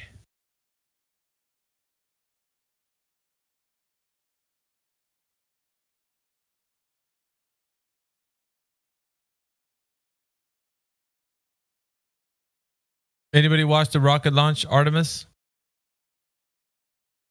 Yeah, bro. What do you think about it? The CGI looked real good. For sure. The technology's getting really good now. Yeah, I know. But keeps people indoctrinated, so I guess it's all right. That's our tax Just dollars. wait until we get Project Blue beamed. Oh yeah. We're gonna see the aliens coming in, bro. Look, they're finally here. Yeah. They came from another planet, bro. It's gonna be like that one story, To Serve Man. They're gonna cure everything, and then they're gonna be eating the people. There you go. Just what they've always wanted to do. Well, they used to do it in the past, so they're just trying to go back to the way they were. I'm gonna make a little. I'm gonna shoot them with my laser. You know, the funny thing is that it's not funny, but they're actually doing that. They are eating people. But that's another story. Ooh, that's not very funny. Probably consumes some of it. Oh, close. Oh, shoot. That's not funny. So Anne Main says Artemis had a fabulous launch. Anne Main says it should send some great pictures back. Can't wait till they send humans up there.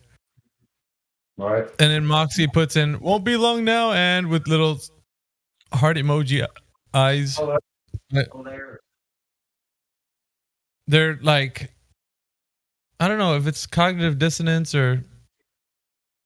No. So why don't you guys go and talk about that in another server, like possibly one where everybody's talking about the rocket launch, because like nobody here is supporting that idea because of the fact that it's all CGI. It's meant to fool you guys. So. Miggy's being really very cordial about this. Yeah, of course.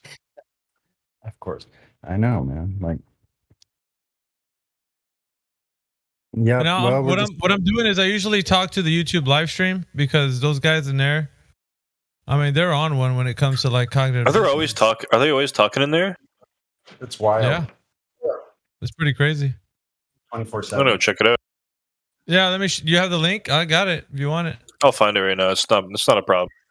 24/7 troll dump. Oh, it's not gonna be the one you think. The other one just got here. Go on this one. Okay, then yeah, sure. Can you send it? Yeah, live stream voice text. So, yeah, you're allowed to talk about it here. But, that's not the issue, and the problem is you got supporters or advocates for the globe in there that are like in love with space, right? So their mind or imagination's already up there. You know, their body's still here, but their mind is up there amongst Somewhere the else. clouds, stars, and all that stuff. So, or at least they think that's real, right? But it's not really real. It's Santa Claus for adults, basically. That's what I always like to call it. As my okay. Yeah. Well, it's cool in the sense of like the way they're presenting it, right? And it sounds like a fantastic idea, and you see all these space movies, and you get kind of enthralled with the whole pageantry of space, and you know how people are going to be traveling the stars and stuff. But the reality, it's much different, much different. Now, I don't know if you know this or not, but the people that are on the ISS right now drink their own pee. I'm gonna get into a little bit of the stuff that you probably don't know or don't talk about, and the things about space that are probably a turnoff. Which is also, they might be consuming their own waste, right? I don't say the other terms that might be triggering some people. Yeah, that's what they were talking about. They're gonna probably be doing. So with that comes the idea that you have to have the right stuff to go up there, right? So including up to and including drinking your own human waste, right?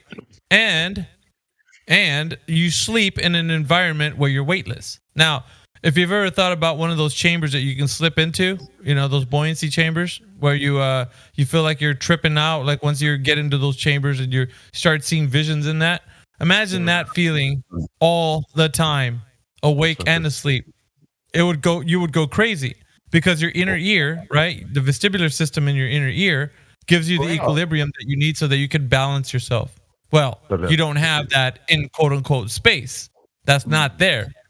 So what you get is you get people that are not in equilibrium state. Now, this state can be held on for just a moment because of the fact that we know that once we readjust ourselves, we get back into equilibrium. But you can't get back into equilibrium if you never get back down to the state where your inner ear finds the rest that it needs. So hence, that's why they call the parabolic plane the vomit comet. Because when you go and do that parabolic dive and you feel that weightlessness and you see the people that are floating around, that can only be sustained for a short amount of time. Everybody's guts go inside out. So that's what that butterfly feeling is that people get if you go over one of those carnival rides. So this is crazy, right? But yet people don't address those important facts about going to quote unquote space. But this is the truth. This is what they are telling you, right? So this is the unappealing side of going to space. And they're not telling you this, right? Because they're filling your head with all we're going to travel the stars. And the next place we're going to go, the next exoplanet, is only a few light years away. Don't worry, guys. We'll all be there soon. It'll only take about 150,000 generations, but we'll be there soon. Don't worry. Your great grandkids times 150 will probably be there, but don't worry. We'll get there soon, someday. So yeah, it's all fantasy. And living on Mars is even a bigger hoax than you could ever imagine. Because not only the idea, right? I'm talking about the idea. So Elon Musk was outlining like this whole idea where people were like, well, yeah, only the rich people are going to go up there. He's like, it's not really that appealing to be going to that place. He's like, it's a harsh environment. And if anybody was to go there, it's not even certain they would survive. So why would anybody want to pay millions of dollars to go there and just die? Like there's a real risk. I'm just talking about the space fantasy side of things that he made real to people about it, not being some kind of crazy cookie kind of like, oh, we're going to all live on Mars and live in these little domes, you know, like places. Because he's like, no, it's crazy. Like you guys are nuts, like thinking that it's just going to be some fantasy ride that you guys are going to go on and have fun over there. It's like a real danger. And like, hey, you know, I mean, at least for that part, he was being like putting some sense into these guys who were just making it sound like it's all fun and games. Let's go on a rocket ride, dudes. We're going to go to Mars. And like, that's not how they're like the realness of like the whole, that's not like the cool side of it. Right. But yet there's a lot of people that still think they're going to be on the Starship Enterprise, you know, gallivanting amongst the stars and such. And so that's the really dumb part about it, that they make it seem that way to you guys. And you're drinking the Kool-Aid, basically. And not just that, because it's not even possible for that to even be a reality in your worldview. Although it's brought to you by those who put all those images in your head, right? You got cameras on rockets and stuff, and oh, this is going to space, and you see the CGI imagery. It's ridiculous. But you guys are falling for it, so I mean, it's like, hey, if you like that, that's what you are going to be stuck with. So yeah, Artemis, halfway to the moon? I don't think so. Your imagination's halfway there. There is an actual thing going to the moon, for sure. And then, like our generation, our children are already paying for the past mistakes, and then your children and grandchildren and their children and grandchildren, they're going to be paying for all this bullshit you're watching on TV right now with their hard-earned sweat, you know, with their sweat of their brow by working like slaves to pay for your CGI that you're receiving right now. You're paying it up to into the future. Shouldn't be overlooked. Oops. No, actually, it's the other way around, and I'm feeling sorry for you because you're drinking this Kool-Aid thinking that you're going to go to space, and you're never going to go. There is never going to be a time in your life that you're going to be heading that direction. That isn't ever going to happen. So that's the sad reality for you, for Moxie. Let's see. I'll go down the list here. Flurf Williams, Bendy Light. All you guys are just fanboys and girls, which is sad because it's like you don't wake up and smell the coffee, you know, like what's really happening in the world around you because your head's stuck in the. Like, that's exactly where they want you guys. Yeah, of course not. And not in anyone's lifetime, which is the weird thing about it, too. You say not in our lifetime. No. Not just not in your lifetime, not in anyone's lifetime. Yeah. This is the same kind of lie that's been perpetuated ever since the idea has been manufactured. Yeah. What, you know, I mean, you guys are this. It's almost like wishing to go to Middle Earth and talking to some orcs and some elves and such. That's exactly what you guys are talking about. Let's go to Narnia. Oh, one day we'll be in Narnia. That we'll go to we'll go through the wardrobe and everything's going to be really cool on the other side. Yeah, you're going to have a merchant girlfriend. She's going to be really hot and green with envy. Just kidding. I don't know about the envy part. This is the type of like fantasy that you guys are stuck on. And it sucks because we can't wake you up from this dream. It's like a nightmare that you're stuck in it. Moxie's stuck in it, and stuck in it. Flurf Williams is stuck in it, and you know, for the life of us, we can't wake you guys up. Nothing gonna happen. No one's gonna be able to come to your rescue. You're gonna stay stuck in this nightmare that they're gonna keep telling you. Oh, don't worry. We're gonna colonize the moon, and we're gonna colonize Mars, and on and blah blah blah blah blah. You know, like that's. And after you guys leave your little cubicles wherever your office is and you go home, it still doesn't matter. Earth is still flat, and there's no proof of this globe anywhere in sight. So it's hilarious to us. Actually, Miggy, think about it. What's happening is a catalog of the best comedy of the most ridiculous things humans ever believed in all history is going to be, people believing NASA is going to be laughed at for the next 100 years or more. Think about it. Be laughed at as the best comedy ever created. This globe Earth delusion. I mean, tragic and comical, just like the who is it? It's crazy because it's crazy because people, you know how it is. Like when a good friend of yours is telling you, like, "Hey, man, these people are making fun of you," and you're like, "No, they're not. They're my best friend," and you're like. No, they're literally, they're laughing at you. They're pointing their finger at you and laughing because they're mocking you for believing such dumb things. And you're just like, no, they're not. They're my best buddies. And we're trying to point out to you that these liars are enjoying their belly laughs, pointing at you, the sucker, believing this trash. But we can't do nothing but tell you. And it's us that you look to and say, oh, you guys are the evil ones. You are the bad guys. Oh, I'm sorry. We're not. We're the ones, the buffer in between the lie and you. And yeah, we're going to take the ridicule for this, but for sure, we're going to be telling you the truth. Whether you wake up or not, that's not up to us. But we'll keep telling you. And hopefully maybe one day, that day, that you do wake up. And then you'll be like, damn, I can't believe for this whole time, I've been lied to. I mean, that's all we can do. All we can do is hope that you wake up one day. So that's all we do. And then look, what we have to hope for is that someday people will be looking up to the people who actually had the balls enough. That's us. That's what Moxie means. Having the balls to stand up and tell the truth regardless of ridicule. That's Moxie. Not being a coward behind, you're a keyboard warrior, you don't have a mic, you can't speak to these things but only type things. That's cowardice, in my opinion. I mean, like, come on. Are we little children? Let me show you something real quick, guys, in the YouTube live stream. You guys who are hanging out there every single day, day in and day out, the recent rocket launch for Dude Perfect, who has got 58 million subscribers on his channel, was, I guess, chosen by Blue Origin, Jeff Bezos' company, to get in this rocket. One astronaut and like the rest civilians, right? According to the story, the little elaborate story that they played out there. It's all theatrics. But anyway, they played this story out for you guys. And at the end of it, of course, they came down and it was theater all the way.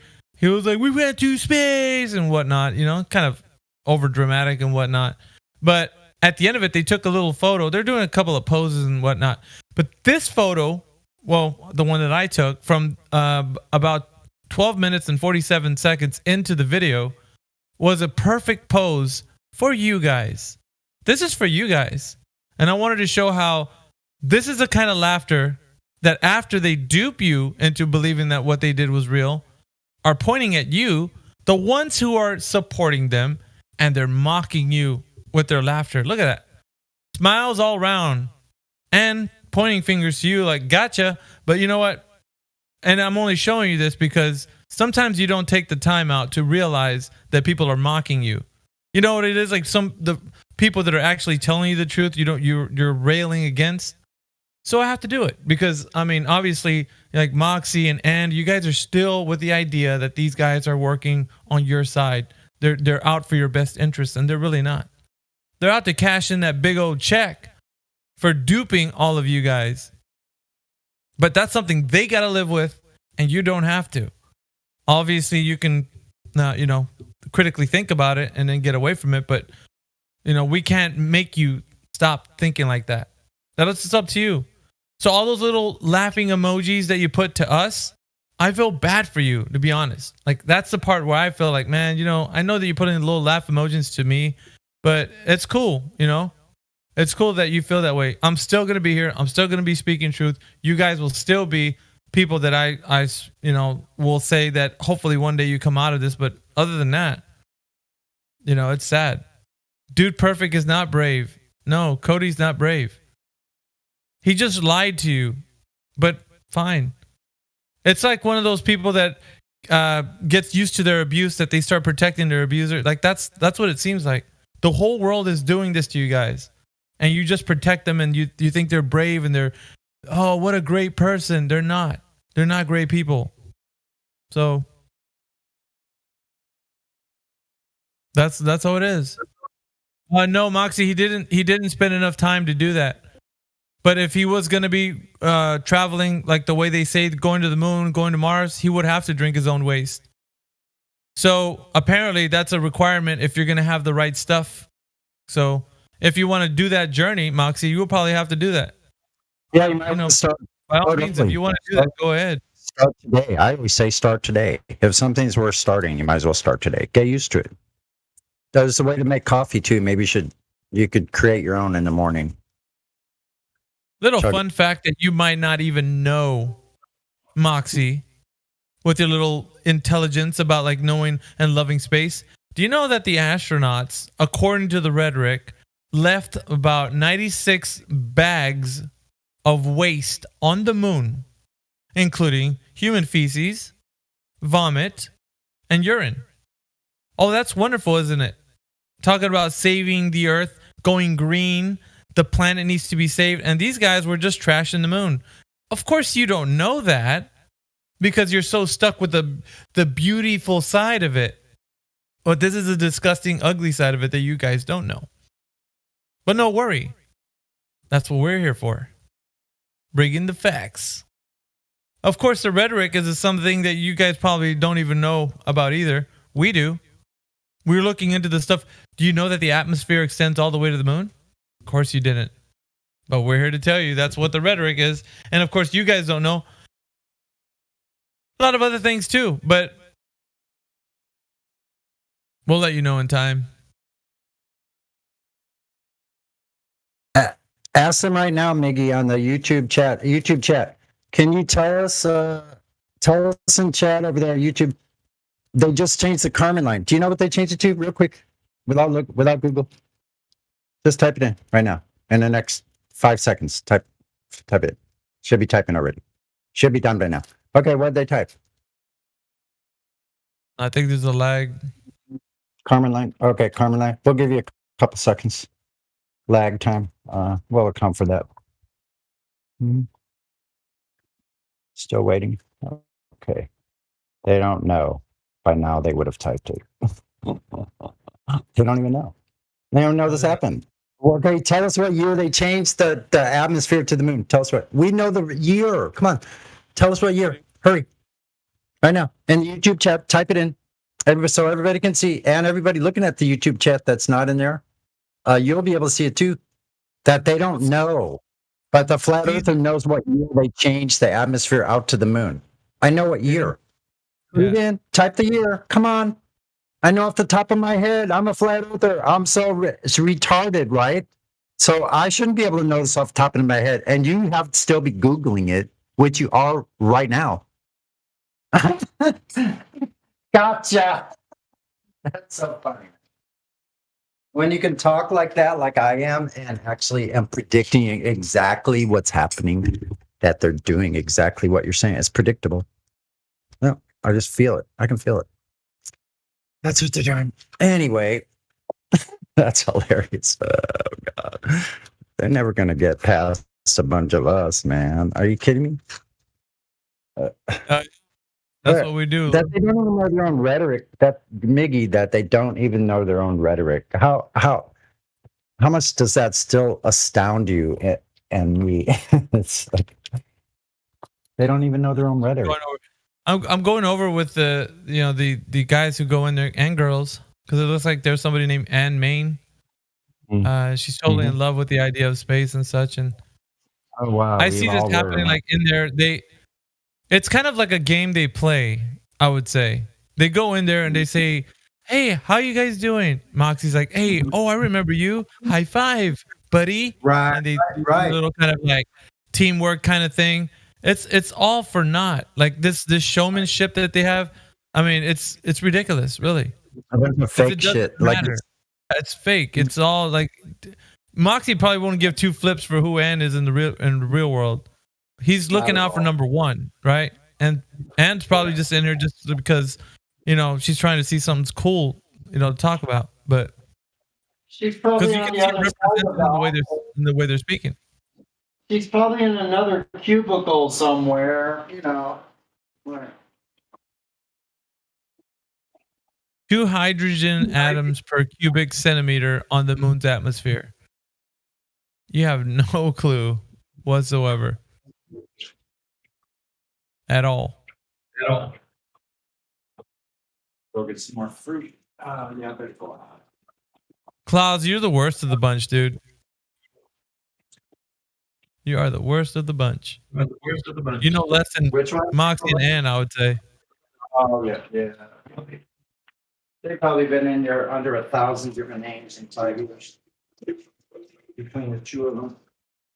Sonny, you're really low. If you're saying anything, you're super low. Yeah, I know. I'm just mumbling to myself in the background, but yeah, I don't want. It's probably better that when I start mumbling, I back off. Back off from the mic, old man. When you start mumbling.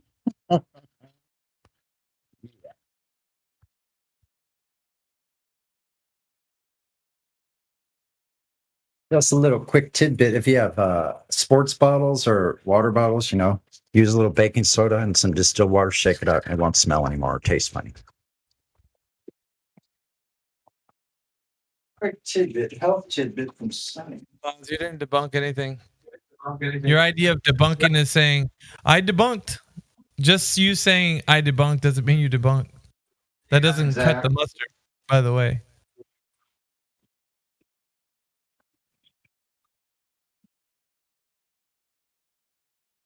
They just debunked by what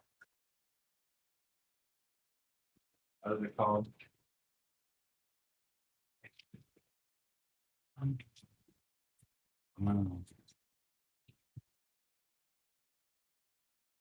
No, I don't have to say that it's fake. I can demonstrate it. Easy. Yep. And you don't have any demonstration on your side. You just like, I debunked you. Oh yeah, just you saying that doesn't account for you debunking anything. You saying you're a doctor doesn't make you a doctor. That's what it is. Like you can't just say things and then it is so. How could you say something like that?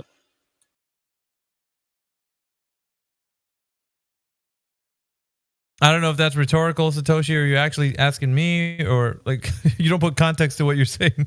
I don't know who you're speaking to. Were you directing that to me? Absolutely. How can I say that? Well, it's simple.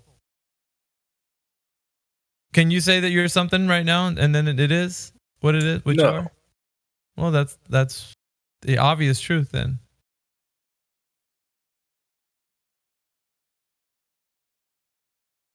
But it happened live. What happened live, Claus? No context whatsoever.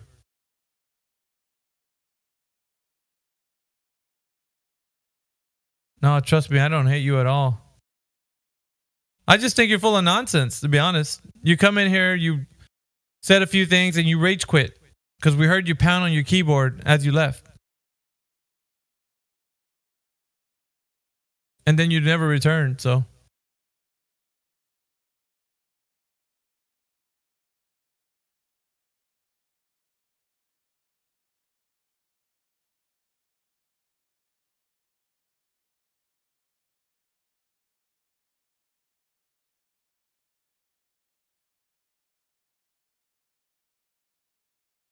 Yeah, so what if we got 12 viewers, Moxie? You're here. You're viewing. Got him.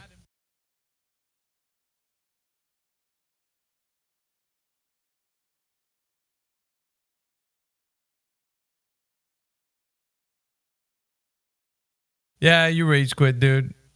You saying you didn't rage quit doesn't make it not so.